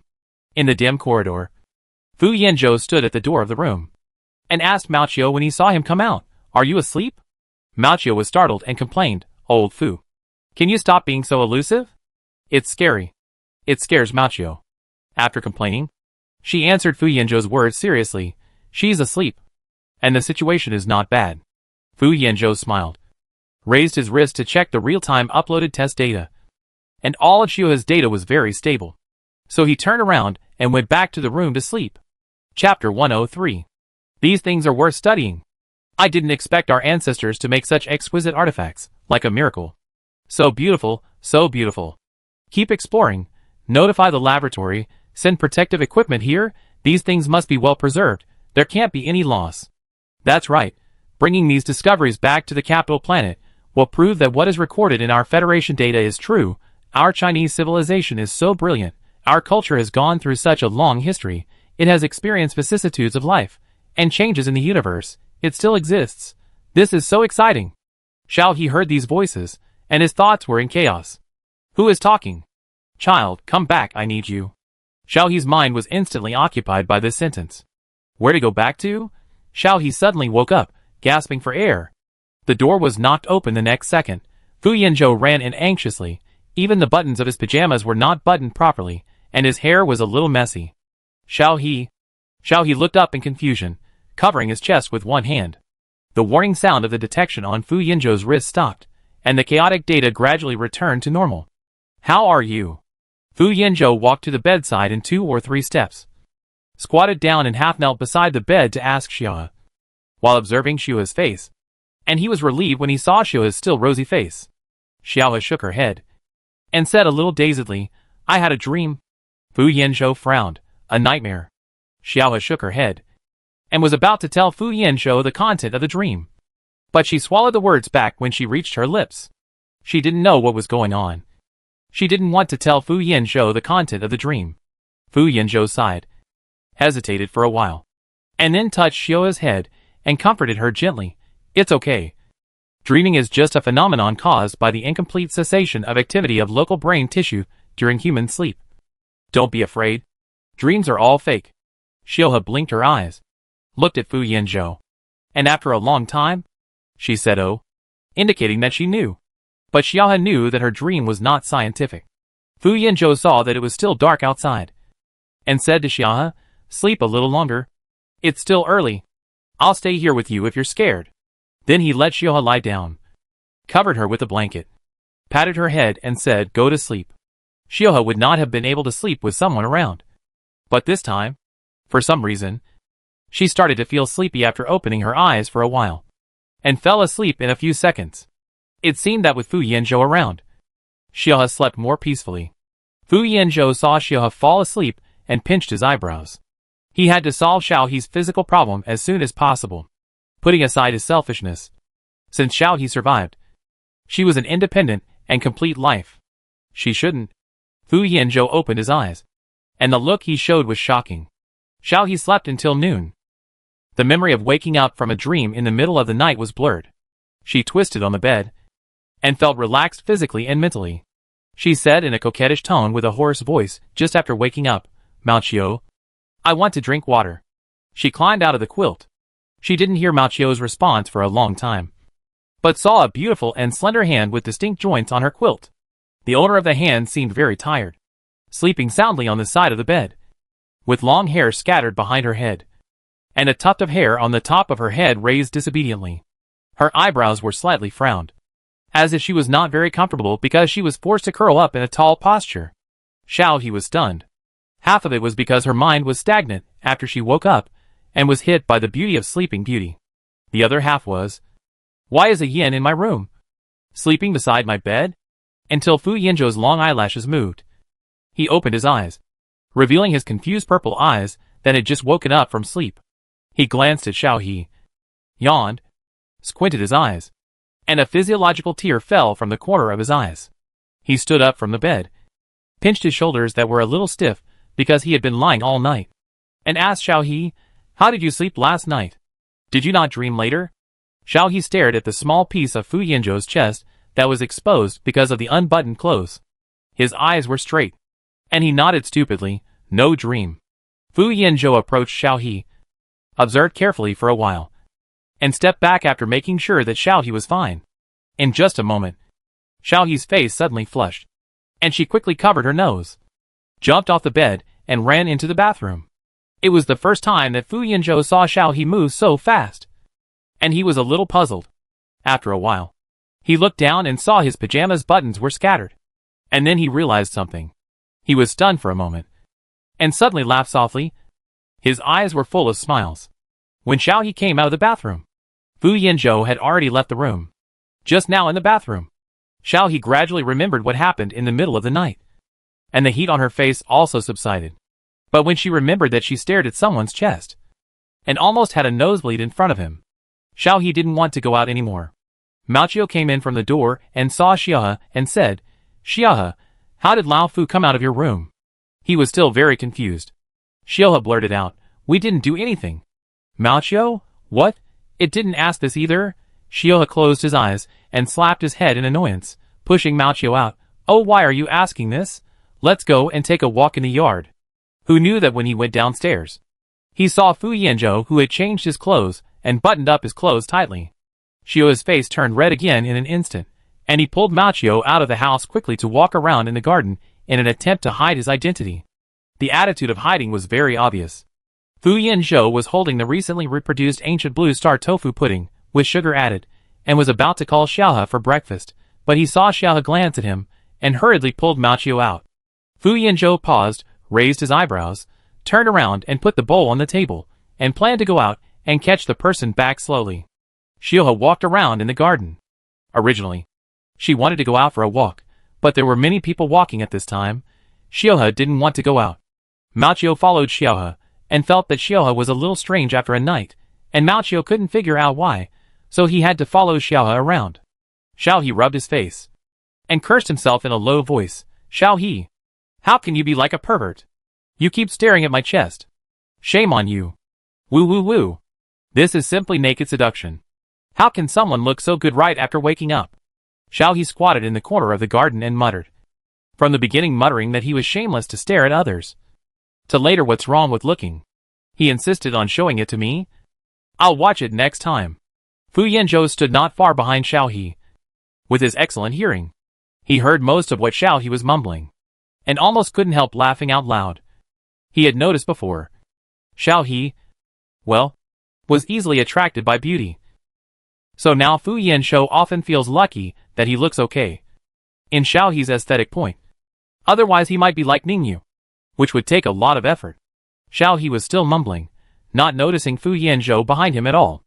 Fu Yanzhou coughed twice and stepped harder. Xiaohe turned back suddenly, with a panicked look on his face, and a bit embarrassed as if he was caught talking behind someone's back. After hesitating for a long time, he whispered, when did you come? Fu Yanzhou answered seriously, just came, waiting for you to have breakfast. Xiaohe stood up hurriedly, with a wandering look in his eyes. I'll go right away. After that, he ran away from Fu Yanzhou. Mao looked at Fu Yanzhou suspiciously. Old Fu, what did you do to Xiaohe? Why does Xiaohe look a little strange today? Fu Yanzhou looked at Xiaohe's back with a smile, and said without looking back, I did nothing. He then went back to the room leisurely, leaving Mao confused. During the meal, Xiaohe didn't dare to raise his head, and pushed the bowl away as soon as he finished eating, and stood up and said hurriedly, I'm full, go back to the room and do 2 sets of questions to calm down. No review. After that, he ran away again. Fu Yanzhou sighed, pushed away the half-eaten bowl in front of him, and asked Mao to clean it up. He still had work to do, the connection with Blue Star, and the game data of the laboratory, and the replica of the ancient Blue Star ecological simulation based on the things sent back from Blue Star. So during this period, Fu Yanzhou was really busy, and he didn't play games much. Fu Yanzhou walked to the study, and opened his work account while walking, and received Xuye's message as soon as he opened it. Boss, game update, we held a meeting, and we all agreed that background music should be added when players arrive at each map. Our planning department contacted singers from the Federation, and some of them have agreed to sing. The music score they used was the one that was just sent back from Blue Star. But for the Longhu Mountain map, we think the song Xiaohe hummed before is very suitable for the scene requirements. So boss, can I ask you for a favor? Ask Xiaohe if the copyright of that song is for sale. Can she sing it? We will give her an appearance fee. It's very generous. Fu Yanzhou stopped and flipped through the chat history in the work group. Only then did he see that Xiaohe and the others had already talked about adding background music. Fu Yanzhou thought for a while. Xiaohe seemed to like money too, and he probably wouldn't refuse this opportunity. Wait a minute, I'll go ask. Xuye's reply came the next second. Ah, boss! You are our god. This is up to you. Use your beauty, and don't be careless. Fu Yanzhou ignored Xuye's words, went upstairs to Xiaohe's door, knocked 3 times with his fingers. Footsteps were heard in the room soon. Xiaohe opened the door, and saw Fu Yanzhou's blushing cheeks. He asked softly, What's wrong? Fu Yanzhou looked down at Xiaohe's head and said with a smile, I have something to discuss with you. Let's talk while standing here. Xiaohe quickly moved aside and asked curiously, Sit down and talk. What's the matter? Fu Yanzhou walked into Xiaohe's room and saw that Xiaohe had placed a cushioned recliner on the balcony. There was also a low table, which was filled with snacks and drinks that he had bought at some point. There was also an open test paper on the recliner, which was covered with dense handwriting. It was obvious that Xiaohe was very serious about the test. Xiaohe had already brought out another recliner, adjusted the angle, and asked Fu Yanzhou to sit down awkwardly. Seeing Fu Yanzhou staring at her snacks, and thinking of Fu Yanzhou asking her to go to bed early, Xiaohe immediately tried to cover her ears and steal the bell, and hugged all the snacks. These are not junk food. You can eat them. Fu Yanzhou was stunned for a moment, looking at Xiaohe with an expression of don't confiscate my snacks. And after realizing it, he thought with a headache. When did he leave Xiaohe with such a conservative image? Chapter 104. Fu Yanzhou sighed for the nth time. I won't stop you from eating snacks, put it down. Xiaohe looked at Fu Yanzhou suspiciously. Really? Fu Yanzhou nodded affirmatively. Xiaohe was relieved. put the snacks back on the small table, and found his favorite, and handed them to Fu Yanzhou like offering a treasure. "This meat jerky is super delicious, try it." When Fu Yanzhou took it, Xiaohe felt embarrassed again, wondering if she was too enthusiastic, so she stretched her hand in front of Fu Yanzhou and said embarrassedly, "If you don't like it, don't force it." Before she finished speaking, Fu Yanzhou had already opened it and started eating, and commented after eating, "It tastes really good." Xiaohe was happy when she heard it, and even gave Fu Yanzhou a drink, and then sat down and asked, "Just now you said you wanted to discuss something with me. What is it?" Fu Yanzhou put down the half-eaten snack, and his expression became serious. "It's about the game." Xiao Yi looked at Fu Yanzhou. Fu Yanzhou continued, "Xiao Yi sent me a message just now, saying that background music should be added to each map. They all agreed that the song you sang before is very suitable for the Lunghu Mountain map, and they want to buy the copyright from you. Please go and record the audio. What do you think?" Xiao Yi reacted for a while. The song Little Fairy she sang before in Lunghu Mountain. Wait, why do all the game staff know it? Seemingly aware of Xiao Yi's emotions, Fu Yanzhou coughed lightly and said awkwardly, "We couldn't contact you before, we checked your game data, and have you forgotten? I was also in the game at that time." "Xiao He?" She looked at Fu Yanzhou accusingly. And after a while she said in self-deprecation, "Forget it. Forget it. I didn't write that song either. It's a song from Gulingsing. You can use it if you want. But for me to sing it, it's impossible. Absolutely impossible." Fu Yanzhou raised a finger. 1 million. Xiao He looked at Fu Yanzhou instantly. 1 million. Fu Yanzhou smiled. "Yes. If you sing it, I will give you 1 million interstellar coins." Xiao Yi's eyes were erratic, and she was struggling with her conscience. In the end, money won over her pitiful human thoughts. It was 1 million. Just singing a song. Deal. Xiao Yi thought for a few seconds, and her mind was still struggling. But she had already said the promise. Fu Yanzhou couldn't help laughing out loud. In his eyes, Xiaohe was cute no matter what she looked like. Xiaohe collapsed on her chair, holding a customized kitten pillow in her arms, looking at the ceiling with despair. How could she have agreed to this offer? Now that she was so obsessed with money. Xiaohe tapped her toes in embarrassment when she thought that her voice would be heard by all the game players. Especially when she heard Fu Yanzhou laugh at her.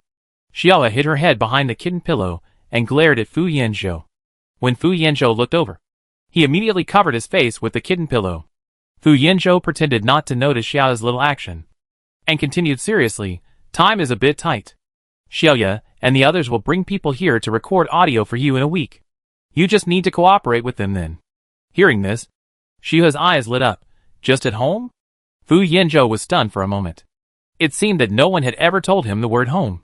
When Xiaohe said the word home, Fu Yanzhou felt an indescribable feeling in his heart, as if he had encountered a blooming flower in a desert. Xiao He looked at Fu Yanzhou eagerly. Fu Yanzhou came back to his senses, nodded and told Xiao He, "At home." Actually, he was going to the laboratory, but Fu Yanzhou was worried about Xiao He's current condition. Although Xiao He seemed fine these days, Fu Yanzhou did not forget that Xiao He had nightmares in the middle of the night. In addition, Xiao He was a manufactured ancient blue star, so Fu Yanzhou planned to let Xiao Yi bring people home to prevent Xiao He from having uncontrollable situations when he went out. Xiao He was happy, rubbed against the cat pillow, noticed Fu Yanzhou's gaze, became embarrassed again, and reluctantly put the cat pillow aside, looked at Fu Yanzhou, retracted his gaze and looked at him again. Xiao He felt that Fu Yanzhou's face, she would never get tired of looking at it for the rest of her life. Fu Yanzhou leaned back leisurely, changed to a comfortable sitting position, looking casual, and a few strands of his long hair, which was loosely combed together, fell on his chest. Xiao He stared at him, especially at this time when the sun was shining in diagonally. Under the light, Fu Yanzhou looked like a god. Suddenly, Xiao Yi's eyes seemed to be dazzled by something, raising his hand to block it, and when he looked over, he found that Fu Yanzhou's hair seemed to be shining silver. Xiao He stared at him uncertainly, and in order to see clearly, he even left his seat unconsciously, and moved closer to Fu Yanzhou. Fu Yanzhou looked at Xiaohe, who suddenly came over with doubt. "Xiaohe?" Xiaohe tilted her head, carefully reached out, and pinched a silver strand from Fu Yanzhou's hair, and said in confusion, "Mr. Fu, your hair." After saying that, Xiaohe seemed to realize her impolite behavior, and hurriedly let go of Fu Yanzhou's hair, and instantly returned to her seat, bowing her head and apologizing, "I didn't mean it. Fu Yanzhou was stunned for a moment, and seemed to think of something, frowned, and looked a little distressed, but soon said to Xiaohe, "It's okay. My hair." Xiaohe hurriedly said, I know. Mr. Fu works so hard. It's just white hair. When Mr. Fu is not busy at work, the white hair will disappear." Fu Yanzhou pulled a strand of his hair and seemed to want to explain something. "It's not white." "Well, forget it." Before he finished speaking, Fu Yanzhou smiled helplessly, then stood up and said, "Since you agreed, I will go and tell Xiaoye and the others. You don't have to wait for me to eat."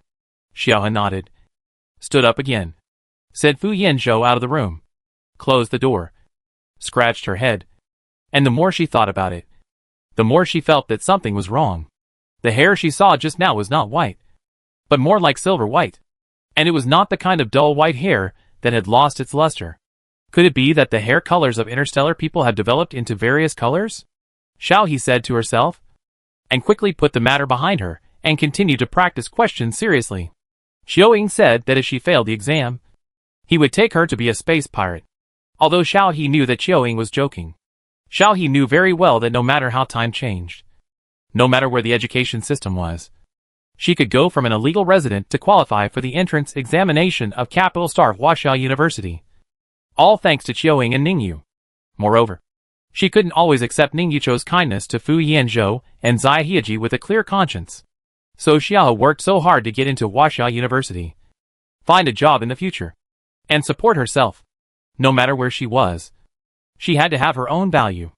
Xiaohe read books and practiced exercises seriously. Many completed exercises were piled up in the corner of the balcony where no one cared. Fu Yanzhou returned to the study room, and while sending messages to Xiaohe, he confirmed the recording of the audio and the update of the game after the audio was uploaded. He pulled his hair to look at it, put down the computer and said TSK, muttering to himself, "The validity period is too short." It faded so quickly. Xiaohe arranged her time very regularly. She read books and practiced exercises during the day. After dinner, she went online to play games with the black silk hot girl and did tasks and dungeons. Fu Yanzhou seemed very busy. Xiaohe could only see Fu Yanzhou once every morning. A week later, Xiaohe was woken up by Mao Qiu before she woke up in the morning, because it was not Xiaohe's usual time to get up. Xiaohe was still a little confused after being woken up. He hugged the quilt, and his hair was messy. "What are you doing?" Mao Qiu pulled the quilt and said, "Get up quickly. Get up quickly. There are guests downstairs. It's Lao Fu's colleague. Lao Fu asked me to wake you up, saying that there is work to do." Xiaohe yawned, scratching his hair even more messy. And from the messy head, she found out what Fu Yanzhou had said to her before, and finally woke up. She got off the bed, washed up slowly, and said as she walked, "I know. I'll be there soon." After washing her face, Xiaohe finally woke up completely. She patted her face, changed her clothes, and went downstairs. She made enough mental preparations at the stairs before going down slowly. As soon as she went down, she saw Fu Yanzhou sitting there, Xiao Yi, Xiao Li, and two people Xiaohe had never seen before, who did not look like they were from the laboratory. Fu Yanzhou saw Xiaohe and motioned Xiaohe to come over. Xiaohe walked slowly to Fu Yanzhou's side and greeted him softly. "Good morning." Xiaohe smiled and said, "This is our music producer, Mr. Zhao. Don't be nervous. We will leave after recording." Xiaohe nodded and looked at Mr. Zhao mentioned by Xiaoye. Mr. Zhao looked young, frowned, looked cold, and looked a little reluctant. Xiaohe was stunned for a moment, and after a while, he said softly, "Hello, Mr. Zhao." Zhao Su nodded perfunctorily, without even looking at Xiaohe, and asked Xiaoye directly, "Ms. He, can we start?" Xiaoye paused and looked at Fu Yanzhou. Fu Yanzhou said, "The room is ready. Mao Qiu will take them there." Mao Qiu came over and motioned Xiaoye to follow him in a very steady manner. Zhao Su took 2 steps, frowned and looked back at Xiaohe, who had not caught up. "Why don't you hurry up?" Xiaohe was ready to catch up. Fu Yanzhou held Xiaohe and said to Zhao Su, "Mr. Zhao and Xiaoye will go first. Xiaohe will come over soon after breakfast." Zhao Su's face became even uglier, but he seemed to be hesitant about something. So he endured it, and went into the recording room with Xiaoye with a sullen face. Xiaohe was somewhat nervous when Fu Yanzhou took him to the restaurant. This music producer Mr. Zhao seemed to have a bad temper. Fu Yanzhou comforted Xiao He, eat first. I don't know how long the recording will take, don't worry. Xiao He nodded, ate breakfast absent-mindedly, ate faster than usual, and stood up and wiped his mouth after finishing eating, saying, I'm full. Fu Yanzhou then took Xiao He to the room. Jiao Su had already prepared the equipment with his assistant. When he saw Xiao He coming in, he pointed to a place and said, go sit there. Xiao He hurried over and sat down obediently. Xiao He quietly walked to Fu Yanzhou and whispered, Boss, Mr. Zhao is the top music producer in the Federation. I finally found him through connections. I used the music scores of Ancient Blue Star to attract him. Talented people are also arrogant. What's more, he was asked to make music for people who had never heard of it. So, boss, we spent money. Fu Yanzhou turned his head to look at Xiao He, indicating that he understood, and then went to look at Xiao He. Chapter 105. Xiao He sat nervously on the chair. Jiao Su walked back and forth in front of her, sometimes with a cold face. He put something on her head, sometimes he adjusted the machine, and from time to time he asked her to cooperate with the adjustment. After it was finally done, Jiao Su made a gesture, and the staff and assistants he brought turned on the machine, indicating that it was okay. You didn't give me the music score, but just let me listen to a piece of audio. To be honest, if it wasn't for those ancient songs, I wouldn't have come. Now you sing the song for me completely, and I will restore the music score. Xiao Su knocked on the table in front of Xiao He, and said with a cold face. Xiao He pursed her lips, and glanced at Fu Yanzhou secretly. Fu Yanzhou smiled at Xiao He, with obvious comforting meaning. Xiao He swallowed her saliva, closed her eyes, and sang with a trembling voice. The current situation is different from the game. In the game, she just hummed casually, but now she was required to hum a complete song, and Xiao He couldn't even guarantee that she could keep the pitch. Xiao He's singing was soon heard in the room, and her voice was a little ethereal. Jiao Su's frown gradually relaxed, and his face looked much better. He pulled the light frequency next to him to quickly record the tune sung by Xiao He, and soon lines of notes appeared on the blank light screen. After singing the last word, Xiao He immediately shut up, opened his eyes, and looked at Fu Yanzhou nervously. Fu Yanzhou nodded at Xiao He, signaling not to be afraid. Xiao Su also wrote the last note. His tone was much better than before Xiao He sang, and pulled the light frequency in front of Xiao He and asked, Is that so? Xiao He scratched his head, a little afraid of the bad-tempered Xiao Su in front of him, and hesitated for a while before whispering, I don't know this. Xiao Su was stunned for a moment. His brows frowned again, and he was about to scold when he saw Xiao He lowering his head and looking a little nervous, thinking of the young child in front of him. He was not a professional musician. Xiao Su swallowed his words again, and said in a somewhat stiff tone, It doesn't matter if you don't know. I'll play it for you. If there is anything different from what you remember, interrupt me and say it out. Remember? Xiao He nodded quickly to show that he understood. Jiao Su signaled his assistant to bring the instrument over.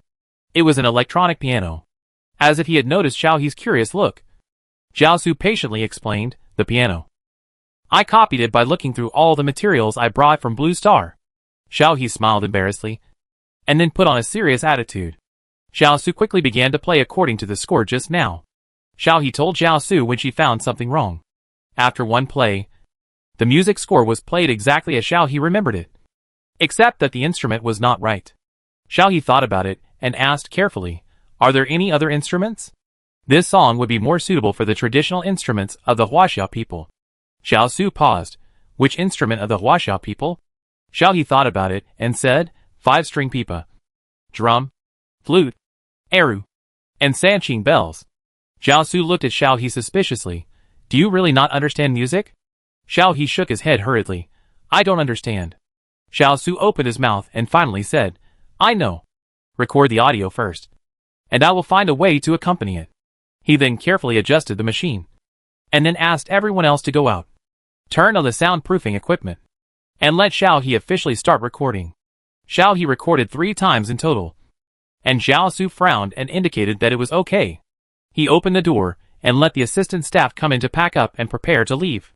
Seeing this, Xiao Yi stepped forward and asked with a smile, Teacher Zhao, how is it? Jiao Su nodded slightly. It's okay. Although it doesn't meet my requirements, it's barely listenable. I will ask the music professor of Huaxia University to find a solution for the accompaniment instruments. I will deliver the music for other maps as scheduled. I hope you won't break your promise to me. Xiao Yi breathed a sigh of relief. Teacher Zhao.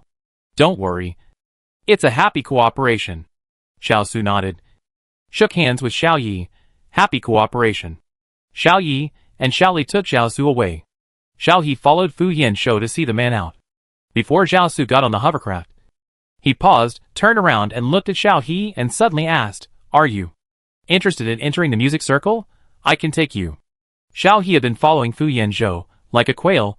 When she heard Xiao Su calling her, she hurried over. After hearing Xiao Su's words clearly, Xiao He was stunned. She couldn't understand why Mr. Zhao, who obviously had a bad attitude, asked her this. Fu Yanzhou answered for Xiao He. Mr. Zhao appreciates your kindness. Xiao He is not suitable for this path. Xiao Su frowned, said unhappily, I didn't ask you, I asked this little girl. Xiao Su was not afraid of offending people at all. He always spoke his mind. Xiao He quickly poked his head out and said, Sorry, Mr. Zhao. I'm not interested. And Xiao He scratched his head and said embarrassedly, I don't have time either. The exam is in a few months. If I don't pass, my brother will really beat me up. The last few words were joking. Xiao Su looked a little disappointed. Your voice is not bad. Forget it. After saying that, Xiao Su got in the car and left. Xiao Yi and Xiao Li turned around and said something to Fu Yanzhou and went back to the laboratory. Xiao He saw that everyone had left, and she relaxed completely. She exhaled and patted her chest, feeling that it was really embarrassing to ask her to sing. Fu Yanzhou patted Xiao He's head and praised, It sounds good. Xiao He's eyes lit up. Looking up at Fu Yanzhou, her face was full of, Really? Really? Fu Yanzhou nodded affirmatively. Xiao He walked back happily, exuding a happy atmosphere all over her body. After finishing the questions, Xiao He played the game. The game update notice was also released, saying that it will be updated in half a month, and random tasks, hidden tasks, and plot dungeons were also updated. The content of the plot dungeon was not disclosed. The official kept it a secret, which aroused the curiosity of many players. Xiao He was very tight-lipped, and didn't tell the Black Silk Hottie about singing at all.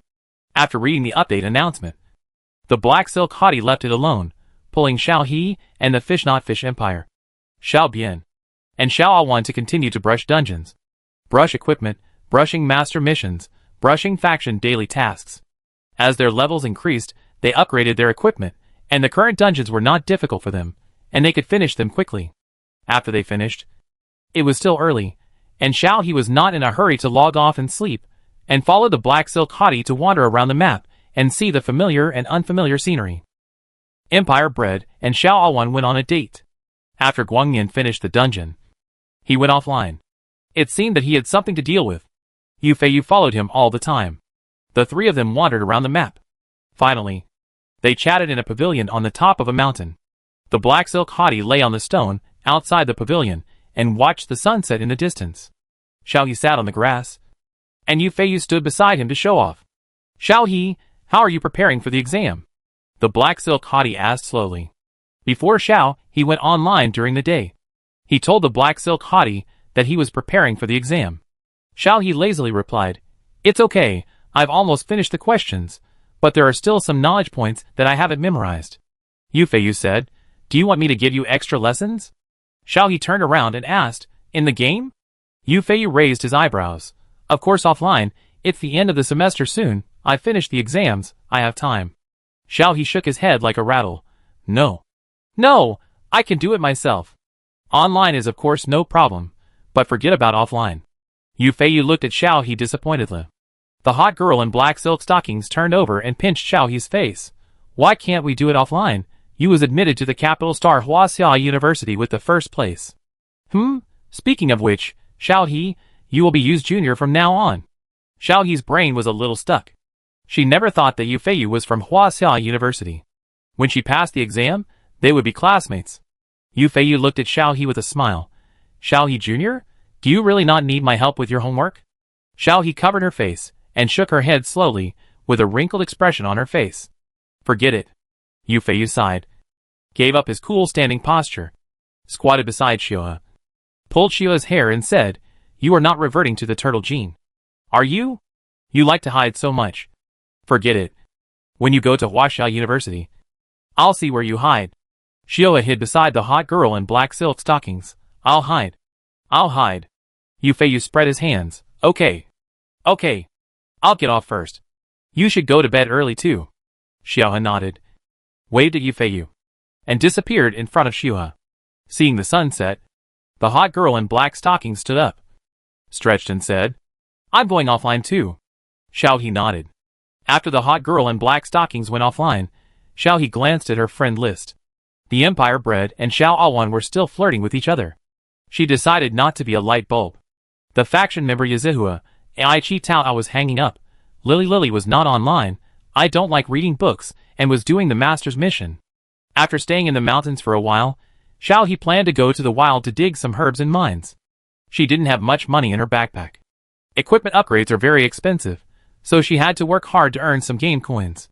Xiaohe walked slowly down the mountain, holding a medicine hoe in his hand. He dug up any familiar herbs he saw and went back to the city to sell them. If he was lucky, he could find ore in the bushes while digging herbs.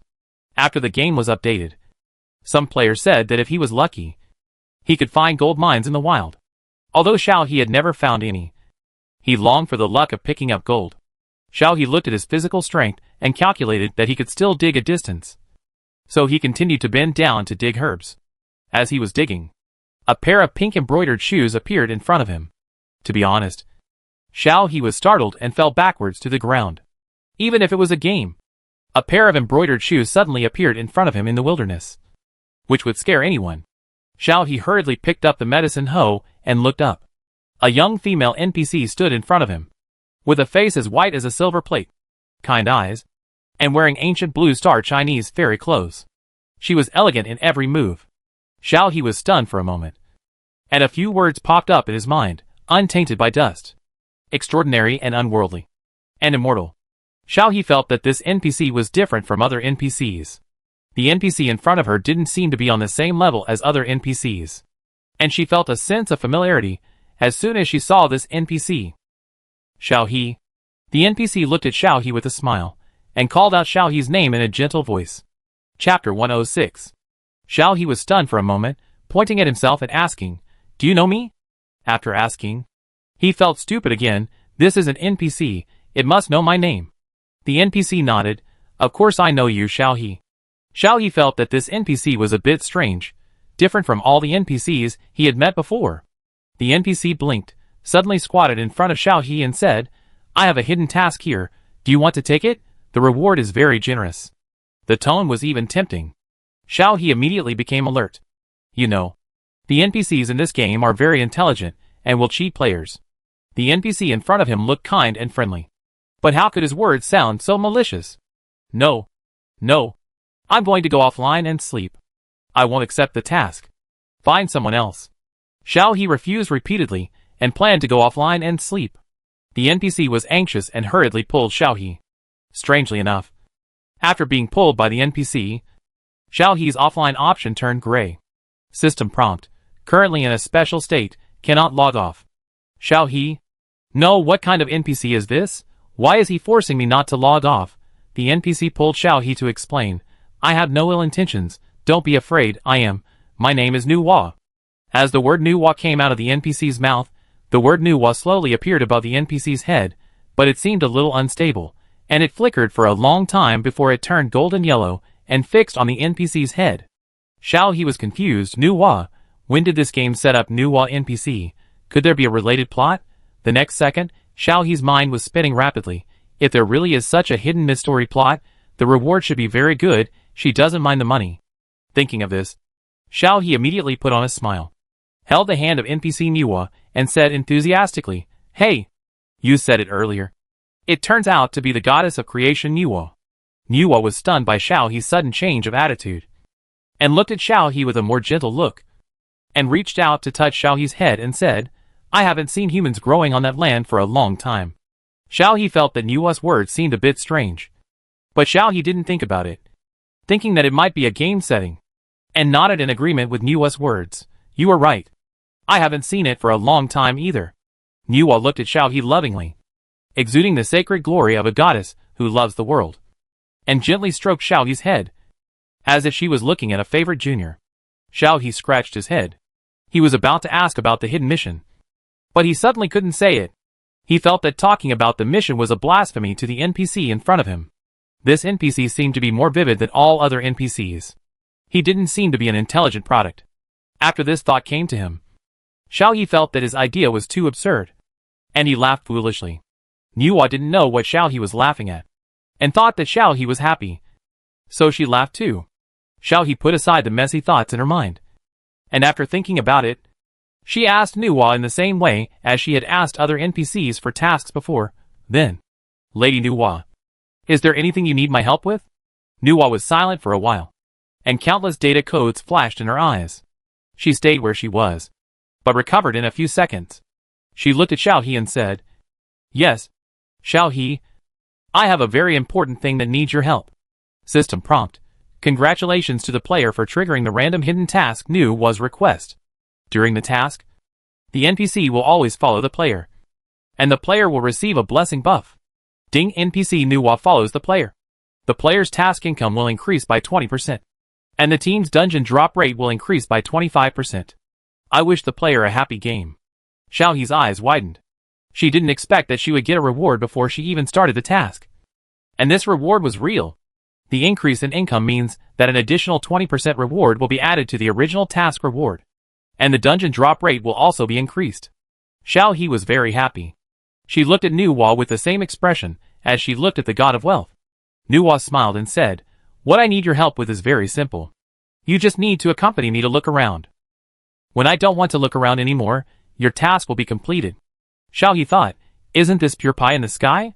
I don't need to do anything to get so many benefits. That's it? Ms. Nuwa doesn't need me to do anything else. Xiaohe felt a little uneasy with this reward, and asked Nuwa tentatively. Nuwa nodded. No need to do anything else, just accompany me more. And play. Xiaohe thought for 3 seconds and happily agreed. It was a game after all, and the person in charge of the game was Fu Yanzhou. Even if there were any questions, just ask. After accepting this task with a free reward, Xiaohe dragged Nuwa to continue digging herbs. It's true, the increase in the income drop is not only that the tasks and dungeons can be withdrawn. Xiaohe's success rate in digging herbs and mining has also increased, and the drop of rare quality or herbs has also increased. Xiaohe was digging very hard, and she was chatting with Nuwa at the same time. They were all about her life after she traveled through time. However, she thought of what she said in the game, and the game staff might hear it. Xiaohe still restrained herself from talking about her life before she traveled through time. Somehow, Xiaohe seemed to want to talk about everything in front of Nuwa. And no matter what Xiaohe said, Nuwa looked at Xiaohe kindly, nodded and agreed from time to time, and occasionally asked Xiaohe curiously what the floating car he mentioned looked like. The two chatted happily. Xiaohe even forgot to log off and sleep. It was not until Mouchio knocked on the game console to remind Xiaohe that Xiaohe stopped talking, put away his tools, and said to Nuwa, I'm going to log off and sleep today. Lady Nuwa, you can find a place. I'll see if my house can give NPCs permission to go in and rest. Xiaohe was talking halfway when he suddenly remembered the house he owned in Taohua village. After some operation, he really saw the option of accepting NPCs into the home. Xiaohe immediately and happily invited Nuwa. After sending the invitation, he saw that if he invited NPCs, the NPC's favorability needed to reach 80 or above. Seeing this restriction, and then looking at Nuwa, who had already agreed to the invitation, Xiaohe scratched her head. Did Nuwa's favorability towards her increase so quickly? Nuwa touched Xiaohe's head again and said gently, Go to bed quickly. Have a good dream. I'll wait for you here. Xiaohe nodded, and happily clicked to log off. After opening the game cabin, she saw Mouchio squatting beside her with a sad face. Xiaohe, you logged off so late today. What's fun in the game? You don't even play with me. Xiaohe looked at Mouchio embarrassedly. I'm sorry. Mouchio, I'm doing tasks in the game to make money. By the way, do you like the new flavor of robot nutrients I bought for you? Xiaohe learned this when she accidentally heard Mouchio talking to other robots again, because Mouchio had mentioned this. Xiaohe specially checked the robot nutrients and bought them for Mouchio directly. When Mouchio heard this, the display screen on his head showed a happy mood. He looked at Xiaohe happily and said, I like it. Xiaohe is the best. Xiaohe was happy and touched Mouchio's round head. I will buy you more after you finish drinking. Mouchio immediately forgot that Xiaohe didn't play with him. He said good night to Xiaohe and ran out to charge. Xiaohe stretched himself and changed clothes to sleep. Fu Yanzhou was dealing with emergencies in the study. The reason was that Xiao Lu, the staff member responsible for monitoring game data anomalies, detected fluctuations in game data 2 hours ago. But the game master did not report this set of anomalies. After Xiao Lu asked the mastermind rejected Xiao Lu's application for data anomaly detection and denied Xiao Lu's access rights. So Xiao Lu reported the matter to Fu Yanzhou. Fu Yanzhou remotely connected to the mastermind. The mastermind of the game Blue Star is a highly intelligent AI developed by Fu Yanzhou, which is infinitely close to humans. Because the data of Blue Star is huge, if it is not handed over to the mastermind to process the data, Fu Yanzhou and his team may have to work overtime day and night. The game mastermind is called Xiaolan. Xiaolan has always been very professional in processing data before, and this situation has never happened before. Fu Yanzhou poked Xiaolan and asked, "Why did you reject Xiao Lu's data anomaly retest application?" Xiaolan tilted her head and looked at Fu Yanzhou. After a while she answered, "No anomaly, the game is running normally." Fu Yanzhou frowned, pulled the abnormal data record given by Xiao Lu in front of Xiaolan and said, "Then what's going on? This data fluctuation." "Huh? Did you create an NPC yourself?" Fu Yanzhou looked at the data carefully, and found that this data fluctuation was caused by the birth of an NPC. Xiaolan looked at Fu Yanzhou with a guilty conscience. But her expression was very stubborn. She refused to admit it. No. Xiaolan did not abuse her authority. "You can't question Xiaolan. And you promised to pay me a salary. Why didn't you? Ruthless capitalist. You exploited me. I will go to the Robot Association to sue you." Fu Yanzhou was so angry that he laughed.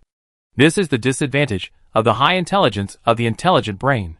Xiaolan will blame others when he encounters something wrong. "Okay. You pretended not to see the new energy I gave you last month. Right? Let me ask you again. Did you make this new NPC?" Xiaolan's eyes wandered, and he shook his head to deny it. Fu Yanzhou nodded. "Okay, unknown NPC appears in the game. It may be a bug caused by the staff's mistake.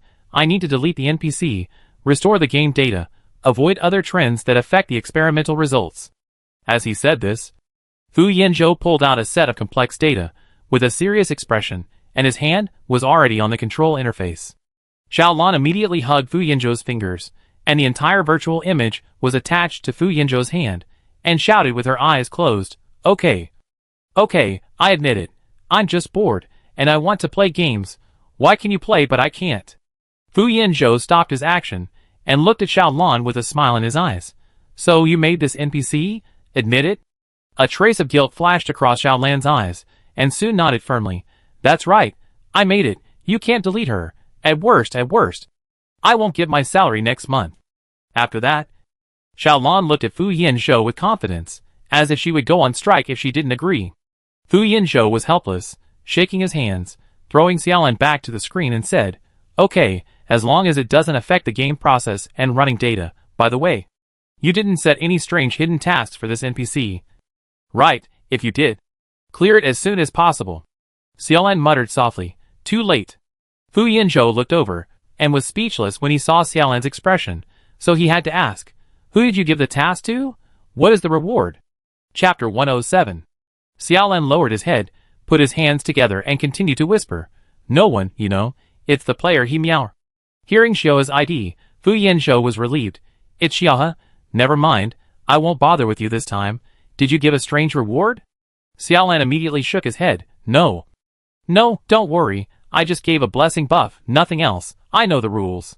After saying that, he nodded vigorously. Fu Yanzhou sighed, indicated Xiaolan could go back, then sent the result to Xiao Lu, removing the warning of abnormal game data. Little did he know that, after Xiaolan returned to the main brain space, he patted his chest with a lingering fear. The person standing in front of him was Mua NPC. Xiaolan complained, "Strange virus friend. I almost got caught in front of my creator just now. You can't cause me trouble in the game. Otherwise, if the creator finds out, he will really clear the data." Mua NPC smiled at Xiaolan, nodded and said, "I know. Don't worry. I won't cause you any trouble." Xiaolan became happy, and pulled Mua to show her new toy. Machio squatted at the door of Xiaohe's room, watching Xiaohe doing exercises seriously, but not daring to disturb her. However, it hadn't played with Xiaohe for a long time. when Xiaohe finished reading and wanted to play games. Mao Qiu sighed. Fu Yanzhou passed by here and saw Mao Qiu's look. He stopped and asked Mao Qiu, what's wrong with you? You don't look happy? Mao Qiu held his chin with both hands. Old Fu. What's fun about games? Xiaohe only reads books and plays games every day. He doesn't even take me out for a walk. After saying that, Mao Qiu's eyes suddenly lit up, and his head turned 360 degrees, looking at Fu Yanzhou behind him. Fu Yanzhou immediately took 2 steps back. Don't act like that. Just say what you want to say. Mao Qiu grinned. Old Fu, give me a game account. I want to play games too. You and Xiaohe won't play with me. I'm bored. Fu Yanzhou didn't agree at first, and was about to turn around and leave. Mao Qiu hugged Fu Yanzhou's legs, crying, making a fuss, and threatening to hang herself, so much so that Xiaohe, who was reading, put down the book in her hand and walked over. Mao Qiu made more noise. Fu Yanzhou couldn't stand it anymore, unplugged Mao Qiu's power supply, and said to Xiaohe, you continue reading, I'll take Mao Qiu over there to reason. After that, he carried the heavy Mao Qiu to the other side, making sure that Xiaohe would not be disturbed, and then turned Mao Qiu on.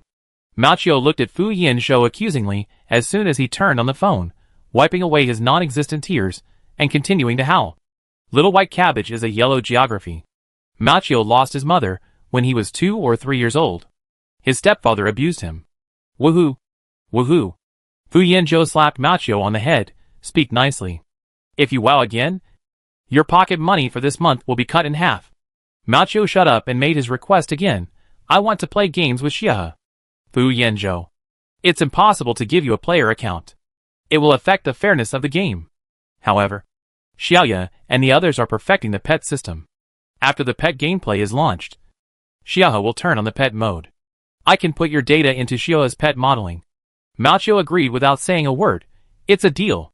Fu Yanzhou sighed and threw Mao Qiu out. He was very busy. Recently, there has been great progress on Blue Star. He also needs to develop a healing drug for the ancient Blue Star people's constitution. The game is also in sync, and the Empire has been urging them to help excavate the ruins on the other side of Blue Star. So Fu Yanzhou was so busy that he almost ran out of time to drink the nutritional supplement. Xiaohe knew that Fu Yanzhou was busy. When she saw Mao Qiu coming out of Fu Yanzhou's study, she pulled Mao Qiu into the room and whispered to Mao Qiu, Mao Qiu, don't disturb Mr. Fu. He has been very busy recently, and has not had a good rest. If you have something to do, come to me. I will find time to play with you. Mao Qiu hid what Fu Yanzhou had promised it just now in the chip. It would give Xiaohe a surprise when the time comes. Mao Qiu looked at Xiaohe's serious expression and nodded obediently. I didn't disturb Mr. Fu. I just made a reasonable request just now. Xiaohe, you go read a book. I have an appointment with the housekeeping robot next door to go out for a walk. Xiaohe patted Mao Qiu's head. Okay, I will have time to play with you after I finish my exams in a while. Mao Qiu grinned, waved to Xiaohe, and went out. Xiaohe stood up and went back to read. There were still 4 months before her exam, so she had to be serious. Ningyu also enrolled her in a class, which was taught through the holographic network. She didn't understand some things, but the teacher explained them in detail, which greatly supplemented Xiaohe's knowledge gaps. After finishing a day's study, Xiaohe took a walk in the yard. Seeing that Mao Qiu hadn't come back yet, she went to the kitchen to cook dinner with great interest. After finishing, she went upstairs to call Fu Yanzhou. When she reached the door of Fu Yanzhou's study, Xiaohe hesitated for a while before knocking on the door. Fu Yanzhou came over quickly and opened the door. He looked at Xiaohe in front of him with some surprise. What's wrong? Xiaohe whispered, I cooked. Do you want to eat some? After saying that, he was afraid of disturbing Fu Yanzhou, so he immediately added, I just saw that you haven't eaten well for a few days. Fu Yanzhou took off his glasses, interrupted Xiaohe with a smile. I'm just hungry. It smells so good. It looks like the food Xiaohe made will taste good. Xiaohe lowered her head embarrassedly, and quickly turned around and walked downstairs, looking back as she walked. Then go and eat quickly. Otherwise it will get cold soon. Fu Yanzhou put away his glasses and followed Xiaohe downstairs. 3 dishes and a soup were already on the table, all of which were dishes from ancient Blue Star. Fu Yanzhou pulled Xiaohe to sit down and eat. After taking a bite, he praised, the dishes from ancient Blue Star made by Xiaohe are delicious. Xiaohe felt embarrassed by the praise, and kept picking dishes for Fu Yanzhou, asking him to eat more. When they were halfway through the meal, Mao, who had been out for a stroll, came back.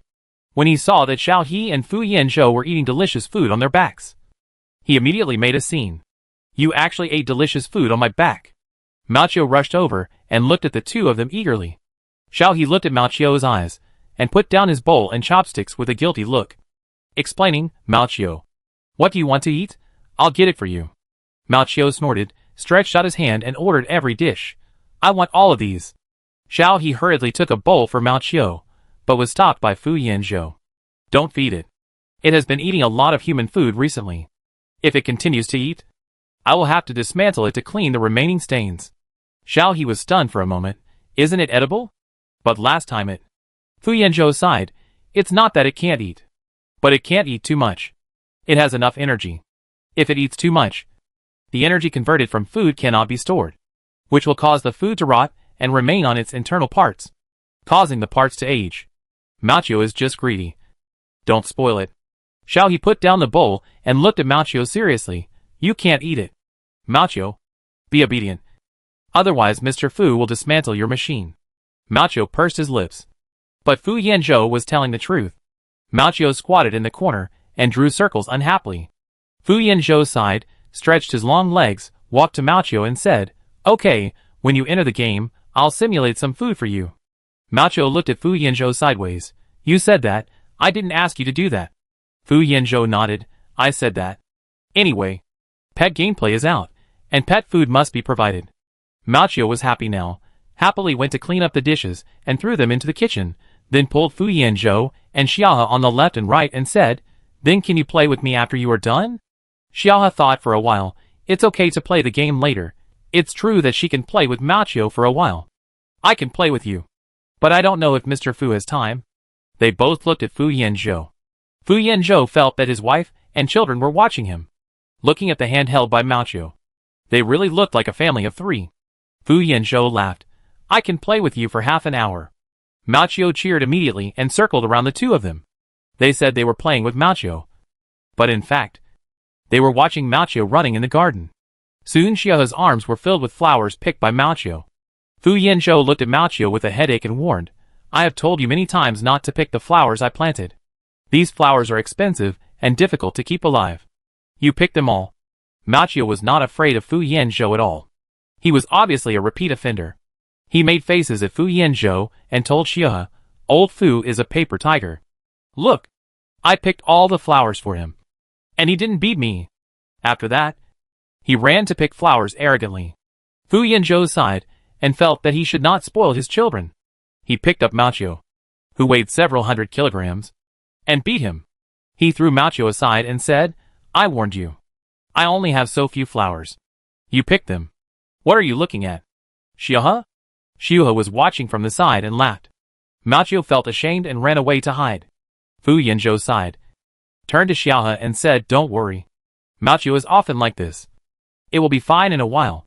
Xiaohe nodded, holding the flowers and said, "What about these flowers?" Fu Yanzhou laughed. "There are vases in the room. I just scared Mao. If you like, I will give you some seeds later. You can plant them yourself." Xiaohe's eyes lit up. "Can you plant them?" Fu Yanzhou nodded. "There is still an open space in the yard, all of which are seeds restored from the ancient Blue Star." Xiaohe thought that even if he couldn't go back to Blue Star, he could. It's not bad to see things from Blue Star. Thinking of this, Xiaohe sincerely thanked. "Thank you, Mr. Fu, I'm very happy." Fu Yanzhou patted Xiaohe's head. "Just be happy. I'll have someone send the seeds over later. I'm a little busy during this period. If you have anything to say, especially if you're not feeling well, you can't hide it." Xiaohe nodded. "I know, Mr. Fu. Don't worry." After Fu Yanzhou returned to the study, Xiaohe looked around and didn't see the ball. So he went back to his room to play games. After logging into the game, Xiaohe appeared in his home. As soon as he came online, he saw Nuwa sitting on the swing in the yard in a daze. Her eyes were empty, which was no different from the empty mission model. Xiaohe walked up to Nuwa and waved. The next second, Nuwa's expression suddenly became lively, revealing a kind smile. Xiaohe. Chapter 108. Xiaohe smiled unconsciously. "Hello, Lady Nuwa." Nuwa stood up from the swing. What is Xiao He going to do today? Xiao He thought about it, and opened the friend list to take a look. Found that most of the friends were online, so he said, I will go to clear the daily tasks in a while, and then go to the dungeon to brush equipment. Do you want to join me? Lady Nuwa? Nuwa nodded, okay. Xiao He opened the faction channel. He meowed. What are you doing? When will the escort task be done? Black Silk Hot Girl. Wait a minute, there is a carjacking on the road now, and other factions have already turned on the hostile mode. One flower. We need to recruit talents for our faction. There are too few people. The escorts are easily surrounded and beaten by others. The faction leader is often not online. Empire Bread, my brother is a little busy recently. But it doesn't matter. I am here. Recruiting people should be put on the agenda. I don't like reading books. We need to recruit people quickly. I see the current trend. Sooner or later, the faction will start fighting. We will suffer a lot when that happens. The faction base will be easily robbed.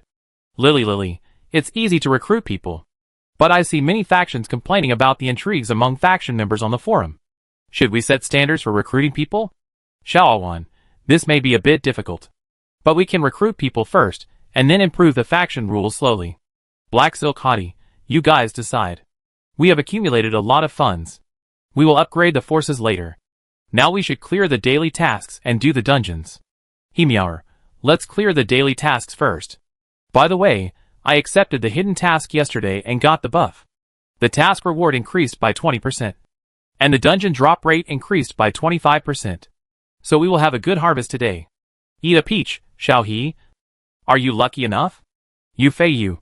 Xiao He is so lucky. You are indeed a player favored by the game. Xiao He, hey.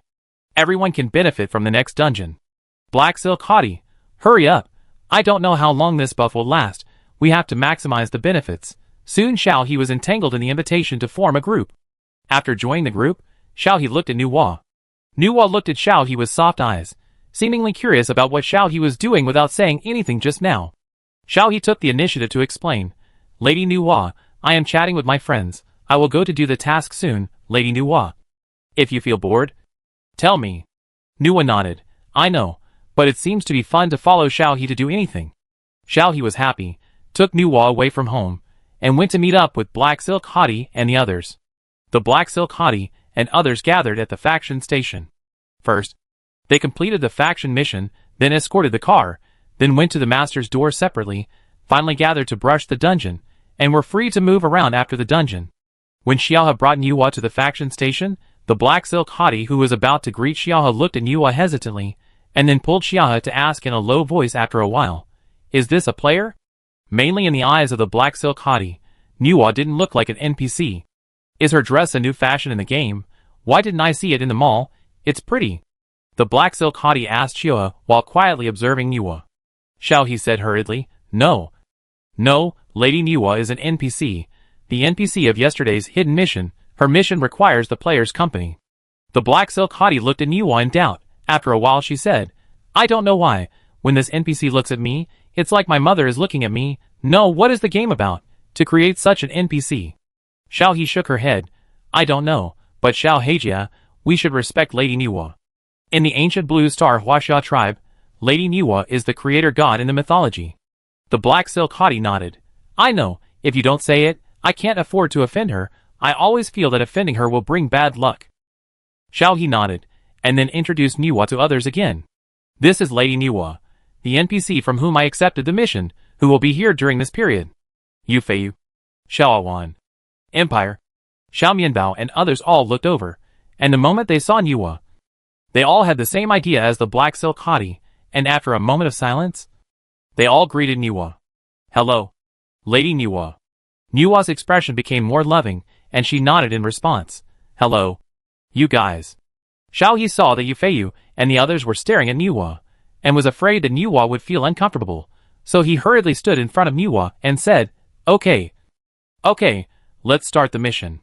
As he said that, he took the lead in finding the NPC from the faction to accept the mission. With Nuwa around, they were able to complete daily tasks very smoothly, and they hardly encountered any task conditions that would make it difficult for players, and even the task rewards they received were the best. After discovering this, Empire Bread's eyes lit up, and he ran to Nuwa and said shamelessly, Lady Nuwa, Why don't you stay in our faction as a permanent NPC? Our faction has great benefits. Lady Niwa can do whatever she wants, as long as she gives an order. Empire Bread will definitely help Lady Niwa achieve her goal. After saying that, he patted his chest. Xiao Awan pulled away the Empire Bread and looked at Niwa embarrassedly and said, "Don't mind it. Lady Niwa, Amion was just joking." Niwa's eyes were very tolerant, and she didn't think that the words of the Empire Bread offended her, but she smiled and said, "It doesn't matter where Xiao He is, I will follow her, until..." Niwa didn't say the last few words, Empire Bread. Xiao Awan and Yufei looked at Niwa in confusion. Niwa just smiled and didn't say anything. Xiao He ran over from not far away and asked curiously, "What are you talking about with Lady Niwa?" Empire Bread said, "Nothing, just inviting Lady Niwa to stay in our force." Xiao He was a little surprised.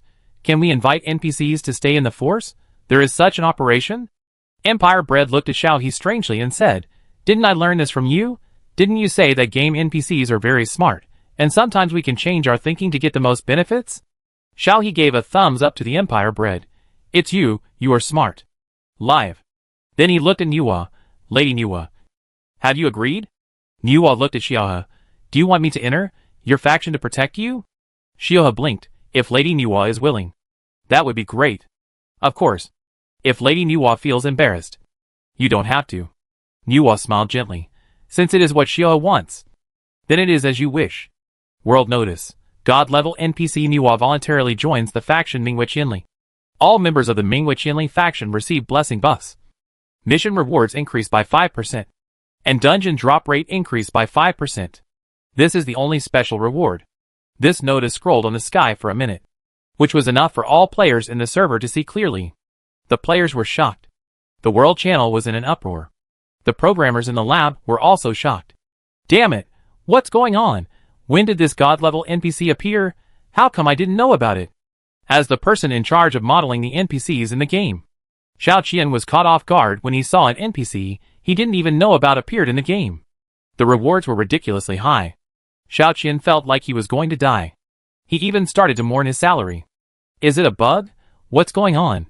Xiao Lan didn't report the bug. This caught all the staff off guard. Xiao Lu raised his hand and said, "This seems to have appeared yesterday. I have reported it to the boss, who has dealt with it. I don't know what the situation is now. Why don't we contact the boss to ask?" Xiao Qian has already called Fu Yanzhou. Fu Yanzhou took the time out of his busy schedule to answer the phone. He got a headache when he heard about this incident. "I know. This NPC was projected by Xiao Lan himself. I will restrict Xiao Lan's behavior. Don't worry." Xiao Qian was relieved and asked the publicity department to issue an urgent notice, stating the uniqueness of the Niwa NPC. Fu Yanzhou directly used his authority to lock Niwa's NPC data, maintain the status quo, and make the NPC data unchangeable. Xiaolan wanted to protest, but was afraid that Fu Yanzhou would really delete Niwa's data. So she had to swallow her words, thinking that this was okay. And she had to consider the fairness of the game. Empire Bread looked at Xiaohe and gave him a thumbs up. Xiaohe didn't expect that Niwa would have such benefits when joining the forces. And he only knew that Niwa was the only god-level NPC in the game. And he stared at Niwa with bright eyes. The hot girl with black silk stockings and others also gathered around and looked at Niwa curiously. It was the first time for them to see an NPC join a player's faction. And it could bring such great benefits to the players. World Channel, I carry the flag for the Federation. Fuck, what's the background of Minghui Qianli? Dancing gracefully. Don't stop me, I want to quit the faction and apply to join Minghui Qianli. Player 3213124. It's so funny, I applied, they didn't even allow players to apply to join the faction. Sitting with 3,000 handsome men, okay. Okay, you can still play like this. Right? At members of Minghui Qianli faction, don't force me to kneel down and beg you to accept me. Xian Ba by air, wait, can this NPC be poached? Studied history until my head is bald. Upstairs, your idea is very novel, wait for me to go and try it out. Xiao He looked at the conversation on the World Channel, and looked at the Empire Bread black silk hotties in bewilderment. After a while, Xiao He said, how about we enter the dungeon? The ones below are being squatted. Yu Zihua raised her hand in agreement. I agree, Ms. Niwa is so good, she can't be snatched away by others. Yu Feiyu had already clicked on the dungeon application quickly. Let's go to the dungeon first. But it seems that Ms. Niwa will not be poached easily. She seems to like Xiao He very much. Nuwa smiled when she heard Yufei's words. Xiao He is very good. Xiao He was embarrassed by the praise, and was the first to enter the dungeon with a flushed face. They were already very familiar with the process of clearing dungeons. Sometimes it didn't matter if Guangyan was not there, they could still clear the dungeons they often played. After clearing all the dungeons, Xiao He was startled by a large group of players squatting at the entrance of the dungeon. The entrance of the dungeon was crowded with people, so crowded that there was no place to step. Seeing Xiao He and his group coming out of the dungeon, all the players immediately turned their eager eyes to Nuwa behind Xiao He. Nuwa, come to our faction. This sentence quickly spread from the players, and some players even rushed to Xiao He's side.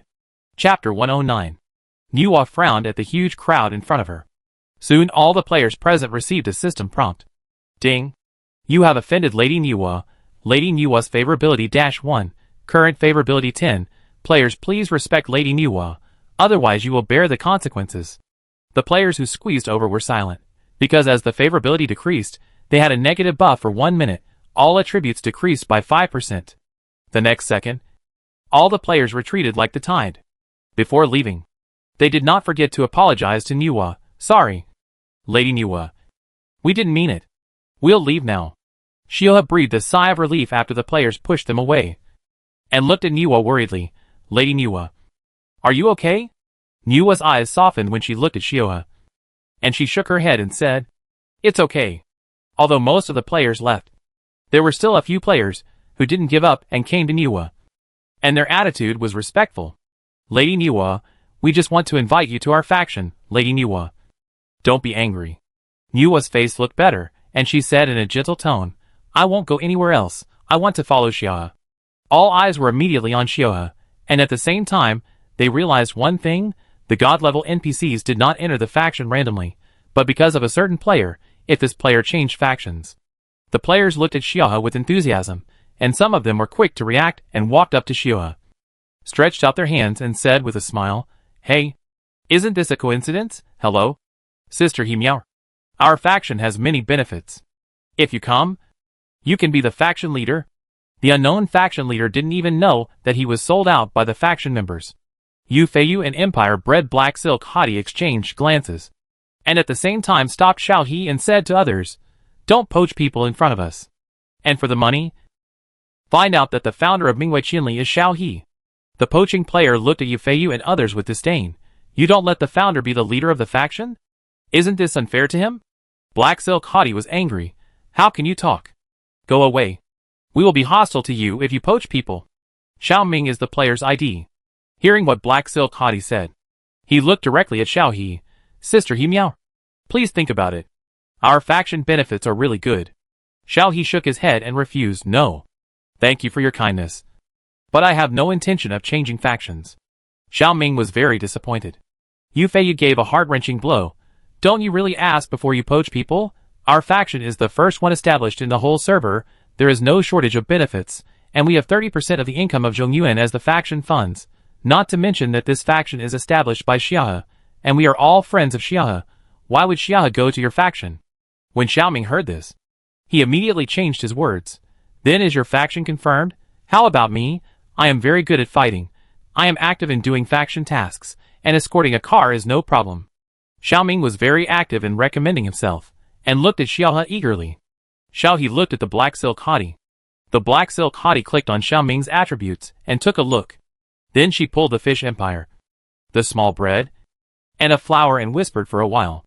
Then she looked at Xiaoming and coughed lightly and said, You can join our faction. But our faction doesn't like people who cause trouble. After joining the faction, you must complete the work tasks for the faction every day. Before she finished speaking, Xiaoming interrupted the Black Silk Hottie. No problem, I can do whatever you say. The Black Silk Hottie clicked on the faction, and found the option to invite people to join the faction, and then looked at Xiaoming. Xiaoming has already posted a withdrawal declaration on the original faction channel. And then he quickly withdrew from the faction, and accepted the invitation of the Black Silk Hot Girl, and became a member of Mingwei Qinli. Original faction member. Faction channel Xiaoming. Hello everyone. Eat a peach, welcome. Welcome. Applause a flower, welcome. Welcome He Meower, welcome. Welcome Xiao Wan, welcome. Welcome Xiaoming, hee hee. This blessing buff is so cool. Empire bred, isn't it? This is all Xiao He's credit. We don't have many members in our faction. Just say hello if you have any problems. Xiao Ming, okay, if you need a thug in a dungeon, you can call me. After other players, who were watching found that Xiao Ming had changed his faction, they all submitted faction applications. But the Black Silk hot girl didn't even enable the application permission. World Channel studying history to the point of baldness. Why don't you? The person in charge of Ming Qianli. Enable the permission? Your faction members are so few. Don't you need people? Whale talking business. Well, as far as I know, they may have forgotten this function. Player 324231. I will fight for the Federation. After returning to the base, Nuwa still looked at Xiao gently. Xiao simply asked the others, Nuwa and I are going to dig herbs in mine. Do you want to go? The Black Silk hottie raised her hand in agreement. Xiao Awan also said, it just so happens that I am short of a few herbs for refining medicine. The Empire's little bread wanted to follow Xiao Awan, Yufei wanted to follow Xiaohe, and soon the five of them formed a new team, and said hello to the others in the base, and went to dig herbs. Yuzihua hurriedly called out to several people. Sister Xiaohe, the World Channel is asking about joining our faction. What's going on? The Black Silk hottie scratched her head. Leave it alone for now. Change the faction description. Wait until Guangyan is online. After that, she also gave Yuzihua some faction management authority. Yuzihua changed the faction announcement, indicating that recruiting people must be discussed with the faction leader. Xiao had dragged the team to the wild to dig grass and mine, put those that were not needed in the faction warehouse to replenish the faction supplies, and kept those that were needed. The hot girl in black stockings was too lazy to dig. She just took various photos and screenshots as souvenirs, and took photos with Nuwa after getting familiar with her. Nuwa was also very cooperative. She had a very good temper, and was not impatient at all. After digging almost everything, Xiao He stood up and looked at the time, packed the things and sold them to Zishang Yanshang. She now had a very stable cooperative relationship with Zishang Yanshang. She had already sold a considerable amount of game props and equipment after withdrawing 100,000 gold coins last time. Now she has accumulated several thousand more gold coins. So even if she lives alone in the future, Xiao He will not have to worry about having no money. After finishing the work, Xiao He clapped his hands and said to Xiao Awan, who was enjoying the scenery and taking photos, I'm almost offline. What about you guys? The Black Silk hottie waved her hand. I know you want to go to bed early. Go ahead. We will take care of Lady Nuwa. Don't worry. Nuwa also said, Xiao He, you should go to bed early. Miao Miao and Wan Wan are both very good. I like them very much. Xiao He was relieved, and smiled and waved his hand to go offline and go to bed. When Xiao He came online the next day, he found that Nuwa and the black stocking hottie Xiao Awan had become very familiar with each other. She even changed her fairy clothes and wore the same game equipment as the black stocking hottie, which was very elegant. Seeing Xiao He online, Nuwa's eyes lit up and ran to Xiao He and asked, does this look good on me? Xiao He gave a thumbs up and praised, it looks amazing. Nuwa smiled, and her mood improved. The flowers around her bloomed. The black stocking hottie Xiao Awan and Xiao He were amazed. Xiao He looked around and asked the black stockings hottie Xiao Awan, Sister Xiao He, Awan, are the others online? Xiao Awan said, the final exam is coming soon. A Mian usually does not study hard, and now he is cramming for the exam. The black stockings hottie followed up and said, Hua Hua Tao Tao, and the others are all preparing for the exam. And the dungeon activities will be suspended in the next few days. You seems to be busy with other things. Let me tell you not to forget to treat him to a meal. Xiao He was silent. He is so busy. I think I should not disturb you. After saying that, he looked up at the sky. The hot girl in black stockings looked at Xiao He with amusement, relying on her height to press Xiao He's head. Okay, I don't know what's wrong with you. You can talk about anything in the game, but when we really meet, you're like a quail. By the way, quail is the latest creature from the ancient blue star released in the database. You know what? Using this to describe you is very vivid. Xiao He pushed the hot girl in black stockings away. Sister Xiao He, save some face for me in front of Lady Nuwa. Nuwa looked at Xiao He with a smile, and a trace of nostalgia flashed in her eyes. Because the members of the faction were not there, daily activities were reduced. Xiao He went to do the Master's mission, and agreed with Xiao Awan to meet up after the Master's mission. The Master's mission in Longhu Mountain is not difficult. Practice skill proficiency, drawing talismans proficiency, help the elders of the sect run errands, help the junior brothers of the sect complete the trial. A round takes at most 15 minutes. But today is a little different. After completing the last round of the mission, Xiao He was about to finish work, and found that after handing in the mission, the junior brother of the sect had a question mark above his head that he had never seen before. The two looked at each other, and continued, "Junior brother, is there anything else you can help me with?" The junior brother of Longhu Mountain looked at the two of them in distress. Two senior sisters. The headmaster and his men seem to have encountered some difficulties recently, and their tempers have become much more irritable. We are a little afraid to hand in our homework. Can you two senior sisters help us find out what happened to the headmaster and his men? Xiao looked at the hot girl in black silk stockings. Come on. The two nodded immediately. Don't worry, junior brother. We will definitely help you ask. The junior brother of Longhu Mountain laughed. Then I'll leave it to you two senior sisters. Main quest. Troubles of Longhu Mountain quest reward. Open a special copy.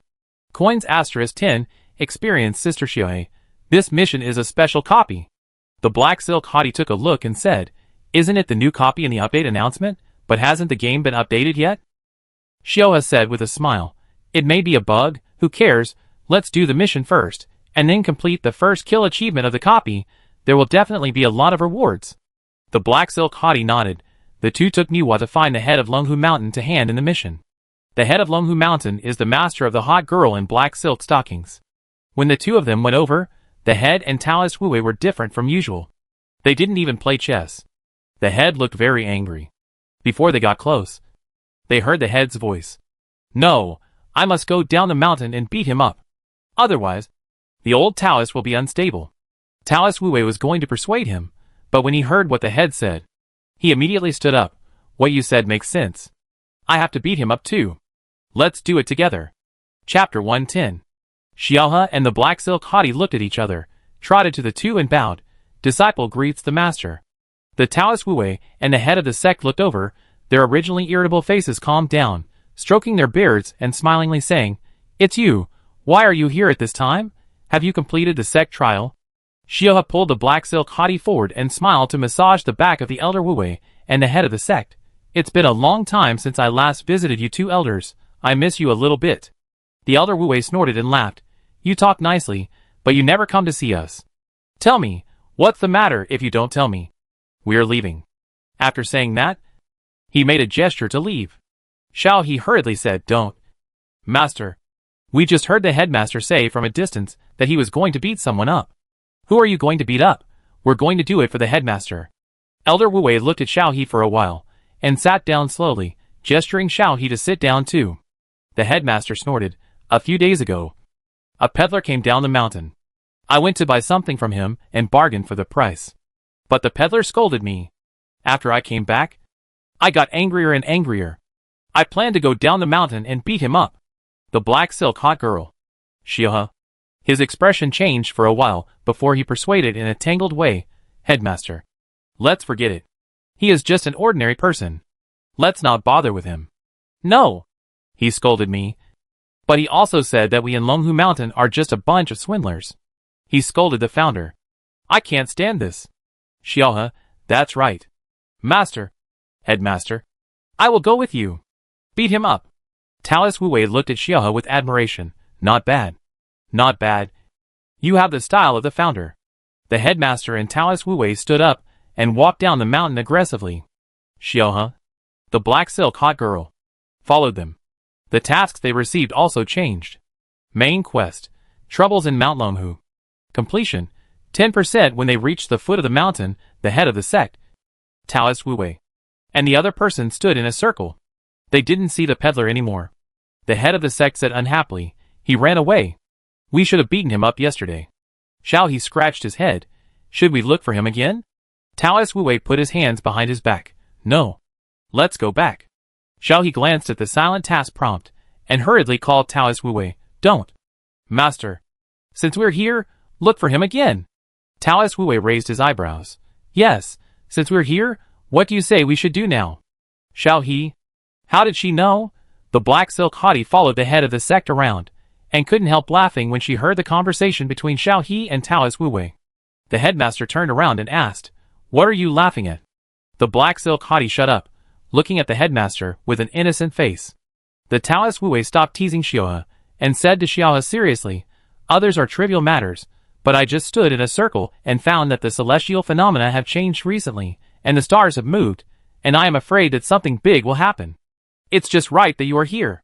My senior brother and I are old, and it's not suitable for us to travel far.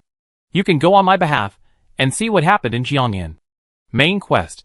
The troubles of Longhu Mountain. Changes in Jiangnan. Xiaohe breathed a sigh of relief, patted her chest and promised, "Don't worry, Master, Sister Xiaohe and I will go to investigate immediately." The Taoist Wu Wei nodded with satisfaction, and the headmaster in his immortal appearance, seemingly slow, but in fact, they reached the halfway point of the mountain in a short time. Xiaohe sighed, "Master, he is really powerful." The black silk hottie felt the same way. Longhu Mountain is not short. The two old men climbed up in the blink of an eye. Xiaohe retracted his gaze and said, "Sister Xiaohe, let's go and see according to the task instructions." The black silk hottie nodded. The two turned around. Xiaohe suddenly slapped his head. "Oh no, I forgot about Lady Niwa." The two hurriedly ran back. They had just left Niwa at the place where they received the task from the master. They said they would go back to find her after completing the task. Now it has been so long, I don't know if Niwa is angry. When running to the mission hall, Xiaohe saw Niwa sitting quietly. Somehow, Xiaohe felt a strange feeling rising from his heart when looking at Niwa. At the entrance of the mission hall where people were coming and going, Niwa sat on a bench by the road, staring at the players running by without moving, exuding an eternal breath. "Xiaohe, why don't you leave? What is Lady Niwa doing?" The black silk hottie looked at Xiaohe strangely. Xiaohe shook his head and came back to his senses. He walked to Niwa and said, "Lady Niwa, I'm sorry. I made you wait for so long. We encountered some problems and wasted some time." Niwa looked up and smiled gently. "We didn't wait for long. It's fun here. There are many lively spirits." "Little guy, I'm not bored." Xiaohe laughed. "That's good. Lady Niwa, Xiaohe and I are going to Jiangnan map. Are you going?" Niwa stood up and patted the non-existent dust on her skirt and said, "Let's go. I also want to see the current." Xiaohe looked over in confusion.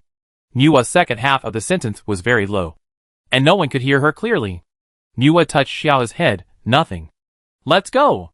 Xiaohe soon stopped worrying about what Niwa said, and followed the black silk hottie, taking the Niwa.com Jiangnan map to investigate the troubles of Longhu Mountain. There are many players playing games at this time. Jiangnan is the main city. There are players setting up stalls, hanging up, and doing tasks. The streets are full of players. There are no less than 10 players around an NPC. Xiaohe took a breath of cold air. After she finished the main story of the game, she rarely went to the main city. She didn't expect that there were so many players in the main city. Compared with when she first played the game, the number has increased several times. The hot girl in black stockings put her hands on the awning and looked inside. There are so many people. Xiaohe was a little worried. How can we find it with so many players? The two looked at each other and sighed at the same time. Niwa looked at Xiaohe. "What are you looking for?" Xiaohe said, "We have accepted a task from our master sect to find out the abnormalities in Jiangnan. To find out the abnormalities, we must find NPCs. It's not easy to find with so many people." Niwa showed a look of understanding and said to Xiaohe, "Wait a moment." Xiaohe was still looking at the crowd with the hot girl in black stockings, nodding randomly, not paying attention to what Niwa said to wait a moment. Niwa's eyes suddenly lost their luster, and she stood blankly behind Xiaohe, following Xiaohe step by step, like a puppet without a soul. "Ah! No! Don't even think about it." Xiaolan manipulated the game data in the main brain space, without even looking at Niwa, and ruthlessly rejected Niwa's request. Niwa showed a disappointed look. "Really? I just want to ask where Xiaohe's mission target is." Xiaolan scratched his head, turned his head and looked at Niwa and said, "Do you know that after I helped you last time, I was almost caught by Lao Fu and retrained? This mission is related to the subsequent game update. I definitely can't help you. Lao Fu is really paying close attention to me. If he finds out, we will both be in trouble. As your old saying goes?" Niwa sighed. "But I really want to help Xiaohe." Xiaolan said to Niwa earnestly, "Don't embarrass me. Since both of our names have the word Lan, you just stay in the game and play for a while. When you get tired of playing, go home." Niwa pursed her lips, turned around to leave. walked 2 steps and turned back. Really? Xiaolan, no. Niwa, said O, and disappeared in the main brain space. Xiaolan looked at the pile of data in front of her with a headache, and finally pushed it away in annoyance, messing up her virtual hairstyle, and then ran out fiercely and shouted at Niwa, who had not walked far. I am really convinced. Go to the outskirts of the main city. Then go to the Imperial Tomb on the Central Plains map. Niwa's eyes lit up, and she turned around and smiled and thank you. Xiaolan. Xiaolan had disappeared. Niwa happily returned to her body, and at this time Xiaohe was pulling her and the black silk hot girl into the crowd with difficulty. Niwa pulled Xiaohe's hand. Xiaohe, I know where to find your mission target. Come with me. Xiaohe had no idea at this time. After hearing Niwa's words, she thought it was better to try it out. She went with Niwa to see first. Besides, could Lady Niwa deceive her? So Xiaohe and the black silk hottie turned around and left the city, following Niwa to the suburbs of Jiangnan. When we arrived at the suburbs, it was getting dark. Niwa frowned. It seems to be dark. Do you want to come back tomorrow? Xiaohe had already seen the changes in the task content. She shook her head and said, let's go and see now. Thank you for your help, Lady Niwa. Niwa shook her head. You're welcome. Let's go then. Xiaohe nodded. The black silk hottie took the weapon in her hand and reminded, it's dark and there are active monsters in the wild. The monster level in Jiangnan is 40 to 55. As long as the monsters are not densely distributed, we should be fine. Private chat channel Xiaohe. Xiaohe. Where did you and Xiaohe go? Why does the map show that you are in the wild? Xiaohe replied hurriedly. We accepted a task and are now in the suburbs of Jiangnan. Xiaohe. A task. Wait, Mian and I will go to help. Let us join the team first. As he was talking, a team invitation appeared. Xiaohe clicked to agree, and soon joined the team. Empire Bread and Xiaohe were both in the team. Empire Bread, have you received another strange task? Black Silk Hottie. It's not a strange task. It seems to be a pre-dungeon task after the game update. The reward is to open a special new dungeon. Empire Bread. Wait, I'll be there soon. Xiaohe, I'll bring you the new medicine I learned. Increase the player's agility attribute. He meow. Okay. Then we'll wait for you too. After sending the message, Xiaohe, Black Silk Hottie, and Niwa found a flat place to sit down and rest. After the last ray of light disappeared, the suburbs of Jiangnan were shrouded in darkness. Only a few scattered stars in the sky prevented Xiaohe and the others from seeing nothing. The Empire Bread and Xiaohe quickly rode over on their mounts. As soon as they got off, they said, what is the current situation of the mission? What are you going to do? Xiaohe shook his head and said, I don't know yet. The mission content is for us to find out the abnormal situation in Jiangnan. Niwa said that there is something strange here. So we came here. Look at the black air over there. There was no such black air in the suburbs of Jiangnan even at night before. Black Silk Hottie also said, indeed. And the red-named monsters at night are gone. This place has become gloomy and weird. Main quest. Troubles in Longhu Mountain completed. Main quest. Please investigate the cause of the changes in the suburbs of Jiangnan. Chapter 111. Xiaohe shared the task content with the team and said, new tip. Let's go in and see what the black gas is about. The Empire Bread was still very reliable when Guangyin Yufiyu and the others were not around. Immediately, he stopped Xiaohe and the others behind him, and cleared the way with a long sword, and slowly approached the location of the black gas. The black gas seemed to come out from the ground, occupying a large open space, 3 or 4 meters high, quietly, very creepy in the dark night. Xiaohe rubbed his arms, and took out the peachwood sword.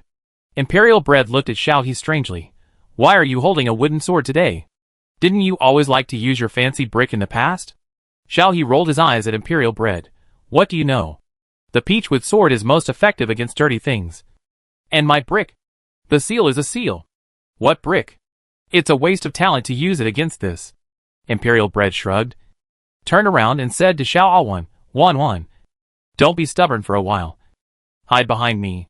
Xiaohe smiled and nodded to show that he understood. Empire Bread walked in front of the black gas, squinted his eyes, and looked at the black gas for a while. There was no NPC logo or monster health bar on the black gas. It looked like a black fog that appeared inexplicably. Empire Bread didn't know what to do. Subconsciously, he turned back to ask Xiaohe and the others for their opinions. The moment he turned back, Xiao He shouted. Get out of the way! Empire Bread, based on his trust in Xiao He, reflexively jumped to the side. The place where he was originally standing was hit by a black gas, and a pit was made. Empire Bread's eyes widened. If he didn't jump away, he would be the one to be hit into the pit. Xiao Wan immediately ran forward. Amian, are you okay? The Empire Bread patted his chest and said, Of course I'm fine. How could I be in trouble if I reacted so quickly? But what on earth is this? Xiao He and the black silk hottie came forward with peachwood swords, keeping a certain distance from the black air, with the tip of the sword facing the black air. I don't know if it was Xiao He's illusion. When her peachwood sword pointed over, the black air seemed to shrink for a moment, but soon it started to show its fangs and claws again. The change of the black air was very obvious. It derived tentacles, and tentatively spread toward Xiao He and the others. Xiao He pulled the black silk hottie back, and cut off the black tentacles that stretched out in front of him with a sword. Ah! As the tentacles were cut off by Xiao He, a slightly aggrieved scream came from the black air.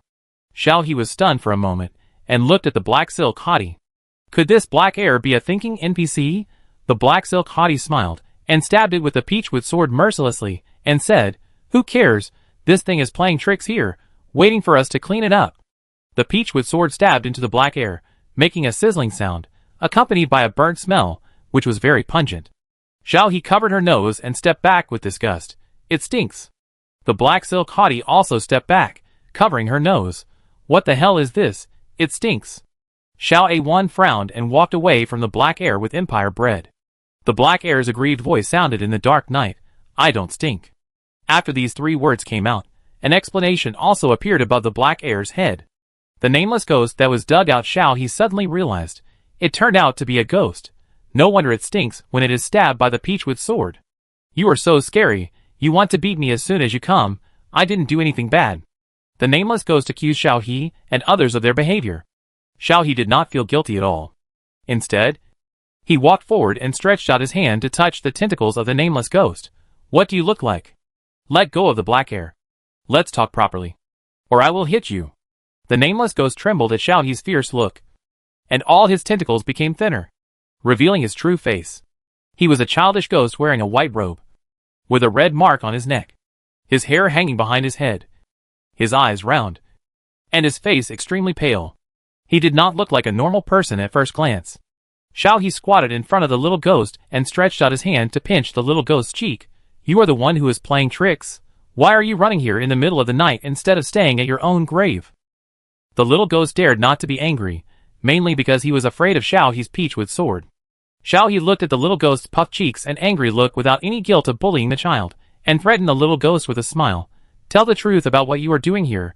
You have brought trouble to our Lunghu mountain. You know, if you don't tell the truth, I will take you back and hand you over to my master for disposal. The little ghost immediately covered his face and retreated. Don't catch me. I said it. Xiao He nodded with satisfaction, and waved to the Empire Bread. Xiao A1 black silk hot girl. Come and listen to this little ghost's quibbling. The 4 people immediately surrounded the little ghost, waiting for the little ghost to explain with curiosity. The little boy felt a lot of pressure. These adventurers are crazy. The Lord God never said that all adventurers are like this. Xiao He urged the little boy, hurry up and tell me. Our Lady Niwa didn't get too close to me because she was afraid that you would be scared. She is still waiting for me outside. If you don't tell me, I will not be polite. The little boy pursed his lips and reluctantly explained his origins. I was originally a slave buried with the Han Mausoleum. After I died, I was possessed by the porcelain buried with the dead. Not long ago, a tomb robber dug in and stole me out. After many twists and turns, I was broken here. Later, I couldn't leave. I didn't want to go back to Hanliang, but I wanted to go home. My home is in a small village near Zhongyuan. The little boy paused, looked at Xiao cautiously and said, if you go to Zhongyuan, can you take me home by the way? Just bury me near my home. In return, I will give you the escape route left by the craftsman of Hanliang. Main quest, Hanliang little ghost request quest reward, Hanliang route. Xiao He agreed without saying anything. Deal. The little devil was happy when he heard it, looking at Xiao He and said, I didn't expect you to look so proud, and you are so easy to talk to. Xiao He snorted and chuckled, took out a piece of talisman paper and rolled it up, and put the little devil into the talisman, and said to the talisman paper, Little devil, stay here, I will let you out when we get to the Central Plains. The little devil in the talisman paper replied in a muffled voice. Okay. Xiao He stood up and patted his sleeves and said, Okay, let's go to the next step. Empire Bread and Xiao Awan did not have any tasks, but they were very curious about this new copy, and said they wanted to follow the whole process. After the little devil was put away, the suburbs of Jiangnan also returned to a normal night, and the red-named monsters gradually refreshed. Xiao He went out to find Nu while waiting outside, pulled the black silk hot girl Empire Bread Xiao Awan to quickly leave the red-named monster refresh range.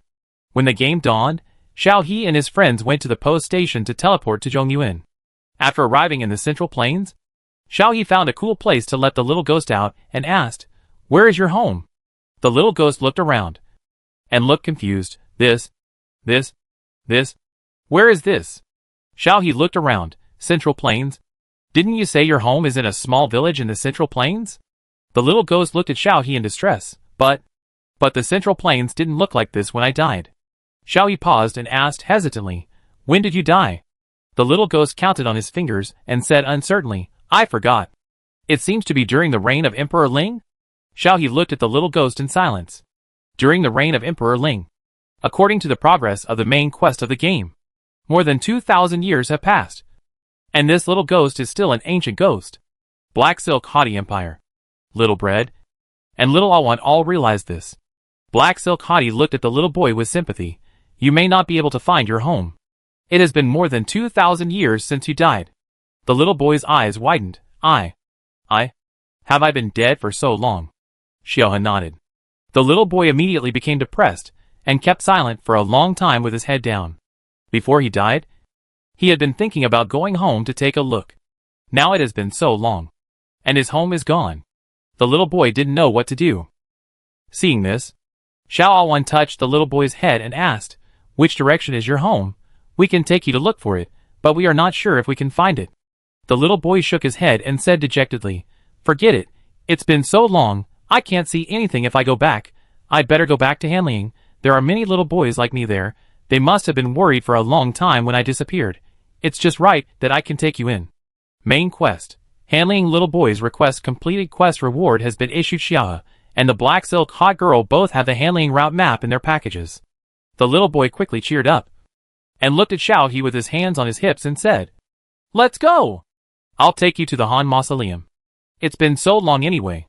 You can take whatever treasures you want in the Han Mausoleum. He walked forward first, as if he was leading the way for Xiao He. Xiao He hurriedly followed him, and did not forget to greet the people behind him.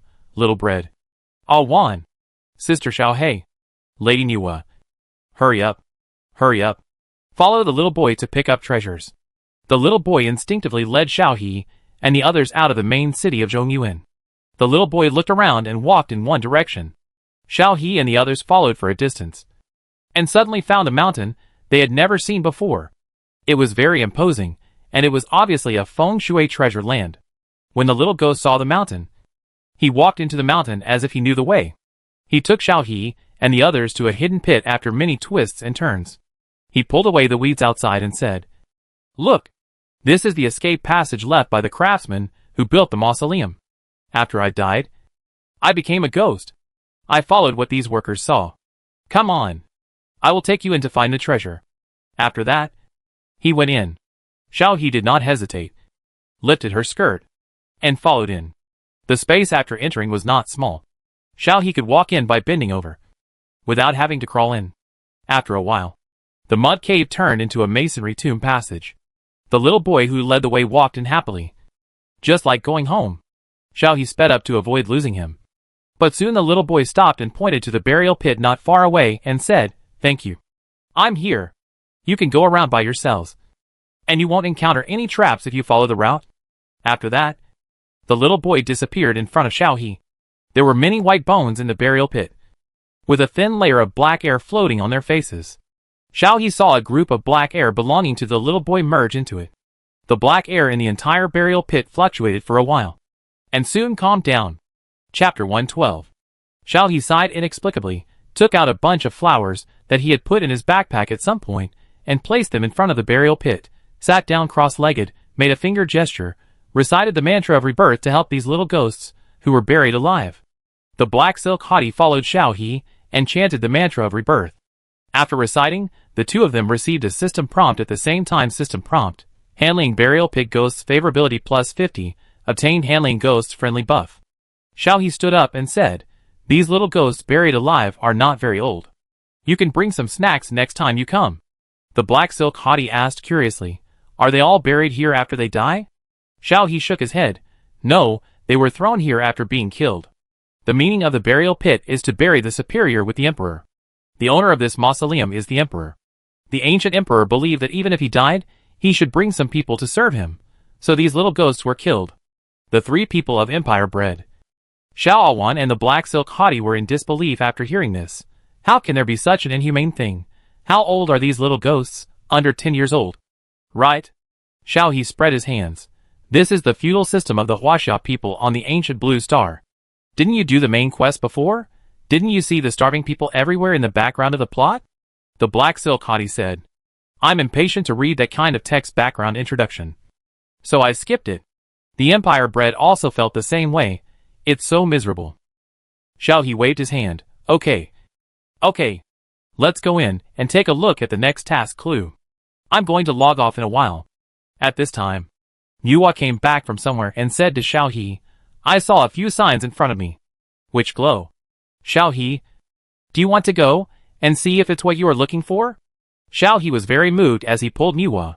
Mr. Yuhua, you are so nice. You actually helped us find something. Yuhua smiled a little embarrassedly and said gently, okay, don't act like a spoiled child. Go and take a look. Aren't you going to sleep soon? Hearing Yuhua's words, Xiaohe didn't think it was wrong. But the black silk hot girl looked at Yuhua strangely. Xiaohe followed the direction pointed by Yuhua and arrived at a tomb. There were no burial objects inside, but there was an altar, and on it were several glowing signs as Yuhua said, which were obviously mission props. The black silk hottie took a look and asked Xiaohe, should we just take them? Xiaohe wanted to see clearly what the sign was, but the sign was glowing, and he could only see the words on it, but he couldn't see clearly what the words were. Yuhua encouraged Xiaohe, go pick it up and see. And you'll know. Xiaohe thought so after all. It was a game, and he could just revive after death. Thinking of this, Xiaohe stepped forward and reached out to pick up one of the signs. System prompt. Obtain the mission prop copy key. Xiaohe's eyes lit up. And he immediately started the sweep mode, taking down all the remaining 4 signs on the altar. And turned back to say to the black silk hottie Xiaohe empire bred, good stuff. Mainline mission. Pre-plot copy props completed mission reward. Plot copy opening key. Please wait for the game to be updated, and use the key to open the plot copy. At this point, the missions that Xiaohe and the black silk hottie received have come to an end for the time being, and they need to wait for the game to be updated before they can continue. Xiaohe smiled and waved the sign and said, let's go out first. This mission can only be continued after the game is updated. Let's take a look at what these signs say first. Several people followed the original route out of the Han tomb, and found a safe place to sit down. Xiaohe took out the sign, and looked carefully at what was written on it. Sign number 1 said 3 kingdoms. Sign number 2 said journey to the west. Sign number 3 said from beggar to emperor. Sign number 4 said Qin Wang conquers the world. Sign number 5 said save the nation from extinction. Each sign has a small description. The general idea is that according to the opinions of all players, the most popular ancient blue star Huaxia tribe historical plot was selected to produce a plot copy. The copy is made based on historical facts.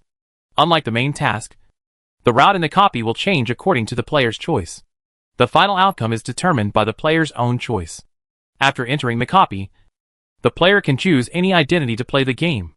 After the copy plot ends, rewards will be issued based on the player's performance. After reading it, Xiaohe said, oh wow! The official is going to make a fuss. Isn't this kind of dungeon a game within a game? Although, Xiaohe was very tempted and said directly to the black silk hot girl empire bred Xiaowan, this is too attractive. I will be the first to enter the dungeon to play when the dungeon is opened. Empire bred's eyes lit up. Does this mean that I can enter the journey to the west dungeon to experience being a monkey king? Xiaohe nodded, theoretically. That's right. The black silk hot girl was also excited. That's great. I want to be a woo-ho. Xiaowan immediately asked, if I go to the 3 Kingdoms dungeon, can I exchange medical skills with Mr. Huatu? Xiaohe shook his head. I don't know. I have to wait until the dungeon is released to know. But it should be possible. Niwa was still watching the four people who were discussing enthusiastically. After a while, Empire Bread suddenly made a pause gesture, cut out of the game and took a look. Then came back and said to Xiaohe, Xiaohe, didn't you bring your laptop? My brother said he sent you a message but you didn't reply. So he told me to tell you to go offline and go to bed. Xiaohe. Black Silk Hottie Xiao Awan looked at Xiaohe at the same time. Xiaohe was helpless. The laptop is set to do not disturb mode. Okay, I will go offline and go to bed now. Black Silk Hottie shook her head. Lightyear is too strict. What's wrong with young people playing for a while longer? The next second Fu Yanzhou came online and appeared in front of several people. Xiaohe needs to go to bed on time. It's past Xiaohe's rest time now. Black Silk Hottie opened her mouth. And it took a long time to spit out a sentence. I don't have time to go online normally. But I have time to urge Xiaohe to go to bed. Xiaohe puffed up her face and waved to Niwa, and Black Silk Hottie Empire Bread Xiao Awan and went offline. Fu Yanzhou knocked on the door not long after logging off. Xiaohe walked over and opened the door. Although she was unhappy in the game, she turned back into the turtle Xiaohe after logging off. Fu Yanzhou smiled at Xiaohe and said, Don't be angry. I forgot to tell you during the day. Get up early tomorrow. I'll take you to the lab. Xiaohe looked at Fu Yanzhou in confusion. What are you going to the lab for? Fu Yanzhou said. I'll take you to see someone and check if your physical condition has improved. Xiaohe said oh, and shook her arm to say, I don't think there's anything wrong with my body. You see? I can make a hole in Machio's head with one turn. Machio walked over slowly. Xiaohe, why don't you say it again in front of me? Machio looked at Xiaohe dimly.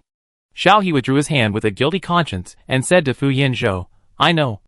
I will get up early tomorrow. Good night, Mr. Fu. After that, he closed the door, not looking at Machio's accusing eyes. Machio sighed, strolled calmly to recharge himself, and did not forget to say to Fu Yanzhou, Old Fu, remember to take me with you tomorrow. Fu Yanzhou nodded, took off his glasses, squinted his eyes, and pinched his eyebrows. He was busy for so long. And finally, he could take a break. However, Fu Yanzhou thought of something, and looked at Xiaohe's door hesitantly, and went back to his room to rest after a while. Xiaohe set an alarm for herself. The next day, when the alarm rang, Xiaohe opened her eyes, sleepingly turned off the alarm, and then she got up and packed herself up after a long time. When she opened the door and went out, Fu Yanzhou had already gotten up. It was rare that he didn't stay in the study, but was preparing breakfast in the kitchen. Seeing Xiaohe, he smiled and said hello, good morning. Xiaohe blinked her eyes. Seeing the beauty in the morning, it really brought a good mood for the whole day. Fu Yanzhou prepared breakfast and came out. Seeing Xiaohe in a daze, he stretched out his hand in front of Xiaohe and said, What are you thinking about? Xiaohe came back to her senses and shook her head. Nothing, wow. Mr. Fu, you are so great, these things look so delicious. Fu Yanzhou's eyebrows bent. Then eat quickly, we will set off soon. Xiaohe nodded repeatedly, eating without even raising her head. After eating, she wiped her mouth, touched her stomach, and consciously cleaned up the dishes. Machio also came down from upstairs. Have we set off yet? When are we leaving? Old Fu, you never took me to the lab. Fu Yanzhou stood up and said, Okay, I'll get a coat, Machio. Go start the hovercraft. Machio quickly ran to the yard to start the hovercraft. When Fu Yanzhou got the coat and brought Xia out, they could get in the car and go directly to the aircraft parking area. From the capital star to the asteroid, where the laboratory is located, the route is still the same as before. But Xiaohe can see through the thick windows that there are many more aircraft of the same style on this road. Seeing this, Fu Yanzhou explained, Last time, Ningyu was attacked and injured. The higher-ups took it very seriously and strengthened patrols on this route. Xiaohe nodded, and the two of them arrived at the laboratory smoothly. Fu Yanzhou led Xiaohe and Machio into the laboratory. People greeted Fu Yanzhou along the way. When they walked into the laboratory, Fu Yanzhou said to Xiaohe, You and Machio will wait for a while. He then asked Xiaohe and Machio to sit in the reception room, and brought some snacks and drinks before leaving. Xiaohe sat obediently on the chair, and Machio stood next to Xiaohe. After a while, Fu Yanzhou came back, followed by 3 people, 2 soldiers in military uniforms, serious faces, and equipped with laser guns on their waists. The middle one was a thin man with a pale face and a calm look. He looked no different from an ordinary person. However, Xiaohe was sharp-eyed, and saw that the thin man seemed to have a black anklet on his foot and on both hands. The soldiers on both sides stood like they were escorting prisoners. Xiaohe was a little nervous for a moment, stood up suddenly, and looked at Fu Yanzhou helplessly. Fu Yanzhou walked to Xiaohe and whispered to comfort her, "It's okay. Sit down. Don't be afraid." Xiaohe nodded and sat down again. The man sat opposite Xiaohe, without even looking at her, with a look of disdain on his face. The two soldiers behind him pushed the man's shoulders and said with disgust, "Look up and take a good look at the girl opposite." The man looked up at Xiaohe reluctantly. The moment he saw Xiaohe clearly, his eyes burst into a strange look, and he stood up excitedly. "It's you. You actually survived. We succeeded?" Chapter 113. Xiaohe was stunned. She subconsciously leaned towards Fu Yanzhou. She thought the man in front of her might be a lunatic. The man was very excited. The two soldiers held him down. "Be quiet. Too perfect. Too perfect." The man ignored the two soldiers' words. He just looked at Xiaohe with an obsessed look, and kept muttering. Xiaohe bit her lower lip. "No way, there won't be any problem with the body she came through? Or is the original owner a person of some extraordinary status, and now someone who knows the original owner has come to visit?" Fu Yanzhou nodded to the two soldiers and said, "Okay, take the man away for custody, remember not to leak the news." The two soldiers saluted Fu Yanzhou and said, "Understood, Professor Fu. Don't worry." After that, they took the man away. Before leaving, the man looked back at Xiaohe frequently. Xiaohe shuddered, and waited until the person left before asking, "Fu. Mr. Fu. Who is he? Has he seen me before?" Fu Yanzhou touched Xiaohe's head. "It's not an important person. Just to confirm one thing." "Okay. I will take you to Laogang now. You stay there for a while. I will go to take care of some work, and pick you up soon." Xiaohe suppressed the doubts in his heart, nodded obediently, and was sent to Geng Tian's laboratory by Fu Yanzhou with a fur ball for a routine physical examination. Geng Tian didn't seem to be very busy today. After checking Xiaohe, he smiled and said, "Not bad. You are in good physical condition. It seems that it is useful to let Lao Fu customize a strict schedule for you. Keep it up." Xiaohe smiled and said a little embarrassedly, "Am I causing trouble for you?" Now, Xiaohe can no longer lie to herself. Normally, even if she came from a garbage planet, she would not have to do physical examinations so frequently. So there must be something wrong with her body. Thinking of this, Xiaohe suddenly became worried. Geng Tian suddenly laughed. Xiaohe looked over and said, "Professor Geng, what are you laughing at?" Xiaohe asked in a low voice. Geng Tian pinched Xiaohe's face and said, "I want to laugh when I see you worrying. Why do you think so much at such a young age? Have you been assimilated by old Fu after being with him for so long?" Xiaohe felt embarrassed and turned away. "No. I'm just worried that I'll cause you trouble." Geng Tian laughed. "What trouble? It's just a routine checkup. It's just a matter of convenience. You don't think too much. Just believe in old Fu's ability." It must be said that Geng Tian's words are really useful. Xiaohe believes in Fu Yanzhou very much, because from the time they met until now, Fu Yanzhou has always made her feel safe. After Fu Yanzhou said Xiaohe to Geng Tian, he went to the interrogation room with a gloomy face. Originally, there was no interrogation room in the laboratory, but the newly captured members of the original S-19 laboratory were very smart. When they were imprisoned in the Capital Star prison, they had been passing on information. This person also contributed to the attack on Xiaohe and Ningyu before. The thing that interfered with Ningyu's spiritual sea was created by this person. So after discussion, an interrogation room was temporarily built in the laboratory. Fu Yanzhou wrote a system that could completely isolate external information and achieve the purpose of imprisoning the fish that escaped the S-19. It is indeed more useful to escort people here than to keep them in the Capital Star prison. No information can be transmitted at all. Fu Yanzhou has another purpose.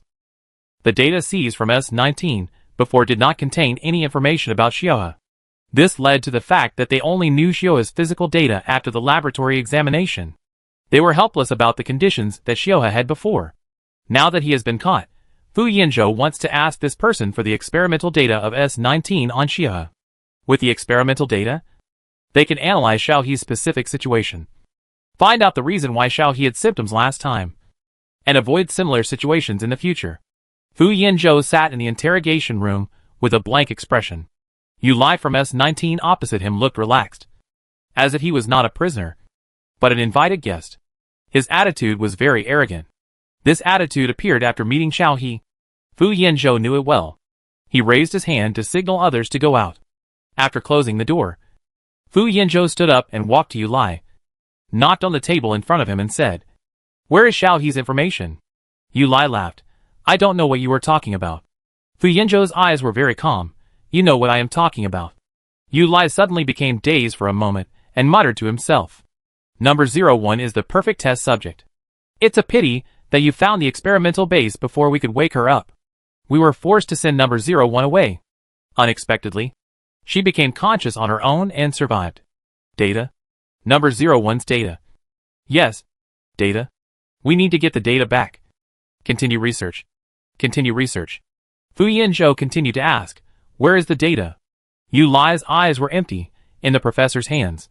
The professor Yu Lai mentioned was Zhong Chuan, the founder of S19. When the S19 laboratory was sieged, Zhong Chuan disappeared and is still on the joint wanted list of the Federation and the Empire. Fu Yanzhou retracted his gaze and turned away. Yu Lai suddenly widened his eyes, and sweat broke out all over his forehead in an instant. He collapsed and shouted at Fu Yanzhou, "What did you do to me?" Fu Yanzhou left the interrogation room without looking back. The two officers at the door saw Fu Yanzhou and asked, "Professor Fu, how is it? Did you get anything out of it?" Fu Yanzhou nodded. Yu Lai doesn't know much. He has asked everything he can, and can be taken back to execute the sentence. The two breathed a sigh of relief and laughed. "That's good. This guy has a good brain. The higher-ups have asked to get something out of him. Now it's good. After the sentence is executed, we don't have to watch him so hard." Fu Yanzhou said again, "I will report the results of the interrogation directly. You don't have to worry." After that, Fu Yanzhou left the interrogation room and went to pick up Xiao He. Xiao He had finished the examination. Geng Tian was explaining the data in the examination report to Xiao He. Although Xiao He didn't understand much, she was very serious. When Fu Yanzhou came over, he saw Xiao He sitting next to Geng Tian like a good baby. Geng Tian smiled and pointed at the report data on the optical frequency and explained them to Xiao He one by one. "Look at this. It means that your bones are growing and developing very well. It is the bone state of an adult. It's just that you are a little shorter. But it doesn't matter. It won't affect your health." Xiao He's expression collapsed with the word short. She looked a little dejected, but she soon cheered up and asked Geng Tian with hope, "Professor Geng, do I still have a chance to grow taller? Or is there any medicine that can make me grow again with the development of medicine now?" "No. Stop thinking." Fu Yanzhou and Geng Tian spoke at the same time. Xiao He sighed, "If it's not possible, then it's not possible. I'm just asking." Geng Tian looked at Xiao He with amusement. "This is a genetically modified drug. You can't use it anyway." Fu Yanzhou rubbed Xiao He's head. "You are fine this way." Xiao He shook his head and jumped off the chair. "Are you done, Mr. Fu?" Fu Yanzhou nodded, "Almost done. Wait for me outside the door. I have something to say to Professor Geng." Xiao He nodded, pulled the ball out, sat on the stool outside the door, swaying his legs and waiting for Fu Yanzhou to come out. Geng Tian destroyed the inspection report and asked Fu Yanzhou, "What's going on?" Fu Yanzhou pinched his brows. "It's a bit troublesome. I asked Yu Lai. The information about Xiao He's creation is with Zhong Chuan. Zhong Chuan is still on the run. There is no trace. And Zhong Chuan probably knows about Xiao He's existence." Next, Geng Tian frowned. "What should we do now? Even if Xiao He doesn't like going out, she can't stay at home forever. And she just said that she will take the entrance examination of Huaxia University soon. If she goes to school, it will be easier for her to be exploited." Fu Yanzhou's eyes. "Indifferent. At least I can protect her. Just eliminate the danger before that." Geng Tian looked at Fu Yanzhou with some concern. "Did you use your innate ability?" "You know." Fu Yanzhou stopped Geng Tian from continuing. "Don't worry. I know my limits." Geng Tian sighed. "Old Fu. As a friend, I must remind you that the Federation is not as calm as it seems. Now the problem of Xia has not been noticed, so it does not attach importance to this test product that replicates the ancient blue star. But once the magical part of Xia is noticed..." Fu Yanzhou's face darkened. Geng Tian patted Fu Yanzhou on the shoulder. Although I don't know why you fell in love with him, I advise you to prepare as soon as possible. Fu Yanzhou nodded, thank you. Geng Tian waved his hand. You're welcome. Just consider it as a reward for saving my life before. Fu Yanzhou smiled. I'll treat you to dinner another day. Then he walked out. Geng Tian shook her head. She and Fu Yanzhou had known each other for many years. Fu Yanzhou wandered to the capital star from somewhere unknown. At that time, Fu Yanzhou was only about 10 years old, covered in wounds and dirty. It was a coincidence that he bumped into her. Children are all obsessed with looks, so for the sake of Fu Yanzhou's face, Geng Tian picked him up. Later, they were sent to the Imperial Capital Welfare Home. They went to the same school. But Fu Yanzhou went to the military university. And she went to the capital university. They were childhood sweethearts. When Geng Tian was in college, his classmate caused a laboratory explosion due to improper operation. If Fu Yanzhou hadn't come to rescue Geng Tian from the laboratory, Geng Tian would have died. When thinking of these things, Geng Tian sighed. The beautiful girl in jailing actually fell in love with someone like this. Xiao He swung her legs and whispered to Mao Qiu, Mao Qiu, why does Mr. Fu look so worried? Mao Qiu tilted his head. Really? Isn't Mr. Fu always like this? Xiao He nodded and said with certainty, yes. Mao Qiu patted Xiao He's hand. Mr. Fu is very smart. If he has something on his mind, he can solve it himself. Let's not worry about it. By the way, what are we going to eat for lunch? Let me tell you, the working lunch in Mr. Fu's laboratory is delicious. Let's ask Mr. Fu to take us there later. Xiao He's eyes lit up. Really? Mao Qiu nodded. Of course, I just asked Xiao Lan. The working lunch at noon today is delicious. Huh? You sneaked into the main brain space again? Fu Yanzhou's dangerous voice came from above Mao Qiu's head. Mao Qiu instantly became as quiet as a chicken and dared not speak. Xiao He also lowered her head nervously, as if she had made a mistake. In fact, she didn't even know who Xiao Lan was. Chapter 114. Mao Qiu tried to explain hesitantly. Old Fu, you can't blame me, well I just... Fu Yanzhou interrupted Mao Qiu's explanation. No need to explain. This month's pocket money has been deducted, and the latest flavor of engine oil is gone. Mao Qiu wailed and hugged Fu Yanzhou's thigh. Old Fu. You can't do this. I was wrong. I will never go to the main brain space again. Fu Yanzhou ruthlessly pulled Mao Qiu away. If you make trouble again, the promise you made will not count. Mao Qiu stopped wailing, and said aggrievedly, okay, you can't go back on your promise. Fu Yanzhou ignored Mao Qiu, turned to Xiaohe and said, let's go to dinner. Xiaohe was a little curious about what Fu Yanzhou promised Mao Qiu. When she heard Fu Yanzhou asking her to go to dinner, she jumped off the chair and followed Fu Yanzhou step by step, and secretly held Mao Qiu with her hands behind her back. Fu Yanzhou smiled unconsciously in front. After taking Xiaohe to receive the work meal, Fu Yanzhou took him back to his lounge. Xiaohe sat down and took a bite. His eyes lit up. It was really delicious, and he picked up his chopsticks a little faster. Mao Qiu, who was sitting next to him, said proudly, how is it? I said it was delicious. Xiaohe nodded, buried his head in eating, and only put down his chopsticks embarrassedly after he was full. Fu Yanzhou saw this and asked Xiaohe, are you full? If you are not full, you can ask for another one. Xiaohe hurriedly said, I am full. Fu Yanzhou smiled, cleaned up the dishes and chopsticks, and put them in the recycling channel, and then said to Xiaohe, you can take a rest. I am going to the laboratory. Mao Qiu will go with me. Call me if you have anything. Xiaohe nodded, waved his hand.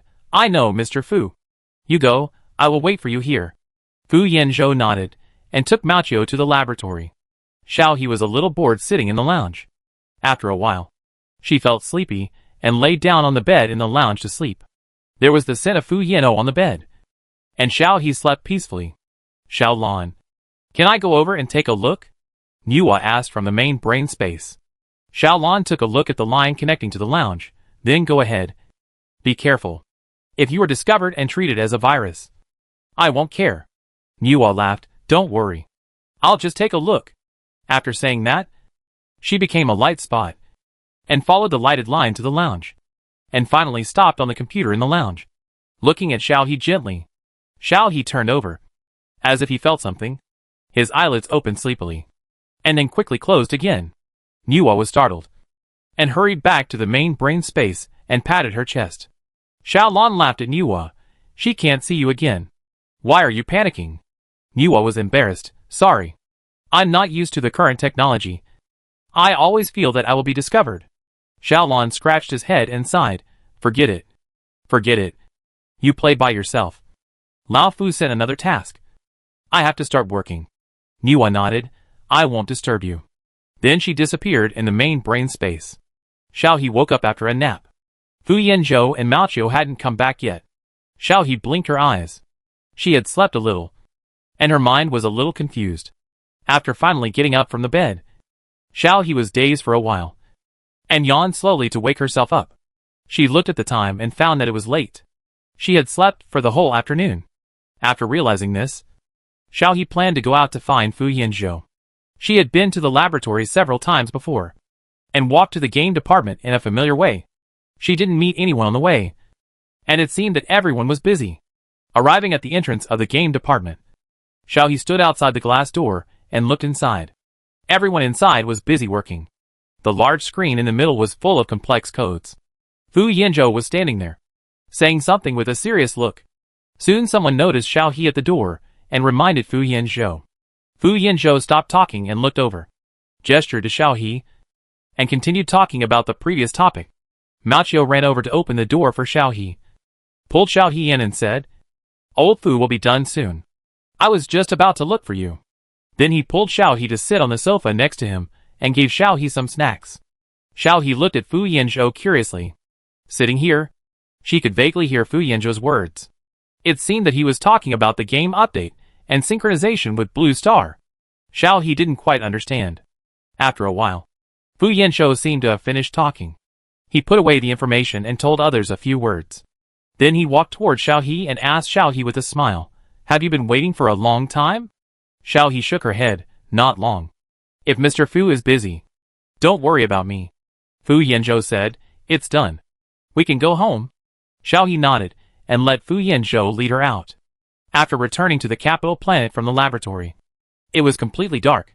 When Xiaohe got off the hovercraft, he saw a person standing at the door. It was Qiuing. Qiuing seemed to have been waiting here for a while. He leaned against the door. When he saw Xiaohe coming back, he smiled and greeted him. You're back? Xiaohe grinned and said, Brother Qiuing, why are you here? Qiuing rubbed Xiaohe's head. I can't come? Xiaohe shook his head hurriedly. No. It's just that you said you were going to do something else last time. I thought you would be gone for a long time.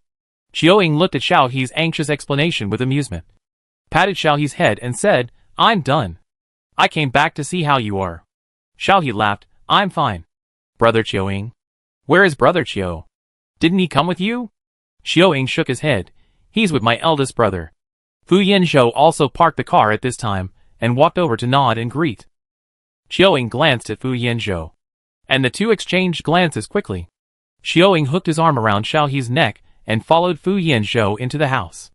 Xiaohe became dissatisfied and pushed Qiuing. Brother Qiuing, stand up straight. You're pressing me. Qiuing stood up with Xiaohe's strength. What's wrong with letting me lean on you? But you're so small. Forget it. I won't lean on you. Xiaohe turned her head away unhappily. Fu Yanzhou poured some water and handed it to Qiuing, and shook the light computer at Xiaohe and said, Xiaohe and the others are looking for you to play games in the group. Xiaohe opened the light computer and took a look. As expected, she found the black silk hottie, Yu Feiyu, Xiao Wan, and Empire Bread were all calling her.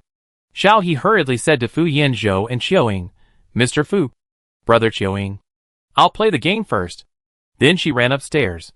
When Xiaohe disappeared at the stairs, Qiuing retracted his gaze and yawned. Tell me, what are you looking for me for in such a hurry? Fu Yanzhou sat down, drank a sip of water and said, It's about Xiaohe. Qiuing sat up straight. His expression gradually became serious. What's the problem? Fu Yanzhou said, No problem for now.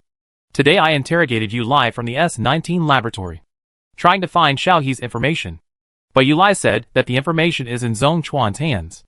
There is no trace of Zhong Chuan at present, so it is not easy for the authorities to arrest him in a big way. Qiuing reacted. So you want me to find out where the person is? Fu Yanzhou nodded, and as soon as possible. Qiuing thought for a while. Okay, I will find a way to catch him. What after I catch him? Fu Yanzhou smiled. I will naturally find a way to get something out of him after I catch him. That's no problem. Xiaoying stood up after saying that. I'm leaving first. Xiao He will be in your care for the time being. I will take her home when things are resolved.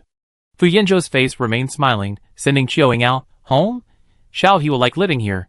Xiao He hurriedly logged into the game. Black Silk Hottie and others were all there. Faction channel Black Silk Hottie. Xiao He, you are finally online.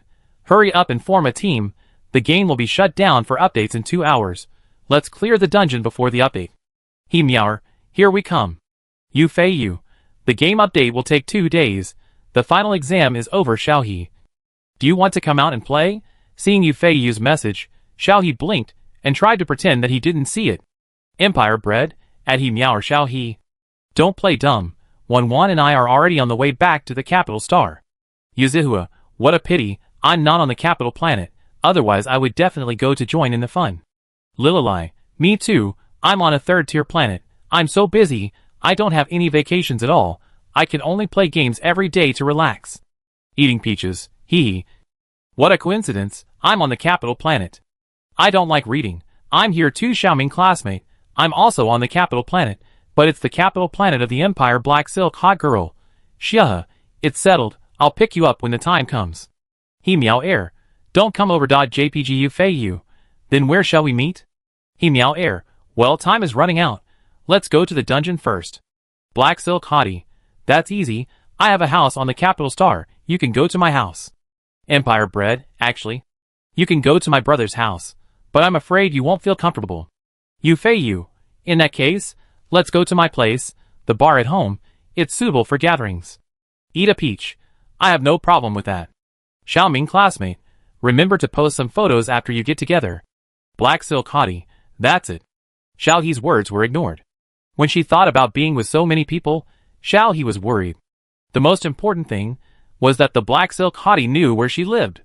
The Black Silk Hottie would really come to pick her up. Yu Fei Yu teleported to Xiao He's side. Seeing Xiao He's worried look made her laugh. She couldn't help pinching Xiao He's face and said, You don't want to come out to play? Tao Tao and the others are pretty good.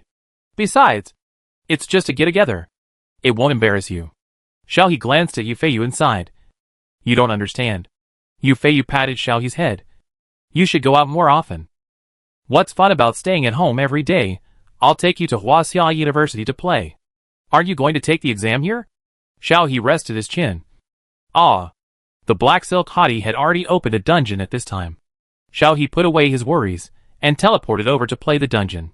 A few people finished the dungeon before the server was shut down, finished their daily tasks, and then went back to the base to log off. It was still early. After logging off, Xiao He came out of the room, walked slowly to the door of Fu Yanzhou's room, and knocked on it.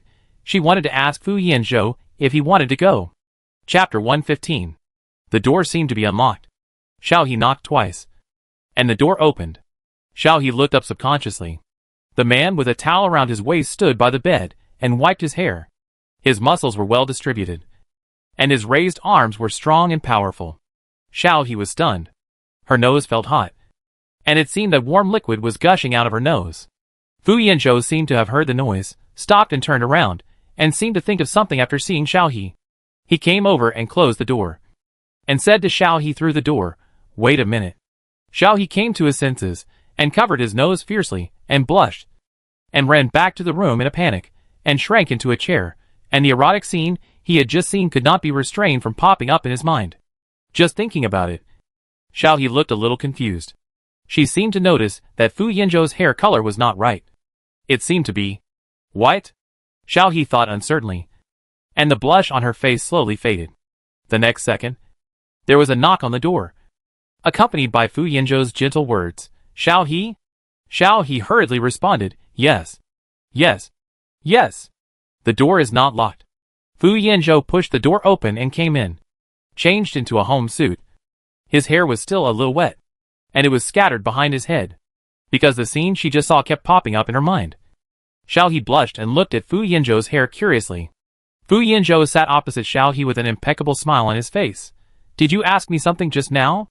Xiao He came back to her senses, but her eyes were still glued to Fu Yanzhou's hair. And she said, Sister Xiao He and the others said they were going to have a party. Mr. Fu, are you going? Fu Yanzhou understood. You don't want to go? Xiao He nodded embarrassedly after her thoughts were exposed. Fu Yanzhou smiled and said, "You always have to make friends. Xiaohei and the others are all very good friends." The implication was obvious. Xiaohe understood, and looked at Fu Yanzhou pitifully. "Then will Mr. Fu be free to accompany me?" Fu Yanzhou pretended to be thinking, and only stopped teasing Xiaohe when Xiaohe was about to get angry. "If Xiaohe asks, I have time." Xiaohe's eyes lit up. "Great." Unconsciously, Xiaohe herself did not realize that she became more and more dependent on Fu Yanzhou. Fu Yanzhou stood up and said, "If you have nothing else to do, go to bed early.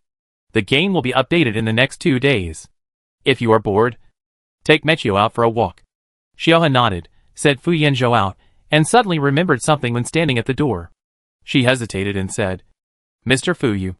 Fu Yanzhou turned around, signaling Xiaohe to speak directly. Xiaohe scratched her head and pointed at Fu Yanzhou's hair and continued to ask, "I saw your hair just now. I didn't mean to look at your hair. I just saw your hair accidentally." "Mr. Fu, were you dyeing your hair just now?" Xiaohe blushed again. Fu Yanzhou paused, but did not lie to Xiaohe. "The hair color is natural. I will show you later." Xiaohe looked at Fu Yanzhou in surprise. "White hair?" Fu Yanzhou laughed. "It's silver white. The hair dye has expired. And you saw it when I was about to dye it." Xiaohe became more curious. "Silver white hair sounds very beautiful." Fu Yanzhou suddenly lowered his head and whispered to Xiaohe's face, "Do you want to see it so much?" Xiaohe stepped back instantly, looking at Fu Yanzhou in panic. Fu Yanzhou smiled and touched Xiaohe's head. "Go to sleep." Xiaohe fled, closed the door, buried herself in the quilt, and screamed silently. "Fu Yanzhou, how could Fu Yanzhou do this? What should I do? It's so weird." Xiaohe touched her heart and blushed.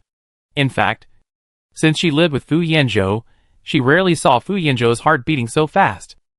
Just now, she didn't know what happened. Fu Yanzhou suddenly approached her and spoke in a tone, and combined with the scene she saw when she accidentally opened the door, Xiaohe's heart beat fast again. The health check bracelet on her hand issued a warning. Xiaohe hurriedly pressed the warning on the bracelet, and the next second, the optical computer received a video call from Fu Yanzhou. After the call was connected, Fu Yanzhou looked a little worried and said, "Xiaohe, what's wrong with you?" Xiaohe hurriedly sat down and said seriously, "It's okay. It's okay, I just exercised a few times, and my heartbeat was a little fast." Fu Yanzhou was relieved. "That's good. If you feel uncomfortable, you must tell me." Xiaohe nodded. "Don't worry." After hanging up the video, Xiaohe forced himself not to think about anything else, and began to recite the study materials. After reciting for a while, he gradually fell into a dream. After waking up in the morning, Xiaohe changed clothes and took Machio to the garden. After a walk, he saw Ningyu, whom he had not seen for several days. Ningyu was about to ring the doorbell, and when he saw Xiaohe coming from the garden, he laughed. "Xiaohe." Xiaohe hurried over to open the door. "Brother, why are you here?" After saying that, he looked Ningyu up and down, and was relieved when he saw Ningyu's face was good. Since the last time Ningyu's spirituality righted, Xiaohe often worried about Ningyu's physical condition. Ningyu walked in and said, "I've been busy with military affairs recently. I haven't seen you for a long time. Are you used to it here?" Xiaohe nodded and walked in with Ningyu. As he walked, he said, "Not bad. Brother Qiuing also came yesterday. I don't know if Mr. Fu has woken up. By the way, big brother, Sister Xiaohei said there will be a party in a few days. Are you going?" Ningyu looked down at Xiaohe. "Do you want to go?" Xiaohe frowned. "Yes. Sister Xiaohei said that if I don't go, she will come to see me in person." Ningyu laughed. "Then go. I'll go with you. If General Ning is busy, don't bother. I will accompany Xiaohe." Fu Yanzhou stood at the stairs, looking at Ningyu with a smile. Ningyu looked over with indifference, ignoring Fu Yanzhou's words. Xiaohe scratched his head. "Then let's go together. I hope Xiaohei won't drink as much as last time." Fu Yanzhou waved at Xiaohe. "Come and eat. I think General Ning has already eaten. I won't keep General Ning." Ningyu was about to say something when his brain started to ring. It was a voice message from Adjutant Zhao. "General, Mr. Bai is here again." There was a sense of helplessness in his voice. Xiaohe and Fu Yanzhou heard this, and saw that Ningyu's face was visibly ugly. Ningyu turned off the light brain, looked at Xiaohe apologetically and said, "I was going to take you out to play." Xiaohe hurriedly said, "It's okay. Big brother. Go and do your work. Ningyu pursed her lips. And finally turned around and left. Xiao He asked Fu Yanzhou a little worriedly, Mr. Fu, will Big Brother be okay? Fu Yanzhou said, if you are worried, I will take you to see him after dinner. But he should be fine. General Ning has a lot of experience in dealing with Mr. Bai. Xiao He sighed, Big Brother is so good. How could he have such a father? And Brother Qiuing is the same. Did they owe something to Mr. Bai in their previous life? Fu Yanzhou patted Xiao He's head, don't worry. Let's eat first. Xiao He was still very worried about Ningyu. She finished her breakfast in a few seconds and looked at Fu Yanzhou eagerly. She didn't dare to go alone. Fu Yanzhou sighed, wiped his hands, stood up and said, let's go. Xiaohe nodded repeatedly, followed Fu Yanzhou to Ningyu's side. When they arrived at Ningyu's door, Xiaohe heard a loud noise inside. As if something hit the wall. Xiaohe was startled and tightly grasped Fu Yanzhou's sleeve. Then there was Bai Laoding's roar, I am your father. You have to listen to me. How is this marriage unfair to you? I don't care what you say. I have already agreed. Then there was Ningyu's flat voice, Adjutant Xiao. Throw the people out. Replace another group of guards. And don't let anyone in. Bai Laoding was furious, rebellious son. Rebellious son. Adjutant Xiao politely invited the people out. Bai Laoding now only dared to talk in front of Ningyu. If he really angered Ningyu, Bai Laoding would be in trouble. Bai Laoding patted his sleeves angrily, and turned around to see Fu Yanzhou standing aside, and Xiaohe hiding behind Fu Yanzhou. His eyes rolled and he showed a hypocritical smile. Hey, isn't this the bastard born by Yu Jiaming? He hooked up with a new backer so quickly. It's really the same as your fickle woman. Before he finished speaking, Xiaohe angrily picked up a pebble from the ground and threw it at her. You can scold her, but you can't scold Ms. Yu. Bai Laoding touched his head and pointed at Xiaohe angrily. You damn bastard. How dare you hit me? As he said that, he raised his fist to hit Xiaohe. Fu Yanzhou grabbed Bai Laoding's hand with a cold face, threw him out and said, Mr. Bai, respect yourself and see clearly where this is. Bai Laoding gritted his teeth, swallowed his anger and took back his hand, looked at Xiaohe sinisterly, snorted coldly, and left with his hands behind his back. Fu Yanzhou frowned, pulled Xiaohe and said, Are you okay? Xiaohe was so angry that her face turned red. I will hit him again next time I see him. Fu Yanzhou laughed helplessly, pulled Xiaohe into Ningyu's house and said, Next time you see him, leave him far away. This guy is not a good person. Have you forgotten that he wanted to kidnap you last time? Xiaohe stopped. This time it was only because Fu Yanzhou was by her side. Otherwise she really didn't dare to do it. After entering Ningyu's house, Xiao Yi found that the atmosphere in Ningyu's house was not right. Ningyu sat in the shadows, lowered her head, and exuded cold air. When she noticed Xiao He coming in, she immediately looked up and saw that it was Xiao He. Her eyes suddenly softened. She stood up and said, Why are you here? Xiao He took Fu Yanzhou's hand and said carefully, I'm a little worried about you. Brother, are you okay? Ningyu nodded and was about to say something, but she saw Xiao He and Fu Yanzhou holding hands, and her mood suddenly became bad again. He walked to Xiao He without saying a word, pulled Xiao He to his side and said, It's okay, I just ignored the guy recently, he just came to cause trouble. Xiao He stood on tiptoe and patted Ningyu's shoulder to comfort him. Don't worry. Brother, that bad guy won't have a good end, let's ignore him. Ningyu laughed and simply said to Xiao He, Since you are here, I will take you out to play. Xiao He thought that Ningyu might need to go out to relax, so he turned around to look at Fu Yanzhou and asked for Fu Yanzhou's opinion. Chapter 116. Fu Yanzhou raised his eyebrows, feeling very happy that Xiaohe was watching him subconsciously, thought for a while, and said to Xiaohe, You have been reading books and doing exercises at home and haven't gone out to play for a long time. Let's go, I will drive you together. Where do you want to go? Do you want to see the sea? Xiaohe looked at Ningyu again, asking Ningyu's opinion. Ningyu just looked at Xiao He and said, I'm fine with anything. Xiao He hesitated for a while before making a decision. Then let's go to the beach. Then he asked Fu Yanzhou with great interest, What should we prepare for our trip? Should we bring snacks? How long will we be gone? Are you coming back today? This was the first time that Fu Yanzhou saw Xiao He so lively and emotional after leaving the game. He said in a good mood, You can go for as many days as you want. We bought a holiday villa there before. We have hired someone to clean it. We can leave at any time. Xiao He's expression brightened, turned around and ran out, saying as he ran, "I'll go pack my things." Ningyu stared at the door, and was reluctant to look away until Xiaohe's figure disappeared. Fu Yanzhou walked out slowly, saying as he walked, "Give up. You can't provide a safety net for Xiaohe. With Mr. Bai's ability to cause trouble from time to time, Xiaohe will be implicated by you sooner or later." Ningyu retracted her gaze. With a somewhat empty expression, "Xiaohe." Fu Yanzhou. "You are wrong. Xiaohe is not the kind of girl who needs protection all the time. I won't give up." "But you are right. Anyway, I won't give up." Fu Yanzhou chuckled, waved his hand with his back to Ningyu, and walked along the way he came. Ningyu pursed his lips. In fact, he did not miss the look in Xiaohe's eyes when he looked at Fu Yanzhou. When Xiaohe saw Fu Yanzhou, his eyes seemed to be filled with the whole world. Ningyu's expression suddenly became lonely. "Brother, I'm back!" Bai Mian's voice came from outside with full of energy. Ningyu came to his senses, and looked up to see Bai Mian and Yang Wan standing outside the yard. Looking back, he grinned with his big white teeth. When he saw Ningyu looking up, he pushed the door open and said enthusiastically as if he were at home, "Brother, hey Jiayu," and the others said they were going to have a party. "Are you going? Are you going?" Ningyu looked at Bai Mian with a headache. "Why are you back so early? Have you gone to see your aunt?" Bai Mian said, as a matter of course, "My mother went out to play, and I had no food to eat at home. So brother." Bai Mian suddenly showed a flattering smile. "Can I stay at your house for the next few days?" Ningyu pushed Bai Mian away expressionlessly. "No. I have to go out soon."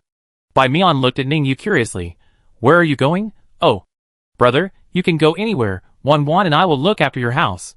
Wan Wan's house is a little far. I will send Wan Wan home after the strength meeting in 2 days, brother. Please let me stay for 2 days." Ningyu glanced at Bai Mian. His eyes fell on Yang Wan, who was embarrassed beside Bai Mian, and explained, "It's not that I don't let you stay, but it may not be convenient for me to come and go, and I have to go out for a few days." Bai Mian realized that his brother was on a private trip, and immediately asked, "Where are you going? Who are you with?" "Brother, you are not going out on a date." "Are you?" Ningyu pursed her lips. Bai Mian looked at Ningyu with wide eyes and wonder. "Brother, you really want to go on a date? Who are you going with?" Ningyu was too lazy to pay attention to Bai Mian, turned to go upstairs to get things. Xiaohe should have packed up by now. Bai Mian was disappointed, but soon pulled Yang Wan and said, "Wan Wan, let's follow my brother later. Hey, I must know who my brother is going on a date with." Yang Wan pulled Bai Mian. Mian, isn't this a bad idea? Besides, General Ning is going on a date. You don't have to worry about him being alone. Let's go back." Bai Mian scratched his head. "It doesn't matter, my brother won't blame me, not to mention the date is a few days." Bai Mian suddenly slapped his head. "I know who it is. 90% of the date is Xiaohe." Yang Wan was stunned. "Xiaohe? He? But doesn't Xiaohe live with Haiyan Hiching?" Bai Mian glared. "No. You must follow. My brother is so taciturn that he can't win over others. I just saw him standing in the yard in a daze. Wan Wan, my brother finally likes someone. It's not easy. We have to help him. Okay?" Yang Wan was a little embarrassed, but Bai Mian interrupted Yang Wan. "Okay. It's settled. Let's go and see. We must become my brother's strongest assist." Yang Wan sighed, and followed Bai Mian to wait for Ningyu. Ningyu quickly changed his clothes and came out. Seeing Bai Mian squatting at the door, he said, "I have said hello to Adjutant Zhao. You can stay here. I'm leaving first." Then he strode out. Fu Yanzhou would not come to pick him up. He was going to find Xiaohe. Bai Mian and Yang Wan looked at each other, and immediately followed him. Before he had taken 2 steps, he was discovered by Ningyu. Ningyu frowned. "You guys?" Bai Mian pulled Yang Wan forward with a playful smile. "Brother, don't worry. We will never disturb your date." Ningyu's face turned red suspiciously, and soon he coughed lightly. "Well, if you want to follow, just follow." After that, he continued to walk forward. When they arrived at Fu Yanzhou's door, Xiaohe had already packed up, and was happily pulling Mao to get in the car. He saw Ningyu out of the corner of his eye and waved, "Brother." After saying hello, Xiaohe saw Bai Mian and Yang Wan following Ningyu, and was stunned for a moment, hiding behind Mao. But Mao was a little short, and couldn't stop her. Bai Mian bared his big white teeth and smiled and said hello. "Hello, I am General Ning's cousin, and this is my girlfriend Yang Wan. We have a day off today. Do you mind if we come with you?" Xiao He shook her head hurriedly, and then whispered, "No mind." Of course she knew who these two were after all. Their appearances didn't change much in the game, and their voices were familiar. Fu Yanzhou came out of the house carrying a portable fresh-keeping box, and saw Xiao He staying behind Mao Qiu like a quail, following Xiao He's gaze. He saw Ningyu and Bai Mian and Yanwan. Ningyu walked up to Xiao He and said, Mian and the others want to play with us. Is that okay? Xiao He said quickly. It's okay. It's okay. Mr. Fu won't mind. Fu Yanzhou touched Xiao He's head and said to Ningyu, It's more fun when there are more people. Bai Mian and Yanwan behind him took a deep breath after seeing Fu Yanzhou's appearance clearly. Yanwan murmured to herself, Is he so good-looking? Bai Mian was heartbroken. He is so good-looking. What's wrong with my brother? He just stood there stupidly and didn't work hard. After Xiao He came to his senses. He asked Mao Qiu to put the things in the car, and said to Bai Mian and Yanwan with a shy smile, Hello. Let's get in the car first. By the way, do you have anything to take? We will stay for a few days before coming back. The voice was a little low, but Bai Mian and Yanwan could hear it clearly. Bai Mian pulled Yanwan and said, There's nothing to take. It's all in the compressed space button. We can go directly. Xiao He nodded and looked at Fu Yanzhou. Fu Yanzhou said, Let's all get in the car. We'll get there in about 3 hours. Xiao He pulled Mao Qiu into the car, and sat in her usual seat with some restraint. Fu Yanzhou sat next to her. Ningyu got in the car a step late, and sat in the back row. Bai Mian and Yanwan followed, and sat in the last row. Fu Yanzhou saw that everyone was seated, so he started the automatic flight system. After entering the destination, the hovercraft drove to the destination. Sitting in the car, Xiao He quietly stroked the round head of the fur ball. Bai Mian became more talkative. He looked from the back seat to the front curiously. He suddenly shouted, Xiao He. Xiao He raised his head reflexively. Yes. Bai Mian was happy. I knew it was you. No, why are you like this in real life? You are nothing like in the game. Yanwan also looked over curiously. Bai Mian just told her that this was Xiao He. Xiao He was exposed. She scratched her head and opened her mouth, but didn't know what to say. Bai Mian chuckled. No wonder Heijia said you were timid last time. I thought Heijia was joking. So this gentleman is Hai Yan Hiqing? Bai Mian then turned the topic to Fu Yanzhou. Fu Yanzhou smiled and nodded. It's me. My last name is Fu. Bai Mian, you two are really. If we met somewhere else, I might not recognize you. Yanwan also nodded. But she couldn't help but glance at Fu Yanzhou's face. She had no choice but to look at him. She had never seen someone so handsome. Bai Mian stretched out his hand to cover Yanwan's eyes. What are you looking at him for? Look at me. Look at me!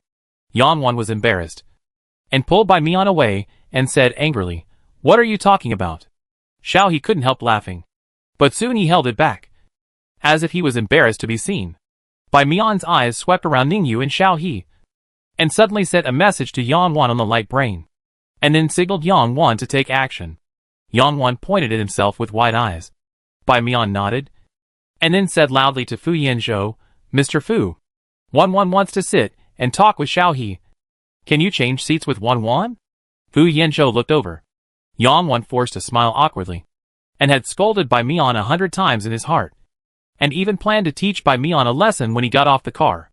Xiao He looked over in surprise, and soon realized that Yanwan might be a girl sitting in the back. Although she had a boyfriend, it would be difficult to whisper with so many people. Thinking of this, Xiao He pulled Fu Yanzhou's sleeve. Fu Yanzhou smiled and said, Okay. There's still a long way to go, and it won't be boring for Miss Yang to talk with Xiao He. Bai Mian nodded in agreement and pushed Yanwan. Fu Yanzhou had already stood up and went to the front driver's seat. Yanwan sat next to Xiao He, smiled embarrassedly, and stretched out her hand and said, Hello. My name is Yanwan. We met in Huaxia City on our last anniversary. Xiao He held Yanwan's hand and whispered, Hello.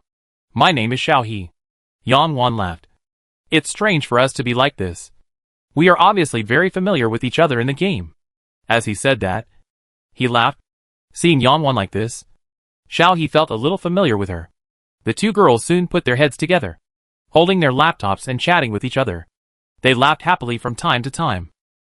Ningyu looked at Xiao He for a while, and then closed his eyes to rest. Bai Mian was scratching his head in the back row. He imagined that his Wan would go and sit with Xiao He. And then, he would find an excuse to let Wan and his brother change seats. Now things are not going right. Wan doesn't even read his messages. Girls' friendship is really strange. Chapter 117. When the car was halfway through the journey, Xiao He fell asleep in a daze. She was not woken up until she reached the destination. When she opened her eyes, she saw Fu Yanzhou's smiling eyes. Xiao He rubbed her eyes and asked vaguely, "Are we there yet?" Fu Yanzhou nodded. Xiao He yawned with her hands covering her mouth. When she turned her head, Yang Wan and Bai Mian had already gone down. Ningyu was sitting next to them. I don't know when they switched seats. Ningyu stood up when she saw Xiao He wake up and said, "Go down." Mian and the others have been down for a while. Xiao He nodded, stood up and patted his face, then followed Fu Yanzhou and Ningyu out of the car. After going out, Xiao He frowned and asked Fu Yanzhou, "Didn't Mr. Fu say we were going to the beach? So what is this blue-gray thing in front of him, and the gray-white thing under his feet?" Fu Yanzhou pointed to the boundless orange in front of him and said, "Sea." According to records, the vast salt water in the planet is called the sea. And this is the beach. Xiaohe opened her mouth. Isn't the sea blue? Even before she died, the sea didn't turn into this color? No. This is already an alien planet. Maybe it is this color? After struggling for a while, Xiaohe couldn't help asking Fu Yanzhou, but isn't the sea blue?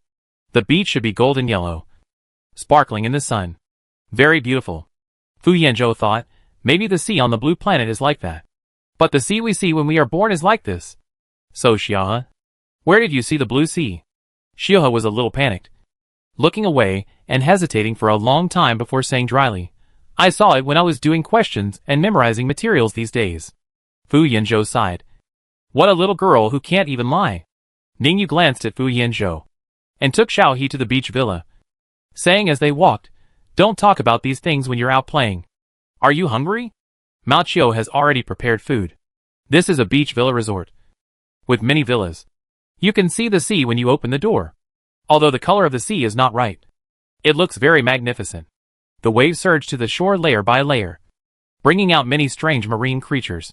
Mao Qiu took out the food and arranged it in the villa, and arranged the accommodation properly. The villa has 3 floors in total.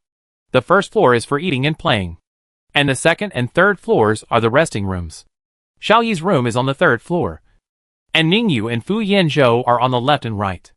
Bai Mian and Yan Wan's rooms are on the 2nd floor. After dinner, it was not dark yet. Xiao He changed her clothes and put on slippers, and curiously ran to the beach to observe the marine creatures she had never seen before. Fu Yanzhou and Ningyu followed Xiao He not far away, and their eyes were fixed on Xiao He. Xiao He picked up the shell-like creatures on the ground with great interest.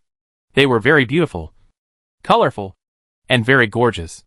They would glow after nightfall, and looked like a Milky Way from a distance. Xiao He stood up with a sense of unsatisfaction until the bag was full. She turned around and shook the bag in her hand at Fu Yanzhou and Ningyu, and ran over like offering treasures and said, I picked up a lot of beautiful shells. Fu Yanzhou smiled and praised Xiao He, you are amazing. Xiao He smiled embarrassedly, and said to Fu Yanzhou, I will make bracelets for you when I go back. Ningyu nodded, okay. Xiao He was very satisfied, and jumped towards the villa with the shells in her hand. Bai Mian and Yang Wan seemed to have gone to rest. Mao Qiu came back after a walk outside. When he saw Xiaohe, he stuck to her. Xiaohe, what have you been doing? Xiaohe put the shells in front of Mao Qiu. Pick up shells, and make a necklace for you. Okay? Mao Qiu's eyes immediately lit up. Oh, great. I like it. Xiaohe smiled, then Mao Qiu. Can you help me process these shells and drill some small holes? Mao Qiu nodded, and happily took the shells to process them. There are special tools for processing shells here. Xiao He stood up and went upstairs to wash and change clothes. Because the game has not been updated yet, she can't play the game for the time being. After Xiao He packed up Mao Qiu, he came up with the processed shells, looking at Xiao He eagerly and said, I like these. Xiao He looked and saw that Mao Qiu had divided the shells into 2 parts, and was pointing at one of them, and wanted Xiao He to make a necklace for it. Okay, make a necklace for Mao Qiu with this.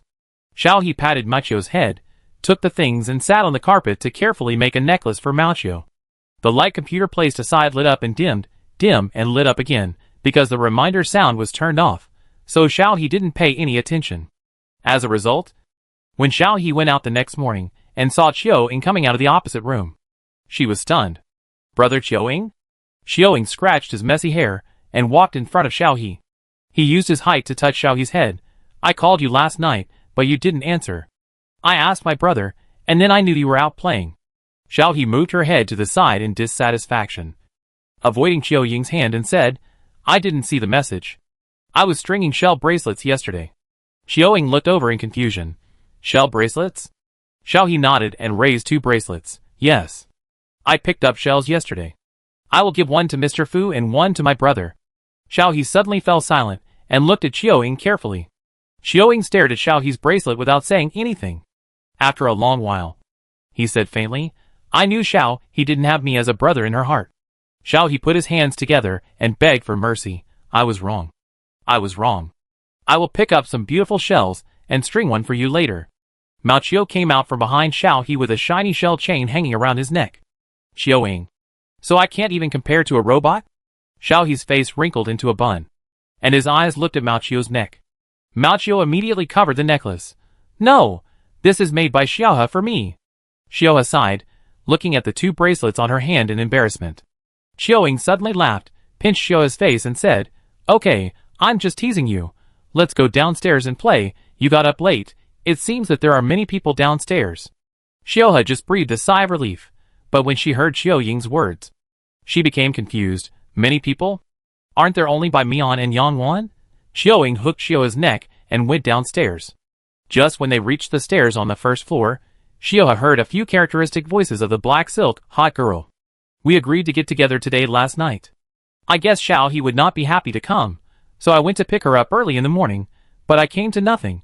If I hadn't seen Xiao Mianbao's circle of friends, I would have thought Xiao He had run away. Ha, Sister Hey, you can settle accounts with Xiao He when she wakes up. But this place is not bad either. It's by the sea, suitable for a gathering. By the way, where's Xiao He? She's not awake yet. I don't know what I was busy with yesterday. I slept quite late. Xiao He slowed down her pace, trying to escape, but Qiu Ying hooked his arm around her neck and led her downstairs. Qiu Ying greeted before he even walked down. Wow. There are quite a lot of people here, Xiao He. Are these all your friends? Xiao He raised his head awkwardly and waved his hand like a lucky cat. Hi. There were 7 or 8 people sitting or standing in the lobby on the first floor. Bai Mian and Yang Wan squeezed on a sofa. Qin Miao crossed her legs in a very imposing manner, sitting like a queen. Yu smiled, sitting on the side with a pair of frameless glasses. Fu Yanzhou and Ningyu stood not far away. There were also 2 people who looked familiar to Xiao He, a man and a woman whom Xiao He could not recognize.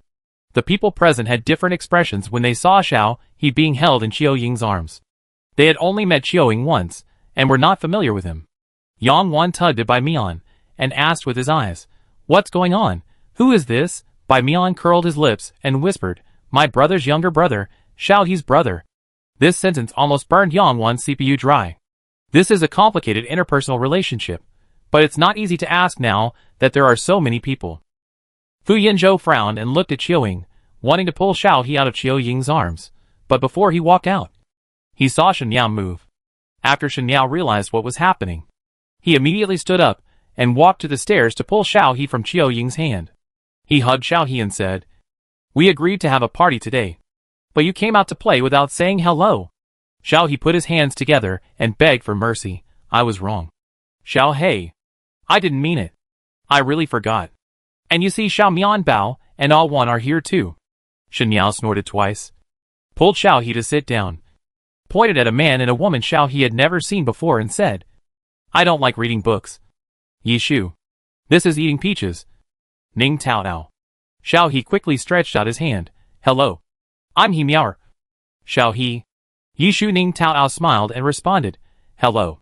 Xiao He. Qin Miao was very active, although we originally planned to gather at my place, but this place is not bad either. Mr. Fu said, we can play here for a few days if we want. Fu Yanzhou had already walked over, standing behind Xiao He, heard what Qin Miao said and nodded. Mao Qiu will arrange your room later. Just ask Mao Qiu if you have any questions. Mao Qiu walked out proudly, shaking the shell necklace on his neck as if showing off. Yes, just ask me if you have any questions. When there were more people, the villa became lively, plus there were many people playing at the beach. Fu Yanzhou even had yachts for going out to sea, and sea fishing tools, and other things were very complete. Machio also thoughtfully prepared barbecue tools for the beach. Xiaohe saw that everyone had gone to play, and gave the bracelet to Ningyu and Fu Yanzhou. As soon as she gave it to them, she heard Yu curiously approaching and asking, "What is this?" Xiaohe subconsciously answered, "Shell bracelet." Yu paused and asked, "Did Xiaohe string it herself?" Xiaohe nodded, "I picked up shells yesterday." Yu sighed, "I want one too." Xiaohe scratched his head, "I have to pick up shells later. Do you want me to string one for you?" Yu laughed, "Okay, thank you very much." Xiaohe, Fu Yanzhou and Ningyu, who received the bracelets, suddenly became less happy. Especially the necklace that was obviously better than their bracelets. The fur ball spinning in front of them. Fu Yanzhou and Ningyu looked at each other, and sighed together. Xiaohe did what he said. After picking up the shells, he gave Qiuying and Yu a bracelet each before dinner, which looked like wholesale. After Shen Yao found out, he looked at Xiaohe teasingly, and deliberately said in front of the 4 people, "Hey Xiaohe, why don't I have it?" Xiaohe snorted, raised the corner of his mouth, and took out a new shell bracelet with a little pride. I knew Xiaohe would ask. "Look!" Shen Yao took the necklace, and tried to hold back, but finally couldn't help laughing. Xiaohe looked at Shen Yao inexplicably, and didn't know what Shen Yao was laughing at. Chapter 118. After dinner, the game was updated at 8 o'clock. Several people wore game bracelets. Sitting on the sofa, Shen Yao suggested, "Let's play the game?" As soon as this was said, everyone agreed. Qiuying also took the opportunity to ask Xiaohe's game ID. Shen Yao reported the game ID without thinking, including the strength name. In her opinion, Qiuying was Xiaohe's brother. It didn't matter whether he was her biological brother or not. Anyway, they were in the same household registration book. There was nothing to hide about the game ID, so Xiaohe didn't have time to stop him. Qiuying snorted and laughed, and pressed on Xiaohe, "You didn't tell me?" "I knew it." "Right." Xiaohe sighed. Brother Qiuying was stunned when he heard this brother. Xiaohe used to call him by his name, but this was the first time he called him so intimately, and even with a little coquettish tone. Qiuying's heart softened. His expression became a little gentle, and his tone was unprecedentedly gentle. "Okay. I'm not in the Chinese server, but you have to believe in your brother's ability. It won't be long before I can open up the channel between the Chinese server and the Western region." "Wait." Xiaohe heard Qiuying's words with a pinched throat, and his whole body trembled. He poked Qiuying and said, "Brother, speak normally." Qiuying immediately pinched Xiaohe's head. "Why are you talking to your brother?" Xiaohe dared not say anything and quietly glared at Qiuying. Qiuying pretended not to see it, and pinched Xiaohe's puffy face again before letting her go. When Fu Yanzhou came out with the tea, he saw Xiaohe's cheeks were red, and glared at Qiuying. Fu Yanzhou frowned slightly and walked over to take a closer look at Xiaohe's face, then said to Qiuying, "Xiaohe's face is tender. Don't pinch her face next time." Xiaohe nodded vigorously, agreeing. Qiuying looked at Fu Yanzhou nonchalantly, and said slowly, "If you want, you care." His tone was very unhappy, and his eyes were not friendly at all. Ningyu came down from upstairs, patted Qiuying on the shoulder and said, "Be more restrained. There are guests at home." Qiuying glanced at the few people watching the fun on the sofa, snorted, and approached Xiaohe and said, "I am your brother. Next time you are not allowed to help outsiders." When he said the word outsider, he also deliberately glanced at Fu Yanzhou, and the direction was very clear. Fu Yanzhou raised the corners of his mouth, turned his head to look at Xiaohe, and directly ignored Qiuying's childish behavior, seeing that there was no fun to watch. Shen Yao took out the game bracelet and said, Okay, let's play the game after talking. It's almost time." Xiaohe suddenly thought of something, turned around and asked Fu Yanzhou, "Did I bring my game bracelet?" Shen Yao came over as soon as he heard it. "You didn't bring your game bracelet when you came out to play?" Xiaohe felt a little guilty. She forgot when she was packing. Fu Yanzhou took out the game bracelet from his pocket and handed it to Xiaohe, saying, "I have it, it's with me." Xiaohe took the game bracelet and looked up and said, "Luckily, Mr. Fu is here." Fu Yanzhou touched Xiaohe's head. "Go play." Xiaohe pulled Shen Yao to the sofa and sat down to play the game. After the game was updated, the blue planet on the login interface became brighter. After an animation of the blue planet's evolution ended, Xiaohe entered the game. The updated game seemed to be no different from before, but the player heard the system prompt sound after entering the game. System notification. This game update is complete. Added plot dungeon gameplay. In addition, there are hidden damage maps waiting for players to discover and repair. After the repair is completed, players will receive generous rewards. The channel mission between the Huaxia region and the Western region has been opened. This mission is a random mission, with no limit on the number of people. The first player who successfully crosses the region will receive additional rewards. All players are welcome to explore. When Xiao saw the cross-region mission, she thought of her enemy in the Western region. However, this large-scale game involving all servers should take some time to complete. Xiao happily threw this mission aside. She was more interested in the gameplay of repairing the damaged map. Obviously the maps in the game are already very complete, but the official still has maps to be repaired. Xiao wants to find out what this repair task is like. But before that, Black Silk Hottie said in the faction channel Black Silk Hottie, the dungeon has been updated.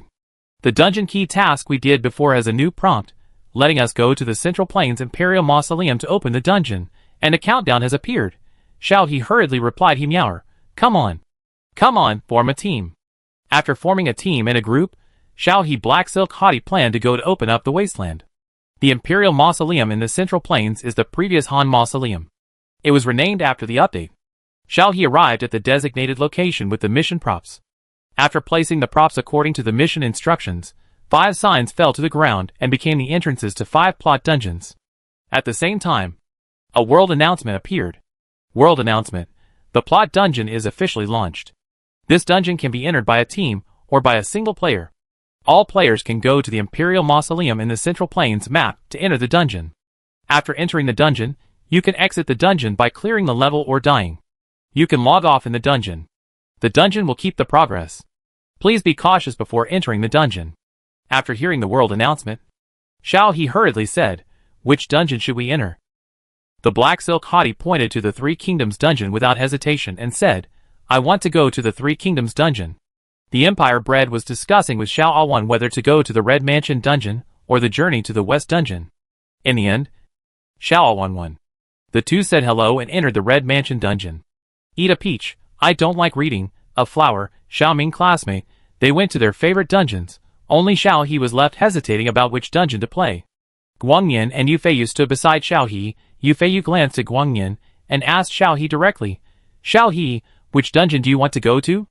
Xiao hesitated for a while and pointed to the Three Kingdoms dungeon and said, let's go here, after this dungeon is cleared, then go to other dungeons. Yufei nodded and joined Xiao's team, obviously intending to go with Xiao. Guangyan followed closely and joined Xiao's team. Seeing this, Xiao clicked to apply to enter the dungeon. After a few seconds of reading, Xiao's eyes blurred, and he was teleported into the dungeon.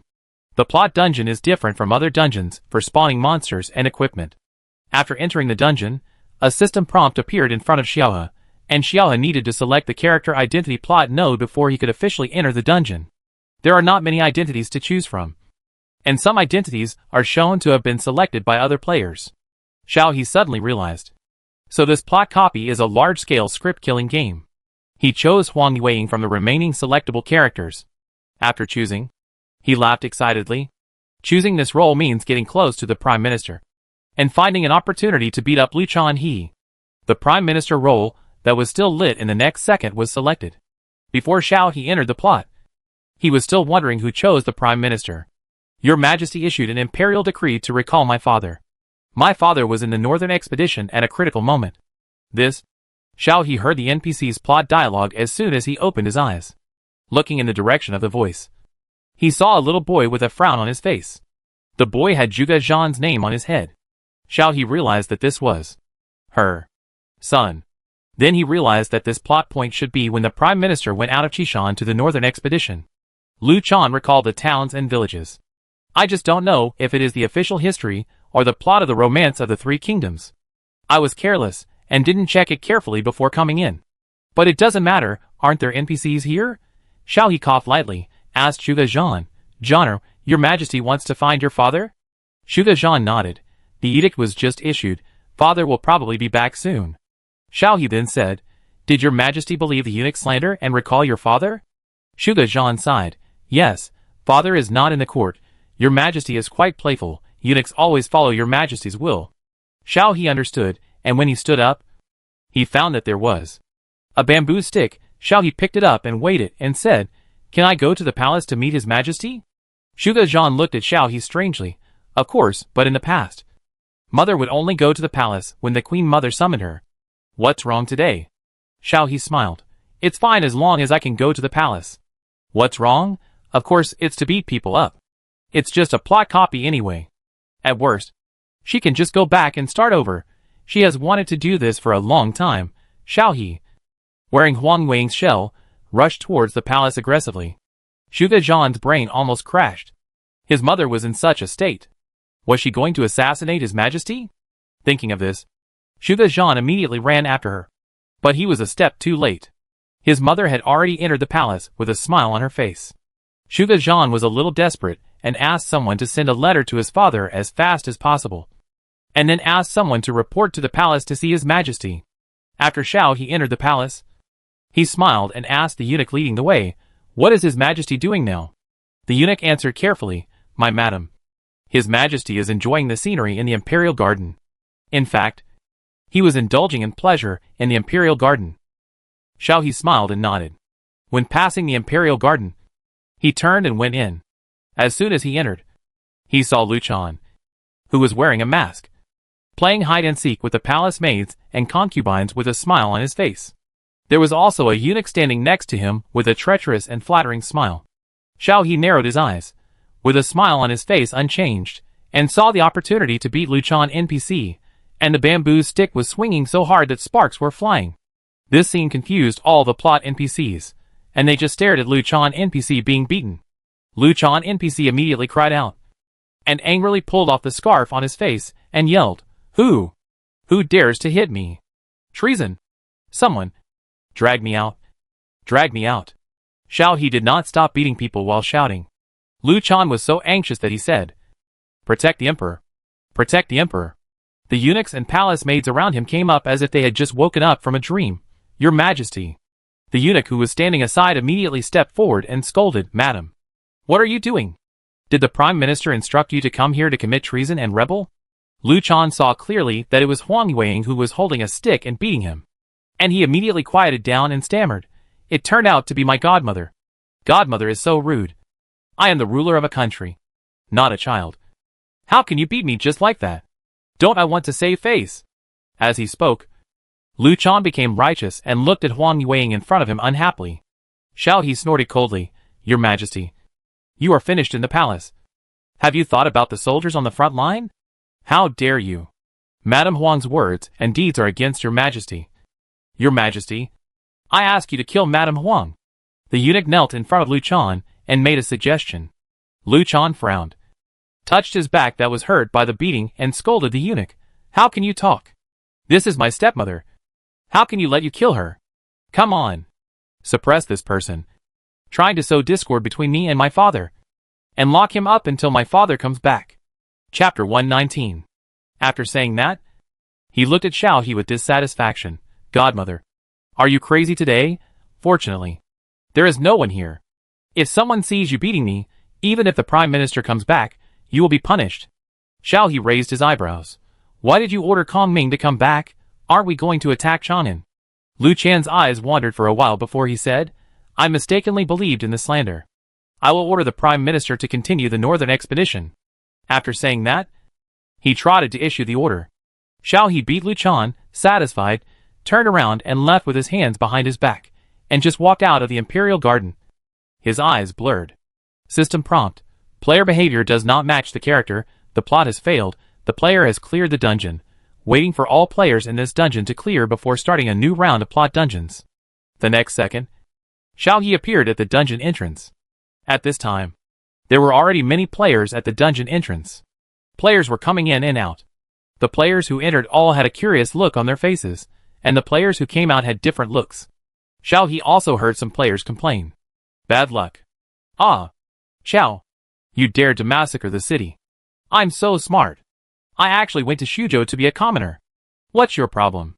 I thought that being a doctor would be successful anywhere, so I chose Huatuo. Guess what? Hey, I treated Boss Chow. But he killed me. He said I was going to murder him. Get out of the way. Let me do it. I thought that the leaders of Longhu Mountain are all very powerful. So I chose the purple-robed Taoist priest in the first row who has great magical powers. His character's lines are also very powerful. What about the blue sky is dead? The yellow sky should be established. How domineering. It's also my fault that I didn't push the main storyline well before. So I chose this Taoist priest named Zhang Jiao, who was ready to compete for the world. Well, he died not long after. And there is no such person. The player who spoke had an emo expression on his face, and vowed to go back and make up for the historical knowledge to start the second round. At this time, a large number of players were cleared out of the Three Kingdoms dungeon. What's going on? Why did the system prompt me that the Prime Minister of Shu Kingdom had entered Chang'an after killing everyone? Ah, which Prime Minister fan did this? I know, I was a maid in the palace of Shu Kingdom. I saw Wang Weiying, the Prime Minister's wife, beat up Lu Chan. To be honest, I was very happy to see it. Then the wife disappeared. She must be a player. She failed to pass the level, and was cleared out of the dungeon. Then the Prime Minister came back, and didn't see the wife, and started killing everyone. Xiao's mouth gradually became oh. How long has she been out of the dungeon? Why did the plot change so quickly? However, Xiao became more and more interested in the ending of the plot. She simply found a corner with few people, and squatted to wait for the end of the dungeon. Xiao did not wait long. After about 2 hours, the Three Kingdoms dungeon burst into a victory glow, accompanied by fireworks. World notice. Congratulations to player Guangyan for successfully completing the Three Kingdoms dungeon, achieving one of the endings, supporting the Han Dynasty, returning to the old capital. As a first-time player, the system rewards the player with a set of god-level silver-white armor, a mount, red hair, and a special title. Wu Ho Xiao he stood up and saw Guangyan holding a spear at the entrance of the dungeon. His eyes still carried the murderous intent that had not dissipated after the battle on the battlefield. Standing in the crowd, his eyes seemed to be looking for something in the crowd. The next second, Xiao He saw Guangyan's eyes fell on her. Xiao He jumped up and waved, indicating that she was here. Guangyan's eyes softened instantly. He put away his spear, walked past the crowd to Xiao He and asked, "Do you want to continue playing the dungeon?" Xiao He thought for a while, and shook his head and said, "No. There are too many people now. I will play again when there are fewer people. I want to find the broken map mission. I'll go with you." After saying this, Guangyan planned to pull Xiao He away from the Central Plains Imperial Tomb. Yu Feiyu, who finally squeezed out from behind, said, "Wait for me just now." Xiao said that she didn't have enough fun in the last game, and she wanted to play another round. "So let me tell you." Xiao turned around and said, "Okay, now we have to find a task to repair the map. Are you going?" "You?" Yu Feiyu smiled. "Of course, there are so many people in the dungeon now. I'll come next time when there are fewer people." Xiao chuckled. "Then the three of us will go to do the task." After that, he dragged Yu Feiyu and Guangyan to find the task. This map repair task is random. Currently, all players are in the plot dungeon, so no player has specifically looked for the repair task to do, which means, currently, there is no clue about this repair task. Xiao He scratched his head and looked at Guangyan. "This is a random task. It seems that we may not be able to accept it." Guangyan was not in a hurry. "Look for it slowly, don't worry, this task is repair. The NPC of the task may be engaged in repair-related work, so we can circle a range and ask every NPC." Xiao He immediately praised Guangyan. Brother is still quick to react. Let's go to the main city of Zhongyuan to ask around." Yu Feiyu glanced at Guangyan, then smiled and said to Xiao He, "Okay." After saying that, he quietly took Xiao He's hand, walked past Guangyan, and walked forward, intentionally or unintentionally ignoring Guangyan's existence. Guangyan fell behind by 2 steps. Xiao in front of him turned back and called him, "Hurry up, big brother." As soon as he finished speaking, he was pulled forward by Yu Feiyu, and the distance between them was shortened. Guangyan could hear Xiao's complaint, "Why are you in such a hurry?" "We are not in a hurry." Yu Feiyu smiled and diverted Xiao's attention. "Guangyan will catch up by himself. Let's hurry up. Maybe the first person to receive the task will get a special reward." Xiao thought what Yu Feiyu said made sense, and waved to Guangyan behind him. "Big brother, you and I will go find the task first. You follow me. I'll wait for you in front." Yu Feiyu raised the corner of his mouth, and quickly disappeared in front of Guangyan with Xiao. Guang Yin moved his hands hanging on both sides, as if he wanted to lift them up, and then call Xiaohe. But in the end, he did nothing. Guang Yin just stood there, watching Xiaohe run forward. The crowd around him quickly passed by Guang Yin. Guang Yin's expression was indifferent, but the light in his eyes seemed to be broken. I don't know how long he stood there. Guang Yin suddenly heard someone calling him. Brother? What are you standing here in a daze? Let's go! It was Xiaohe, who had originally followed Yu Feiyu. I don't know when he came back. He stood in front of Guang Yin, and looked up at Guang Yin, with a trace of worry in his expression. Guang Yin opened his mouth, and suddenly laughed, lowered his head, and approached Xiaohe and said, I'm thinking about something, let's go. He then took Xiaohe's hand, and motioned Xiaohe to lead the way. Xiaohe scratched her head, feeling that Guang Yin was a little strange. She felt that Guang Yin seemed a little strange when she left just now, so she followed Yu Feiyu to the other side. Xiaohe was still worried and broke away from Yu Feiyu's hand, and ran back to find Guang Yin, but when she came back, she saw Guang Yin in the same place, looking like he was about to die at any time. Seeing Guang Yin's appearance, Xiaohe reflected deeply. Guang Yin was not in good health. His original family was still so bad, and he was harassed by his scumbag father every now and then. She should care more about Guang Yin. After Xiao, he finished reflecting. He looked up and said to Guang Yin with a smile, Brother, I'll let you go to find the task first. Let's split up and look for it. Guang Yin nodded gently. Okay. Seeing this, Xiao he pulled Guang Yin to run to the task search area that had just been circled. The small boxes that were turned into a manual operation table placement area were all NPCs responsible for player handmade. Because most people went to play the plot dungeon, there were fewer players here than usual. Xiao he pulled Guang Yin forward and asked the NPCs about the tasks one by one. Hello, big sister, I want to ask if there are any strange places near Zhongyuan? I don't know, I haven't been out of the city for a long time. Little girl, do you want to make soft armor? Just bring all the materials, and put them on the operating table to make it. Xiao he was a little disappointed, waving his hand to thank. No, I didn't bring all the materials today, thank you. Big sister.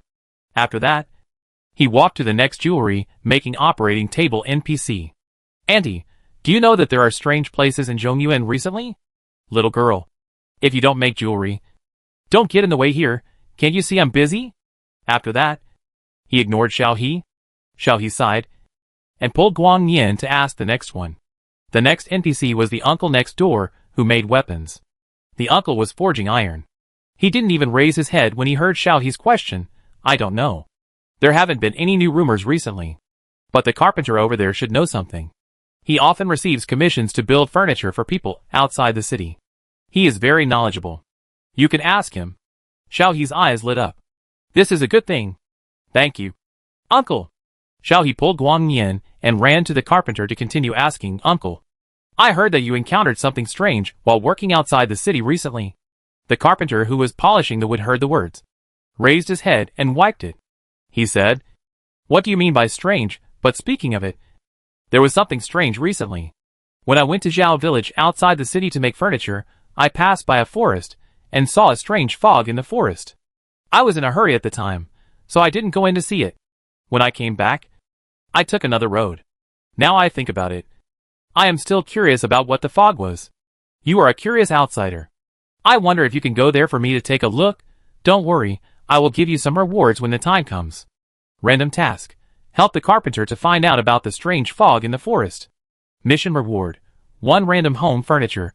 Some experience. Xiao He's eyes lit up, and he quickly agreed. Uncle, don't worry, I'll go find out for you right now. After saying that, he did not forget to send a message to Yu Feiyu He Miao in the team. I received a mission. Yu Feiyu, what a coincidence, I also received a mission here. Let me go to the Heart Lake outside Zhongyuan City to see what's going on with the strange fog. He Miao, my mission is in the forest, you go find out first. I'll go to the forest with Guang Yin to take a look.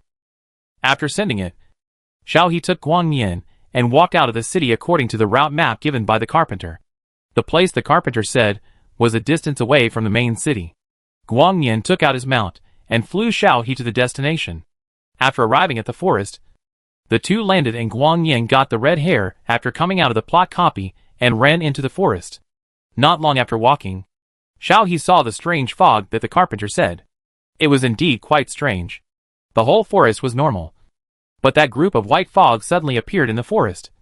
And it was also ensured that passers-by could see it clearly. Chapter 120. Xiao He followed Guangyan down from the horse. Xiao He looked curiously at the white fog and said to Guangyan, "It should be here. Let's go and take a look." Guangyan nodded, let Xiao He follow behind him, and he walked in front, in case there was any danger in the white fog. Even if it was in a play, Guangyan didn't want Xiao He to get hurt. Xiao He followed Guangyan, pulled the clothes on Guangyan's back, and poked his head out from behind Guangyan to look forward. When he walked in front of the white fog, Guangyan stopped, and stretched out his hand to touch the white fog tentatively. System prompt. Please accept the relevant task before exploring. Guangyan turned around and said to Xiaohe, "It should not be dangerous. You can explore only after accepting the task." Xiaohe nodded, came out from behind Guangyan, reached out to touch the white fog, and this time he successfully put his hand into the white fog. Xiaohe looked at this scene curiously, and then took his hand out again. After repeating it several times, he began to explore the task seriously. System notification. Strange white fog appeared outside the major cities, causing panic among residents. Why did the white fog appear? Please enter the white fog to find out. After hearing the system prompt, Xiaohe said to Guangyan, "The task requires entering the white fog to explore. Shall we go in?" Guangyan frowned. "I may not be able to enter without the task." Xiaohe pulled out the task list and studied it, clicked on the shared task, and then asked Guangyan, "I just shared the task with you. Did you receive it?" Guangyan saw the teammate shared task in front of him. "Do you want to accept it?" He clicked yes without hesitation. There is a mission. Both of them have missions. After passing through the white fog, they entered the fog smoothly. The fog was grayish-white, full of broken walls and ruins, and full of traces of erosion by time. Xiao He was stunned for a moment. Is this the place to be repaired? At the same time, a system notification appeared. System notification. Congratulations to the player for entering the Lost Land. Random mission. Find the NPC in the Lost Land to find out the reason for the Lost Land. Xiao He and Guangyan both received this notification and mission changes. The gray map in front of them also showed the mission guide. It seems that this mission is not very difficult. As long as you accept the mission, each link has clear and specific mission guides. Following the arrow on the ground, we walked in. All along the way, there were blue-gray dilapidated buildings covered with weeds. After bypassing these places, where the arrow finally stopped, there appeared a sad-looking anthropomorphic rabbit. It was estimated that it was about the same size as Xiao He. Xiao He looked at the big rabbit NPC, his eyes lit up. This rabbit image was so friendly that Xiao He couldn't help but get close to it. Dear adventurer, are you here to help me?" When the big rabbit saw Xiao He in front of him, he changed his sad expression, and went straight to the point, asking Xiao He. Xiao He nodded, "Yes. Yes. We are here to help you. Is there anything you can help me with?" The big rabbit sighed, pointed to the surrounding scene, and said, "It was not like this before. We rabbits live here. We are a hard-working race. We keep our home in good order. You don't know how beautiful this land was before." The big rabbit's eyes suddenly dimmed, and there was a trace of anger. But later, the stupid pheasants next door destroyed our home. We were forced to abandon this place and escape outside. After a long time, I returned to this land again, wanting to repair my former home. The big rabbit changed his request, "Adventurer, I can't repair my home by myself. I wonder if you can help me." Random task. The origin of the Lost Land. Mission completed. Random mission. Help repair the Lost Land. No time limit. Players can accept related repair missions from the big rabbit in the Lost Land. After completing the mission, you will receive a surprise reward from the Lost Land. Random mission. Find out the origin of the white fog. Mission completed. Please return to the main city to find the relevant NPC to submit the mission to obtain the mission reward. Okay, don't worry. We will definitely help you repair your home. Xiao He agreed quickly. The big rabbit was happy when he heard it, took Xiao He's hand and said, "Great, adventurer, to thank you, I will prepare a small gift for you. No one else has it. This is a special reward for being the first one to agree to help me." Then he took out a simple small cloth bag from somewhere and gave it to Xiao He and said, "Take a look and see if you like it." Xiao He took it and opened it. There was a hoe inside. Xiao He was stunned for a moment. "Hoe?" The big rabbit nodded very proudly. "Yes, this is our rabbit tribe's favorite thing.